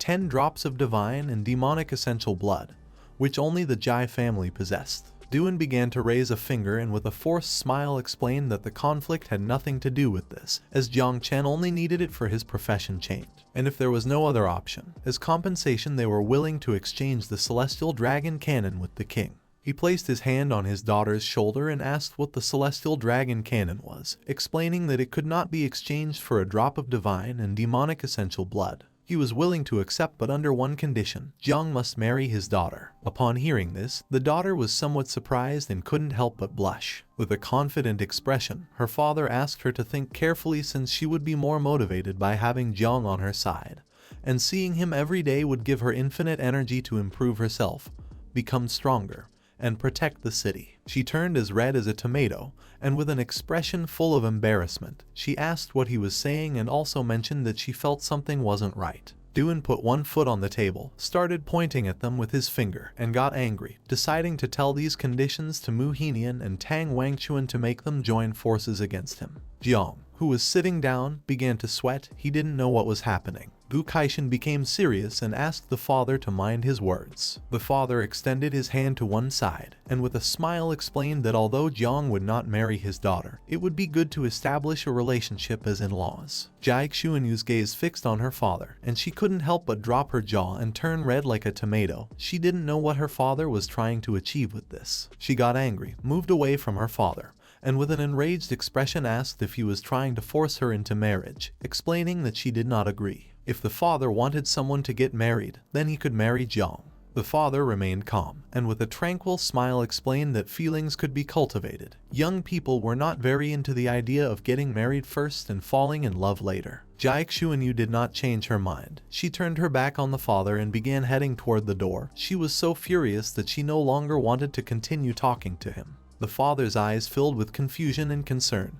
He reached out his hand toward his daughter and tried to stop her. He turned around towards Jiang and the others, and his gaze filled with joy. With a confident smile, he asked our boy to stay at his house for a couple of days to see if he could make his daughter fall in love with him, and if things didn't work out, then he could leave. This proposal was somewhat tempting, but Jiang knew that this old man was plotting something. With a forced smile, he accepted since, after all, there was no way Jai Xuanyu would fall in love with him. So staying here for a few days wouldn't do any harm. Besides, this way he could earn the king's trust and obtain the divine and demonic blood. Once night fell, Gu Kaishan and Duan left the Jai family mansion. Not long after that, the father kept his promise and handed our boy a box full of red bottles containing divine and demonic blood. This blood had immense power. By consuming it, it could grant an ordinary person a cultivation level equivalent to that of a king in an instant. But like everything, it had a price, and in this case, it was the explosion of the body and the total annihilation of the soul. When the father handed over the blood to our boy, he explained that it contained a terrifying will and asked him to be very careful. In response, he thanked him with a smile. Jiang began observing the bottles of blood and couldn't help but smile, giving Xiao Jai the order to manifest. Not long after, Xiao Jai, who was somewhat sad, appeared and lowered his head before Jiang as a form of greeting, and his body began to emit a powerful red energy. Seeing this, Jiang was somewhat confused and asked the boy why he was so downcast. With a depressed expression, he explained that little Nine didn't like him and she wanted to kick him out of the insect nest. Jiang extended his hand toward him and with a forced smile tried to console him by asking if she had hit him. Xiao Jai turned his head to the other side and replied no. He did not want to fight against an insect woman since she was no match for him, and for this reason, he had left the nest as quickly as possible. Jiang became even more confused upon seeing that he was speaking as if he were stronger than her. He didn't even know why Xiao Jai had such a strange attitude, considering it was supposed that he was a terrifying existence from eternal hell. But Jiang decided to leave children's matters to children since it was better for them to resolve things on their own. He placed his hand on Xiao Jai's shoulder, extended the other toward the box, and with a forced smile asked him to stop thinking about the matter and advised him to eat first. With a depressed expression, Xiao Jai responded with an understood. He began to use his powers, making the bottle caps fly through the air. Little by little all the blood started to come out of the bottles, and Xiao Jai, who had his eyes closed, began to drink it. Once he consumed all the blood, a powerful energy appeared around his body, and several system windows manifested. Now that the level transition had been completed, the system began to extract the abilities. Jiang clenched his fist, began to observe it, and couldn't help but smile. This was a gamble to see if he could obtain a good ability. He was hoping to acquire the Infernal Furnace. Jiang was teleported into his subconscious where a powerful energy began to emerge from his body. He obtained the ability called Divine Body of the Guardian Elephant of legendary quality. It was a special Divine Constitution type ability. The human body was composed of 840 million tiny particles, and each one possessed the strength of a giant elephant. If all the particles awakened, it could compare to a divine elephant capable of stirring seas and rivers, roaring until stars fell, reaching the moon, and devouring the sun in an instant. The red beetle could transform into primordial particles and integrate himself into Jiang's body. Jiang opened his hand, began to observe his palm, and his eyes filled with surprise and confusion since he did not know if the divine body of the guardian elephant was the improved version of the Hell Furnace ability. Jiang's body began to emit the same energy as Xiao Jai's. He clenched his fists and couldn't help but start smiling because now the power in his body was very strong. And if in these days he could produce 2 generations of insects, he would be able to match Jiang Wuxuang's strength. But what was most impressive was that Xiao Jia could also merge with him, not only increasing his strength but also meaning that he would no longer have to fight with Little Nine in the insect nest, something that was simply perfect for the situation. Xiao Jai heard everything, manifested himself, and told his father that he was hungry and wanted to eat some divine or demonic meat. Upon hearing his voice, Jiang came out of his trance, began observing him, and couldn't help but enter a state of alertness and confusion. He didn't know why Xiao Jai had suddenly started speaking like this, to which Xiao Jai responded that he had learned it from Little Nine because he wanted her to accept him as a brother. At the same time, in some remote place in the mountains was the temple of the cult of the ancient sacred god of Jiangnan. Inside, there were several hooded men, standing in line in front of another man who was seated on a throne. The leader asked his subordinates if they had any new information. One of the men responded that Jong Chen from the Jiangnan War District had learned to use the Celestial Sword and had also developed 4 moves, the last one called Great Dao, which could be of divine level. Another man reported that some matters between Jiang and the Great State Protecting General, Xiao Yuanchen, had been covered up, and not even their people had been able to find the slightest bit of information through soul searching. Moreover, they themselves had died due to the counterattack. The leader stood up, and with a serious expression came to the conclusion that the Great Dreamer was the one who had acted, realizing that this type of secret did not need to be investigated. He gave his men the order to adjust the hunting list of Dazia's geniuses, keeping the top 3 unchanged and placing Jong Chen in 4th place. The leader stepped down from the throne and began walking toward the shadows, deciding to raise the reward level for the top 4 on the list. Whoever managed to kill any of them would receive purification from the ancient god and ascend directly to a stellar level of 6 transformations. He reminded everyone that members of the church ranks 2nd through 5th had been killed by Jai Linkyu.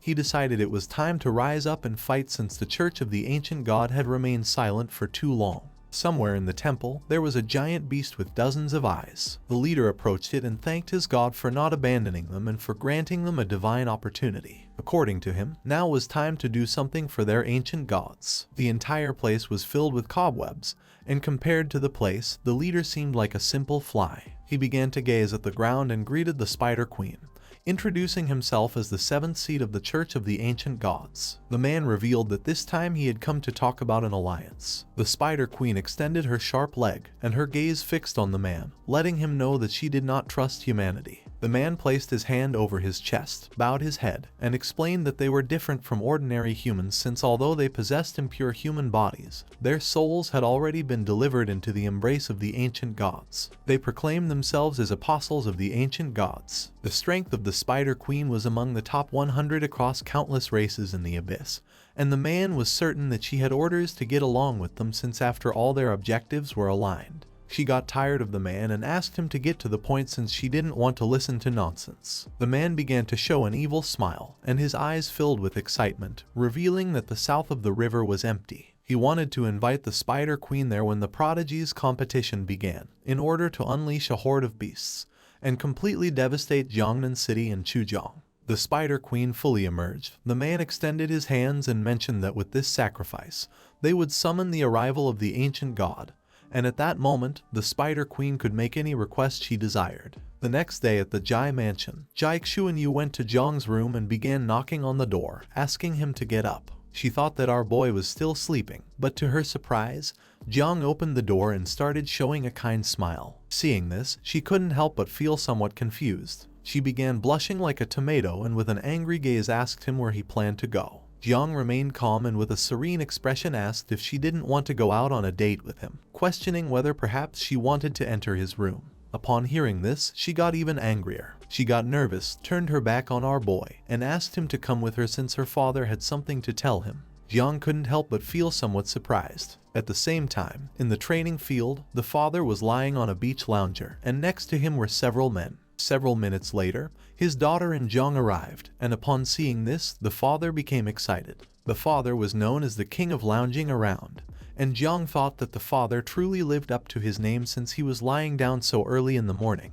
The father extended his hand towards some men and explained that they were the prodigies of the city, revealing that in a couple of days they would become his enemies. Upon seeing Zhang, the men couldn't help but feel angry and envious. Zhang began observing the men, and upon noticing their expressions, he couldn't help but feel somewhat confused. The father introduced the first one as Yuanwu, someone who possessed the only hidden profession of heroic spirit summoner. And just as he was about to reveal his ability, the daughter approached him and asked him not to reveal everything to their enemies since that was considered betrayal. Yuanwu was somewhat confused, and upon seeing that the daughter had intervened, he felt relieved. The father apologized with the excuse that he had just woken up. Zhang began to observe them and noticed that the father did not treat him as a stranger. He still had the Eye of the Void, so there was no need for introductions. The father revealed that there were 8 days left until the Great Summer Ranking competition, and in order for them to reach a higher level, he decided to open a sacred relic of Jilai so they could enter and undergo trials. Upon hearing this, everyone's attention turned to him, and they were all left speechless. The daughter's eyes filled with surprise as she realized that he was going to invest a lot in them.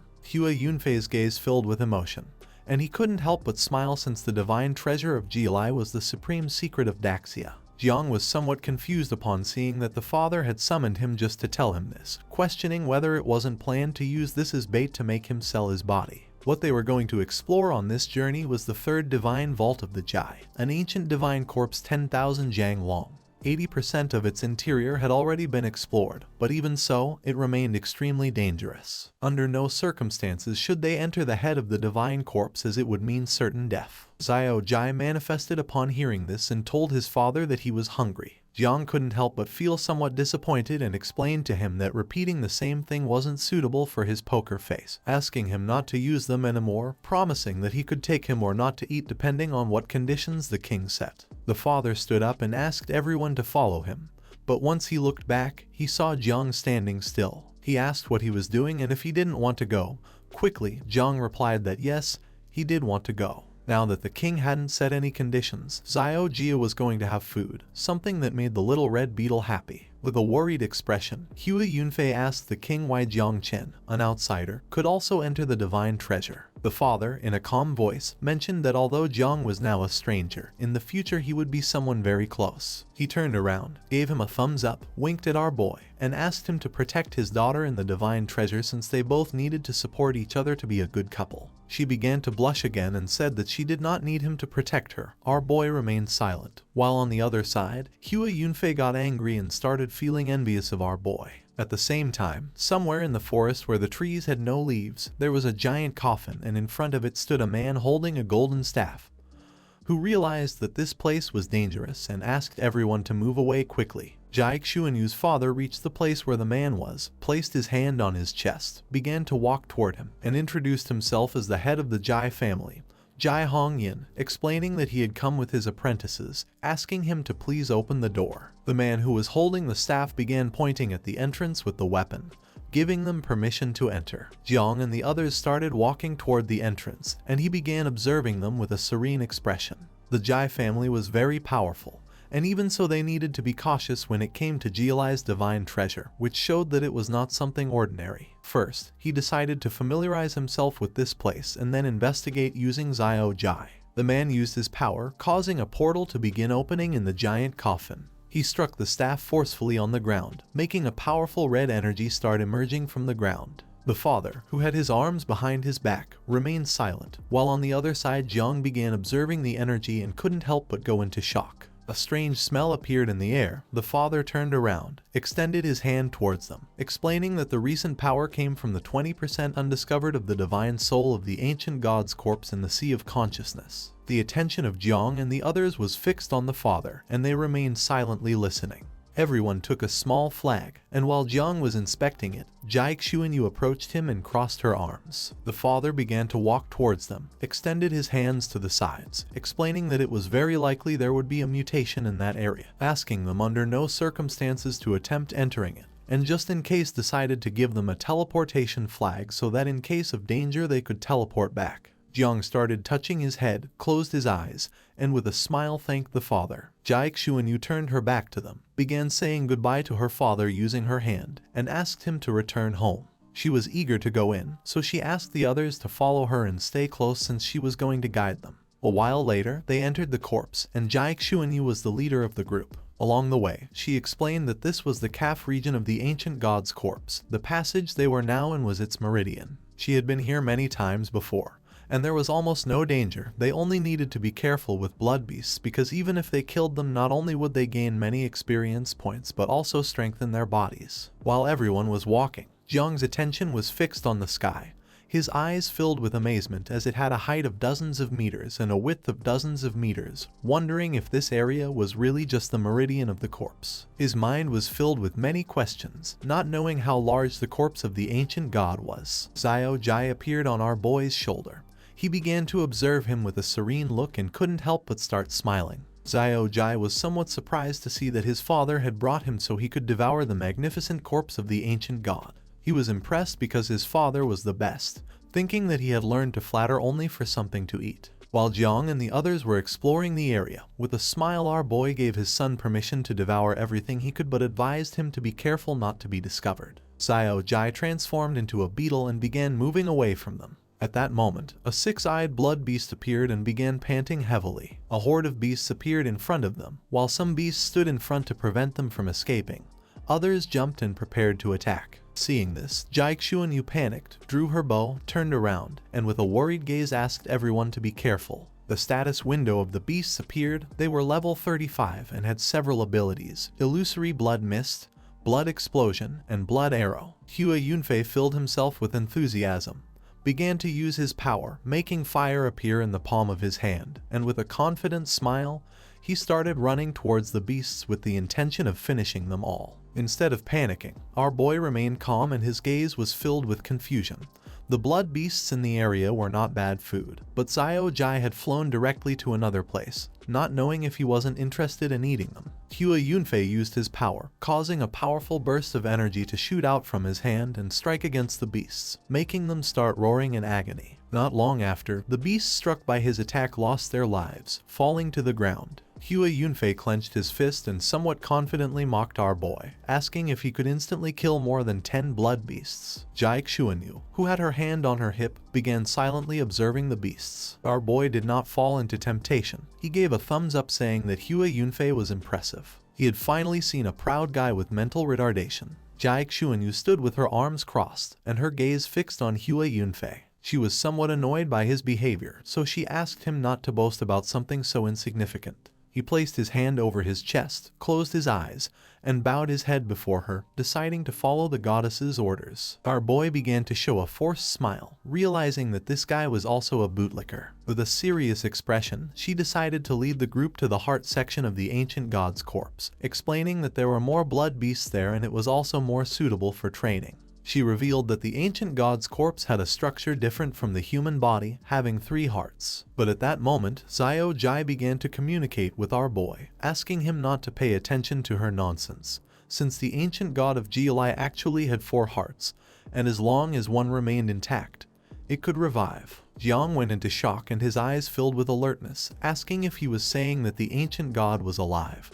And then Xiao Jai revealed that he had found the hidden 4th heart, which had not yet been destroyed. Xiao Jai, who was in beetle form, reached the 4th heart of the corpse and started flying toward it. Seeing this, Jiang panicked and asked him to come back immediately, but he refused, asking him to wait a moment since he was thinking of some way to eat this heart. In a desperate attempt to stop his son, Jiang promised to take him to eat something more delicious since the heart of the ancient god should not be delicious. Jiang's eyes filled with fear and rage, realizing that this was not good. He approached one of the men, placed his hand on his shoulder, and with a serious expression, asked them not to proceed as there was danger, leaving the man somewhat confused. Hua Yunfei, somewhat confused, turned around asking what he was saying. Our boy asked everyone to use the teleportation flag to get out of here as soon as possible. Upon hearing this, Jai Xuanyu's gaze filled with surprise. She remained silent, and the conceited Hua Yunfei approached Jiang and, with a smile, mocked him by asking if he was talking about the blood beasts from a moment ago. He decided to take this opportunity to call him a coward.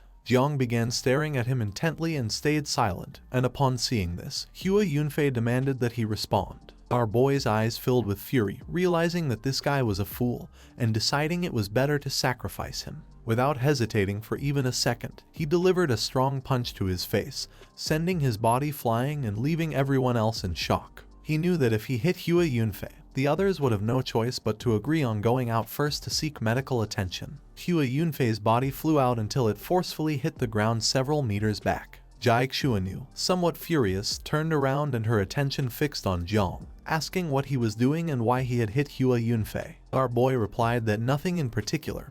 He just felt hatred toward him and wanted to fight. She turned around and saw that Hua Yunfei, who now had a bruise on his cheek, sat down, placed his hand on the ground, got angry and revealed that he also felt hatred toward Jiang, and upon seeing that he had dared to strike him, believed that he was seeking death. Hua Yunfei stood up and released the heroic spirit, causing a powerful giant knight made of blue energy to emerge from his body. Despite the fact that the knight was terrifying, Jiang remained firm, began to observe it and mocked Hua Yunfei by saying that it was just an exaggeration and not so powerful. Xiao Jai returned and entered Jiang's body. He opened his palm and with a joyful look, fixed his attention on Hua Yunfei, and a smile appeared on his face since Xiao Jai had returned at the right moment. He extended his hands and his body began to release the energy of Xiao Jai.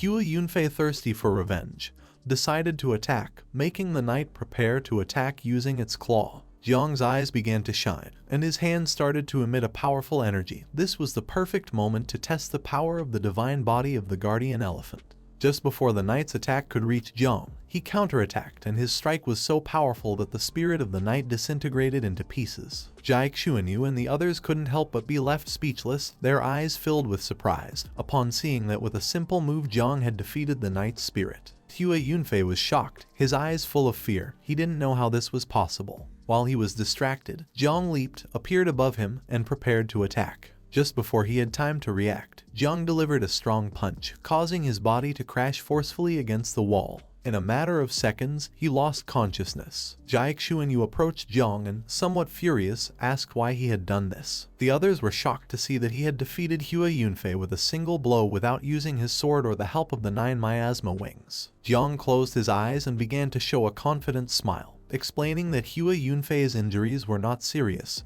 However, if not treated soon, there would be lasting effects on his body, and in this way, he would not be able to compete in the genius competition that was going to take place in a couple of days. Jai Xuanyu began to suspect something, and her gaze fixed on our boy. With a surprised expression, she asked if he had injured Hua Yunfei out of fear so as to escape from the corpse. Jiang turned his back on them, closed his eyes, revealing that if they wasted more time, that guy was going to die. The others began to feel fear and took out the teleportation flags, knowing they were not going to be able to fight against him. One of them said he couldn't use the flag, and upon hearing this, Jiang's eyes filled with fear and surprise. He turned around, and some members of the group tried to use the flag but were unable. Jiang's attention fixed on them, and with a serious expression he realized that when Xiao Jai discovered the heart, the corpse also sensed Xiao Jai's presence and immediately made arrangements. He put his hand over his face, and his gaze filled with fear, as his master had said that the power of a true god was level 9.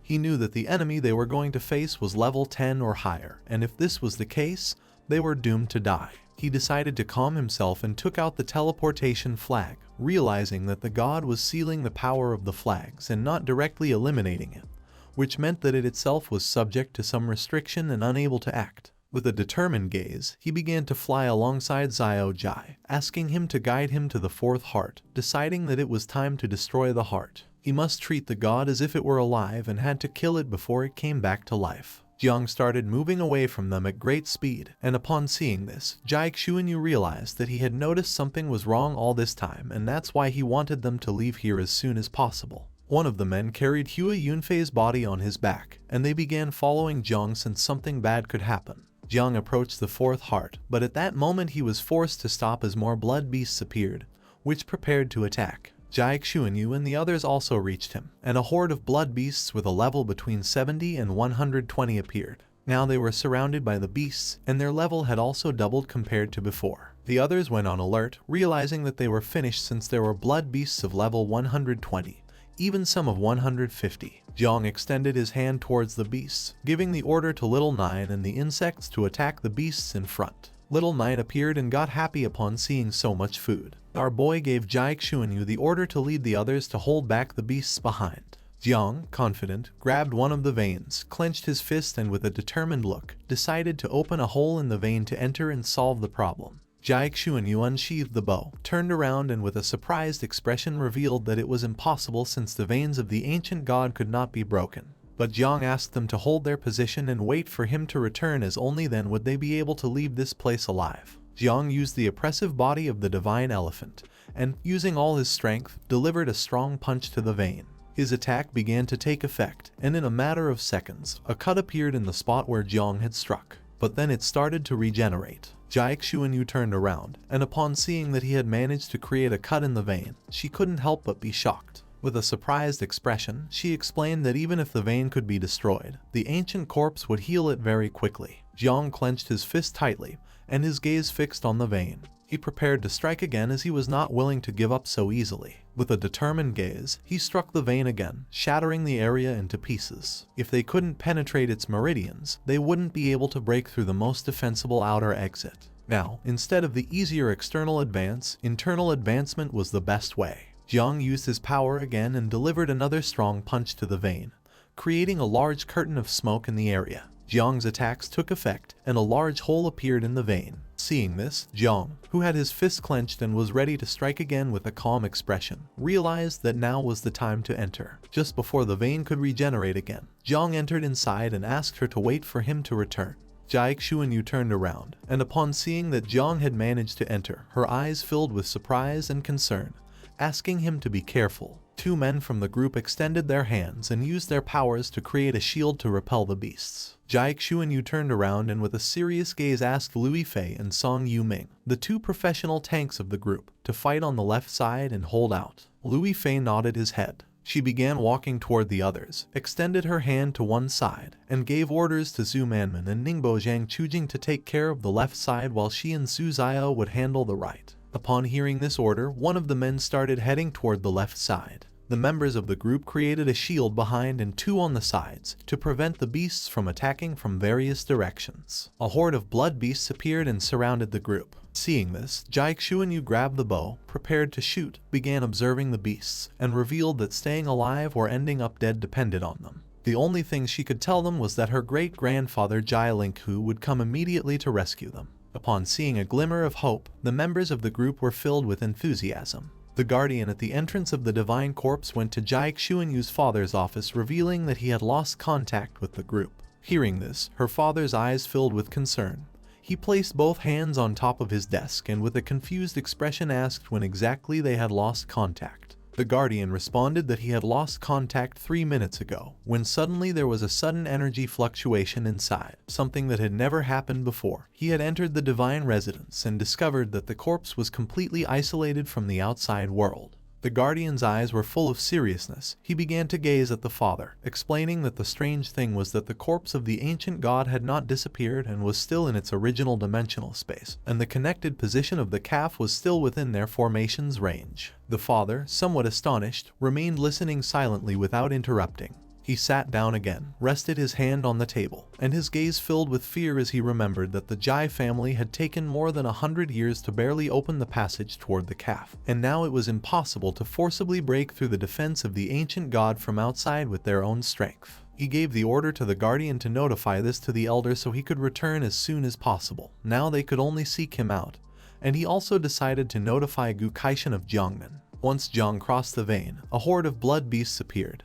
But he drew his sword, and with a piercing gaze, began massacring them one by one. Xiao Jai also manifested and began to kill all the beasts in the area. Using the celestial sword, Jiang attacked one of the beasts again, cutting its body into pieces. Now the area was filled with corpses. Xiao Jai placed his hand on top of one of the beast's backs, and with a calm gaze decided not to eat this junk food now, since after all, there was delicious food waiting for him later. Jiang's eyes were full of determination, and without much effort he began to massacre all the beasts in the area. In some other place, there were blue dragons flying through the air. There was a man with white hair watching what Jiang was doing through a magical ball made of water. For him, this was unexpected. He explained to his brother Manhwa that he would never have thought there would be such a talented child among humans. Next to him was a dragon who had summoned the magic ball. He began staring intently at Jiang and told brother Duangsu that this was true. To avoid catastrophe, he had faked his death and crossed the sea, hiding his heart and waiting for the new era. Duangsu's heart had not been discovered in hundreds of years, but now it had been found by a child. Duangsu reached out toward the magical ball which started showing Jiang's insects. He explained that Jiang wasn't an ordinary brat since he had released very powerful insects, all being natural disasters and even possessing the 9 miasma wings. He knew that Jiang's movements were not ordinary, but now that the space was closed, it was a dead end. He began to control the magic ball, and while both were observing Jiang's next move, Duangsu mentioned that there were more and more strange things about Jiang.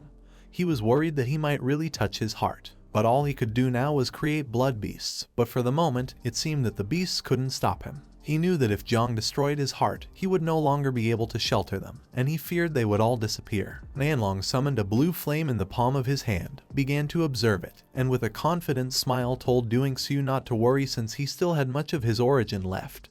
So cursing a child to death was not going to be a problem for him. Jiang finished off a horde of blood beasts, but more began to appear and seemed endless. Our boy, who was wiping his mouth with his hand, realized that the blood beasts were becoming increasingly stronger. Now there were even some at level 150. He feared that things were not going well with Jai Xuanyu. He needed to hurry, otherwise something bad was going to happen. Xiao Jia, who was in front of him, started pointing forward with his finger and with a serious expression asked his father to pass through the intercession ahead in order to reach the heart. Upon hearing this, Jiang quickly moved forward. He knew that this ancient god could also hide himself. He could hide his heart anywhere in the body. Jiang decided to finish off the beasts that were in front of him. But at that moment, the beasts began to flee. Seeing this, he became confused as he did not know what was happening. But it didn't take long for him to realize that something was wrong. Jiang's eyes filled with surprise, and he panicked as his sea of consciousness had suddenly gone dark. Now he couldn't even see the ancestral tree. Looking back, Jiang's gaze filled with fear. He didn't know what was happening. Behind him appeared a giant dragon, which started staring at him intently and prepared to attack with its sharp claws. Jiang turned his head back and upon seeing the dragon, he couldn't help but go on alert, realizing that this was bad. Just before he had time to react, the dragon caught Jong with its claw, leaving him immobilized. Our boy couldn't help but feel fear and started screaming. A wicked smile appeared on Duangsu's face, thinking that now he was saved. Manlong, who had summoned the dragon to catch Jong, began to smile, believing that now he was finished. The dragon began to tighten its claw, causing ice to appear around, and Jong began to tremble, his gaze filled with despair. Not knowing why, he felt completely unable to resist. He felt very cold and had a strong desire to sleep. Jong began to feel fear, being unable to move. Seeing this, Xiao Jia approached him, grabbed his face, and with a worried expression asked what was happening to him. Then he started touching his back, asking him to speak. Our boy was unable to respond. It was a shame since he couldn't make any sound. At that moment, the ring Jong was wearing on his finger began to shine, shattering the ice into pieces. The power of the ring was so powerful that even the dragon's claw exploded into fragments. He had suffered a curse attack from an unknown entity and had been protected by the heart of the star god. And now his heart of the star god had suffered significant trauma and was damaged. Seeing this, the dragon's eyes filled with rage. Jong unsheathed the celestial sword and began staring intently at the dragon. The heart of the star god was the ring that the great dreamer had given him before. He had just received a curse that targeted directly the origin of the soul, even bypassing the ancestral tree of all things. This ring had saved his life, and those screams from his sister back then had been worth it. An excited smile spread across Jong's face. The ancestral tree manifested again. Jong began to stare intently at the dragon, ready to take revenge.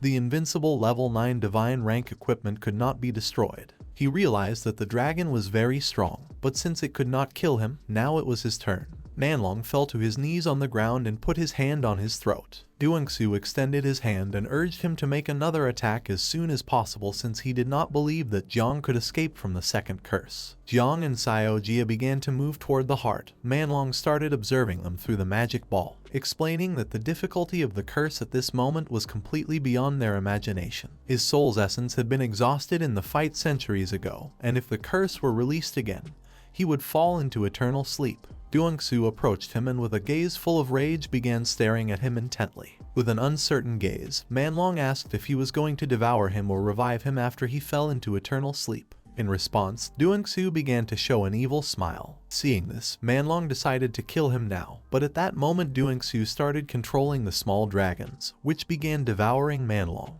His eyes filled with despair as he did not know how he could control these monsters, begging not to be killed. Duangsu, who had his hands behind his back, began to observe him in silence, responding that it was already too late. He extended his hand and began to consume Manlong's power, and with a confident smile decided to destroy Jong so he could not destroy his last heart. He was going to use the essence of the barbarian dragon to plant karma in Jong's soul and force him to come here, and at that moment, Jong was going to be him. Jong and Xiao Jia reached the fourth heart, which was gigantic. Our boy began observing it, asking how long it would take to break the restriction. Xiao Jia began to fly toward the heart, explaining that for him this was very easy. He transformed into small beetles and started attacking the heart, asking his father to wait as everything would be over very soon. Jiang began to observe in silence, and little Xiao Jia destroyed the blood vessels of the heart with his sharp teeth, lifting the restriction. Jiang placed his hand on his chest and began to feel a strong pain. His heart was beating forcefully. He felt that his heartbeat was synchronized with that of the ancient god, not knowing if this was an illusion. Xiao Jia's eyes filled with happiness, and with a hungry smile he decided to start devouring the heart. He entered the heart and began to devour it slowly, causing cracks to appear in the heart. Jiang started to feel strange. He put his hand on his chest again and his gaze filled with exhaustion. The ancient god's heart was about to stop beating, but for some strange reason, he felt that his own heart was also about to stop. Jiang's body began to emit a strange aura. He placed his hand on his chest and his eyes filled with concern as he felt pain. His mind was being bombarded with the idea of going to the brain of the ancient god, as a great opportunity awaited him there. Jiang's heart began to beat strongly, and several seconds later, he stopped feeling pain and his heart returned to normal. He did not know what was happening with the thoughts of wanting to go to the brain of the ancient god that were flooding his head. His attention focused on the heart of the ancient corpse. He began observing it with a calm gaze, not knowing if it could be destiny's guide, and if there truly was a great opportunity. He decided to calm himself since going to the brain was extremely complicated. Even if he wanted to go, first he had to find a way to get Jike Xuanyu and the others out of here. Xiao Jia appeared in front of him, put his hands on his belly, closed his eyes and couldn't help but smile, as he couldn't eat anymore. Jiang began to look at his son and was somewhat surprised to see that he was already full. Xiao Jia explained that he had refined the rest of the heart into blood essence and could take it packaged. Jiang's eyes filled with happiness, and he couldn't help but start smiling. Xiao Jia had already reached level 30 and could reproduce directly 3 more times, but it was a pity since there was little time now, and it was better to first meet up with Jike Xuanyu and the others. While the small dragons were flying around the area, Duangsu used his power, making a fireball appear in the palm of his hand. He had already planted the curse on Jiang. He was in the brain of the corpse and was floating above it. While his eyes were filled with rage, he clenched his fist tightly, making the fireball disappear. It was impossible for our boy to escape now, and now that Duangsu no longer had any worries, he decided to play with him a little more since, after all, sooner or later he was going to come to the brain to look for him. The members of Jike Xuanyu's group began to fall one by one. Some were seriously injured. But when one fell, another took their place. Someone stomped hard on the ground, asking them not to give up. While one of the group members was creating a barrier behind, 2 men extended their hands forward and summoned another barrier. A horde of beasts lunged at them, but Jike Xuanyu used the God's arrow ability and began shooting powerful golden arrows at the beasts. Behind her were several men lying on the ground and 2 women sitting covered in blood with their hands on their shoulders. Jike Xuanyu was also beginning to lose strength. With a tired gaze, she turned around and panicked. She could no longer fight as she was exhausted. Killing the blood beasts was an impossible task since they couldn't even hurt them. Despite being exhausted, she filled herself with determination, started staring at the beasts. The 9 miasma wings also seemed to be in trouble, realizing that there really was no way for her to come and rescue them. While she was distracted, a beast appeared above them, opened its mouth and prepared to attack. She looked up and upon seeing this, she couldn't help but panic and feel fear. The beast began approaching her. Jike Xuanyu put her arms in front of her, closed her eyes and prepared to take the attack. She couldn't believe they were going to be annihilated. Just before the beast could attack, Jiang appeared and delivered a powerful punch to the beast's face, his eyes filled with determination. He was not going to let her die. Jike Xuanyu, who had her arms in front and was ready to take the hit, remained silent. The beast's body was sent flying backward and crashed hard against the ground, and upon seeing this, the other beasts couldn't help but feel fear. She opened her eyes, and upon seeing that Jiang was alive, she couldn't help but feel relieved. Our boy turned toward her and with a serious expression apologized for being late. Upon seeing Jiang, a light of hope appeared in the eyes of the others. Jike Xuanyu approached one of the injured men and rested his shoulder on her own to help him stand up. Jiang used the skill called Star God Blessing, causing the ring to start emitting a blue aura. He began staring intently at the beasts with a determined gaze and knew that although the ring could no longer withstand damage, its healing function could still be used. The ring started healing all the injured members of the group. The woman placed her hand on her neck and couldn't help but feel comfortable. The man who was beside her was in shock. He began to look at his hands, realizing that the pain was slowly disappearing. Despite being surrounded by beasts, Jiang was calm and smiling. He asked Little Nine and the insects to return, knowing that this battle had left them very tired. Little Nine appeared behind him, placed her hands on his shoulder, closed her eyes and started crying. She couldn't believe that Jiang had taken Xiao Jia to play, leaving her alone, explaining that many insects had died, and she wanted someone to console her. Jiang panicked, started observing her and explained that she had worked very hard, asking her to go to the Taizu monument that was in the Sea of Consciousness to recover. Little Nine swore to give Xiao Jia a good beating until killing him. Little Xiao Jia, who was hiding behind Jiang's head, couldn't help but cry and feel fear. While one of the men was invoking a barrier to protect everyone, more beasts began approaching them. Jiang started pointing towards the wall with his finger, turned towards the others, and upon seeing that their wounds were better, revealed that the blood beasts were going to attack again. He decided to open a hole in one of the meridians of the sacred god's corpse, asking everyone to follow him. They had to move quickly as the defense spells were about to run out. Jiang approached the wall, clenched his fist tightly, and gave Xiao Jia the order to merge and use the divine body of the elephant, causing a powerful red energy to appear around him. Our boy focused and delivered a strong punch to the vein, causing the wall to break into pieces. Using both hands, our boy opened up the hole in the vein and with a serious expression gave orders for everyone else to enter inside. Everyone obeyed and began entering. Everyone felt somewhat relieved, but Jiang started shouting, revealing that the beasts were approaching the vein. Jai Xuanyu's eyes were filled with surprise. She remembered that Zhang had used dozens of punches to open a hole last time. But now with just one, he had been able to create a large gap in the vein. Her mind was filled with confusion as she didn't know what our boy had been doing to become so strong. The beasts approached the vein, and upon seeing this, Zhang picked up Jai Xuanyu in his arms and with a serious expression began to run. She panicked and couldn't help blushing, asking what he was doing, to which he replied that they needed to leave now since the gap was about to close. The beasts lunged at the vein, but the wound began healing itself, closing the gap and preventing the beasts from entering. Jiang, who was carrying Jai Xuanyu on his shoulder, and the others began to flee the area. He decided it was better to escape before the beasts could follow them, asking everyone to follow him since he knew the way to a corporeal rift. Jai Xuanyu, who was as red as a tomato, asked our boy to put her down. Once they moved a bit away from the area, our boy placed Jai Xuanyu on the ground, turned toward the others, and explained that they would now be temporarily safe from the beasts. Everyone collapsed onto the ground and started gasping for air to catch their breath. They thought they were going to die and decided to take shelter for a while and regain some strength. Our boy approached her, placed his hand on the ground, started looking into her eyes, and with a calm expression asked which part of this area was connected to the Jai family sanctuary. Jai Xuanyu, who had her back against the wall, began pointing to one side with her finger, explaining that this was the core of the formation and that if our boy could really break it, upon exiting he would find the Jai family sanctuary. However, she warned that the defensive strength of its exterior was stronger than that of its interior. Jiang sat on the ground, closed his eyes, and clasped his hands. He decided to first make a breakthrough before attempting it. Jai Xuanyu began looking at him and her mind filled with confusion as she didn't know what he was trying to do.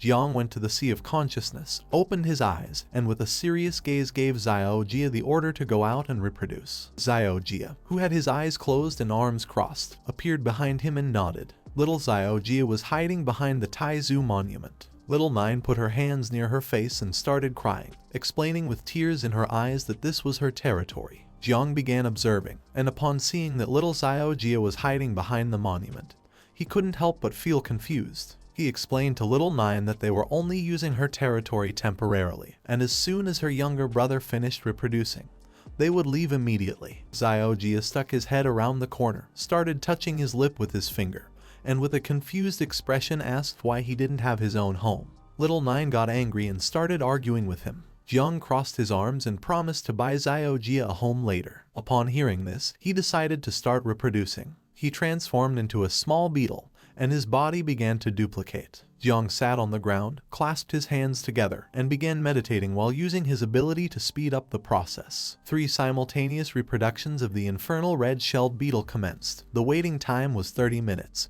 And the number of offspring was 324. In the blink of an eye, the sky filled with small beetles. Jiang stood up, began observing them, and couldn't help but feel somewhat surprised to see that in an instant more than 300 offspring had reproduced. Realizing that the divine corpse was a good place, and seeing that a heart could grant so much energy, he couldn't imagine what would happen when Xiao Jia devoured the brain. Little Nine, consumed by hatred, transformed into the insect mother. She bit Xiao Jia's cape and began dragging him. He started crying and calling for his father's help. Hearing this, Zhang panicked. He reached out to her and ordered her to stop. He gave her a strong blow on the head, causing a bump to appear. Xiao Jia took advantage of this moment to hide behind Jiang. Little Nine started crying, saying that Xiao Jia was his favorite. Jiang got angry, clenched his fist, and with a furious gaze asked how she had dared to try to eat her brother. Jiang's eyes began to shine, giving the order to all the beetles to enter his body. He placed his hand over the vein and prepared to strike. His fist began to emit an intense energy. He had fused the power of more than 300 beetles, and the strength he now possessed was comparable to that of Jiang Wuxuang. With a determined look, he asked the others to be ready to seize any opportunity to survive. The others stood up, began observing him, and responded with an understood. At the same time, Gu Kaishan, Zai Huanyu's father and the grandfather of the Jai family, arrived at the area. The grandfather, who had his arms crossed, turned around and mentioned that now that the passage was closed, it was basically impossible to traverse through the ancient god's corpse from outside and enter in a short amount of time. The only option was to exploit it from inside out, which would not be easy since the children were inside. The father panicked without knowing what to do now. The grandfather placed his hand on top of the tomb and with a serene look asked him to prepare for the worst, since if there were any changes, at the first opportunity they must destroy the sanctuary and exile into eternal chaos the dimension where the ancient god's body was stored. The father's eyes filled with fear, and he couldn't help but panic, explaining that Yuanwu was still there, and the weight of a person like Yuanwu was comparable to the billions of people in Daxia. So if what was inside the corpse came out, it would be a disaster. The grandfather clenched his fist tightly, turned his head back, and couldn't help but feel furious, knowing that he was right. Gu Kaishan began to walk toward them, grabbed the sword's hilt, and mentioned that the god of the sword served the country and its people. But he was just an old man. It didn't matter if the corpse was rank 8 or 9, if anyone touched his disciple, he was willing to fight to the death. The grandfather turned around and advised him to think twice before acting. He drew the sword and explained that at least he was going to be able to honor the name of master.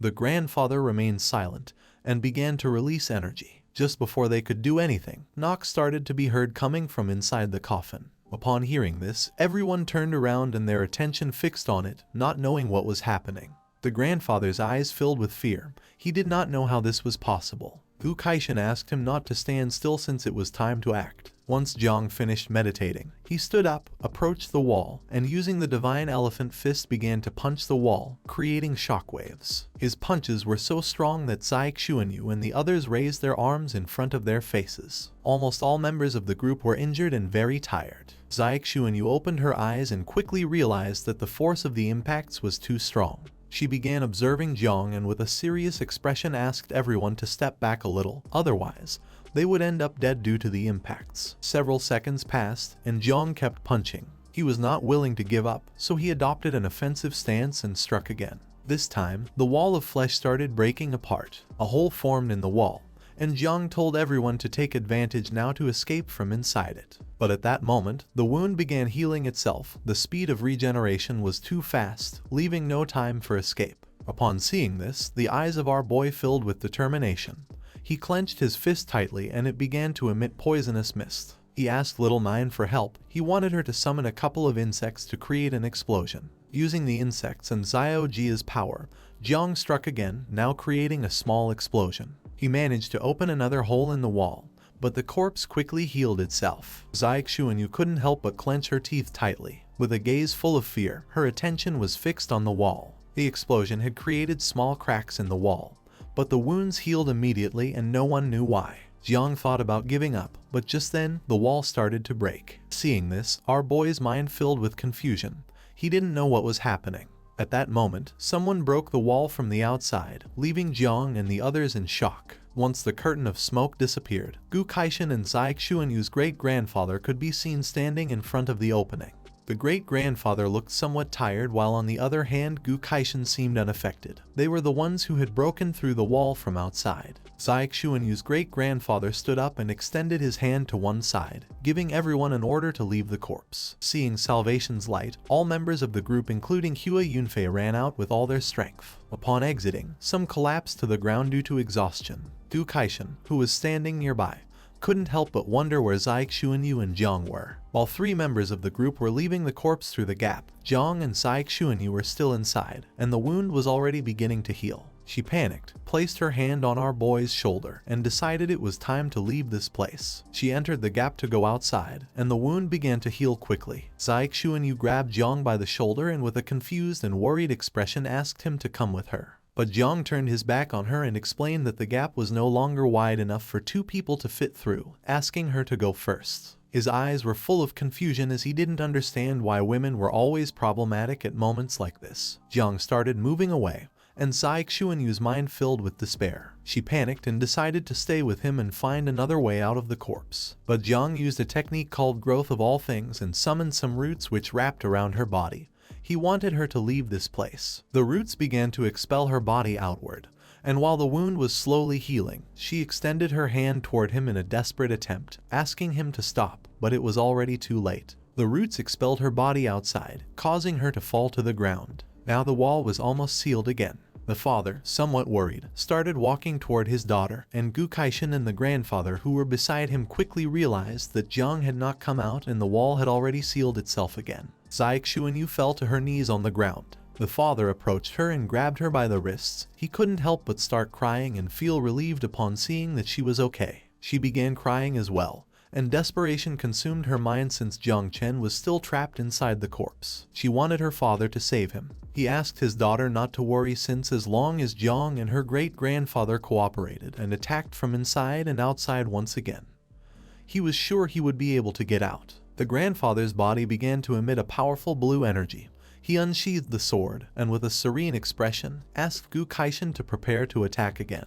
Gu Kaishan also unsheathed his sword, started staring at the wall, and said there was no need to say it. They prepared to attack, but just then veins appeared around the tomb, and it began to emit a malignant energy. Seeing this, they quickly realized that the defense of the ancient god's corpse had strengthened. The grandfather revealed that the defense was not passive, but active. Upon hearing this, Gu Kaishan's mind filled with confusion. He began observing the energy and asked for an explanation. The grandfather explained that inside the ancient god's corpse, something was awakening, something capable of controlling parts of this body's abilities. The grandfather's eyes filled with seriousness. He feared that now it no longer mattered how they cooperated from within or outside the corpse. There was no way to create an opening for Jiang to escape. Gu Kaishan refused to believe this and used all his strength to launch a powerful slash at the tomb. But his attack had no effect. The grandfather put his hands behind his back, turned his back to Gu Kaishan, closed his eyes, and began to walk away, asking him not to waste resources. Now that the corpse of the ancient god had mutated, it was a matter of great importance, and they had to keep watch over it from the outside. If it was discovered that the mutation tended to spread to the outside world, they were to exile the corpse immediately. Gu Kaishan clenched his teeth tightly, and his eyes filled with surprise and rage. He did not know what was happening. Upon hearing this, Xuanwu placed her hands on her face and began crying. The father and a girl who were beside her started comforting her. The grandfather began to move away from them and asked Gu Kaishan not to do anything foolish. He closed his eyes, lowered his head, and could not help but feel angry and desperate, not knowing what to do now or how to save Jiang. Hua Yunfei, who had regained consciousness, sat up and began observing the tomb with a worried expression. Everyone was sad to see that Jiang had given his life to save them. Jiang unsheathed the sword, and his body began emitting a suffocating energy. His mind was being bombarded with thoughts. The first was not fleeing from the corpse but going toward the brain since there was a great opportunity waiting there. Consumed by these thoughts, he set off toward the brain of the ancient god. Duangsu was watching Jiang through the magic ball. His eyes began to shine and filled with joy, making a smile appear on his face. He couldn't believe that the fish had taken the bait. Once Jiang reached the brain, he was going to be able to switch bodies, and with Jiang's fresh and alive body, he would be able to revive and get out of here. After several minutes, Jiang reached the brain and came across a giant stone door with something written on one side. Jiang's attention was fixed on the words, which had been made with a sword and were more than 100 years old, but the energy of the sword remained dominant, making his heart tremble. He realized that this was what the god of sword had written for the first time in this place upon entering.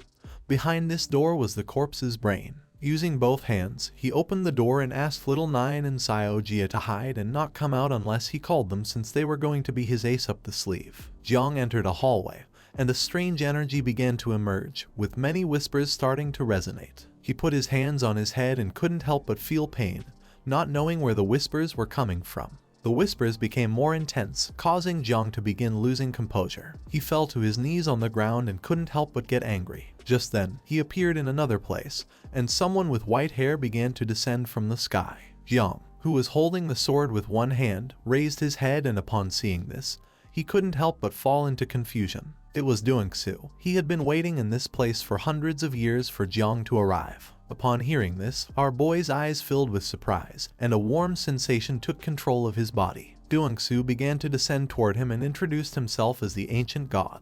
Jiang remained silently observing, not knowing how to act. Duangsu's body began to change and take Jiang's form. He started staring at him intently, and began to smile. Seeing this, Jiang couldn't help but feel somewhat confused. Duangsu took Jiang's form, approached him, extended his hand, and with a cheerful smile revealed that he was Jiang and Jiang was him. He wanted both of them to unite into one being. The eyes of our boy filled with surprise. He was in shock, not knowing what to do. But instead of falling into Duangsu's trap, Jiang launched a powerful slash, making him move away, revealing that he knew he was pretending to be a god to deceive him. Duel showed his true form, caught Zhang's attack with his hand and began to smile, his eyes filled with excitement upon seeing that Zhang's slash was interesting. He was surprised to see that human martial arts of the new era had reached this level. Zhang was somewhat surprised to see that he had caught the sword energy using his hand. Duel broke the energy into pieces, started observing him and revealed that he no longer had much of his origin energy left. In the blink of an eye, the sky filled with small dragons. Duel extended his hand to one side and with an evil smile explained that if Zhang's body were not useful, he would have used more terrifying methods to kill him. Zhang's mind filled with confusion, not knowing what this guy meant. His attention fixed on the dragons, and it didn't take long for him to realize that these monsters were all at the 6th level of transformation, and there were even some at the 9th level. It was no wonder to him that the sword god had almost died in this place. He knew that even if he released all the offspring, he wouldn't be able to defeat him. He clenched his fist tightly and with a determined look decided to treat this dead god as if he were alive, giving little Nine, Xiao, and all the insects the order to come out. At that moment something happened and Zhang's expression changed. He began to feel fear since he couldn't contact little Nine or the others. The small dragons trapped Zhang's body, leaving him immobile. Duel approached him, began to stare at him intently, and couldn't help but smile. He decided it was time to end this. Zhang clenched his teeth tightly and couldn't help but feel terror, knowing that this was not good. Duel placed his hand on Zhang's shoulder and began to enter his body, causing him to open his mouth and start screaming in agony. With a wicked smile, he told Zhang not to worry because he was going to help him live better. But just then, the ancestral tree of all things emerged behind them. Upon feeling this, Duel mind filled with confusion.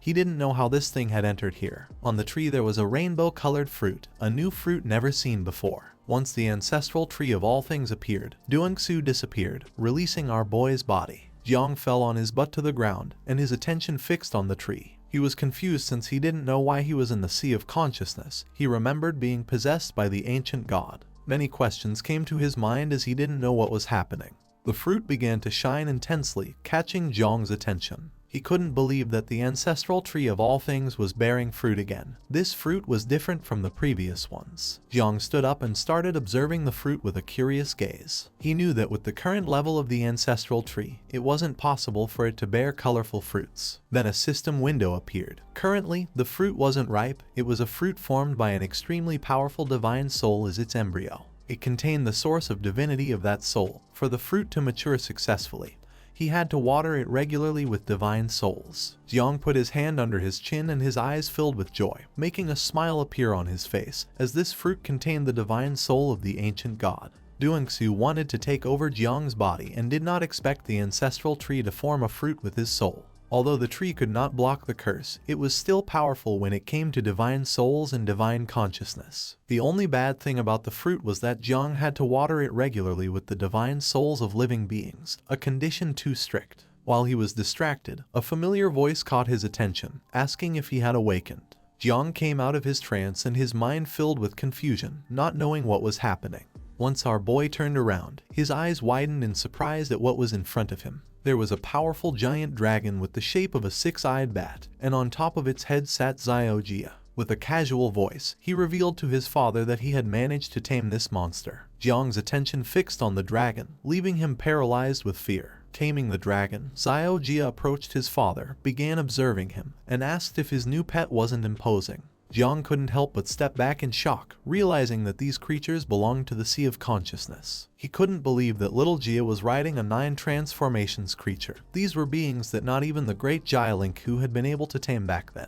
Our boy stood speechless without knowing what was happening. The sky was filled with beetles, which had tamed the fiercest creatures of the Sea of Consciousness. Zhang was unable to believe that little Xiao had been able to tame so many monsters. Placing his hand on the dragon's neck, Xiao got off it, grabbed Zhang by the arm, and with a serious expression explained that this pet was very docile, and although little Nine wouldn't like it, he was sure his father would. He wanted him to ride the dragon. Zhang began observing Xiao and couldn't help but go on alert, not knowing if little Xiao really was capable of controlling the dragon. At the end, Xiao convinced Zhang and both mounted on the head of the dragon. Despite our boy being somewhat scared, Xiao placed both hands on its head and gave the order to fly. The powerful dragon raised its head, and Zhang explained that this monster was called Dark Demon. according to what he remembered. Eternal Hell had many of these monsters that were naturally forbidden by the human race. Calmly, Xiao Jia explained that one only needed to mark this beast with a seal,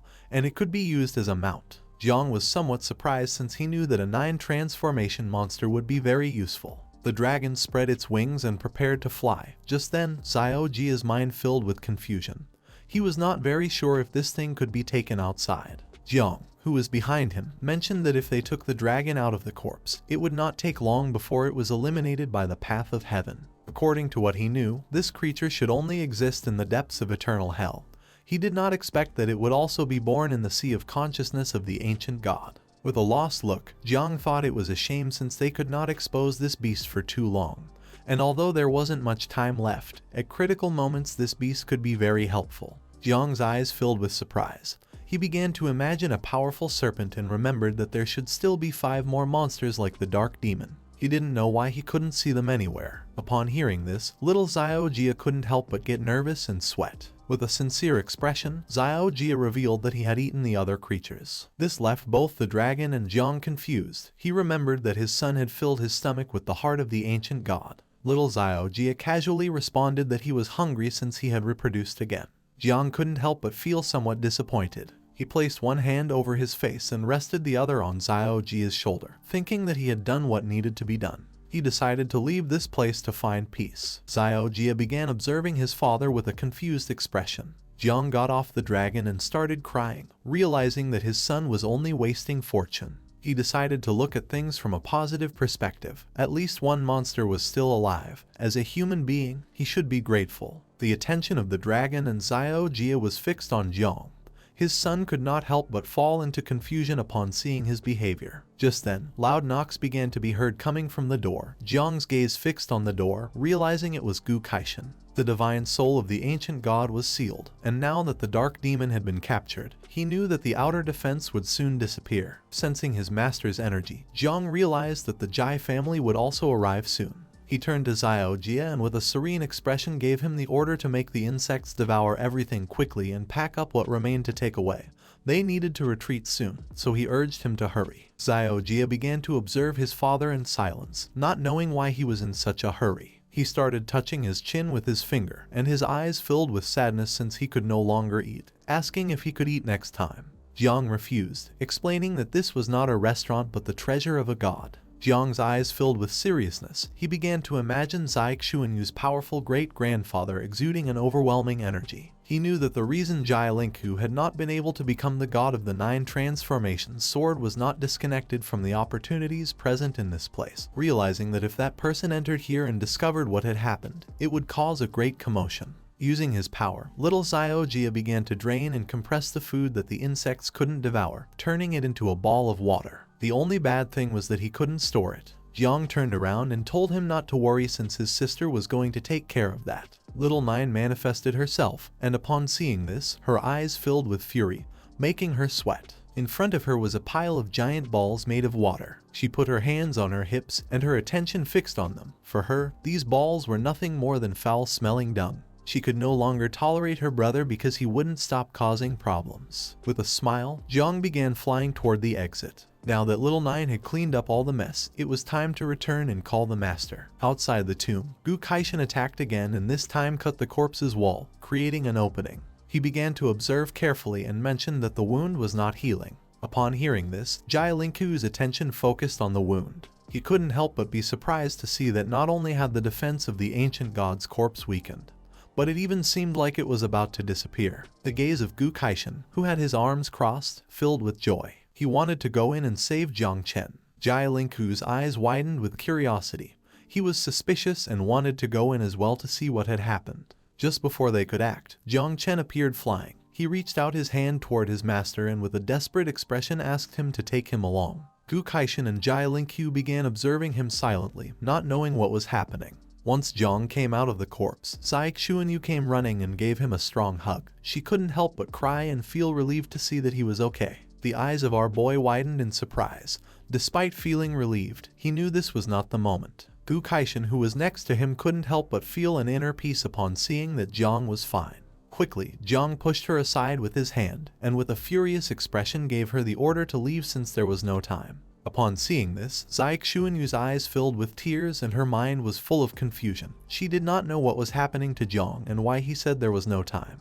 Jong approached Gu Kaishan and with a serious gaze explained to his master that if they did not leave this place quickly, they were going to die. Upon hearing this, his attention focused on him and he could not help but go on alert, without knowing why Jong was so serious. Despite being unsure, he decided to trust his disciple. Both mounted on the blade of his sword. Using his fingers, he began to control his sword, making it shoot out like lightning. He said goodbye to them, explaining that he no longer wanted to stay in this place. Seeing this, Xuanyu couldn't help but feel sad, thinking that Jong hated her, while on the other hand, her father was furious. He started shouting, thinking that he had given the divine and demonic blood in vain to someone who didn't understand how to take care of a lady. Xuanyu clenched her fists, approached her father, and with a furious look asked how he could insult Jong, reminding him that Jong had risked his life to save her. The father closed his eyes, put his hand behind his head, and couldn't help but feel somewhat embarrassed, thinking that if Jong had risked his life for his daughter, it meant she was important to him. She placed her hands over her mouth and couldn't help but blush at the thought of Jong.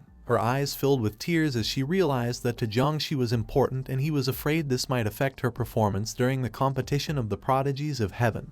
For this reason, he had risked his life. She placed her hands on her hips and filled herself with determination, vowing not to disappoint Jong in the fight for the list of prodigies, promising to show her best version. Upon seeing this, the father couldn't help but feel happy. Not far from them was Jai-Lin-Q, his attention fixed on the tomb of the ancient god. He felt suspicious and knew that Jong Chen's reaction had not been natural, thinking it would be better to go in to see what had happened. He began to carefully observe the interior of the corpse, and it didn't take long for him to realize that all the treasure had disappeared. He remembered that before there were a lot of monsters in the sea of consciousness of the corpse, but now there wasn't a single one left. He put his hand on top of his head, closed his eyes, and started imagining Jong and Gu Kaishan fleeing on the sword. He knew Jong was guilty since he was eager to leave. He was furious because Jong hadn't left even a single monster for him. When Jai-Lin-Q had entered the corpse, he had faced the 5 powerful beasts. Not even he knew how Jong had been able to escape from the level 9 monsters, something that had even been complicated for someone as strong as him. He entered the corpse and began to inspect the veins carefully. He knew that Jong was not someone simple. Despite our boy having left him a bitter future, he was willing to accept it. But what Jong did not know is that he had completely underestimated his power. While the master and disciple were riding on the sword, Gu Kaishan turned around and asked if Jong had really emptied the sword god's treasure. Our boy put his hand behind his head and replied yes. Gu Kaishan could not help but feel somewhat disappointed, not knowing what kind of dog disciples he had accepted. He had always been honest and obedient, but his disciples were something else. The first had proclaimed himself as the king of the bloody knife back then, causing total chaos in the Kinglan war zone. The second had stolen the National Guardian's fiancé, and now the third was even harder for him to describe. With a cheerful expression, Jong extended his hands and recalled that only 3 days remained before the prodigy ranking competition began, asking if he believed that with his current power he could win in a battle against Jiang Wuxuang and Jai Xuanyu. Gu Kaishan turned around and began observing him silently without responding. He explained that this time it seemed like he would not have many problems if he fought against Jai Xuanyu. He had heard that these days in Magic City Jiang Wuxuan had also progressed greatly, and his 8-armed god of war body was something not to be underestimated. Somewhere else was Ying Zhan training on the Red Lake. He was not only the first celestial genius of Jiang's generation, but also his talent was considered the best in 800 years of Dazia. While Ying Zhan's body was surrounded by a powerful energy, he began to gaze at his hand with a piercing expression. Generally, job changers reach spiritual maturity at 18 years old to be able to activate a professional class.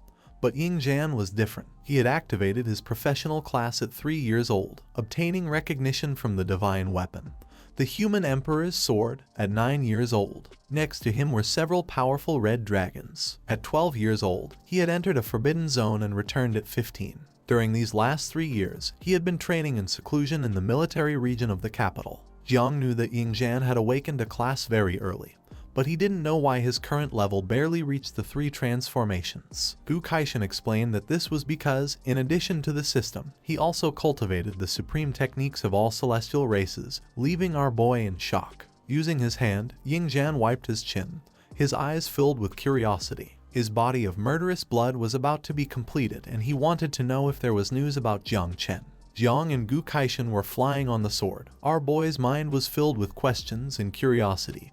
He extended his hands and asked if he could practice the techniques of all the races of heaven. Gu Kaishan crossed his arms, began to gaze toward the ground, and replied that this was a question even he could not answer since many had tried to take this path, but almost no one had managed to succeed because the techniques practiced were in conflict with the heavenly Tao. The master revealed that Ying Zhan had been the only one in hundreds of years from Great Xia who had succeeded. Jiang started looking down with a lost gaze and began to think. Even if he had talent like Ying Zhan, not even Gu Kaishan had the ability to teach him the techniques of the 10,000 races of the abyss. Ying Zhan was a descendant of the human emperor of Great Xia, and back then the emperor of humanity had led troops to counterattack the 10,000 races, capturing many of the beasts. Now things had changed since the martial god Jiang Xuanji only focused on defending the entrance that connected to the realm of the 10,000 races. Gu Kaishan activated his power, causing the sword to shoot out like lightning. If our boy could obtain first place on the list of geniuses, he would try to use his authority to transfer some units from the capital. Upon hearing this, Jiang couldn't help but feel happy. Some time later, night fell and Jong Chen went to his apartment located in the city. He opened his palm, causing it to begin releasing Xiao Jia's energy. Jiang started observing this, and his eyes filled with joy, making a smile appear on his face. The journey to the ancient god's corpse had been very useful since his insects had eaten and grown significantly. That night, Little Nine's offspring and Xiao Jia's red beetles could reproduce again. At that moment, the ancestral tree of all things appeared behind our boy. Upon feeling this, he couldn't help but go into shock, and his eyes widened in surprise. He couldn't believe there was movement in his divine consciousness. In the tree, there was a new green fruit never seen before. Now that the ancestral tree of all things had borne fruit again, Jiang realized that the reason behind it was due to the increase in the number of insects. Jiang's eyes filled with surprise. He approached the tree and extended his hand, and the fruit began to fall into his palm. He was somewhat confused and surprised since he had never seen a green fruit before. The statistics window of the fruit appeared. It was a green lightning fruit. It could grant the user the opportunity to awaken the unique hidden profession known as Sovereign of Electricity, granting 3 abilities. The first one called Lightning Bolt, which allowed the user to transform into an electric current and teleport within the electrical field generated by themselves, ignoring obstacles. The current range of this electrical field was 50 meters. The second ability was called Ray Fusion, which allowed the user to absorb electrical energy and store it in their own cells to later release it in a fierce attack. The third and final ability was called Divine Judgment. The user's palm would transform into a source of electricity, instantly releasing an electric current. Upon seeing the statistics, a joyful smile spread across Jiang's face. With this fruit he would be able to obtain a second profession and become a divine-level spiritual master with the power to manipulate electricity, becoming a job changer with dual class. While our boy was distracted thinking, the system informed him that the breeding of insects had been completed. The red beetle now had offspring of 30,000 hatchlings, and the 9 miasma wings now had offspring of 12 million hatchlings. Then, an explosion appeared behind him, causing the sky to fill with small beetles. Little Nine was furious. Now that Xiao Jia had reproduced, she gave him the order to leave. Jiang's body began to emit a powerful aura, making his eyes fill with excitement. He couldn't help but smile, realizing that this increase in power was thanks to Xiao Jia's new offspring. Jiang's statistics window appeared. He was level 36 and in the second transformation, with the title of Sovereign of Insects. His current professions were Divine Level Spiritual Breeder and Sovereign of Electricity. Our boy had 2 talent classes. The first class included Universal Growth, Divine Evolution, and Ancestral Tree of All Things. The second class included Hidden Lightning, Lightning Fusion, and Divine Judgment. Jiang's skills were Human Sword, Earthly Sword, Heavenly Sword, and Great Tao of the Sword. He also had 2 calamities, the Insect Mother, Little Nine at level 36, with a progeny of 12 million insects, and Xiao Jia at level 32 with a progeny of 30,000 insects. His current strength was 409 points, his agility was 428 points, his energy was 379, his constitution was 498, and he had a combat evaluation of 410 stars. The energy around his body became more intense. He clenched his fist and focused on the status window. Thanks to the reproduction of the insects, in addition to the Sovereign of Electricity, his combat strength had also increased. And thanks to the characteristics of the red armor beetle, his constitution had almost doubled compared to before. His eyes began to shine intensely.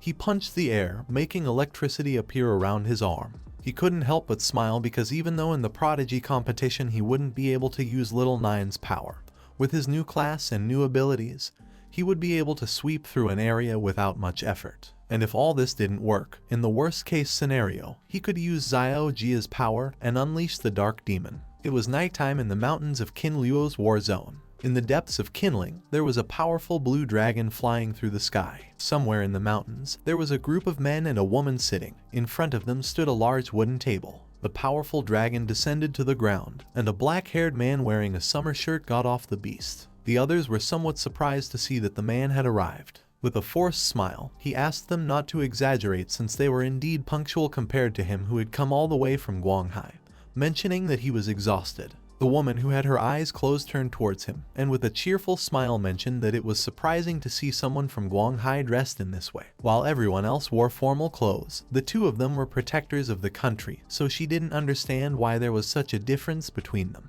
The gray-haired man sitting next to her began observing them and with a smile mocked her by saying that in this world, if they talked about sarcasm and oddities, she was number one. He didn't even bother to take a seat with the others. He sat on top of the dragon's body, turned towards them, and explained that people from Guanghai simply valued ostentation. Upon hearing this, they started arguing, but just then the muscular man forcefully struck the table and with an angry expression ordered them to stop and decided it was time to talk about the main matter. The long-haired man placed his hand on his shoulder, indicating that he should not lose his composure. Everyone remained silent, and the old man revealed that this year, the competition of celestial geniuses had a different situation compared to last year. Besides the strongest region, which was the capital, there were also Madu and Jiangnan. Jiangnan not only had Jiang Wuxuang but also Jong Chen had appeared, who possessed strength superior to the geniuses of Madu. The old man's eyes filled with seriousness. He began staring intently at the man and revealed that previously the war district of Jiangnan used to join forces with them to face Madu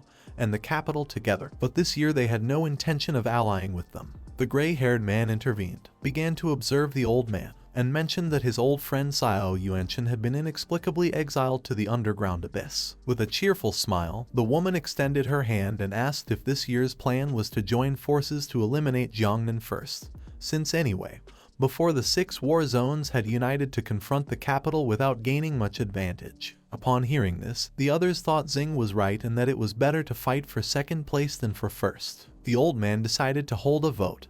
Those in favor of joining forces could raise their hands. The gray-haired man raised his hand, saying that the Wuzang war zone was in favor. Xing from the Tianfu war zone also raised her hand. The muscular man from King Lan's 9th war zone also raised his hand. Everyone raised their hand except the man wearing the summer shirt.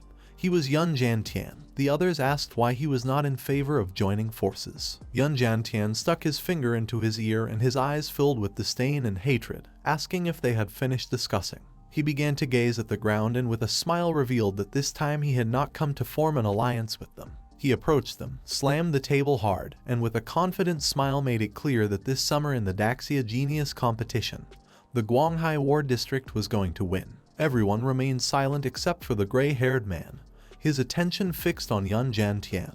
With an angry expression, he asked why he was talking nonsense. He mentioned again that his war district was going to win the Daxia Genius competition. Saying these words felt very good to him. The eyes of the gray-haired man filled with rage, causing him to clench his fist tightly, crushing the glass. Xing opened her eyes and with a furious gaze began staring intently at Yun Jantian. He decided it was time to leave and climbed onto the dragon. The dragon opened its mouth and started flying at great speed. Yun Jantian placed his arms behind his back and, with a smile, told them not to worry as he would no longer bother them nor inform anyone about this. The muscular man began gazing toward the table and asked the others if Yun Jantian had hit his head. The gray-haired man extended his hand, explaining that surely he had been kicked by a donkey or perhaps he had an ace up his sleeve they were unaware of. They decided to stop thinking about the matter. The old man grabbed the glass and his attention fixed on it. With a serious look, he mentioned that as long as they, the 4 great war zones, joined forces and formulated a perfect plan, Jiangnan would soon be defeated. Somewhere in Chuzhong was the dangerous city of Wushan. On top of the cliff were members of the Church of the Ancient God. While several men were prostrated, their leader, a man wearing a red cape, approached the cliff and began observing the city. He asked how things were going for the Divine Sun, questioning if they had discovered any unusual movements. One of his men told him not to worry since the great divine sun had successfully descended as the first genius of Guanghai's war district and had gained full trust and support from Yun Tian, Guanghai's national protector. With the current strength of the great divine sun, he was bound to obtain first place in the ranking of geniuses. Upon hearing this, a smile spread across the leader's face since the supreme honor of Dazia had been snatched from the Church of the Ancient God. He extended his hand toward the city. He wanted to see the expressions of the invincible protectors of the country. Now, the entire plan had already begun to take effect. All that remained was to wait for the competition for ranking among geniuses to begin, something that would attract everyone's attention in Dazia. He extended his hands toward the sky, and his body began emitting an evil energy, revealing that at that moment, a beast tide was about to sweep through all of Chujiang. Upon sensing this energy, all members of the cult clasped their hands together, saying that with Chujiang's sacrifice, the ancient god would return. The next day, in Jiangnan's war zone central plaza, geniuses who were going to participate in the competition gathered. In front of them was a large screen and only one day remained before the competition commenced. Duanfang, who had his arms behind his back, decided to repeat the rules he had mentioned before for those who did not remember them. Among the participants was our boy. With a curious gaze, he began to observe Duanfang in silence. He had not been present in Jiangnan, so he realized that he was going to repeat the rules for him. Duanfang activated the screen and with a serious expression explained that in the competition of geniuses, there were a total of 8 great war zones, with 80 celestial geniuses. The competition was divided into 2 rounds. The first round was in teams. The small teams from the 8 great war zones entered a secret realm in Qin Luo's area to fight among themselves, eliminating 4 war zones with the fewest survivors. In this round, what was evaluated was teamwork. And no matter how strong one might be, if they could not protect their teammates they would lose. Everyone was somewhat surprised and began talking among themselves. Jiang remained calm and with a tranquil gaze started thinking silently. Duanfang revealed that in the secret realm they were not going to be able to hide, since if someone stood still, they would be struck by lightning.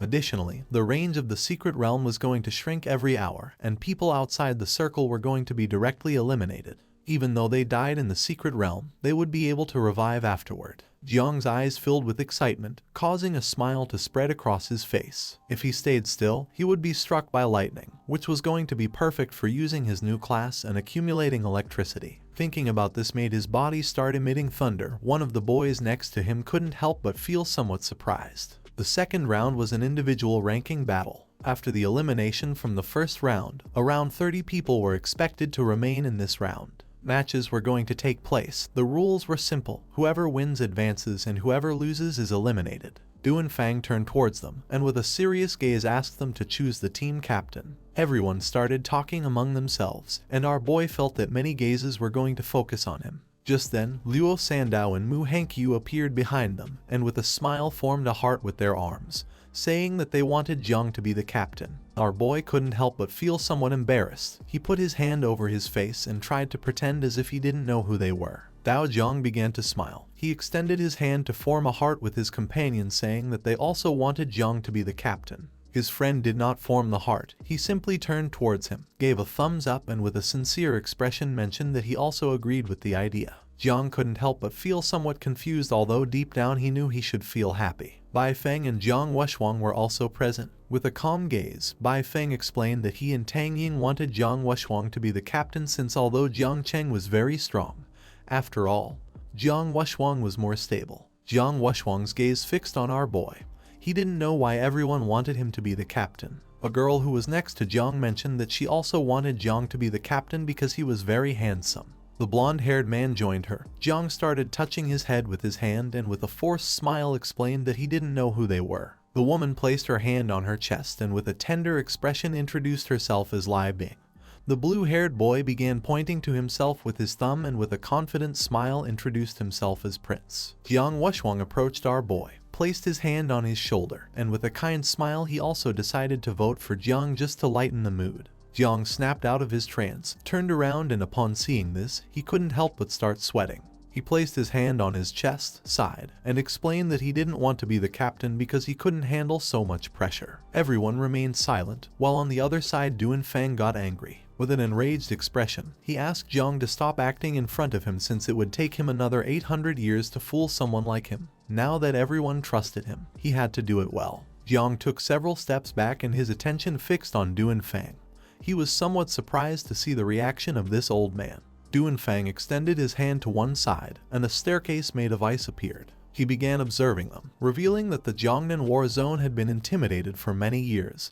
This time changing their fate depended on them. This staircase led to the teleportation space. It was a gift for them. He wished them success in every way. The king of the celestial sword would be waiting for them above. He would act as the representative of the country and would accompany them to the Qin Luo base. In the war zone of Qin Luo, there was a large green island, full of trees known as the entrance to the Eternal Kingdom. Somewhere on the island were all the military commanders from all the war zones. Among them was Zai Xuanyu's father, who had his hand under his chin and was watching attentively. Next to him was Gu Kaishan, who began staring at the screen, waiting for Jiang and the others to arrive. A while later, Jiang and the others arrived on the island. Luo Sandow turned toward our boy and with a cheerful look mentioned that the king of the celestial sword was seated in the first row of Zhenguo district. Jiang's attention turned to the side. With a calm expression he mentioned that this was easy to understand, and he noticed that the sealed king Jai Hongyan was also present.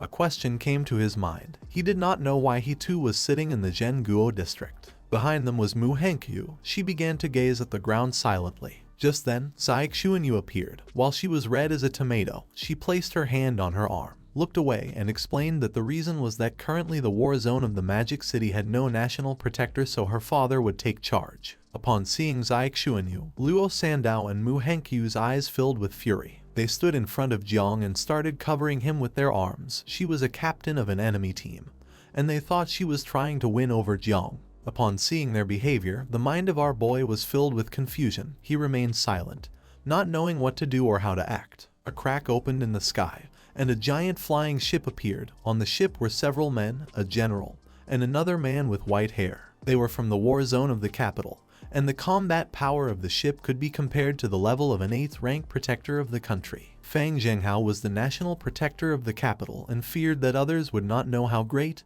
and powerful his family was. The star of the capital, Ying Zhan, jumped off the ship. His eyes were full of determination, and his body was radiating a powerful energy capable of making even the most powerful feel fear. Everyone recognized the legendary Ying Zhang, who had an extraordinary presence. Just then, another crack appeared in the sky, and although the people of the capital were very arrogant, in terms of style, the war district of Guanghai was not far behind. A powerful golden dragon with several heads emerged from the crack, and it was carrying a giant coffin with chains.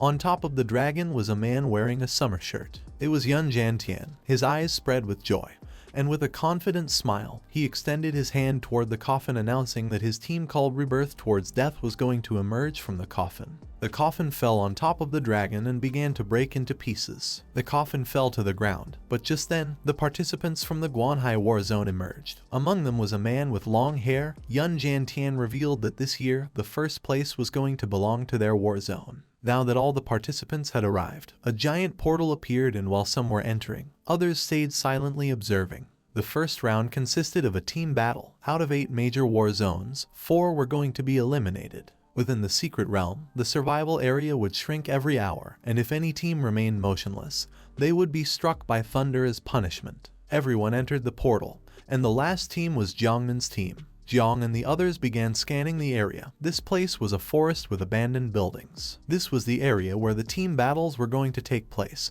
Jiang was the captain, so the others asked him what to do now. The portal disappeared in the sky.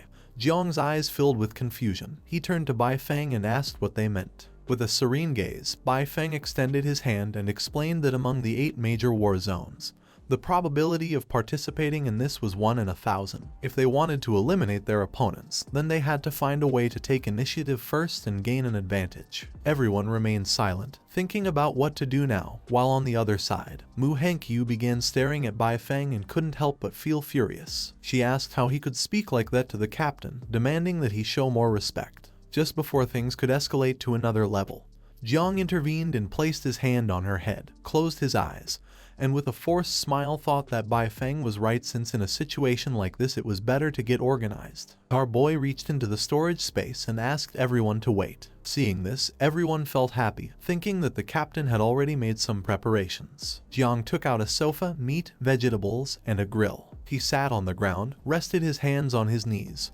started observing them, and decided it was time to begin. The others began to observe in silence, naming everything Jong had taken out of the system's storage space. Luo Sandow, Bai Feng, and Tang Ying were shocked and open-mouthed, and it didn't take long for them to realize that Jong wanted to organize a barbecue. Our boy started putting the meat on skewers. Mu Hankyu clenched her fists and couldn't help but feel furious, and even though Jong did almost everything right, according to her this was a bit inappropriate.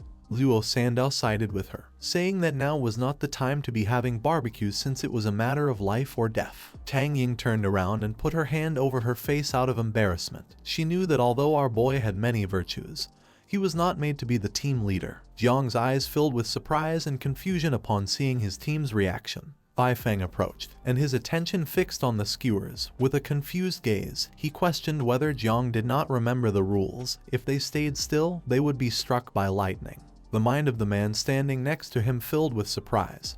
He could not believe that Jong was behaving this way in a situation like this. Our boy put the meat on the skewer and casually said that he already knew the rules, but eating a little barbecue wasn't going to be a problem since, after all, only by being full did one have the energy to fight. Jiang Wushwang placed his hand on his jaw, and his eyes spread in surprise. For him, Jiang had come up with a wonderful idea. With a smile, he decided to help prepare the barbecue. Jiang Wushwang and our boy sat down and started preparing the barbecue. The others were somewhat confused upon seeing that he had also joined Jiang. According to them, the team shouldn't have two such unreliable people at the same time, or perhaps there was a deeper meaning behind this. Luo Sandow clenched her fists, and her eyes filled with joy. She finally understood what Jiang meant. Little by little everyone began to believe that this made sense. The man who was next to her put his hand under his chin and with a smile thought that Jiang was brilliant, while the man who had his arms crossed couldn't help but feel excited. Everyone decided to listen to the captain and help. A red-haired girl grabbed a skewer and, with a happy gaze, started putting slices of roasted potatoes on it since it was her favorite dish. Jiang, who was sitting behind them, turned toward her, and his eyes filled with confusion. His expression changed. He was somewhat surprised to see that everyone had agreed on having a barbecue. The reason he had decided to make one was because he was hungry. Ever since the small insects had started reproducing again, his appetite had been insatiable. He wasn't afraid of being struck by lightning since this way he could recharge his ability, but seeing the expressions of his companions now made things no longer seem as simple as they appeared.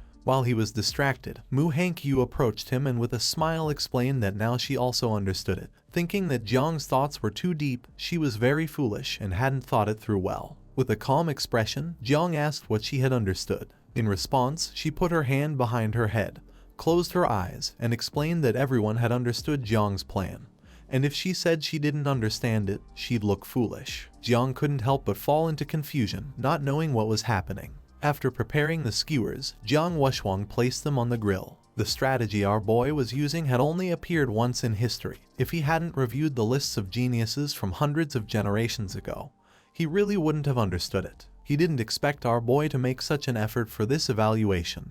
To him, he was a captain worthy of the title. He started cooking the skewers, and his gaze fixed on Jiang. He thought that Jiang's plan was to wait calmly to attack those who were exhausted. It was like pretending to be a pig to eat the tiger. Although it was a good plan, it was extremely risky. Jiang wasn't afraid of everyone joining forces against him. Feeling Jiang Wushwang's gaze, our boy began observing him silently, not knowing what this guy was plotting. Jiang Wushwang started wondering if this was what they called an invincible heart. For him, it wasn't surprising that his grandfather had asked him to approach Jiang and observe him closely. Compared to him, what Jiang Wushwang lacked wasn't talent or strength but the determination not to fear anything. Jiang's eyes began to shine with seriousness. He asked why Jiang Wushwang was looking at him so intensely. Wushwang, who was grilling the skewers, mentioned that he wasn't as good as him. Jiang stood up and told him that his skewers were burning. The screen started showing everyone that Jiang Wushwang and our boy were preparing skewers. Everyone remained silently watching. Gu Kaishan's eyes filled with rage and disappointment. He couldn't believe that while others were preparing or investigating, Jiang was having a barbecue. He thought he had learned it from Hong Yao. As a captain, he was leading others astray. Being an embarrassment, he didn't know how Jiang would be able to face old Duan afterward. The red-haired man named Fang Zhenghao couldn't help but laugh. He mocked them, saying that this time Jiangnan had prepared very well. Upon hearing this, Zai Xuanyu's father's attention was fixed on him, and his eyes filled with fury. This also caught the attention of Gu Kaishan, who turned around and began staring at him intently. Several years ago, during the competition, the human emperor had massacred many of his opponents using the dragon sword. When he was young, he had deliberately stopped in one place, waiting for lightning to strike him so that later he could lure 4 teams to investigate, leading to a battle where he massacred everyone. All of this had been carried out entirely by himself. His ferocity, his bravery, his determination made people admire him. Many years had passed, and no one had been able to achieve a feat like his. Fang Zhenghao's eyes filled with confidence as he mocked them, saying that they had first learned things like chicken droppings and dog excrement. According to him, they didn't deserve it. The others intervened, explaining that a deserter like him couldn't say such things. The man crossed his arms and began to laugh. Zai Xuanyu's father placed his hand on Gu Kaishan's shoulder and, with a forced smile, asked him not to get angry. Despite being somewhat furious, he decided to comply and remain silent. Someone caught the attention of the others by revealing that the war zones of Qin Luo, Wu Xiang, King Lan, and Tianfu were going to unite again and that the capital was going to face a big problem. Gu Kaishan started staring at the man with a piercing gaze, mentioning that this generation of geniuses was not weak and that the capital was indeed going to have problems. The man extended his hand and with a confident expression made it clear that a group of useless people would not be able to stand up to the geniuses of the capital. The screen began to display a map. Gu Kaishan stood up and it didn't take long for him to realize that the 4 elite regions didn't seem to be aiming at the capital, but rather at Jiangnan. They didn't want to attack the strong. They wanted to go after the weak. Fang Zhenghao couldn't help but laugh upon seeing that they had finally learned something. For him, this was going to be a good show to watch. Somewhere in the secret realm, there was a group of men. One of them started looking to one side, and with an alert gaze revealed that he had found Jiangnan's group. They couldn't believe they were having a barbecue and also had no defenses around them. This was something unusual, so they realized something wasn't right and thought they were setting up a trap. The long-haired man's eyes filled with confusion upon seeing that they were hungry in a situation like this. Tianfu's #1 pride, the team captain named Luo Shun, clenched his fist and began releasing powerful energy. His attention focused on Jiang and the others. He told his men to stop arguing. No matter what Jiang's team did, they should advance directly according to plan. They still had comrades standing guard, so they'd be able to defeat them quickly. The 20 elites would divide into 3 groups. Their group would mainly focus on containing Jiang Wuxuang, while Wu Qingqing's group would be responsible for taking down Jong Chen. The first celestial genius of Kai Luo, named Wu Qingqing, extended her hand and summoned some daggers. Her eyes were shining with confidence, and although Jiang mastered calamities, he could not use them here. As long as they did not give him the chance to unsheath his sword, defeating him would be easy. But the task of Dan Lishuang's group was going to be the most arduous and required taking care of the rest of the group. The first genius of Wuxiang, named Dan Lishuang, clasped her hands together and began using her powers, making water appear. With a gaze full of determination, she vowed to purify them all. Luo Shun's eyes filled with excitement. He gave Liu Hang the order to use the portal to help the others. The #1 genius of Qinglan, Liu Hang, extended his hand and made a portal appear. While they were preparing to attack, Jiang and the others were eating. Gu Kaishan's attention was fixed on the screen, and he couldn't help but sweat. The enemy was already less than 500 meters away, and yet they hadn't detected them. To him, this made no sense because even if Jiang hadn't noticed it, Jiang Wuxuang should have. And if this continued like this, they were going to end up dead. The other generals couldn't help but feel happy. The gray-haired man mentioned that Liu Hang's hidden ability in the spatial system was unparalleled. The muscular man crossed his arms and started laughing, mentioning that Wu Yatu was the best assassin in the world. The woman said that Lishuang was the first goddess with an aquatic class in all of Daxia. The white-haired man also joined in. He forcefully hit the table with his fist and said that Luo Shun was the best strategist. All of the geniuses' gazes fixed on Jiang, who was sitting on the sofa eating as if nothing had happened. Jiang Wuxuang stood up and couldn't help but go on alert. He didn't expect the enemy to arrive before they were struck by lightning. He turned towards Jiang, who was enjoying some good skewers. The enemy was less than 100 meters away, and he couldn't believe that Jiang still hadn't done anything about it. He came to the conclusion that Jiang hadn't noticed the presence of the enemy. Jiang grabbed a piece of meat and took a bite. Now their enemies were less than 10 meters away. Luo Shun thought they had victory assured, but just then, Jiang threw the meat, put his hand near his mouth with an unpleasant expression, and started spitting. He didn't know who had roasted the claws of the fierce beast since they weren't even cooked. The roasted claws hit Luo Shun's face, his eyes filled with fear as he began observing Jiang without knowing if he'd been discovered. Jiang Wuxuang began to release energy, and with a gaze full of emotion, he leaped and his eyes fixed on Luo Shen, who was hidden inside the portal. He couldn't help but smile and feel admiration for our boy, thinking that he had already discovered long ago that they were going to be attacked but had remained calm and thrown the bone as a warning to the others. Jiang, who was sitting on the sofa, couldn't help but feel somewhat confused.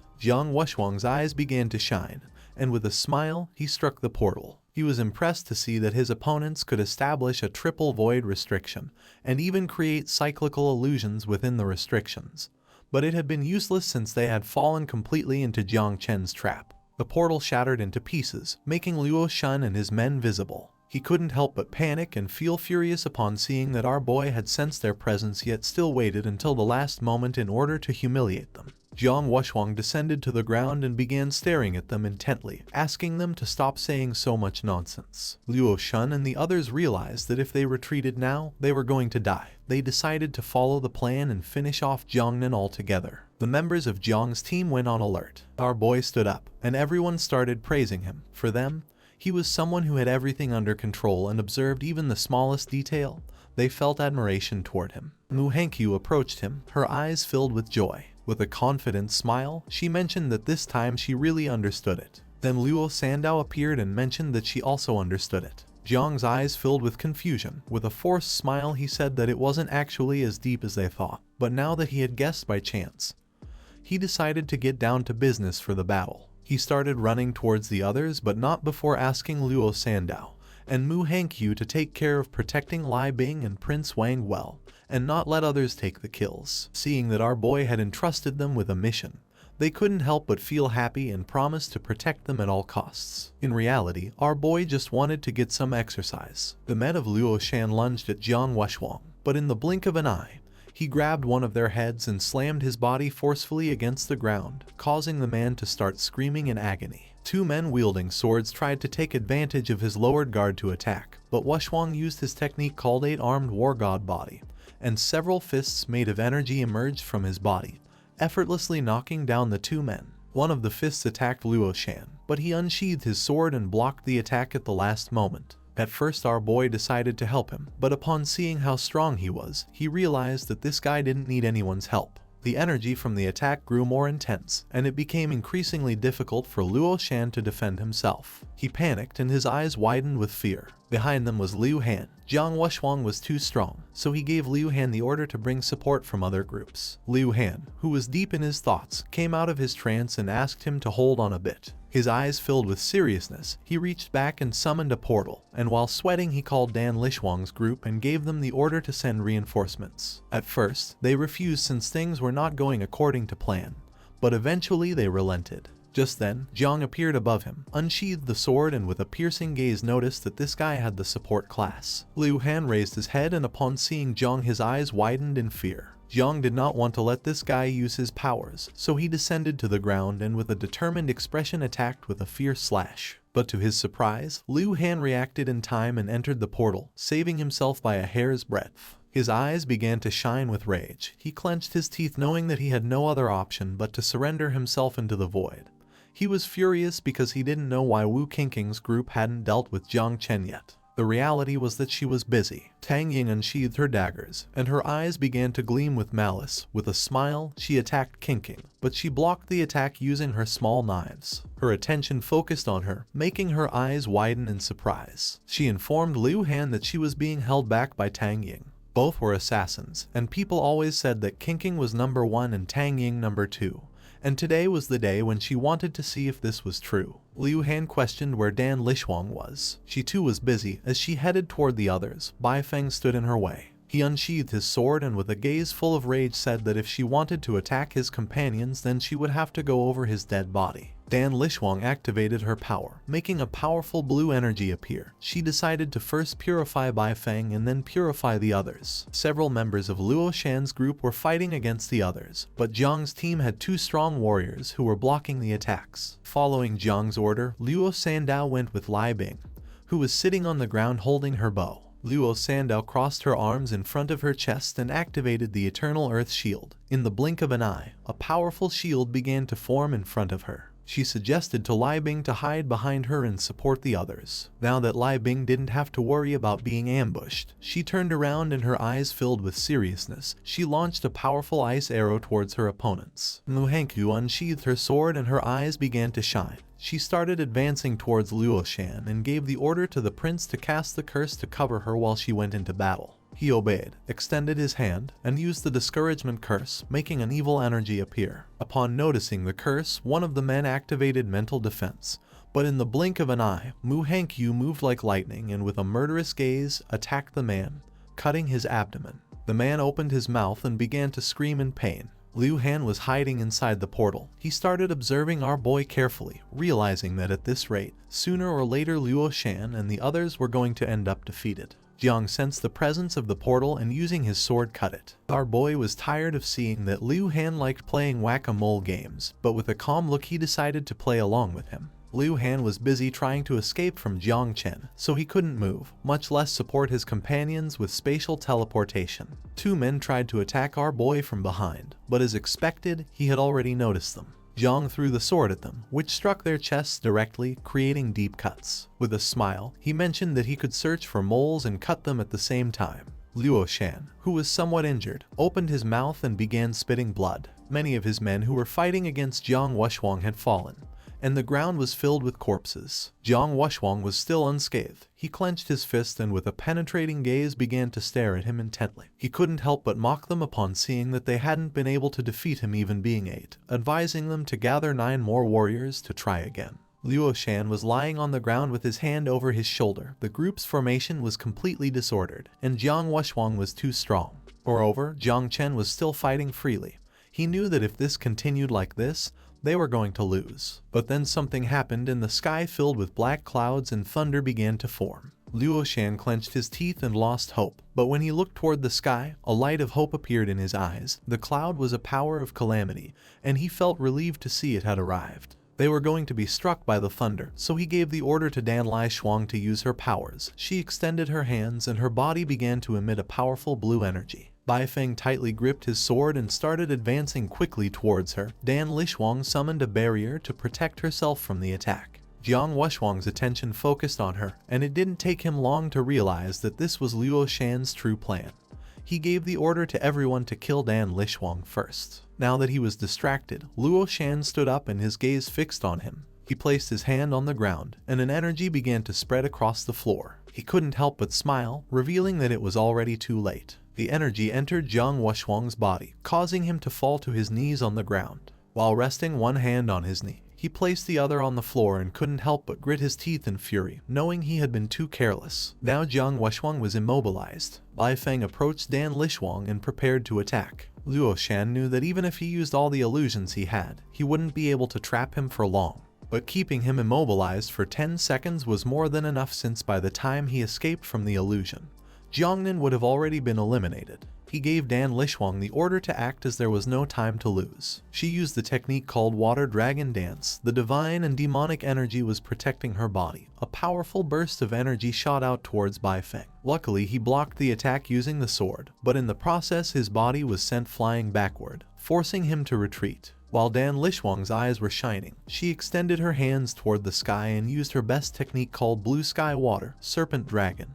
She activated a forbidden spell, causing blue energy to descend from the sky onto Jiang's group's bodies, and not long after a mark appeared on their heads. Jiang, who had the sword resting on his shoulder, began to observe the others with a calm gaze and couldn't help but feel confused upon seeing that marks had appeared on everyone's heads. At that moment, a powerful dragon made of electricity appeared in the sky and started staring at them intently. Luo Sandow and Lai Bing began to look at the dragon, their jaws dropping in fear. They had been marked by thunder punishment. The power of thunder punishment was comparable to that of a sealed king of 7 transformations. The attack had great range, and there was no time to escape. Tang Ying's eyes were filled with joy. She had struck her opponent 3 times, with the last one almost costing her life, so she had lost. Wu Qingqing had lost an arm and bore a deep cut on her chest. She was clutching the wound on her arm as she slowly began entering Liu Han's portal. With a smile, she mocked Tang Ying by saying that her victory meant nothing since they were losers in the ranking competition for celestial geniuses, revealing that Great Zia remembered nothing about losers. The members of Zhang's team began to observe the thunder in the sky. They couldn't help but feel frustrated as they had been about to defeat them, not knowing if this was a matter of fate. Bai Feng was furious and his body was surrounded by an intense energy.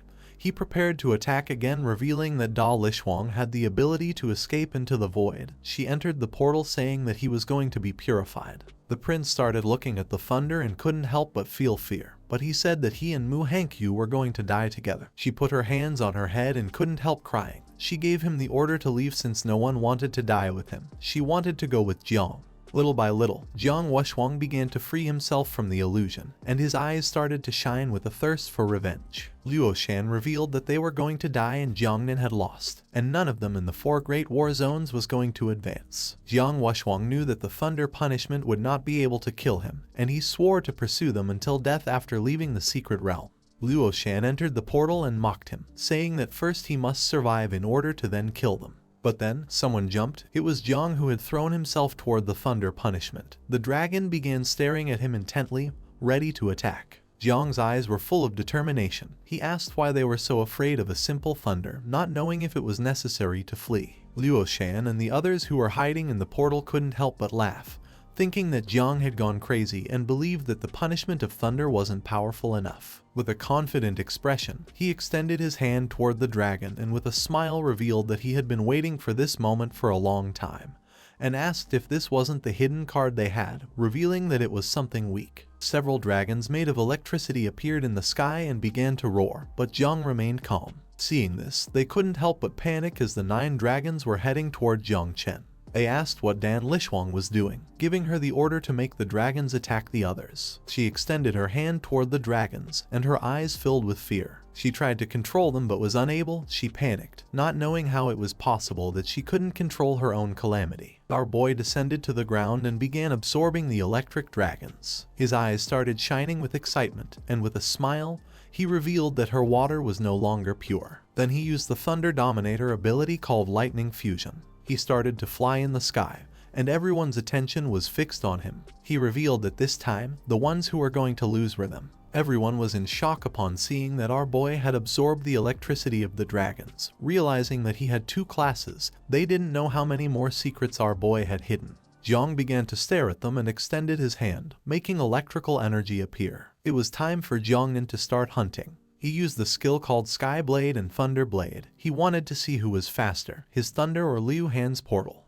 Luo Shun's subordinates entered the portal believing they were safe, but now that Jiang had absorbed the electric energy of the dragons, his eyes were glowing. With a smile, he began to move like thunder and used the skill called Thunder Sword to attack those hiding in the portal, cutting their bodies into pieces. Luo Shun's eyes widened in fear, causing his jaw to drop and sweat like crazy. He couldn't believe that Jiang's attack could directly cut through the void. It didn't take him long to conclude that the plan had failed. While Jiang's body was surrounded by powerful energy, he began flying through the sky chasing after the others. Jiang Wuxuang, who had his knees and hand resting on the ground, started using his power, gradually freeing himself from Luo Shun's ability. Luo Shun came out of the portal and his attention fixed on Jiang, giving everyone the order to break the formation since Jong Chen could transform thunder punishment into energy to then use it to his advantage, revealing that there was no way to stop him. Dan Lishuang's gaze was full of confusion and surprise. Wu Qingqing emerged from the portal and her attention fixed on Luo Shun, while on the other side, Liu Hang couldn't help but go into shock. Luo Shun gave everyone the order to leave the portals since his ability would no longer be able to contain Jiang Wuxuang for much longer. Everyone had to escape as soon as possible to save their lives and not lose the spark of hope. Luo Sandow was not going to let this happen. Her gaze fixed on them, with an expression full of determination. She extended her hand toward them and using her power began to summon a shield, revealing that if they wanted to escape, they would first have to break her shield. She summoned an improved version of the Eternal Shield of Life. In an instant, a powerful shield made of blue energy appeared around the area, trapping everyone inside. Upon seeing the shield, Wu Qingqing emerged from the portal, unsheathed her blades, and her attention focused on the shield. She came up with the idea of attacking altogether to break it. Once the energy of the portal disappeared, Tang Ying appeared in front of her, drew her dagger, and while her eyes were shining, she began to look at her with interest and with a smile asked where she had planned to go, revealing that she was her opponent. Wu Qingqing was forced to activate her power and prepare for combat, promising to kill Tang Ying. Dan Lishuang tried to help, but Bai Feng intervened and using his sword launched a powerful attack toward her. But Dan Lishuang used her power and blocked the attack without much effort, and while her hand was surrounded by blue energy, with a serious expression she made it clear that Bai Feng was not a worthy opponent for her. Bai Feng did not back down and said that whether he was a worthy opponent or not would be known after the fight. One of Luo Shun's subordinates tried to flee from the two members of Jiang's group, but the man with the ponytail reacted in time and finished off the man with a precise blow to his back, causing him to start bleeding from his mouth. He mentioned that turning your back on the enemy was not prudent at all. The shirtless man turned to his companion and suggested not standing around doing nothing.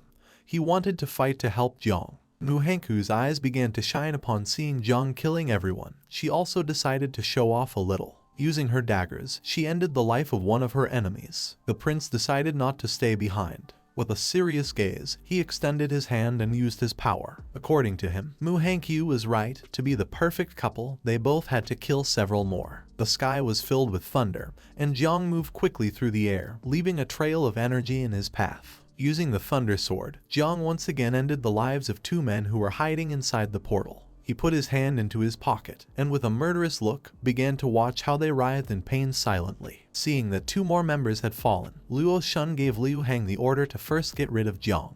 The gaze of Liu Hang, who was inside the portal, fixed on Jiang. With a calm expression, he nodded his head, vowing to fulfill the order. Using spatial jump, Liu Hang appeared behind Jiang and tried to attack by surprise. But with an evil smile, Jiang reacted in time and moved at lightning speed out of range of the attack. Using the sword, our boy once again massacred one of the men who was inside the portal. Then he started looking at Liu Hang and with a confident smile mentioned that Liu Hang had arrived late, revealing that with each spatial jump he used, he would massacre one of his companions. Liu Hang could not believe this, realizing that Jiang was too fast, he could not catch up to him at all. Luo Shun used his power, and his eyes began to shine. Liu Hang's eyes also began to shine, causing him severe pain. Luo Shun explained that his eyes could follow Jiang's trail. Now his consciousness was connected with Liu Hang's, granting him a clear understanding. He nodded confidently, sure he could catch Jiang this time. But just then, Jiang appeared behind him, and as he was preparing to attack, he started staring at him intently with a gaze full of vengeance, revealing that he had been waiting for this moment. He called Liu Hang a sewer rat and said that this time he had been too slow. Upon hearing Jiang's voice, Liu Hang's eyes widened in fear. He couldn't help but panic, knowing there was no longer any way to escape. Jiang used the thunder sword and unleashed a powerful thunderbolt toward Liu Hang. A great electric current fell upon his body, shattering the ground into pieces. Our boy's eyes were full of satisfaction. He turned to the side and with a smile mentioned that originally this moment belonged to Jiang Wuxuang and he didn't want to steal others' fun. Little by little, Jiang Wuxuang began to free himself from Luo Shun's curse. While his body was releasing an intense red energy, he started to stand up and his gaze fixed on Luo Shun. Luo Shun put his arm in front of him and began spitting blood from his mouth, as he could no longer continue restraining Jiang Wuxuang. While holding the wound on his shoulder with one hand, he fell to his knees on the ground. Several of Luo Shun's subordinates appeared. They all drew their weapons and with a confident expression began advancing toward Jiang Wuxuang. They had come to help. Now that they couldn't escape, the only thing left for them was to fight with all their strength, vowing to protect Luo Shun at all costs. Now that Jiang Wuxuang had freed himself from Luo Shun's curse, he forcefully stomped the ground and leaped. Just before one of the men could attack him, he moved quickly and delivered a strong punch to his face, causing his body to be flung to one side. He grabbed another man by the head and smashed his body against the ground. He began shouting, and with an enraged expression made it clear they were courting death. The others panicked, knowing they were finished and couldn't stand up to him. Jiang, who was flying, appeared behind him. He started observing him and couldn't help but smile upon seeing that he had freed himself from the curse, mentioning that killing this number of people wasn't enough. Jiang Wuxuang's eyes were shining with hatred. He turned to Jiang and replied that then they could only rely on speed to compete by killing. Dan Lishuang turned to them, and with a furious gaze explained that they were celebrating victory too soon. Then she extended her hand toward Bai Feng. Water emerged from the ground and trapped Bai Feng's body by the neck and legs, revealing that Biluo's water strangles and purifies the soul. The poor Bai Feng began screaming in pain, begging to be saved. Jiang moved like thunder, and using the celestial sword, cut through the water, freeing Baifeng's body. He grabbed Baifeng's unconscious body with his hand and began showing a serious expression. Dan Lishuang turned towards them, and upon seeing that Jiang had saved Baifeng from the attack, her jaw dropped as she couldn't believe that Jiang was so fast. Not far from them were Luo Sandow and Lai Bing.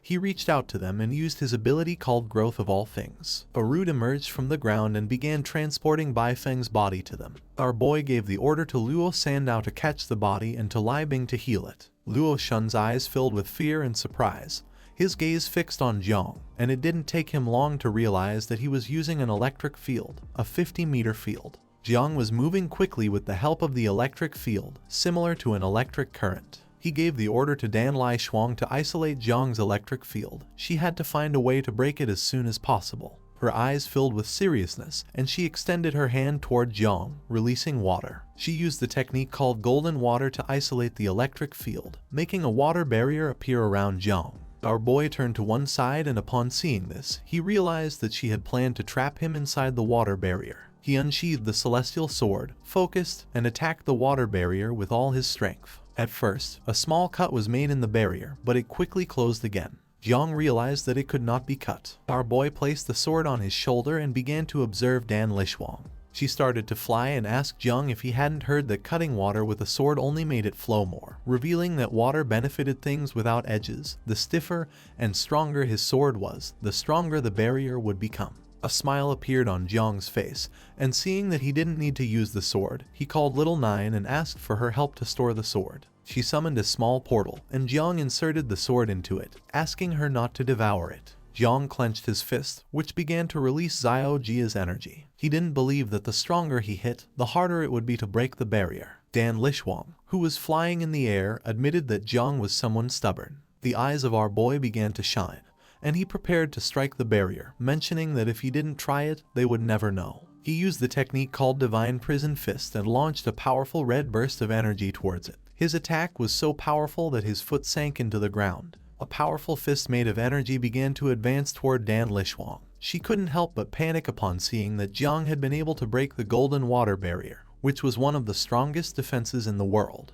The fist struck her directly, causing her eyes to shine. She opened her mouth and began spitting blood. Her body started descending toward the ground until it crashed forcefully. Jiang's attention focused on her, and he mocked her by saying that she had brought this upon herself. Now her body was full of wounds, and her head was covered in blood. Our boy asked her not to die just yet and to summon a bit more water so he could wash his hands. Luo Shun stood up. He was in shock to see that Dan Lishuang's golden water barrier had been broken. One of Luo Shun's subordinates drew his sword and charged at Jiang Wushuang to attack. While he was holding one of the men by the head, his attention fixed on Jiang and his eyes filled with rage upon seeing that he had finished the battle in 10 seconds, while he was still here wasting time. He was very upset, so he used his body of the god of war and struck the ground forcefully.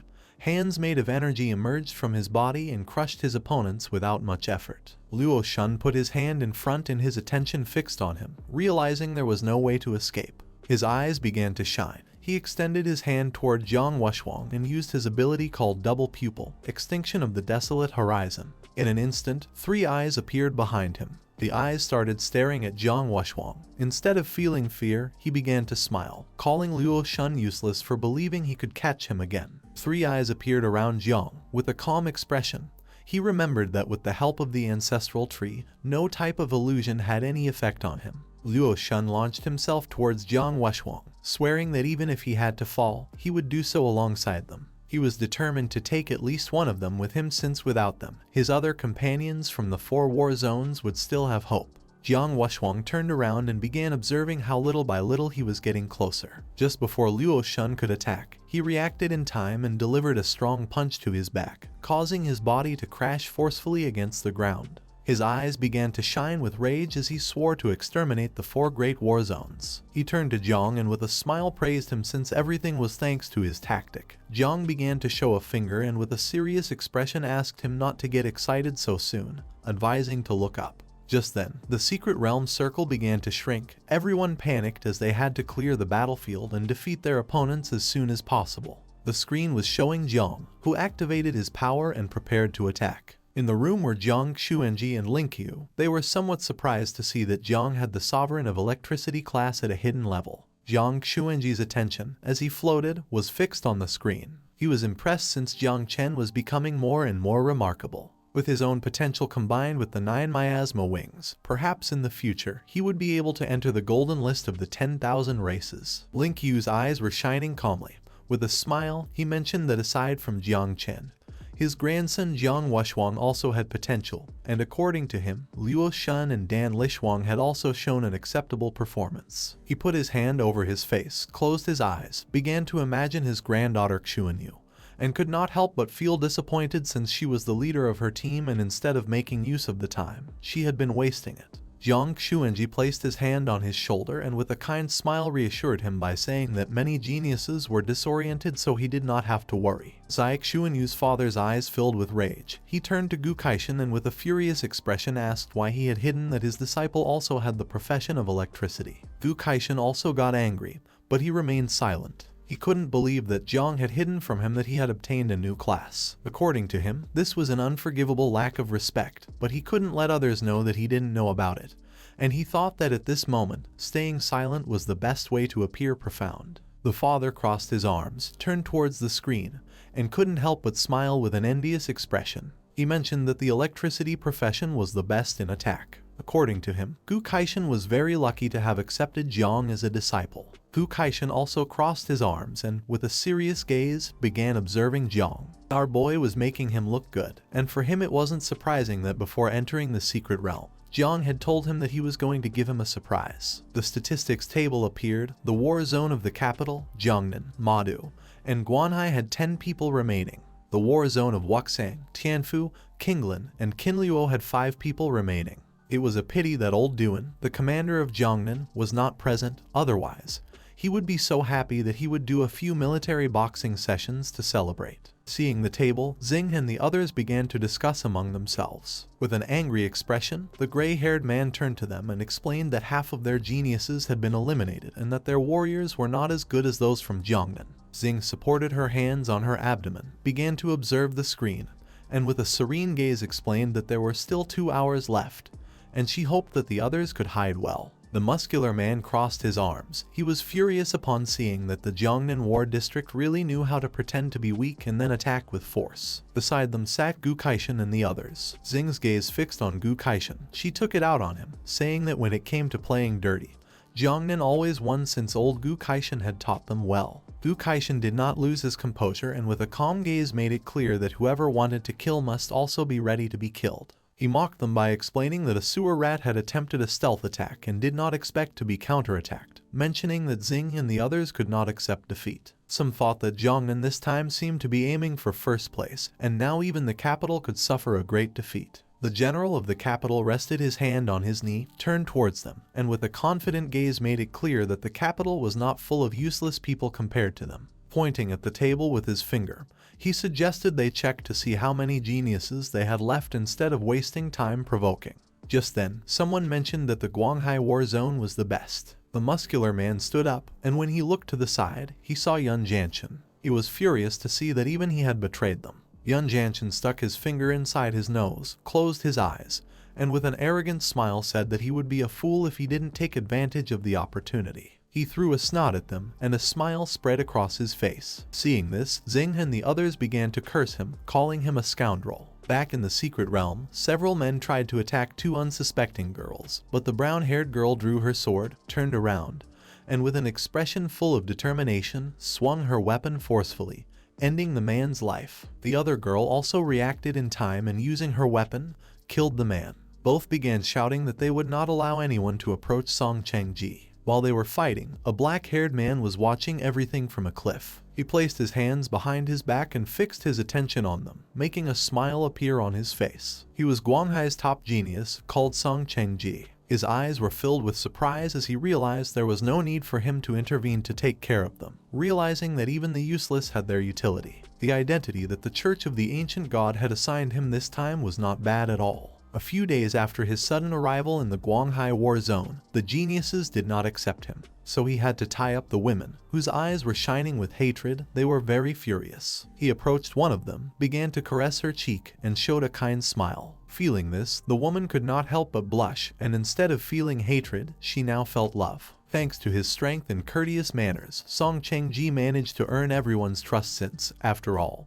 humans could not resist a powerful and humble man. After defeating her opponents, the brown-haired woman dropped her sword on the ground, turned around, and with a smile began to observe Song Cheng-ji, making her eyes fill with joy. The other woman also turned around, closed her eyes, and with a kind smile began to greet him. Once Song Cheng-ji obtained the first place in the genius ranking, he was going to absorb the vital essence of these proud women, and although their lineage and divine soul were mediocre, something was better than nothing. He also remembered that the other outstanding women in the other zones were also quite powerful. They turned towards him and explained that they had finished off the enemies, and that the area of the secret realm was beginning to shrink, asking where to go now. With a calm demeanor, he decided to first get rid of Madu's war zone to be safer. They accepted without hesitation. Not far away there was an area that looked like a city. It was a ruined city located in the central area of the secret realm, surrounded by mountains, a truly dangerous terrain,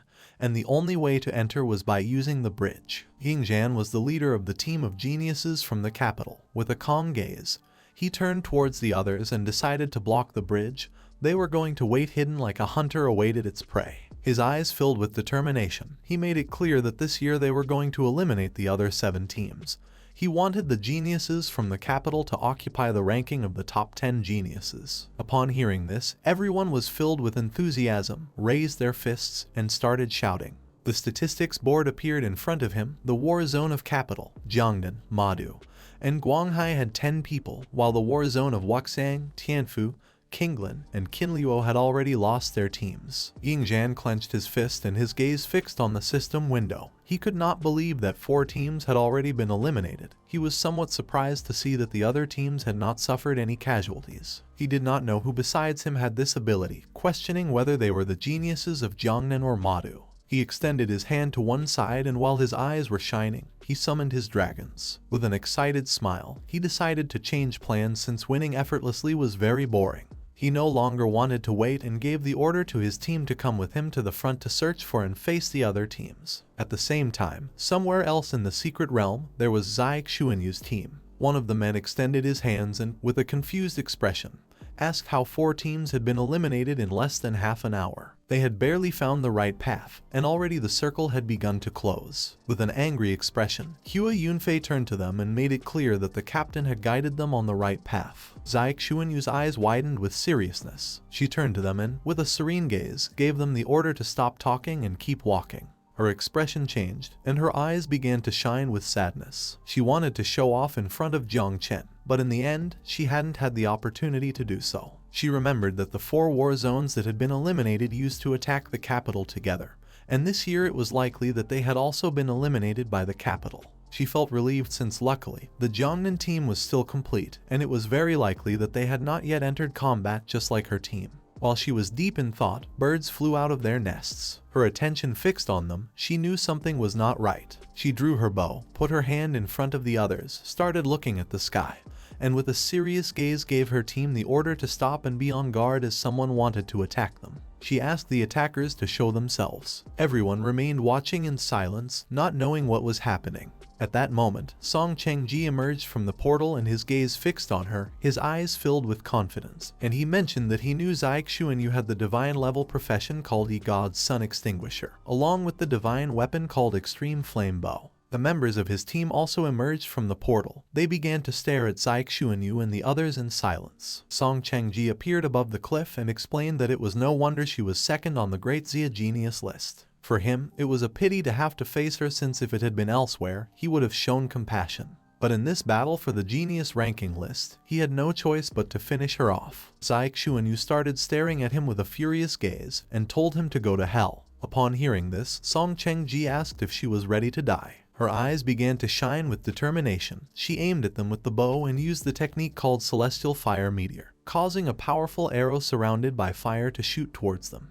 Hua Yunfei was paralyzed with his mouth open, not knowing what to do. The arrow began to shine brightly in the sky, blinding everyone. The members of Song Chengji's team put their hands over their eyes, and some even turned around, realizing that this was the pressure of a divine profession. With a calm gaze, the brown-haired woman asked everyone to stand firm since they had the help of Song Chengji. While little by little the arrow was getting closer to them, he extended his hand to one side and could not help but praise Zai Xuanyu for having talent. He took out a thread and threw it towards the arrow, catching it as if nothing. For him it was a pity since Zai Xuanyu had run into him. She was in shock upon seeing that her arrow had been caught by a fine thread. Song Chengji caught the arrow and used his power, making blue energy appear around it. He began to observe the arrow and with a smile decided to be courteous and let her die knowing the truth, revealing that he had 2 divine-level professions. With the profession with which he had caught the arrow, it was called Celestial Weaver of Stars. His eyes began to shine with malice.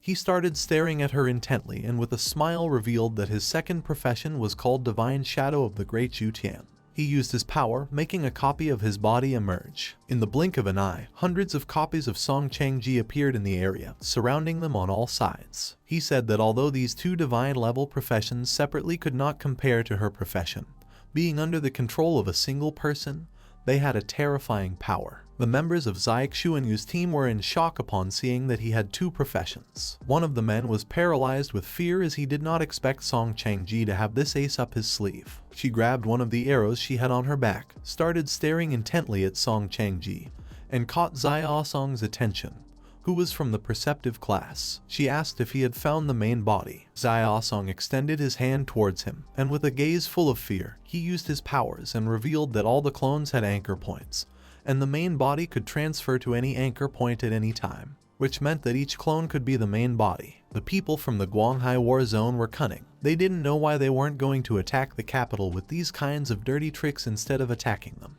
Zai Xuanyu did not lose her composure and with a determined gaze, she gave the order to her team to follow the previous plan. If they could fight, then they had to do it, and if not, then they had to look for an opportunity to break through. Upon hearing this, everyone drew their swords and surrounded Zai Xuanyu. Song Chengji was confused to see this. She used the technique called Scorching Sun above and then the technique called Golden Crow's Fire Rain. She launched a powerful arrow into the sky, which transformed into a giant fire crow. Song Chengji watched in silence while his team members panicked. The crow spread its wings and began to burn all of Song Chengji's clones. He mocked her, saying that the technique was beautiful but useless since he could create as many clones as he wanted and she could not break his defense. His eyes began to shine, and he reached out his hand toward the sky, and with a smile, he said that this was boring. Then he used the technique called 1,000 Threads and created a celestial and terrestrial net. He pointed at the fire crow with his finger, causing its body to crash against the trees. A web of threads trapped the crow's body, making it start to explode. Everyone remained watching in silence, not knowing what to do. She could not believe that the technique she had struggled so much to improve had been defeated so easily. A woman and a man stood behind her, extended their hands, and using their powers, created a shield. Zai Xuanyu began to stare silently at Song Chengji, and they revealed that the net was still shrinking,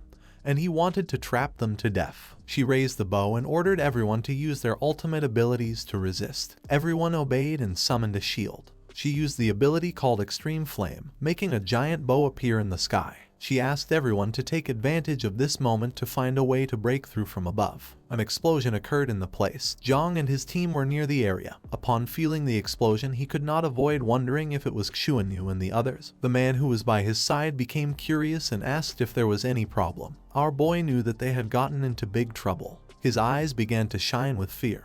He revealed that he was going to go rescue the Magic City, giving everyone the order to follow him. Song Chengji extended his hand, making threads emerge. He began to observe Zai Xuanyu with an arrogant expression and could not help but smile. Everyone was in shock to see that he had 2 classes of divine level, being an unprecedented legend in the history of Daxia. Not even Emperor Ying Jai back then had such talent. Xing and the others finally realized why Yun Janshan had acted unusually and had refused to form an alliance with them. Yun Janshan's eyes filled with joy. He extended his hand and, with an arrogant smile, apologized for not taking them into account, revealing that he did not consider anyone present important. According to him, Jiang Wuxuang, Jong Chen, and Yingjian were all trash compared to Song Changji. Zai Xuanyu's father's eyes widened in surprise and fear as he realized that this time the Madu war zone was in danger. He began to sweat, although he was not concerned about winning or losing. He was worried about his daughter's safety. Yun Jianchen stood up, closed his eyes, and started laughing like a maniac, believing that this time his war zone would win. Zhu Kaishan turned to the father and with a calm expression asked him not to pay attention to Yun Jianchen's nonsense since Jong Chen was already on his way to help Zai Xuanyu and the others, revealing that the defeat was still uncertain. Zai Xuanyu, who was holding the bow, raised it into the sky. Hua Yunfei and the others extended their hands and created a barrier. The eyes of one of the girls widened in panic. She turned around and with a nervous expression explained to the captain that the illusory shadow of the extreme flame bow was weakening. One of the men who was invoking the barrier began to sweat and with a nervous gaze explained that he would not be able to hold on much longer. Zai Xuanyu's eyes were full of exhaustion. She began panting heavily without knowing if Madu's war zone would be annihilated. She had been training hard for this competition and wanted to impress Jiang. Just then, Hua Yunfei extended his hands and used the technique to summon the spirit of the night. Blue energy emerged from his body and transformed into a powerful knight. Zai Xuanyu's attention was fixed on him. With a worried and surprised expression, she asked what he was doing. Hua Yunfei's eyes began to shine with determination.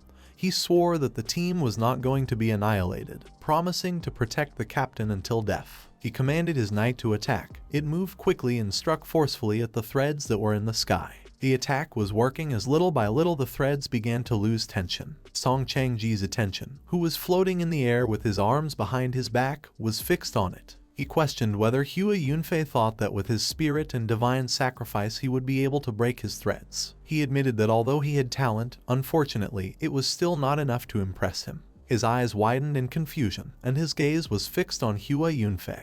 Hua Yunfei's eyes began to shine. He opened his mouth and started screaming. His power was becoming stronger and stronger. He was using his vital essence in exchange for explosive strength. Song Changji did not know if this guy wanted to commit suicide. Not long after, Hua Yunfei's body exploded into pieces, and upon seeing this, Zai Xuanyu's eyes filled with tears and sadness. With this increase in power, the spiritual knight pierced the threads, breaking the net that was in the sky. Seeing that the net had been broken, Song Changji extended his hand and used the technique called Star Weaver, making another net appear, leaving everyone in shock. His eyes began to shine with rage, and while he was weaving the net with his fingers, with an arrogant gaze he asked if Hua Yunfei really believed he could break the net by sacrificing himself, calling him stupid and revealing that he could weave the net more than once. He was tired of playing with them, so he decided it was time to kill them. The thread net began to close in, causing the barriers to gradually start breaking, and Zai Xuanyu fell to her knees on the ground. The thread net shattered the barriers into pieces and, in the process, began to massacre the members of Zai Xuanyu's team, causing them terrible pain. While holding the bow with one hand, she placed the other on the ground and, with a sorrowful expression, apologized for having disappointed Jiang. The members of Song Changji's team were joyful to see that he had defeated them so easily. At that moment, the sky filled with black clouds and thunder. Someone riding a phoenix made of thunder began advancing toward them. Everyone's attention was fixed on the phoenix. No one knew what was happening. Just before they could realize it, the phoenix moved quickly and in an instant passed through the middle of them, electrocuting everyone in the process, making them scream in agony. Upon hearing the screams, Song Changji turned towards the cliff, and his eyes widened with seriousness and concern. Seeing thunder, he realized that his team of useless people had been annihilated. At first, he thought it was the punishment of thunder, but then he dismissed this theory since the punishment of thunder only struck those who remained still. He did not know who had annihilated his team. The Thunder Phoenix began to fly through the sky, and on top was Jong Chen riding it. With a worried expression, he started shouting and asked Zai Xuanyu to hold on a little longer. Upon hearing Jiang's voice, a light of hope appeared in Zai Xuanyu's eyes. She could not believe that Jiang was riding a Thunder Phoenix and had come to save her. Jiang gave the order to his phoenix to attack. It started moving quickly, electrocuting Song Changji's clones. He was in shock upon seeing such pure power. While Jiang was eliminating the clones, Song Changji's attention, who had his arm behind his back, focused on him. In this new era, the heavenly path of this world was very generous with them, with just a single profession change. They had obtained the original classes that countless races in the caverns took hundreds of years to achieve through cultivation. According to him, this was truly unfair and detestable. Jong descended to the ground, clenched his fists, began to stare at him, extended his hand, and gave the order to his phoenix to eliminate the clones, while on the other side, he decided to break the net. He used the power of the divine elephant's body and attacked with a powerful punch, which broke Song Changji's thread net without much effort, creating a great curtain of smoke. Once the curtain of smoke disappeared, Jong observed carefully and realized that the net had regenerated again. He decided not to give up and began to attack with a chain of punches. He wanted to see who was faster, if Song Changji weaving the net or his blows. Not long after, the net finally broke. Jong began to observe him, and while pointing at the net with his thumb, with a smile, he said that his net was very slow. Xuanwu, who was holding back the power of the net with the help of her bow, closed her eyes and began to tremble. She could no longer endure. An excited smile appeared on Song Changji's face. He extended his hand towards Jong and admitted that his strength was really good, but made it clear that it had been a big mistake to lower his guard. He used the technique called Thousand Threads, making a tornado appear. The tornado began to move towards Jong Chen. Our boy put his arm in front of his face and in a low voice called Xiaojia and asked for his help to devour the net, advising him to be discreet. Xiaojia accepted. Xiaojia manifested as small dots and little by little began to devour the tornado. Song Changji could not help but feel somewhat confused upon seeing this.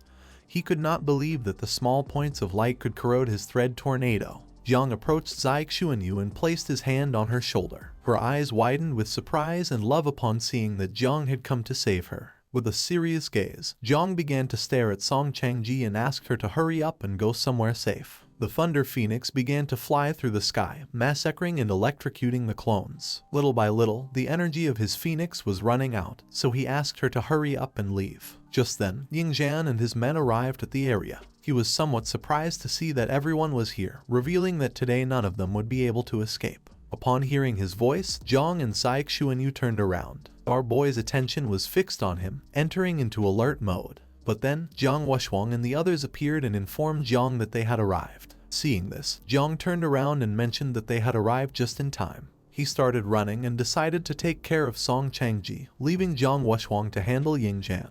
Jiang Wuxuang clenched his fists, and while his eyes were shining, he began to run towards him, using his power to make energy fists emerge from his body, which started to approach Yingzhan, revealing that today he was going to be his opponent. Yingzhan stood still, watching in silence. He jumped, used his power, and counterattacked with a powerful punch, shattering Jiang Wuxuang's energy punches, revealing that his war god body was not going to be enough to defeat him. Jiang Wuxuang's eyes began to shine seriously. He stepped back and, with a penetrating gaze, released the 9 restrictions, causing the chains attached to his body to break. With a furious expression, he stood up and used the technique called Invincible War God's Body.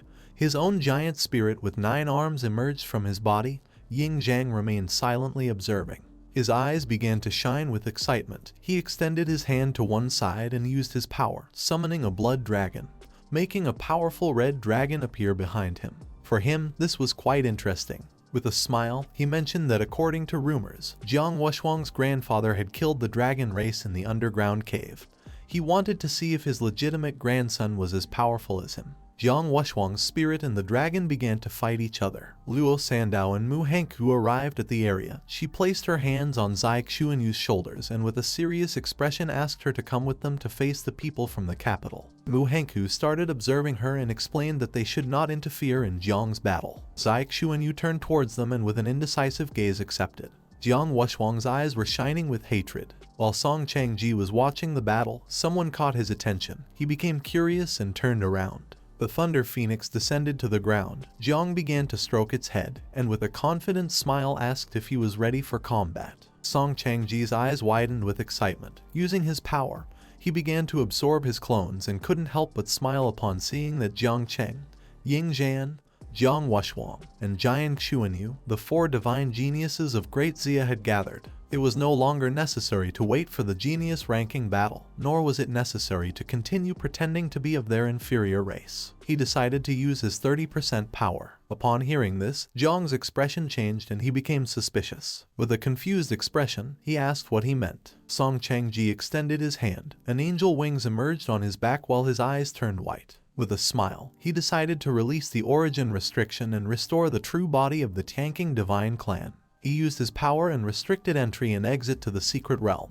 An energy platform appeared under his feet. Jiang began to observe carefully, and it did not take long for him to realize that the tanking divine clan was one of the 10,000 races of the cave. Upon hearing this, Yingjian's eyes widened in fear.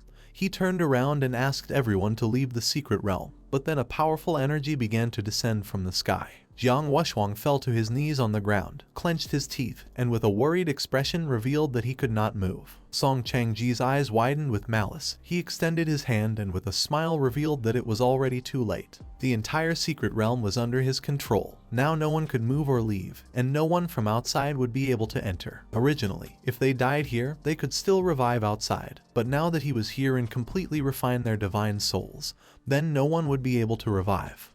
Thanks to the help of the angel wings, Song Changji began to fly, and his eyes expanded with malice, making a confident smile appear on his face. He knew that both Jiang Xuanji and Jai Lingqiu were watching everything from outside the secret realm. He asked what they felt at this moment and whether Jiang Xuanji remembered when he had killed his sister on the northern battlefield in the cave back then, revealing that today he had come to cut the roots of their great Xia. Gu Kaishan's attention and everyone's was fixed on the screens. They were somewhat confused as they did not know how a member of the tanking divine clan had been able to infiltrate. No one could hear what he was saying since the surveillance system had no audio. Someone among them could read lips and finally revealed that an anomaly had occurred in the secret realm, and Song Changji had trapped the remaining geniuses and was planning to execute their strongest geniuses in front of everyone. Song Changji's eyes began to shine with rage. With a piercing gaze, he extended his hand towards Jiang and the others and then used his power, making threads emerge from his fingers. Gu Kaishan's gaze and Zai Xuanyu's father's gaze fixed on him. The father quickly realized that this was the innate ability of the tanking divine clan called 1,000 Threads. They panicked since this ability allowed the user to weave a net with countless souls intertwined like a cursed rope, being especially effective for annihilating divine souls. Gu Kaishan became alert as he knew this was not good. Jiang and the others were trapped inside the secret realm and couldn't even self-destruct to escape, and if their souls were erased, they would die. The general of the war zone of the capital lost his composure and with a furious gaze launched a powerful attack towards Yun Jantian, shattering the ground into pieces. He was furious since he had betrayed Dazia. Yun Jantian put his arms in front of his face and blocked the attack, swearing not to know that Song Changji was a member of the divine clan tanking. The general's eyes began to shine with hatred. He clenched his fist and with a furious expression said that he was going to kill him since Yingjian was the only descendant of the human emperor, their last hope. Yun Jantian stood firm in his word and explained that he had nothing to do with the divine clan tanking, and even if he died, he would not be able to save Yingjian. Just before things could escalate to the next level, a powerful burst of energy descended to the ground right in the middle of them. Yun Jantian turned his head toward the burst of energy, and the general stopped dead in his tracks. They did not take long to realize that this was the energy of the god of the sword and the god of war. Yun Jantian's eyes widened in surprise as Jai Lingqiu and Jiang Xuanji emerged from the burst of energy. Jai Lingqiu clenched his fists, and with a serious gaze began to look to the side. He could not believe that over such a small matter as this, they had already panicked, realizing that they had been living in peace for too long. Jiang Xuanji, who had his arms behind his back, began to stare at the general, and with a calm expression asked if all of them were going to surrender to the enemy if one day the entrance of the underground cave was attacked and destroyed. The general swallowed saliva, began to observe Jiang Xuanji and did not say a single word. Jiang Xuanji approached the king of the celestial sword and fixed his gaze on him. He asked how many offspring Jong Chen's 9 miasma wings had produced. If he had more than 100,000 offspring,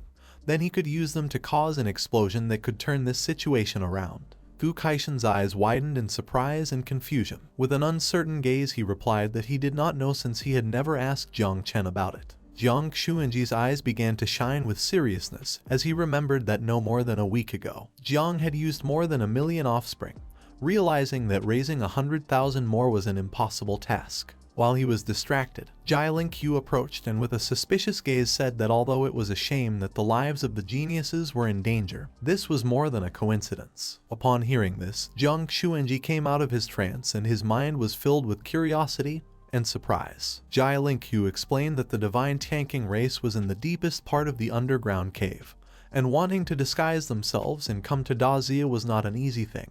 He had a vague feeling that similar events were going to take place in other locations. Jiang Xuanji's eyes filled with concern.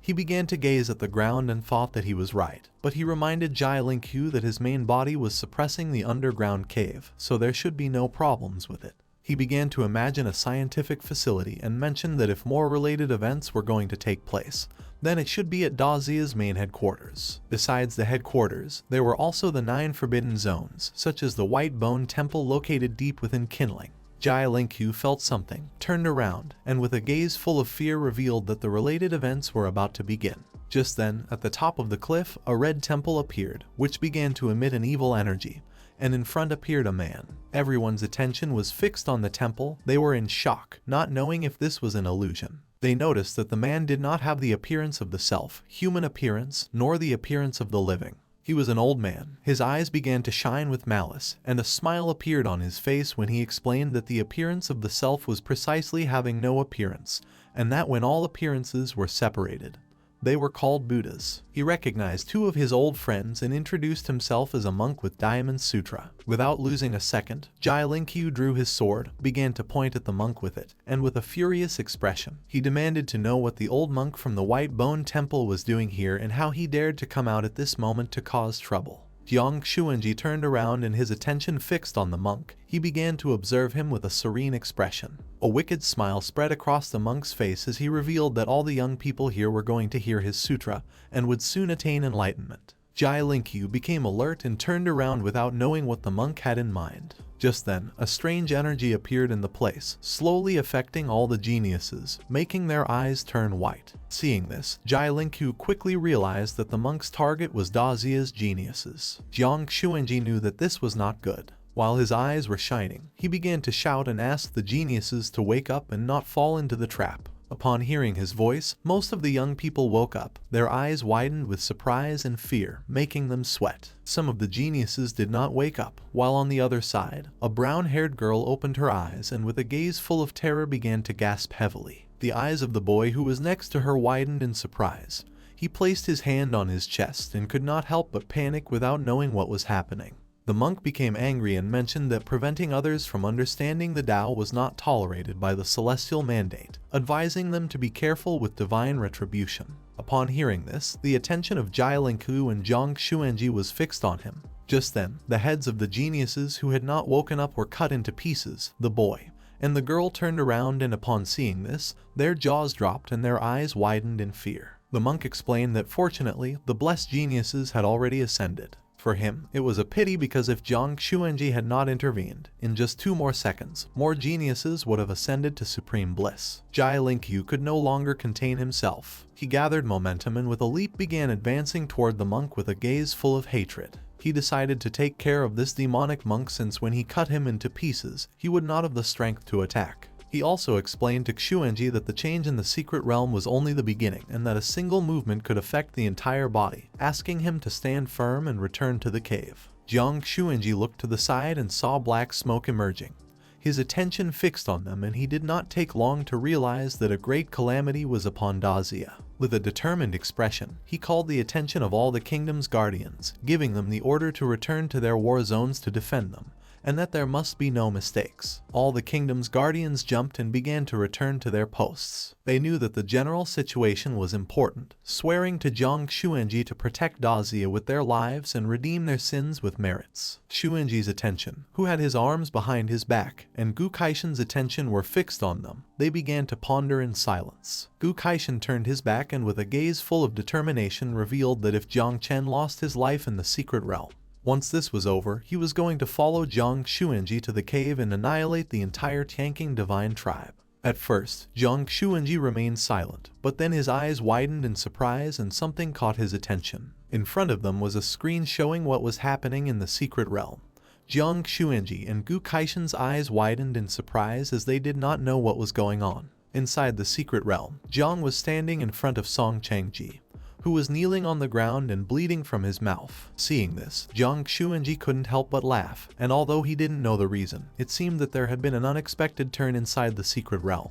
Now that Song Changji was kneeling before Jong Chen, they could be at ease. 5 minutes ago, Ying Zhan, whose eyes were shining, placed his hand on the ground and gave the order to his blood-armored dragon to attack. Not far from him was Jiang Wuxuang, who, with a furious gaze, ordered his god of war body to tear Song Changji into pieces for him. Most of them were injured. The attention of Song Changji, who was flying, focused on them. He couldn't help but smile and asked why they were wasting their strength, and if they didn't know that the more they exerted themselves, the more they would suffer from the reaction of their own power. He told them not to rush because once he finished refining the souls of the beautiful girls, it would be their turn. He used his power, causing the threads to wrap around the bodies of Xuanwu, Mu Hengqiu, and Luo Sandow, who opened their mouths and began to scream in pain. Song Changji decided to first break their spiritual forces. Jiang, who had his hand on his knee, began to stand up, and his eyes started to shine with rage, making him clench his teeth. Little Nine was eager to eat meat, but Jiang asked her not to rush since unless it was absolutely necessary, she could not expose herself. He asked her to wait as he was going to think of a solution.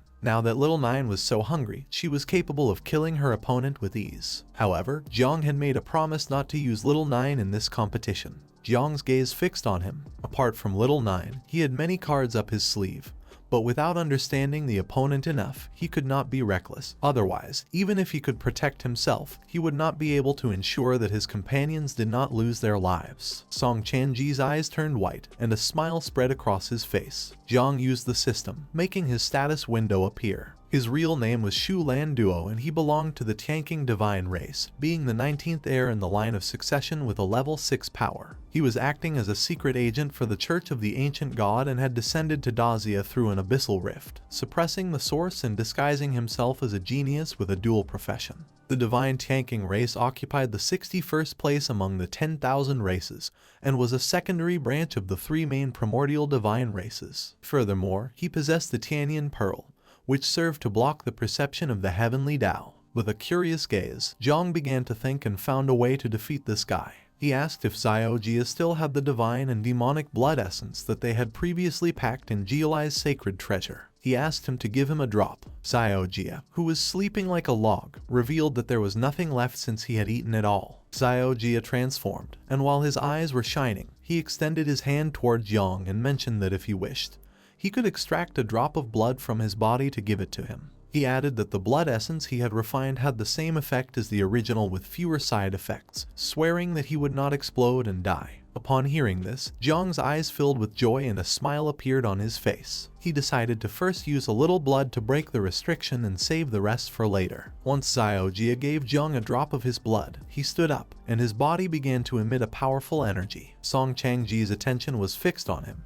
He was confused to see that Jiang could move and did not know how he had escaped from the web of threads. Once Jiang stood up, he used his power to summon a barrier. Seeing this, Song Changji couldn't help but laugh without knowing why he had summoned a barrier. He mocked Jiang by asking if he was afraid of screaming too much when dying, and that others would hear him, making it embarrassing. Jiang stood firm and called Song Changji by his real name, Shu Lan Duo, revealing that he knew about his plans. Song Changji descended to the ground, and while walking towards him, he began looking at the ground and asked who Jiang was and how he knew his real name, remembering that the real name of the 10,000 races had never been revealed. Jiang's body began to emit a penetrating energy. He mentioned that Song Changji was not worthy of knowing who he was. He put his arm in front of his face upon feeling Jiang's strong aura, without knowing if he was an ancestor of the Ming clan. Jiang approached him, and while his eyes were shining with hatred, he began to stare at him and asked how the Tianqing divine tribe had become so incompetent, and how the number 19 in the tribe's succession was so foolish. The eyes of the arrogant Song Changji filled with fear. He panicked as he did not expect that Jiang also knew his secret position in the line of succession. He wiped the sweat from his chin and his eyes widened in terror, and upon seeing that Jiang knew this, he thought that he had a higher position than the leader of his clan. With a trembling voice, he asked if Jiang was from the divine tribe. Jiang's eyes began to shine. With a suffocating expression, he pointed at him and asked if Song Changji could not feel the aura of the ancient god in him. Upon hearing this, he swallowed saliva, realizing that he was going to be crushed. Our boy was furious and mentioned that the Church of the Ancient God acted too recklessly. He could not believe that they had sent Song Changji here without properly investigating, ruining his plan. For him, the members of the church and Song Changji had to die. Song Changji fell to his knees on the ground, lowered his head before Jiang, and begged him to spare his life, explaining that they knew they had made a mistake. For him, not knowing that the god was here had been a misunderstanding, and that the Tianqing divine tribe originally belonged to the primordial divine tribe, which meant that they shared the same roots and origin. He pleaded for Jong to spare his life. Our boy began to look at him in silence. Song Changji lowered his head before Jong and began to stare at the ground in silence. Jong started observing him, and his eyes widened with seriousness. Little Nine put her finger on her cheek, and her mouth watered. Our boy knew that if he cornered and fought against Song Changji, inevitably, his weaknesses would come to light. Instead, the most sensible thing would be to trap him inside his sea of consciousness to kill him directly using Little Nine, since as long as she did not emerge, it could not be considered a violation of the rules. Song Changji prostrated himself before Jong as if he were a god. Our boy came out of his trance and, with a serene expression, mentioned that what he had said made sense, admitting that they both shared the same essence and origin. Luckily, his plan was already more than halfway completed, so he decided to spare his life. Upon hearing this, Song Changji could not help but thank him from the bottom of his heart. Jong started to stare at him, extended his hand, and with a confident gaze used his power, explaining that he knew that Song Changji wanted to return to the cave, but mentioned that it was no longer possible to do so without damaging his origin. He advised him to enter his body, promising to personally take him back to the cave after dealing with the geniuses. Song Changji began to think and without overthinking it, accepted and thanked our boy, promising never to forget his kindness. Using his powers, Jong extended his hand and absorbed Song Changji's body. Our boy's eyes began to shine with joy, and with a smile he revealed that it was too soon for gratitude. Song Changji was teleported to Jong's Sea of Consciousness, which was filled with insects, and as if that weren't enough, there was also the dragon that our boy found in the tomb, and on top of it was Little Nine riding. Song Changji turned around and couldn't help but feel fear, not knowing what was happening. Little Nine rested her head on her hands, and her gaze fixed on Song Changji. She couldn't help but blush and stick out her tongue, since it had been a long time since she had devoured someone so powerful. Jong gave her permission to eat, and without wasting a second, she transformed into the mother insect. While her eyes were glowing, she attacked him and began to devour him. Poor Song Changji started screaming in agony, begging for help. Jong wiped his hand, turned to Jiang Wushwang and Ying Zhan and asked why they were still kneeling. Their attention was fixed on Jong. They were confused without knowing what had happened. Ying Zhang's eyes filled with fear. He couldn't help but sweat and swallow hard upon seeing that Song Changji had knelt before Jong. Jiang Wushwang, who despite being in shock, tried to remain calm. His mind was full of questions since the fight hadn't even started. He didn't know exactly what Jong had said to Song Changji. The threads that were around the bodies of Yuanwu and the others disappeared. She stood up, placed her fist on her chest, and couldn't help but blush upon seeing that Jong had saved her again. Luo Sandow approached our boy, closed her eyes, and with a grateful smile hugged him by the neck and gave thanks. Mu Henku's eyes widened with admiration and love. With a smile she admitted that Jong was her only god. Jong remained silent, not knowing what to do. The attention of the others was fixed on them, and they could not avoid feeling jealous. One of Ying Zhan's men put his hand near his mouth and with a sincere gaze mentioned that Jong was too powerful and asked if they should continue fighting. Ying Zhan felt somewhat embarrassed and with an angry gaze turned towards him and explained that Jong had saved all their lives, so if they wanted to fight against him, it had to be after the battle for classification. Jong stroked Luo Sandow's head, and his eyes expanded with joy. He turned towards them and could not help but smile. There was still less than an hour left, and now that no one intended to keep fighting, he suggested going to the center of the secret realm to rest a little and eat a barbecue while waiting for the remaining time to end. Mu Henku started looking at our boy with an expression full of admiration and began to smile. They went to the center of the secret realm, and using the system's inventory, our boy took out the barbecue equipment, and while a woman was preparing the food, Jong and the others sat down to eat. Ying Zhan grabbed a meat skewer and with a curious expression took a bite, thinking it was very good. Luo Sandow sat next to Jong and with a smile said that he had a great appetite. Just then, a system window appeared in front of our boy, informing him that he had ascended from level 39 to 48. His attention was fixed on it. He was in shock upon seeing that he had jumped 9 levels at once, not knowing if Little Nine had devoured Song Changji. Inside the Sea of Consciousness was Little Nine, who had already devoured Song Changji. Her eyes were full of satisfaction. She felt something in her mouth and used her hand to pull out a thread, thinking it was thorns. The thread was covered in Little Nine's drool. Jong paid attention and noticed that the thread was Shu Lan Duo's soul. A status window appeared. This thread was a first-level divine weapon with several abilities. The first one was called Illusory Soul Collapse, which allowed the user to release spiritual energy, penetrate the enemy's sea of consciousness, and destroy their essence. The second ability was called Soul Lock, which allowed the user to absorb surrounding spiritual energy and convert it into their own. The third ability was called Soul Descent, which allowed the user to activate residual souls to form a powerful auxiliary spiritual body in combat. The thread had various descriptions. It was composed of countless souls of living beings, and after being nurtured with spiritual power for 100 years, it could fully fuse. The thread was currently incomplete and needed to merge with more souls to truly become a first-level divine weapon. It had evolutionary potential, so the more souls it devoured, the higher its quality would be and the more its level would increase. The special attribute of this weapon was that it could not recognize an owner or be temporarily activated. It required nurturing with spiritual power before it could be used. Jong appeared in the sea of consciousness, and his attention was fixed on the thread. With a serious expression, he realized why Song Changji had previously said that he needed time to refine the souls, realizing that the reason was that this weapon was not in its complete form. Now our boy had another hidden card that he could use. He decided to first nurture the thread with the help of the tree so that it would later recognize him as its owner. For him, raising equipment was not as profitable as raising insects. Little Nine's mind, who was flying beside Jong, was filled with confusion. She could not understand anything. The tree began to nurture the thread, and just then, a system window appeared informing him that the thread had been nurtured and could now proceed to recognize its owner. Jiang was in shock at how quickly the tree had nurtured the thread. In reality, he had thought about nurturing it with divine soul energy to accelerate the process. The tree was nurturing the thread through a branch. For our boy, this tree was incredible, as it could not only protect his divine soul but even block the illusion of the great dreamer. Even when the ancient god tried to take over Jiang's body, the tree had turned him into a fruit.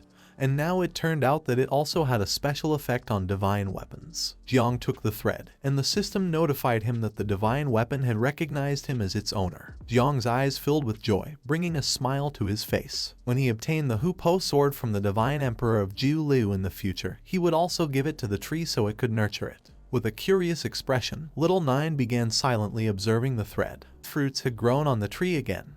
This time one was green and two were blue. Jiang was happy to see that the tree had borne fruit once more, and although they seemed low level, there was more than one. The system reported that the green fruit had the triple experience card, which could multiply the experience gained by 3 with a time limit of 3 hours after activation. The blue fruits granted the class change mission exemption card and the ability to allow our boy to skip the class change mission for a single profession. Jiang put his hand on his chin, and with a curious expression, he began to read the information displayed in the system window. He couldn't help but smile upon seeing that he had obtained 2 class change mission exemption cards. He was level 48 and not very far from the 3rd class change, and now with the help of the card, he would be able to change classes directly later, making it very convenient. Jiang's statistics window appeared. He was in the 2nd transformation and was level 48, with a combat power of 447 stars. Little Nine's attention was fixed on the system window, and her eyes widened in surprise and confusion.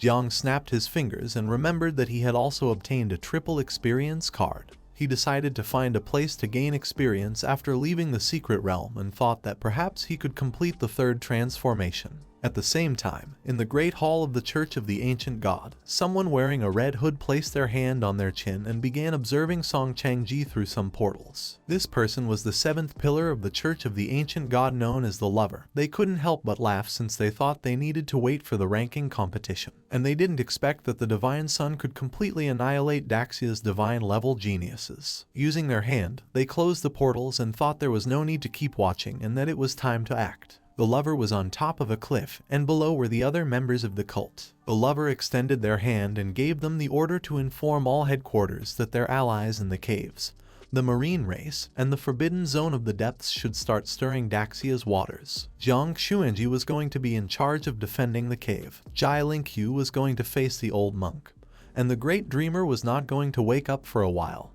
And by the time she did, chaos would have already spread everywhere, and all the guardians of the realm and the sealed kings were going to be trapped in the quagmire without being able to free themselves. She was a red-eyed woman. She took off her hood, and her eyes began to shine with confidence. With a smile, she made it clear that Chuzhong was not going to have reinforcements and was inevitably going to be abandoned. And once the city was sacrificed, the rift beneath Chuzhong would open enough for the arrival of the ancient god. At that moment, the filthy human blood inside their bodies would be completely purified. Upon hearing this, the members of the cult raised their fists and began shouting, announcing the arrival of the ancient god. On the wall of Chuzhong, the night watch stood firm. On top of the wall were Jai Gang and Tang. He mentioned that the 9 great regions of Daxia, except for Yunmanjas of Jiangnan, had all entered into total rebellion. Jai Gang began to observe the city and explained that the marine race and the cave races were on the move. The 8 great war zones of Daxia had entered a first-level state of preparation, and although Chuzhong was not a striking city, they had to remain alert. Tang, who was sitting on the wall, turned to him and with a smile asked him not to worry since their great defense formation was already in its warming-up phase, and in less than half an hour it would be fully prepared. Jai Gang's eyes widened with seriousness as they did not know how Jong Chen was doing, and according to the information he had obtained, it was said that the Jiangnan team had entered the top 3. Tang began to show a finger and with a smile explained that this time, with Jong Chen and Jiang Wushuang, securing 3rd place and fighting for first would not be a problem. She believed that Jiang could obtain 1st place in the genius ranking, but that would depend on the subsequent ranking battles. While they were conversing, small explosions occurred in the city. Jai Gang turned around and was confused, not knowing what was happening.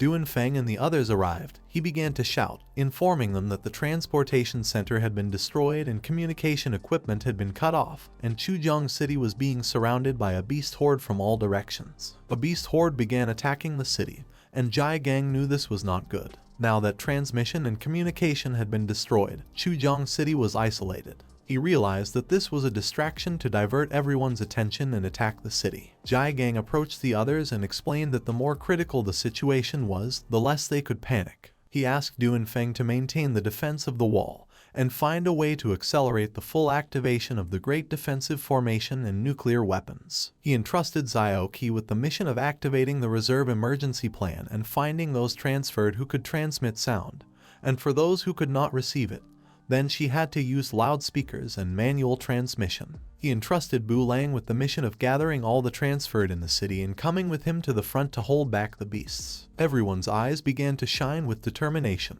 and they nodded their heads. With a furious gaze, he drew his sword and jumped off the wall, deciding to go to the front line to hold on for a bit and leave the rear guard to them. At the same time, Zhang and the others came out of the secret realm with a joyful gaze. Ying Zhan began to look to one side and felt relieved. Zhang's eyes were filled with tranquility. He was confused, not knowing where the people were. Jiang Wushuang crossed his arms upon seeing that everyone had disappeared and mentioned that he had a bad feeling.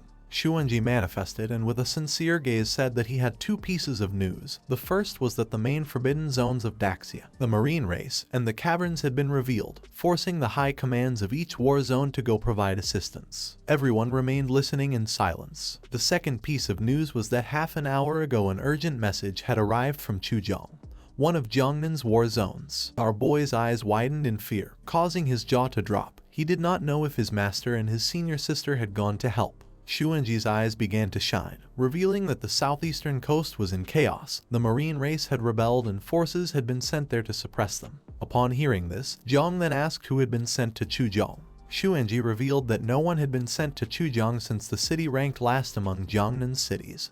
And although it was cruel, in an emergency meeting, Daxia's high command had made the decision to abandon Chuzhong in order to protect the other cities. Upon hearing this, Jiang couldn't help but clench his fist and questioned whether they had not considered the possibility that this was a distraction strategy. Ying Zhan's eyes widened in surprise, and his attention was fixed on Jiang's fist. Xuanji explained that they had thought about it, but compared to Chuzhong, there were places where they could not allow any mistakes, and no one could ensure whether Chuzhong was just a decoy or the enemy's true target, revealing that Gu Kaishan did not want Jiang to know this but left a residual projection to tell him. He extended his hand and asked what decision Jiang was going to make at this moment. Our boy started looking at the ground and explained that for Xuanji, Daxia was the home they had to protect, and he understood that this was what people thought. His eyes began to shine with determination. He clenched his fist and started releasing insects, and decided to return to Chuzhong since for him it was his home and no matter how insignificant it was, he would never abandon it. Jiang Wushwang started to observe our boy, cracked his fingers, and with a smile decided to go with him. If Chu Jiang was in danger, it was the duty of the Jiangnan team to help. Ying Zhan's eyes began to shine with joy, and with a smile, he mentioned that he was also going to help Jiang. Jai Xuanyu's attention was fixed on Jiang, and her eyes widened with determination. She clenched her fist and said that if any of them had problems, it was everyone's duty to help. Upon hearing this, Jiang turned towards them and remained silent. He could not believe that they were willing to help him. Xuanji began to stare at our boy in silence. Jiang's eyes began to shine with joy, and with a smile, he thanked them all from the bottom of his heart. With a serious gaze, Xuanji extended his hand, making the hologram of a powerful monster appear. He revealed that the city was being attacked by a beast tide and even the strongest warriors had little chance of surviving, much less young geniuses like them. He mentioned that they still had a bright future, asking if they were truly willing to go knowing they were going to die. The eyes of the lilac-haired woman widened with concern. She placed her hand over her chest, knowing that this battle was not the most suitable for her. Beside her was Hua Yunfei.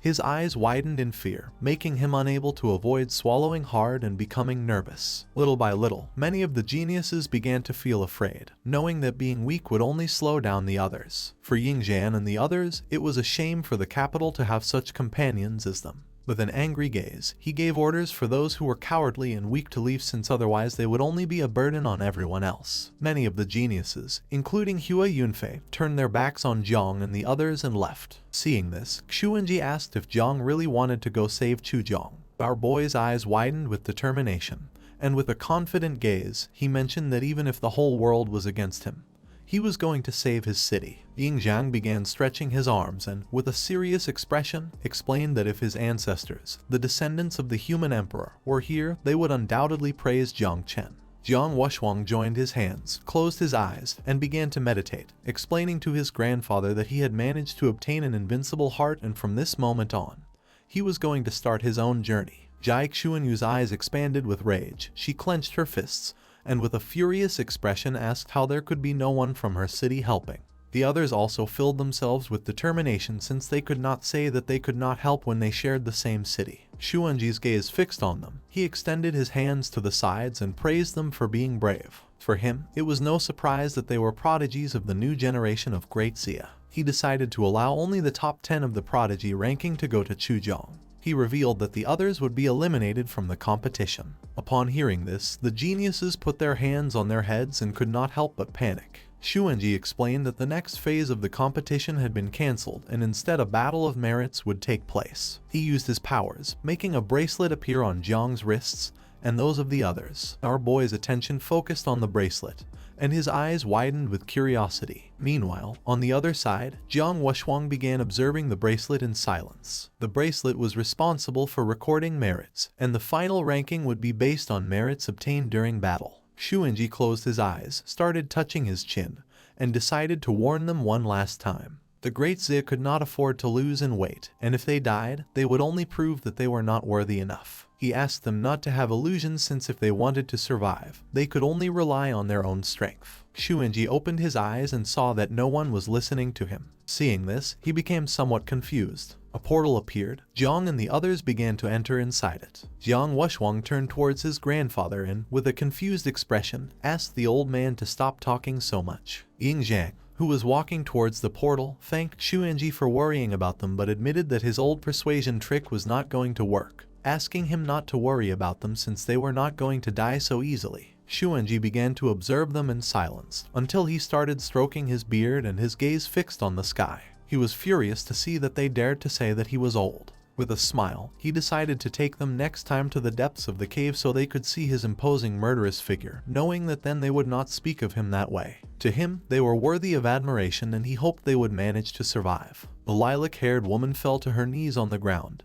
put her hands on her face, and began to cry, begging for forgiveness. Hua Yunfei fell to his knees on the ground and began crying, asking for forgiveness for being so fearful. One of the men extended his hand and asked them to stop crying since as long as they remained alive, they would not lack opportunities to become stronger. Besides, if Zhang and the others died, they could take advantage of the opportunity to enter the ranking. On the defense line of the eastern sea of Jiangnan, a horde of fierce sea beasts began to approach the coast, destroying everything in their path. The cannons on the defense line activated and started attacking the beasts. On the wall were Gu Kaishan and Duan Feng. Gu Kaishan's attention was fixed on the beasts, realizing that this tide of beasts seemed endless and that something was not right. He mentioned that this time the tide of beasts was very strange since, in terms of scale, it was undoubtedly one of the largest in history, but the battle was not intense at all. Duan Feng, who had his arms crossed, began to observe the beasts and asked if this was a distraction. Gu Kaishan explained that the attack by the sea beasts was only meant to draw the attention of elite forces. Duan Feng supported his knee on the ground and with a suspicious expression realized that the enemy's target was another. Upon hearing this, Gu Kaishan became serious and asked if the target was Chuzhong City. Duan Feng stood up and with a sincere gaze said that he was not very sure, since in addition to the forbidden zone of marine beings and the rebellion in the caverns, there were 5 more cities of Great Xia that were being attacked by beast tides, all being small remote cities, far from the main bases. Gu Kaishan's attention was fixed on him.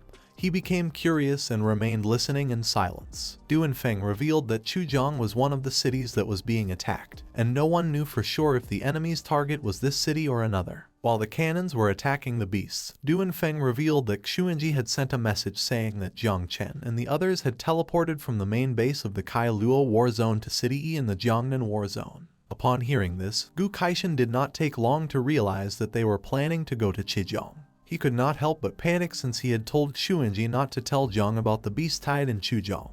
Gu Kaishan stood up and started running along the wall. He was furious and thought that Xuanji was a traitorous dog. He decided to return for the sake of his disciple. In the past, he had already lost one and could not afford to lose another. Duan Feng panicked and started running after him, asking him to calm down since besides Jiang Cheng, Wen Zhan, Jai Xuanyu, Jiang Wushwang, the Jiangnan team was also in Chuzhong. Just then, a powerful sea beast emerged from the water. Duan Feng and Gu Kaishan's attention fixed on it. This monster was the 8th Sea Emperor, and now that it had appeared, Gu Kaishan could not leave since if the defense line broke, Jiangnan would face a great calamity. The beast prepared to attack. Gu Kaishan jumped up, drew his sword and decided to kill it. At the same time, in the city of Chuzhong, the warriors created a shield around the city. The tide of monsters began to attack the barrier, little by little creating small cracks. The commander of the troops, Yin Hanging, extended his hand toward the beasts and with a determined expression gave the order to all battalions of Chuzhong's defense legion to come with him and help close the breaches in the barrier, making it clear that if he died, the captain would take his place, and if the captain died, the lieutenant would take his place.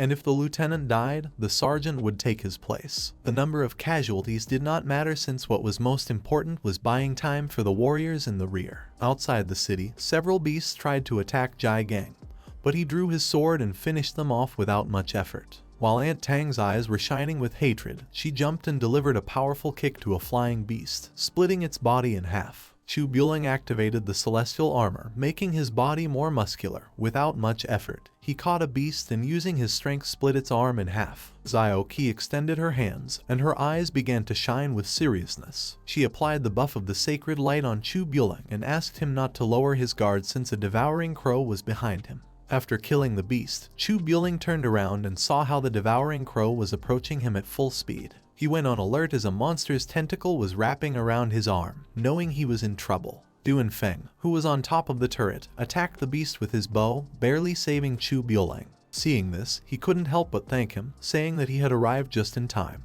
Jai Gang, who was somewhat tired, stood up and his attention fixed on Duan Feng. He mentioned that if Duan Feng, being the commander of the Night Watch, also died in battle, the Night Watch would become extinct. Duan Feng asked him to stop being so pessimistic since they still had Jong Chen, and as long as he remained alive, the Night Watch would never disappear. Duan Feng, who was on top of the turret, saw 5 level 5 eagles and 2 level 6 celestial apes. He panicked upon seeing that the monsters were coming toward them instead of attacking the defense shield. He knew that a great battle was about to begin, but he didn't care and wanted to give his best, since he had already given the order anyway. If the defense shield broke, they would launch 8 nuclear bombs at the beasts. Jai Gang's eyes began to shine with rage. He raised his sword into the sky and asked the members of the Night's Watch not to forget the oath that united them all. Jai Gang and Aunt Tang began advancing toward the beasts. Xiao Qi, who was behind them, applied the buff of holy light on them. Chu Buling also started advancing toward the beasts, and Jai Gang swung his sword forcefully. A beast tried to attack Aunt Tang, but she jumped and with a single kick cut off its head. Chu Buling grabbed a beast and slammed it hard against the ground, and Xiao Qi applied the buff on him to help him. She looked up, and her eyes widened in fear and panic. She started screaming, asking everyone to be careful. The level 6 celestial great ape appeared and attacked with a fierce punch, but Jai Gang and the others reacted in time and blocked the attack with their hands. Little by little, Aunt Tang began to run out of strength. Jai Gang's gaze fixed on the beast, seeing that its pressure was too overwhelming. He realized that there was no way to dodge the attack, so it was better to face it head-on. They had been fighting for several hours and were already at their limit. They tried to resist, but it was in vain. The ape attacked, sending their bodies flying backward. Now that they were weak, the ape approached them and, with a penetrating gaze, it prepared to crush them with its foot. Jai Gang and Tang were kneeling on the ground, her eyes filled with fear upon seeing this. Jai Gang stabbed the sword into the ground, and his eyes widened in despair. He could not believe he was going to die like this. He had not yet been able to see Zhang reach first place in the ranking of geniuses, nor had he been able to boast to his master that he had finally advanced to the 4th transformation and mastered his sword. Just before the monster could attack, someone cut off its head. Jai Gang and Tang's gaze fixed on it. Both were in shock, not knowing what was happening. It was Jiang. Once the monster's head fell to the ground, our boy placed his hand on it and, using poisonous mist, began to devour its head. His eyes started shining with joy, and with a smile, he revealed that he had returned to save the night watch. Jiang extended his hand and used his power, making a shield appear. With a serious gaze, he asked Jai Gang and the others to enter the shield to recover while he took care of the rest. Jai Gang's eyes widened in surprise, and his jaw dropped. He didn't know if this was an illusion. Seeing Jiang, Tang couldn't help but smile, and with a joyful expression, she said that it wasn't an illusion but the real Jong Chen. Jai Gang panicked, explaining that this was a beast tide. Knowing that Jiang had come alone to die, according to him, this was the end since now the Night Watch was going to be annihilated.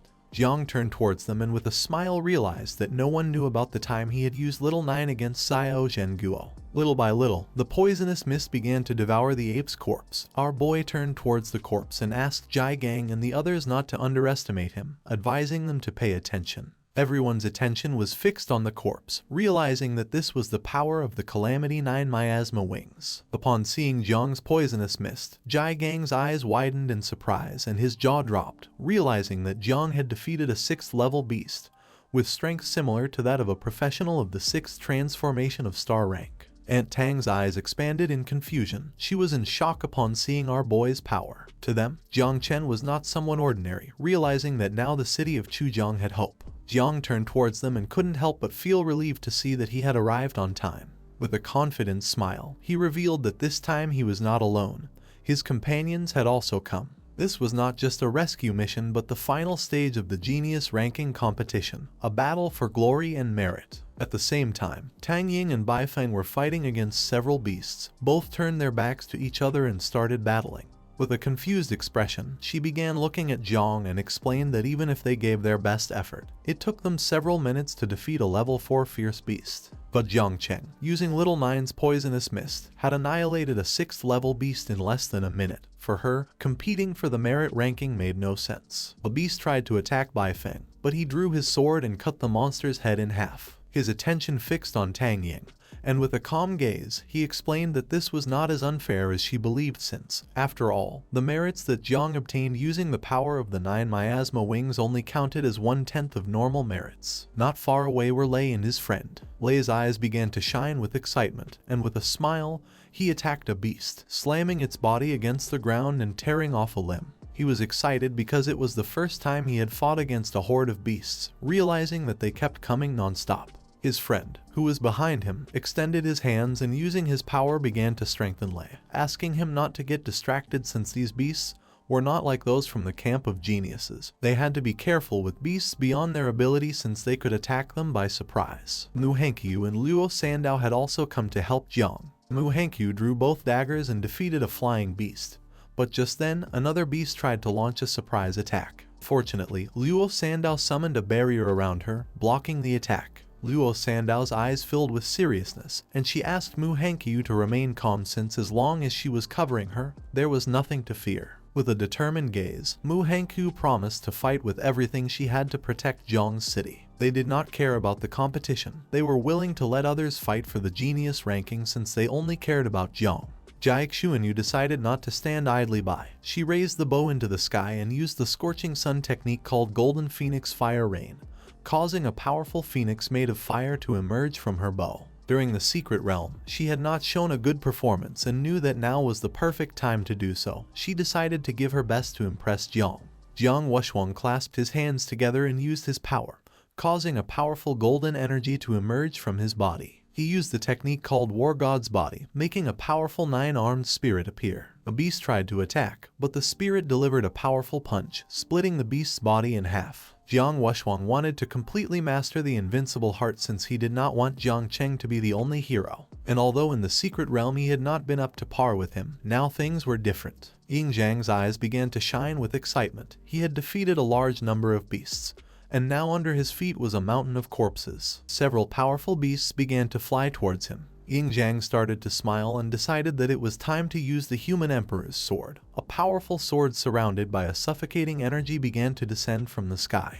Before in the secret realm, he had thought that he didn't need to use this sword against them, but now he had realized that if he wanted to defeat Jong, he had to give it his all. As the only descendant of the human emperor, he made it clear that the first place in the genius ranking belonged to him. Seeing their power, Aunt Tang grabbed Jai Gang by the arm and with a surprised expression said that the new generation of geniuses was incredible. Jai Gang's eyes widened in fear, realizing they were getting old. Jiang clenched his fist tightly and with a smile began to release poisonous mist. He felt excited since Jiang Wushwang had become much more powerful compared to when they were in the secret realm, and Yin Zhang had unsheathed the human emperor's sword. Jai Gang and Aunt Tang started watching our boy, not knowing why he was smiling.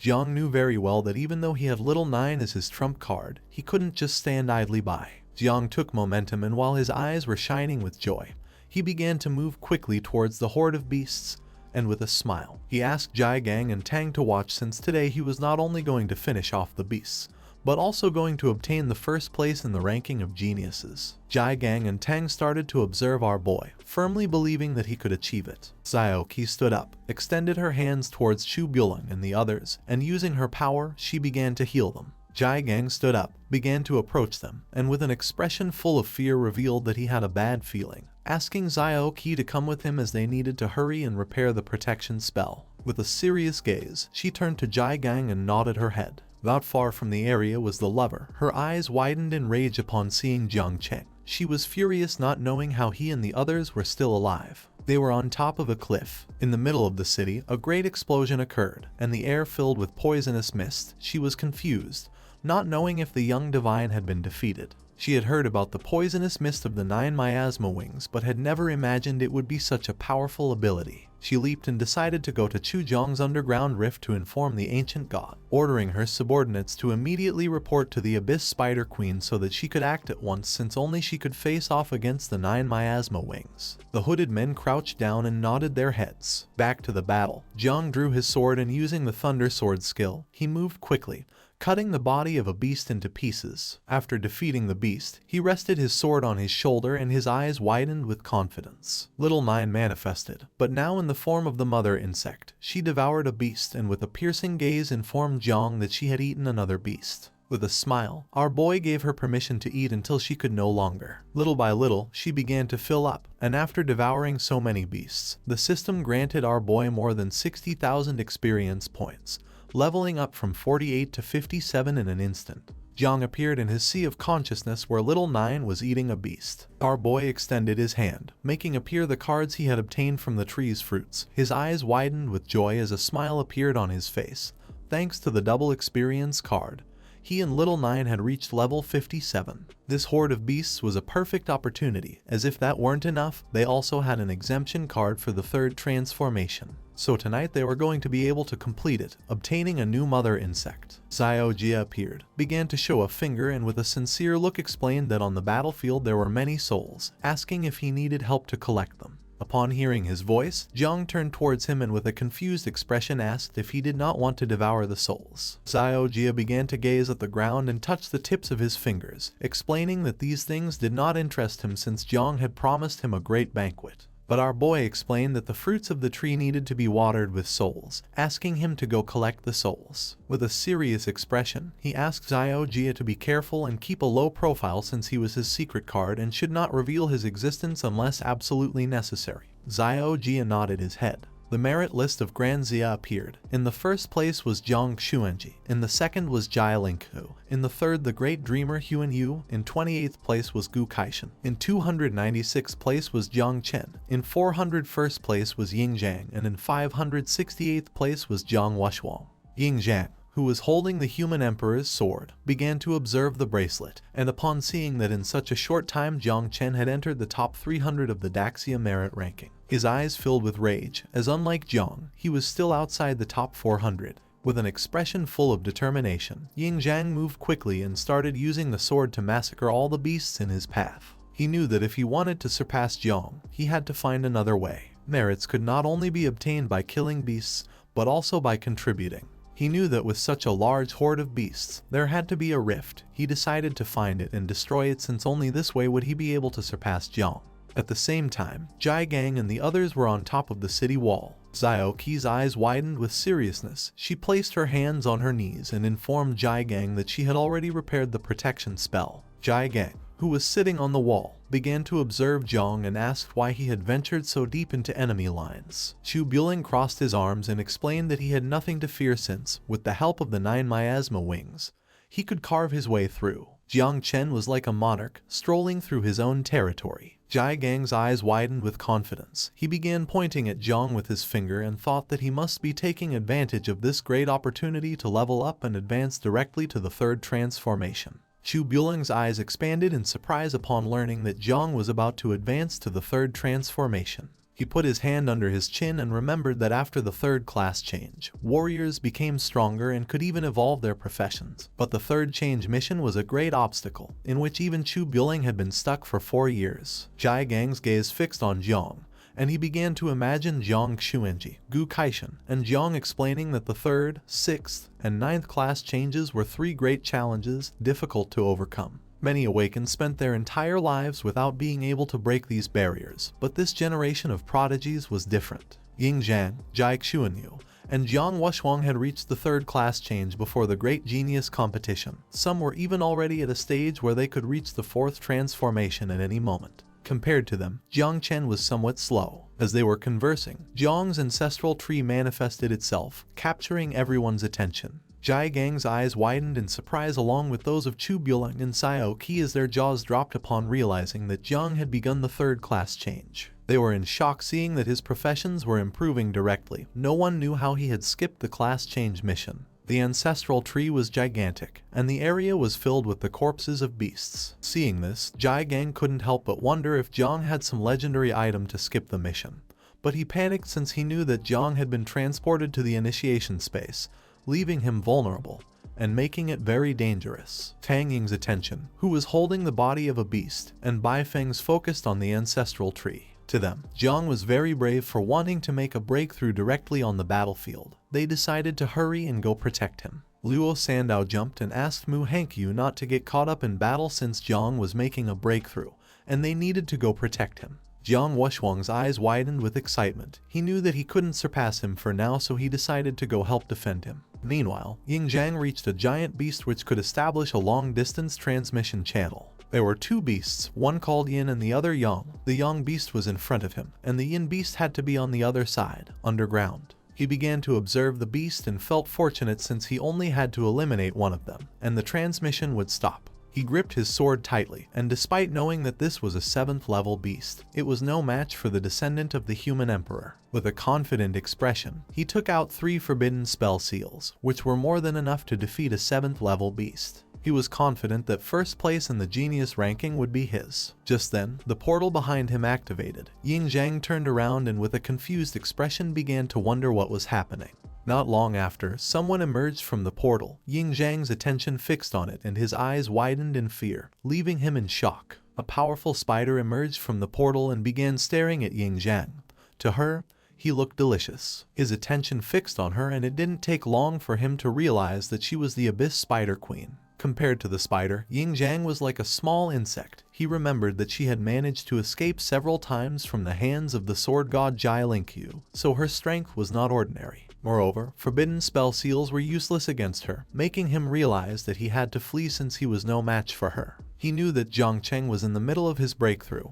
He had to find a way to escape and warn the others. The Spider Queen attacked with her sharp leg, but Yin Zhang reacted in time and, jumping, dodged the attack. Instead of fighting, he used the blood explosion technique and started to flee the area. The Spider Queen began to watch him in silence. Then, she extended her leg toward him and attacked. According to her, he was naive for thinking he could escape. Silk emerged from her leg and wrapped around Yin Zhang's arm. His eyes widened in fear. He clenched his teeth, and his eyes began to shine with determination. Without hesitating for a second, using the sword, he cut off his own arm. And then, he cut off both legs, causing blood to spurt out like jets. Yin Zhang used the ability called Concentrated Blood Mist and began to fly quickly toward the ancestral tree. The Spider Queen's eyes began to shine as she realized that Yin Zhang's body was full of vitality. Two men from the cult prostrated themselves before her, explaining that Jong Chen was in the middle of his breakthrough. His consciousness had entered the initiation space, so this was the perfect moment, asking her to go kill him to prevent him from causing problems in the future.